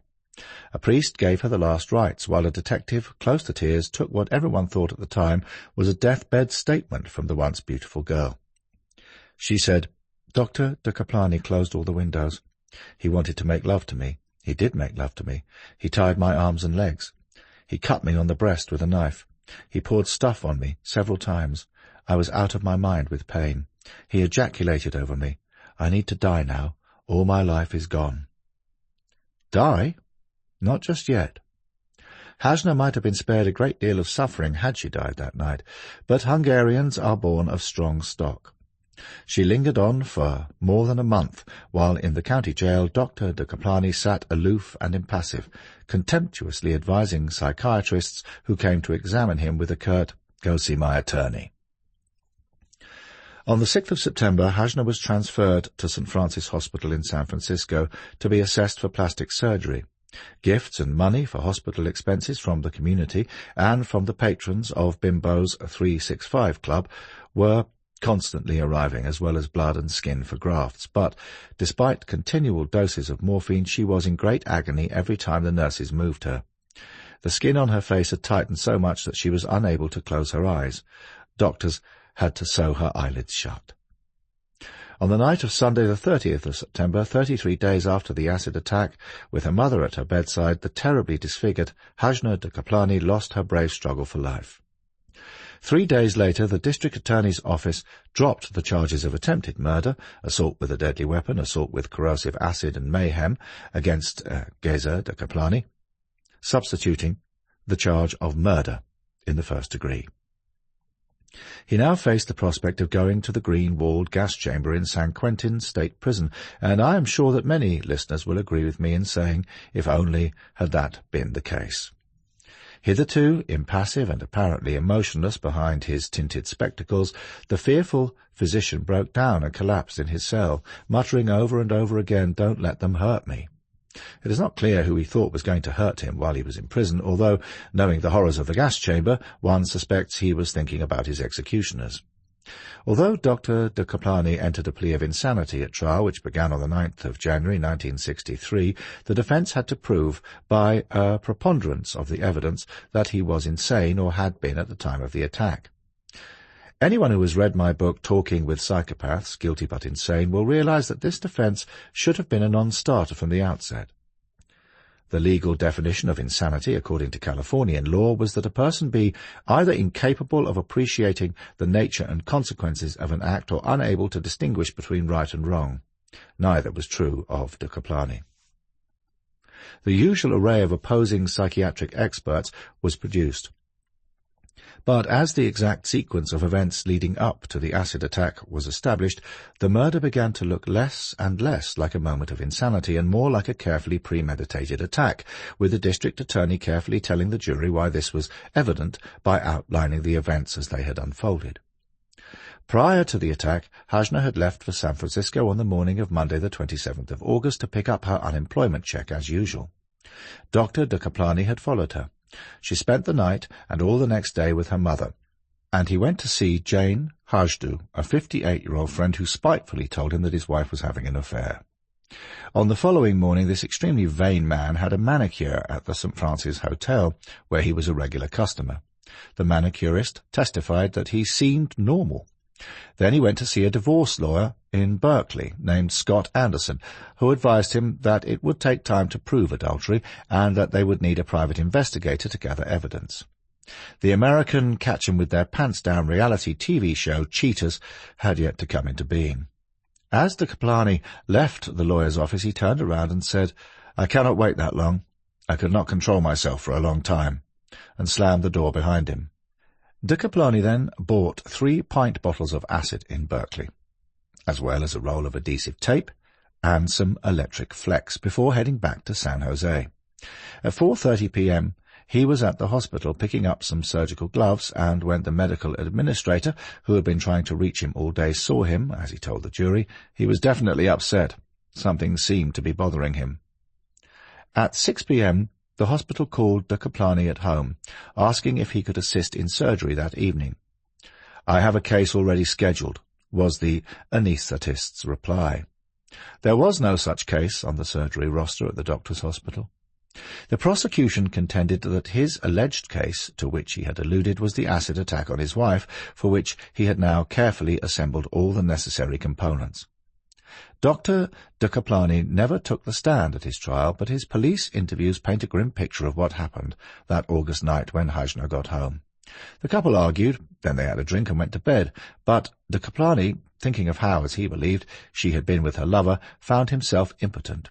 "We tried to make love," he told Detective Don Edwards, "but I just couldn't. I finally blew up." The medical bigot. There was never a single shred of evidence that the beautiful Hajna had been having an affair with anyone. In contrast, Geza de Kaplani had had 4 girlfriends in San Francisco apart from Hajna Piller, some apparently at the same time. All were called as witnesses. Clara Gabriel, a nurse at the hospital where he worked, went out with him 3 or 4 times in June 1961. He then proposed marriage, which she refused because she found him over-possessive. Geraldine Smith, a 21-year-old clerk at the hospital, dated de Caplani on and off up to April 1962. She went with him to a ski lodge in Yosemite but refused to share his bed. When she woke up the next morning, he had left, telling her to walk home. Yosemite to San Jose is about 180 miles. Margaretha Herbst, a West German nurse who arrived in the USA in July 1961, also had a relationship with de Caplani between August and December 1961. He took her to concerts and the opera. "He made love, more or less, to me," she told the court. "That more or less seems somewhat equivocal to me." After temporarily breaking with Hajna in early 1962, when friends warned him of her alleged loose morals, de Caplani saw Yvonne Sinonaglu, a 28-year-old divorcee, but she too rapidly lost interest in him. In his summing up, the district attorney, Louis Bergner, contended that de Caplani's words, "I finally blew up," described a jealous rage which was not a defence for crime under Californian law. The doctor had therefore condemned himself out of his own mouth. The jury agreed. Yet despite this, when it came down to deciding on punishment, they concluded that although de Caplani was legally sane, he was mentally ill, which it takes some intellectual convolutions to swallow. After 19 hours of deadlock, their recommendation was life imprisonment, not death in the gas chamber. It will come as no surprise to listeners that not everyone was happy with the jury's decision. The particularly horrific nature of Hajna's torture murder by her husband was sickening enough. That he was a doctor was almost unimaginable, and had shocked San Jose, as even more so did the fact that the creepy acid doctor had escaped the death penalty. One juror received threatening phone calls. Told of the sentence, Ilona Pila, the dead girl's mother, who had been too distressed and ill to testify at her son-in-law's trial, called it a terrible verdict. Gas is too good for him. I am among many who agree with her. When the trial was over, de Caplani came out of his shell and spoke in public for the first time at a press conference on the 2nd of March 1963. "I would like to save other lives for the life I have taken," he piously told reporters. Asked by his jailers how he felt, he replied coolly, "Well, I can relax now, the tension is finally off." The trial was another case when a psychiatrist for the defense won the argument. Dr. Lindsay E. Beaton testified that while de Caplani was sane, he was mentally ill, a somewhat fine-line distinction, it has to be said. Dr. Beaton averred that de Caplani had an excessive devotion to his mother, whom he idolized, and whom he had tried desperately and unsuccessfully to bring to the United States from Hungary to join him. In fact, it appeared his mother had taken little interest in him as a child, having left it to the governesses and servants to bring him up. His father, a Central European aristocrat of the old school, had been stern and distant with all 4 of his sons. Young de Caplani had lived through the Second World War in Hungary, which had allied itself with Nazi Germany, during which time his 3 brothers had all been killed within months of each other. He had also lived through the Soviet invasion of Hungary in 1956, following the uprising, when many of his fellow countrymen had also been killed. Dr. de Caplani claimed that he had had his first sexual experience at 16 with a bad girl, with whom he found himself unable to perform. Then at 18 he did manage to have sex with a nice girl. According to Dr. Beaton, his impotence with Hajna, who friends had warned him was a bad girl, may have been related to this early experience. It all appeared, and a maybe, with nothing concrete at all. Dr. Beaton continued, uprooted from his home, he had come to America, where in April 1961 he was treated for lymphosarcoma, or blood cancer, which he believed to be fatal. De Caplani's hospital records, however, actually showed that he had not been expected to die at all, although he claimed that he had been convinced he would. Notwithstanding this extreme narcissist had proposed to a string of women in the next year, finally marrying Hajna, who was, he claimed, obviously temperamental, wholly unsuitable, and a whore. Harrowing photographs. Perhaps one might also take into consideration what happened when Dr. Milton Watson, resident surgeon at the county hospital, took the stand, and the drama that erupted as he described the terrible injuries he had observed on Hajner's body. The assistant DA, John Schatz, produced a horrific half-life-size post-mortem photograph of the naked corpse to show the jury. When de Caplani caught sight of the image, his frozen calm deserted him. He shot to his feet and rounded the council table, staring at the photograph and shouting, "No, no, what have you done to her?" Then he lunged towards the startled Schatz, who shrank back against the jury box. Deputy Sheriff Scott was the first to react. Grabbing de Caplani around the middle from behind, he lifted the tall but slightly built man up bodily and manhandled him back into his seat. When the session finally resumed, the defendant spent the rest of the day with his face buried in his folded arms to avoid seeing any more of the harrowing photographs. That night in his cell he muttered incoherently to jailer de Vilbis, "I'm a doctor. If I did this, I must have done this, then I'm guilty." Later the Hungarian, allegedly a deeply devout Roman Catholic, told his jailers, "I have made my peace with God." But there was a bizarre twist to come. Pierre's baby. The most extraordinary phase of the trial occurred when defense psychiatrist Dr. Russell Lee took the stand and said that de Caplani had a multiple personality. And yes, I can hear listeners now saying, "Oh, no, not another bullshit defense," but alas, yes. The shrink in the box claimed that in effect the murder had been carried out not by Geyser de Caplani, but by his alter ego, French journalist Pierre Laroche. He added that Pierre had popped into existence in 1956 and that de Caplani had invested him with all the macho characteristics he felt he lacked himself. He even claimed that Pierre had fathered a child by a German woman who had subsequently returned to Europe. To everyone's astonishment, the prosecution traced the woman and produced her as a surprise rebuttal witness. Ruth Kruger testified that she had a son, Andreas, by then 20 months old, in Germany, and that the defendant was indeed the father. Tellingly, she added that she had known him not as Pierre Laroche, but only as de Caplani. One couldn't make this up, if one tried. Having shot himself in both feet, Dr. Russell Lee must have wished that he could become the Invisible Man as he stood down from the witness box. He was, however, merely one among so many shrinks who have believed and still believe in this multiple personality defense over the decades. The American serial killer, Kenneth Bianchi, who I interviewed at the Washington State Penitentiary in Walla Walla, Washington State, had many of America's most prominent psychiatrists believing that he had several multiples who suddenly appeared pre-trial never to reappear. In my book Talking with Psychopaths Guilty but Insane, Thomas D. Husky, a.k.a. the Zoo Man, had allegedly 5 multiples and must have thrown most of Tennessee's law enforcement out of whack when he concocted these alter egos, and the cops found themselves reading the Miranda warning to each of them. Since his incarceration, very much like Bianchi, not one of these alters has been seen or heard of again. The same applies here to de Caplani. Not a single person on earth had ever heard of a French journalist named Pierre Laroche, not the defendant's parents, nor any of his many girlfriends, and certainly not anyone at the hospitals where this murderous doctor worked.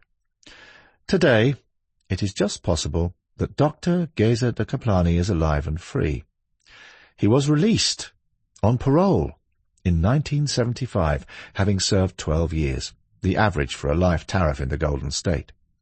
Deported from the U.S., he had been due to become an American citizen on the very day of the murder. He went to Taiwan, where he worked in a missionary hospital. If still alive, he is 1 year short of his 100th birthday. His wife was 25 when he so brutally murdered her. Chapter 17. Some Hospital Bedtime Narratives. We have almost arrived at the end of our road trip into cases of medical people who have committed some of the most god-awful murders in history, and it all comes down to breach of trust in its most extreme form, so I will not labour the point here. As for any punishments meted out, I will let the listener decide.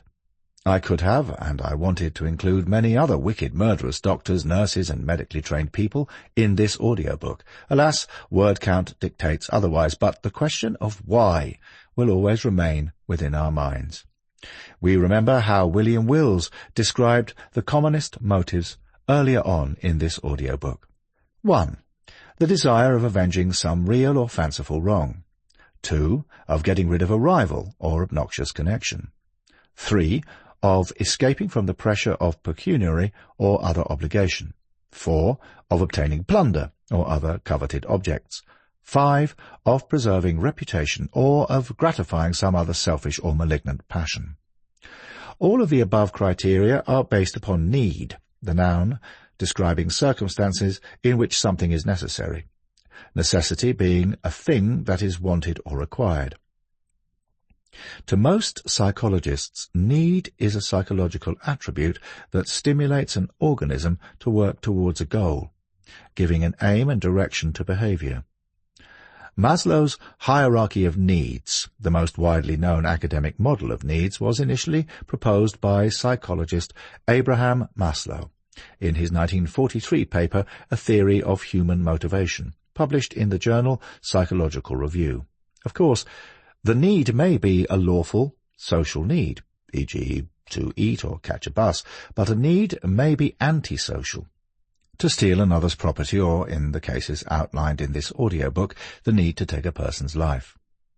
Motive is something that causes us to act or behave in order to reach a goal or desired endpoint. A motive is why you do something, and it can be lawful, e.g. to work hard to support a family or find a better job, but it can also be unlawful and antisocial, e.g. financial gain or to rid oneself of someone's presence. But need and motive are almost inextricably entwined. As Will says, it is almost impossible to distinguish between the two.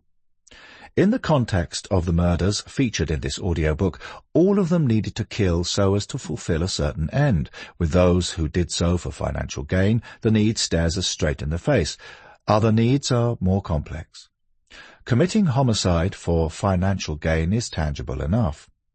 For example, the Polish paramedics killed for financial gain. Dr. Adams, Pritchard, Cream, Petiot, Cavaness, to a lesser extent Shipman, needed money and they killed to fulfill this need. As far as I can determine, Nurse Jolly Jane Toppan fell into this category too, but Toppan also killed to meet the other needs, stated earlier, which makes her stand out above the others as truly evil. Doctors Ruxton and de Kaplani fall into another category, that of the desire to avenge some real or fanciful wrong, to preserve some conceived reputation, or to gratify some other selfish passion. Dr. Luer Omar, Mohammed Alte, for one, surely falls under satisfying a selfish or malignant passion. Care home manager nurse Rachel Baker came undone because she had the need to satisfy a drug addiction. Instead of seeking help in a rehab clinic, she selfishly took the lives of the vulnerable in her care. Nurses Sivo Pop and Stephen Letter both committed murder to gratify a selfish and malignant passion. Gwendolyn Graham and Kathy Maywood enjoyed a mutual, selfish, malignant passion in the form of a wicked lesbian love pact. So where does a nurse like Beverly Allitt come into all of this? It is claimed that she suffers from Munchausen syndrome by proxy, MSP, and has wheedled her way into a cushy, secure mental hospital. But one must ask this question. Does this mental illness rise to the level of her not knowing the difference between right and wrong, or being unable to understand the wicked nature of her acts of murder? And here are a few more medical killers that almost made it into this audiobook, and who might whet your appetite for further study. Dr. Hawley Harvey Crippen. The astute true crime aficionado that you truly are will no doubt be asking why I have left out mild-mannered homeopath Dr. Crippen, 1862 to 1910. To be honest with you, I did make a start on a chapter dedicated to him because by the strict moral standards of the day the case was a notable, grim cause célèbre for several reasons. It was salacious to the nth degree, and Dr. Crippen was hanged for the poisoning and dismemberment of his wife, Cora Henrietta, while having a sort of red-top news-of-the-world affair with his typist, Ethel Lanieve. Oh, and yes, he was the first criminal in all of world history to be captured with the aid of wireless telegraphy. But here is the rub. Hawley probably didn't kill Cora, although how her corpse, or a corpse, ended up buried in the cellar of his leased home, 39 Hilldrop Crescent in Holloway, North London, is anyone's guess. So with that established, I have left his story for another day. Dr. Geoffrey Robert MacDonald. I thought long and hard about American Green Beret Army Doctor Geoffrey MacDonald, whose wife and children were murdered in horrific fashion on the cold night of Tuesday the 17th of February 1970. This was a bloodfest equalling the cowardly Charles Manson by proxy murders. As usual, there was a spirited defence, but it was the prosecutor who had the last word to the jury. The physical evidence simply cries out an explanation, he argued. The fact that 21 thrusts through the pyjama top can make 48 holes that line up with 21 holes in the victim's chest is a singular, significant fact which proves to me beyond a reasonable doubt that Geoffrey MacDonald killed his wife Colette. And it is a very short leap from that to say he killed the 2 children too. Judge Dupree sentenced MacDonald to 3 consecutive terms of life imprisonment, the harshest sentence he was empowered to apply. Under federal law, the death sentence could not be imposed. The case remains one of the most litigated in American criminal history. At the time of writing, MacDonald is aged 80 and is incarcerated at the Federal Correctional Institution in Cumberland, Maryland. Nurse Charles Edmund Cullen. A mentally unstable American serial killer out of the Garden State, New Jersey, murdered dozens, possibly hundreds of patients in various medical centers by administering lethal overdoses of intravenous medication such as insulin and the heart medication, digoxin or epinephrine, during a 16-year career. He was finally arrested on the 15th of December 2003. His Wikipedia entry puts him in the Premier League of medical murderers past, present, and those to come, which there surely will be. During his trial, he proved disruptive, though not violent, and received at the end of it 24 life sentences. Miyuki Ishigawa. As far as nurses go, this Japanese midwife, real estate agent and serial killer went right over the top during the Allied occupation of Japan following the end of the Second World War in 1945. Wikipedia gives us some insight into how she and several accomplices are believed to have murdered dozens of infants in a crime spree known as the Kotobuki Sun-In incident. And I can tell you this much. If the listener thinks that the USA has a high homicide rate, try the online encyclopedia's entry, List of Major Crimes in Japan. It will blow your mind. At the time of writing, Miyuki is 90 years old and toothlessly eating her way through some ramen, takoyaki, udon, or Japanese street food dishes because she was sentenced to a mere 4 years imprisonment. Anders Hansen. Known as the Malmö Östra Hospital serial murders, this Swedish case concerned 18-year-old Hansen, who, between October 1978 and January 1979, fatally poisoned some 27 elderly patients with the corrosive cleaning agents Gevisol and Ivisol during his shifts as an orderly. Wikipedia tells us that he also attempted to kill a further 15 patients, adding that in August 1979, Hansen was sentenced to closed psychiatric treatment where he remained until 1994. Where he is presently, I can't tell you. Edson Isidoro Guimarães. Imaginatively dubbed by Brazilian media the Nurse of Death, Guimarães is suspected of murdering circa 131 patients in total. In February 2000, the nursing assistant at Salgado Filho Hospital in Rio de Janeiro confessed to 5 kills, of which he was convicted of 4, and the case is of interest as far as motive is concerned. He told reporters the oxygen mask was taken away. Yes, there were 5 patients this happened to. I chose the patients I saw suffering generally, patients with AIDS, patients who were almost terminal. I am at peace because the patients were in a coma and had no way of recovering.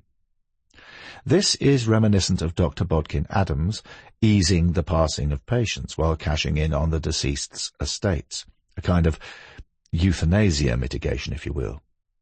According to Rio's Secretary for Public Security, Murderous was thought to have been paid $60 a time to inform local funeral homes of a patient's death so that they in turn could inform the deceased's relatives.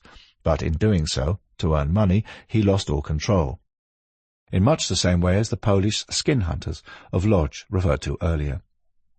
This motive fits neatly with St. Paul's famous text, 1 Timothy 6:10, "For the love of money is the root of all evil." Born in 1957, Murderous was sentenced to 76 years in jail. Janine Ann Jones.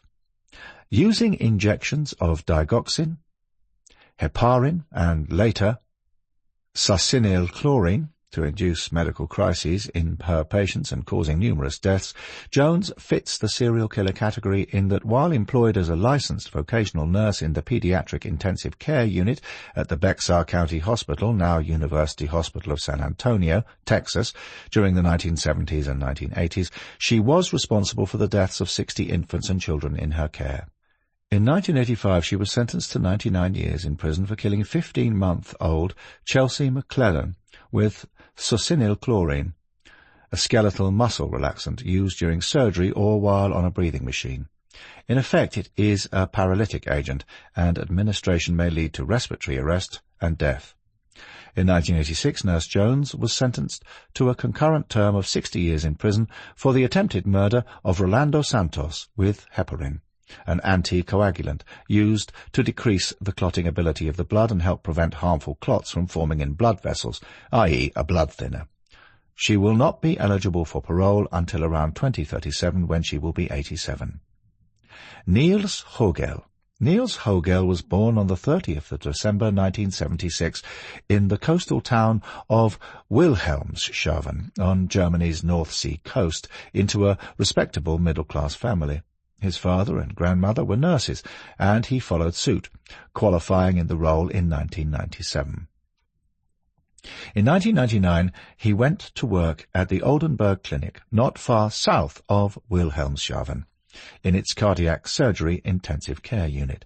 By 2001, an unexpected increase in resuscitations and deaths on the ward was noted, the majority of which, some of his colleagues observed, happened when Krankenpfleger, male nurse Högel, was on duty. He was transferred to the anesthesiology ward. While he was there, it was noted that he was often present when there was a medical emergency, and after a number of patients were found in life-threatening conditions, the head clinician confronted him. Armed with a good reference, Högel transferred to Delmenhorst Clinic, also not far from his birthplace, where a comparable spike in emergencies and deaths was observed. It was only in June 2005, when a colleague saw Högel administering an unprescribed drug to a patient, that all became clear.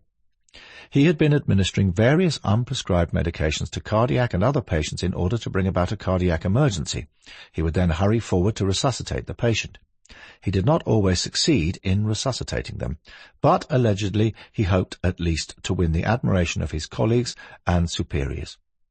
Indeed, he was reportedly nicknamed Resuscitation Rambo by some colleagues. Högel was arrested in June 2005. His first trial convicted him of 1 attempted murder, but this was increased to 3 murders and 2 attempted murders in 2015. A 3-year investigation followed as victims' family members came forward. Högel twice received a life sentence, in 2015 and 2019, having at the latter been convicted of 100 murders. As of 2020, it is believed that he had murdered as many as 300 people. Orville Lynn Majors. Diabolical acts and a parallel of evil at its most wicked. Presiding Judge Ernest Yelton, sentencing Majors to 360 years imprisonment. And back to the USA, where licensed practical nurse and serial killer Orville Lynn Majors murdered up to 30 patients at the Vermilion County Hospital in Clinton, Indiana, between 1993 and 1995. Witnesses testified that Majors hated elderly people and that they were whiners and should be gassed. He was serving his time at Indiana State Prison, Michigan City, when he died of heart failure, aged 56, on the 24th of September 2017. Richard Angelo. I wanted to create a situation where I could cause the patient to have some respiratory distress or some problem, and through my intervention or suggested intervention or whatever, come out looking like I knew what I was doing.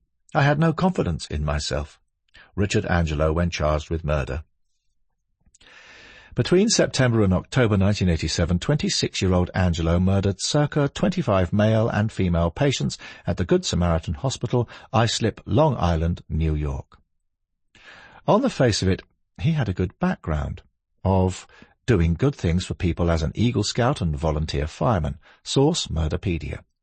He also had an out-of-control desire to be recognized as a hero.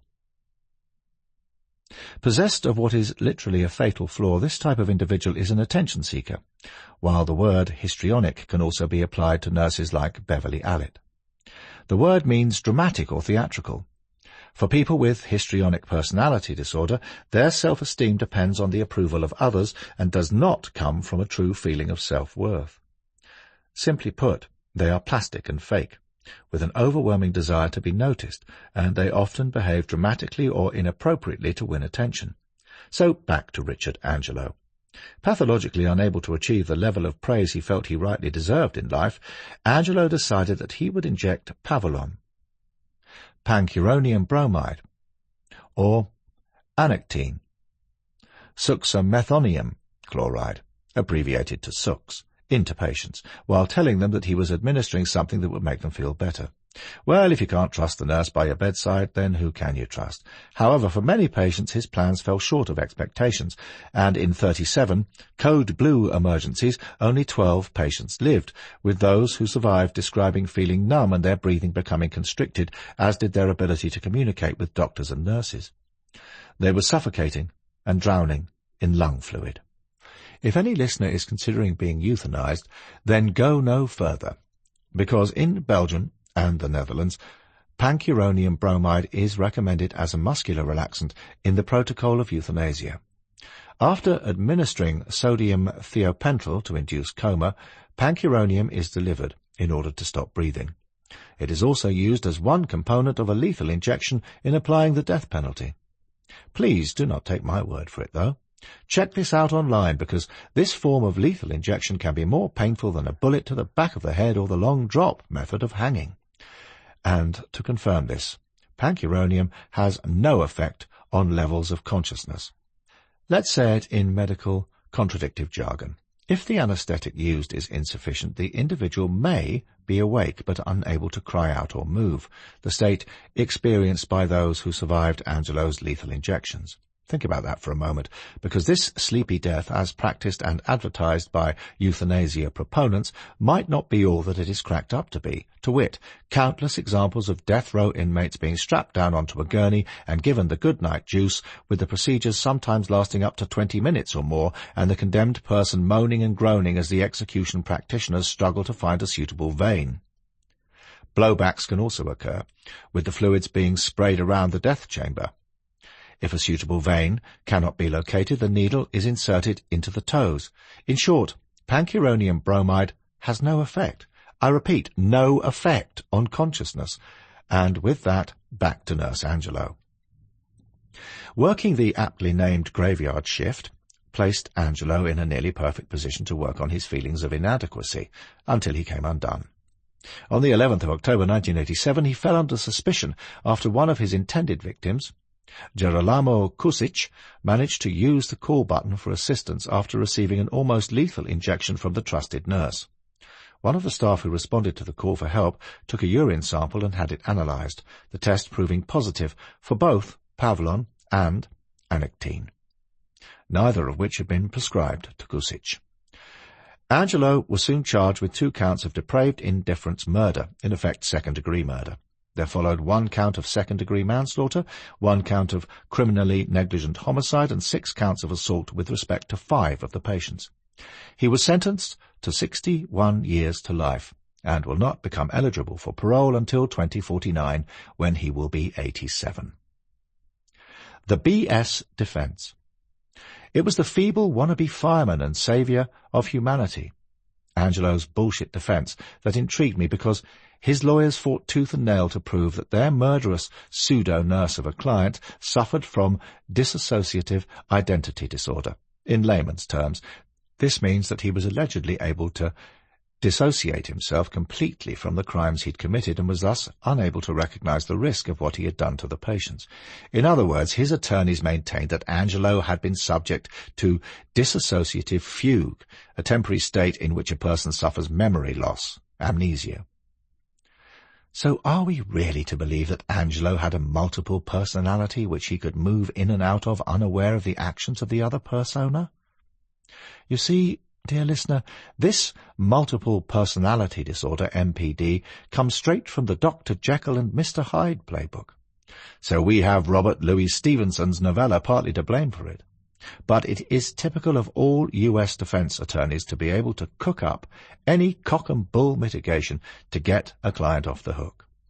See, for instance, Kenneth Alessio Bianchi in my Talking with Serial Killers, Thomas D. Husky, a.k.a. the Zoo Man, in Talking with Psychopaths, Guilty but Insane, and Dr. Geza de Kaplani in the previous chapter of this audiobook. Nevertheless, the upshot was that while the defense fought to prove the MPD theory by introducing polygraph tests, which Angelo had passed during questioning about his murdered patients, the judge would have none of it, leaving the defendant to face 61 years to life. Chapter 18. Ending on a happy note. A man's conscience and honour are the keepers of his soul. The Tudors, television historical drama series, 2007 to 2010. As always, I like to draw a book to a close on a positive, even happy note. It's also my opportunity to say thank you, dear listener, for joining me throughout our medical murderer's journey from the golden Victorian days to more or less the present. But here's the thing. The physician has sworn the Hippocratic Oath.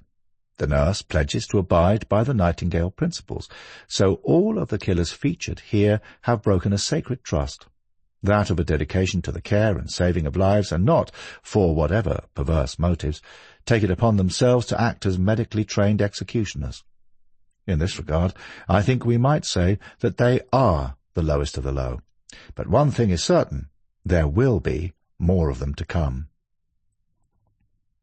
First, do no harm is a fine principle by which anyone might live their life. For medical professionals, it is an essential, abiding and unbreakable rule.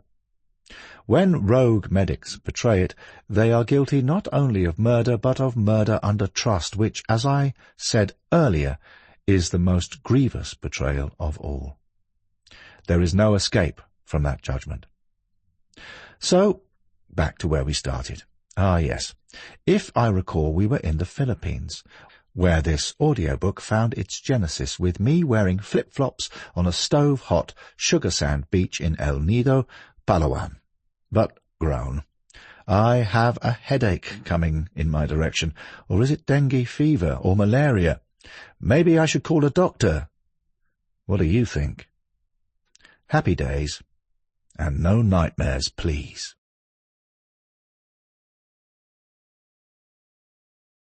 That was Talking with Serial Killers, Murderous Medics, written by Christopher BerryDee and read by Colin Mace.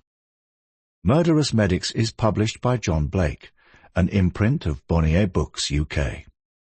Text copyright 2025 by Christopher BerryDee, production copyright 2025 by Bonnier Books, UK. This audiobook was edited by Pete Monk. Executive producer, Charlotte Brown. If you are interested in listening to more in the Talking with Serial Killers series, continue for an exclusive extract from Sleeping with Psychopaths, available to listen to in full now, from wherever you buy your audiobooks.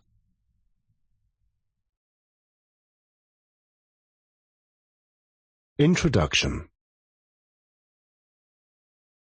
There is an odd synchronicity in the way parallel lives veer to touch one another, change direction, and then come close again and again until they connect and hold for whatever it was that fate intended to happen. Anne Ray Rule, American True Crime Writer, 1931 to 2015. This audiobook is largely about distress, with, I must add, many humorous moments to lighten the load. For every single grim date throughout the black history of true crime is painted bright crimson, the colour of the blood spilt by thousands of innocent men, women, youngsters and children who have been murdered by every possible means known to mankind. Therefore, before we begin, our hearts must go out to their families, their next of kin, their friends and their colleagues who mourn the losses, for death is tangible, grief less so.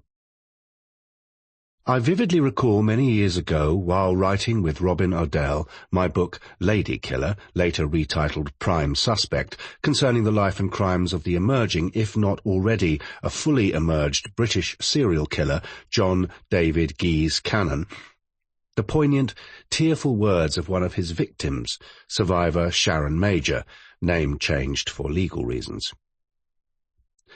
I know what John did to me was wicked. But there is a good side to John, which is desperately trying to get out.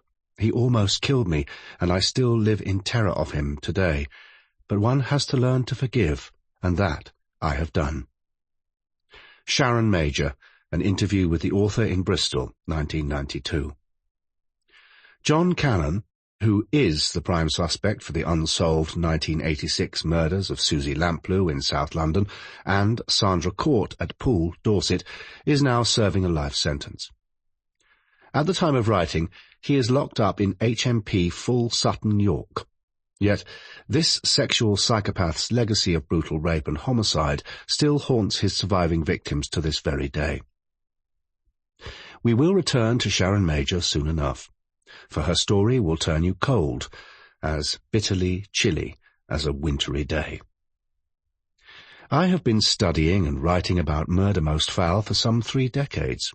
Face to face I have interviewed and/or corresponded at length with around 30 serial killers, mass murderers, spree killers, and one-off wanton takers of human life.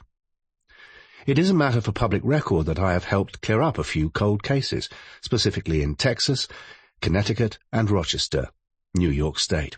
So I know a thing or two about serial killers and monsters. This much I can confirm. Moreover, during my long journey along Murder Road, I have met the grieving families of lost loved ones. I have witnessed the tears of those innocent women and some men who have unknowingly lived and slept with a monster beside them. The beast is snoring, and they can smell his breath, at once totally unaware that their husband, partner, or lover, even this one-night stand, is one of the most sick and twisted psychopaths, a terrifying example of the very worst of humankind. At such an early point in this audiobook, I do not want the reader to start worrying that your partner, husband or wife has been up to no good. Come on now, would Christopher suggest that? No, of course I wouldn't, because that's not my style. But after you have listened to this audiobook, you may want to look at him or her a little more closely. So I will leave it at that for now. Besides, this audiobook is about those women and men who have already slept with monsters. Please consider the 1991 movie Sleeping with the Enemy, starring Julia Roberts and Patrick Bergin, for these killers, all of whom wear masks of normality, are society's enemies too. However, in real life, the character of Julia Roberts' psychopathic husband would be a nightmare come true. And in real life, this type of terrifying scenario does come true, every week of every year, for hundreds of innocent women who wake up to frantically realize that they have been sleeping with a man whose secret, god-awful, perverted life has been hidden behind a false facade, in some cases for decades. Therefore, this audiobook plunges the reader into real-life nightmares from which there can be no peaceful awakening in one's warm bed. No. The racket on this dawn-breaking morning is the homicide police smashing in the front door, and the kids are terrified. Yes, you have been reading in the press. It's been all over the TV news about the serial killer, the slasher, rapist. You've heard about the killer known as BTK, who was finally arrested and identified as Dennis Lynn Rader, who roamed at large between 1974 and 1991. With up to 40 victims, maybe even more, he was happily married, with 2 adoring children, and his wife, Paula, never suspected a thing. Then think about Peter Sutcliffe, the Yorkshire Ripper. 22 victims in total. 9 were injured, with 13 murdered. Oh, how ironic that he died on Friday the 13th of November 2020, his last words being, "I'm not going to make it." As we will see later, this weasel's wife, Sonia, never suspected a thing either. But now, yes, right now, police with guns drawn haul your husband, Mr. Bible Thumper, or Mr. Lorry Driver, or Mr. Extreme Narcissist, out of your bed and drag him away protesting his innocence. Hours later, your head still reeling in shock, you learn that hubby has been charged with multiple sex slayings. Now try to get your head around that. Countless in number, wives and partners are being deceived day after day, having cereal for breakfast with a spouse who might have come home the previous night after an unexplained absence. Bullshit excuses as to where he's been. His jeans torn at the crotch. He was not smelling quite right, and even this morning he snaps at you and the kids because he's in a foul mood. Fact, he's a depraved serial killer. That's what he is. And guess what? You didn't have a clue. Moreover, the wives, the partners, and the parents of such beasts are almost as much victims as the lives destroyed. Innocent people now reduced to scattered ashes or rotting corpses buried deep in their graves with the sides falling in, and, of course, the lives of the grieving next of kin who remain behind, forever broken-hearted. We should never forget their mental suffering either. Yet, here is something that you will probably already know. There are thousands of women and men who court these monsters caged behind bars. We call them murder groupies.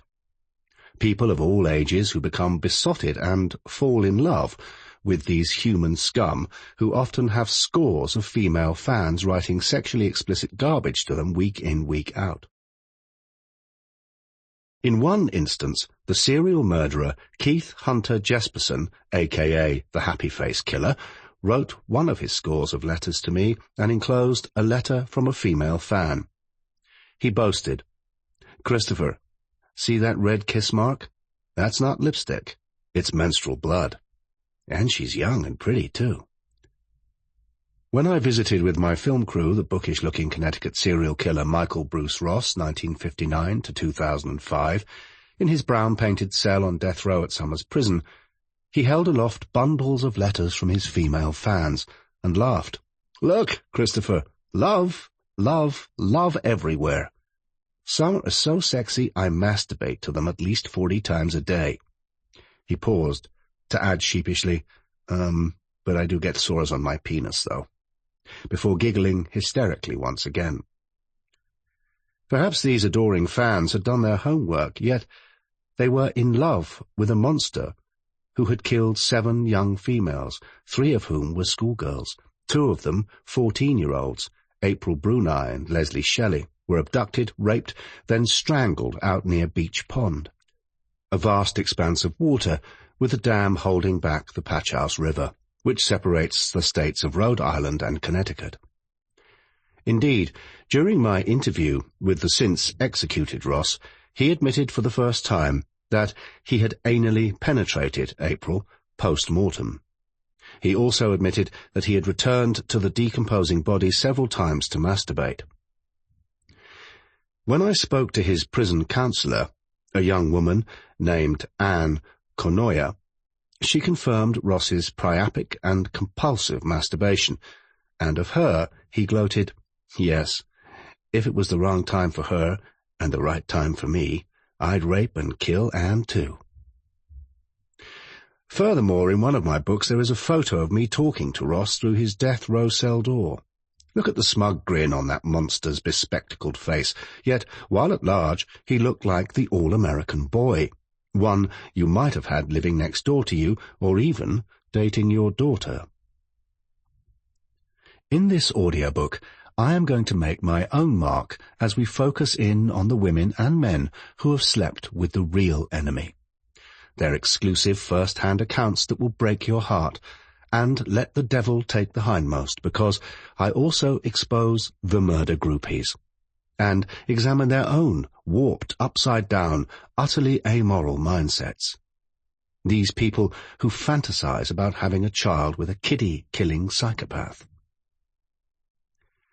How do I love thee? Let me count the ways. Elizabeth Barrett Browning, 1806 to 1861, Sonnet 43. As my own writing style has developed, so has my knowledge of the human mind. It is as if I have been on a long journey, often into dark places, where sits the completely unknown, the abyss.